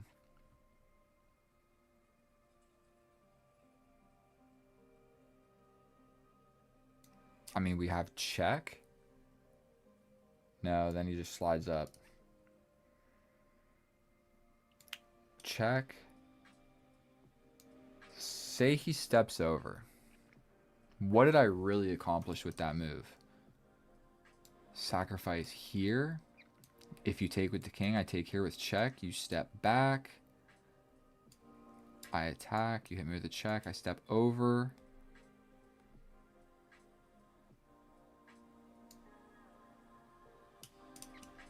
I'm considering the sacrifice, boys. This I'm looking. I'm gonna do my best, guys. Check here. We bring the rook. You hit me with. You can't hit me with any check. This diagonal is covered. So sacrifice, take with the rook.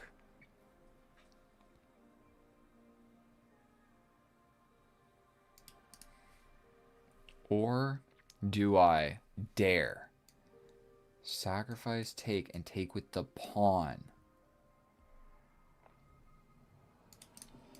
Boom. But if he just steps over, then I'm not sure what I accomplished. Do we step here? You would have to step forward, no?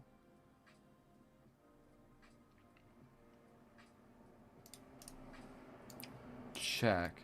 Take with the pawn.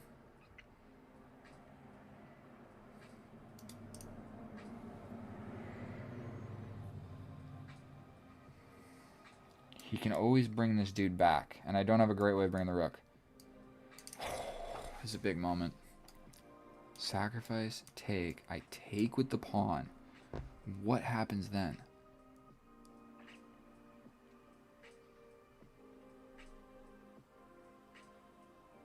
Probably he plays this. I step back.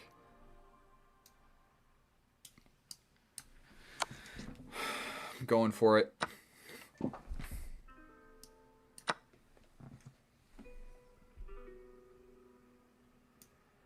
This is all I got.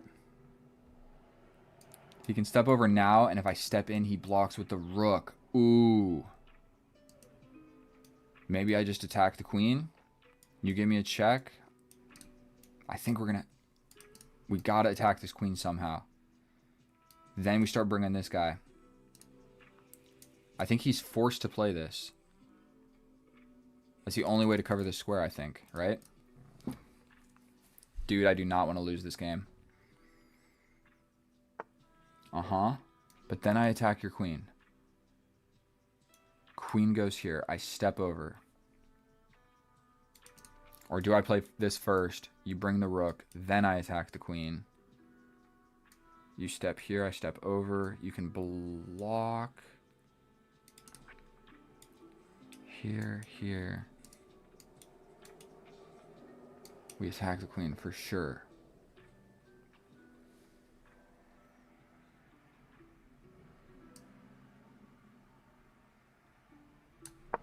I mean, it's a forcing move. I feel like it's decent. This is the only other forcing move we've got. For sure he'll step up, but we step over. Maybe he threatens this? I think we got to go for it. The danger diagonal is covered. No checks. He has to play this. I step over, threatening mate in 1. Oh my god, he can step back like this. Defending. That's not what you want to see, boys. He's got this retreating knight move. I did not see that. I'm in trouble. I'm in trouble. I don't see what to do. And now I can't even sacrifice this pawn or anything. Oof.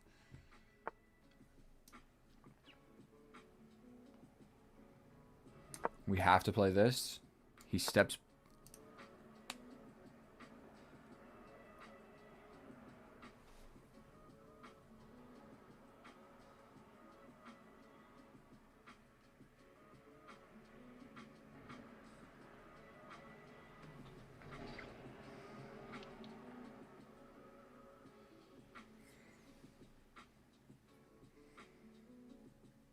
I wasn't even thinking about him attacking me, dude, if we're going to be honest. All of a sudden, this just happened. Like, what's going on? Excuse me?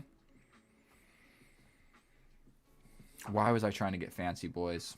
Why was I trying to get fancy?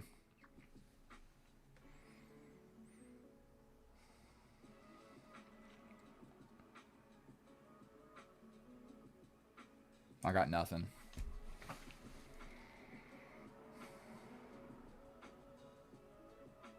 Got absolutely nothing. Like, we can play this, this, and he just mates me. Check here, check. At that point, he can just take. Oh, it's so unfortunate. So unfortunate.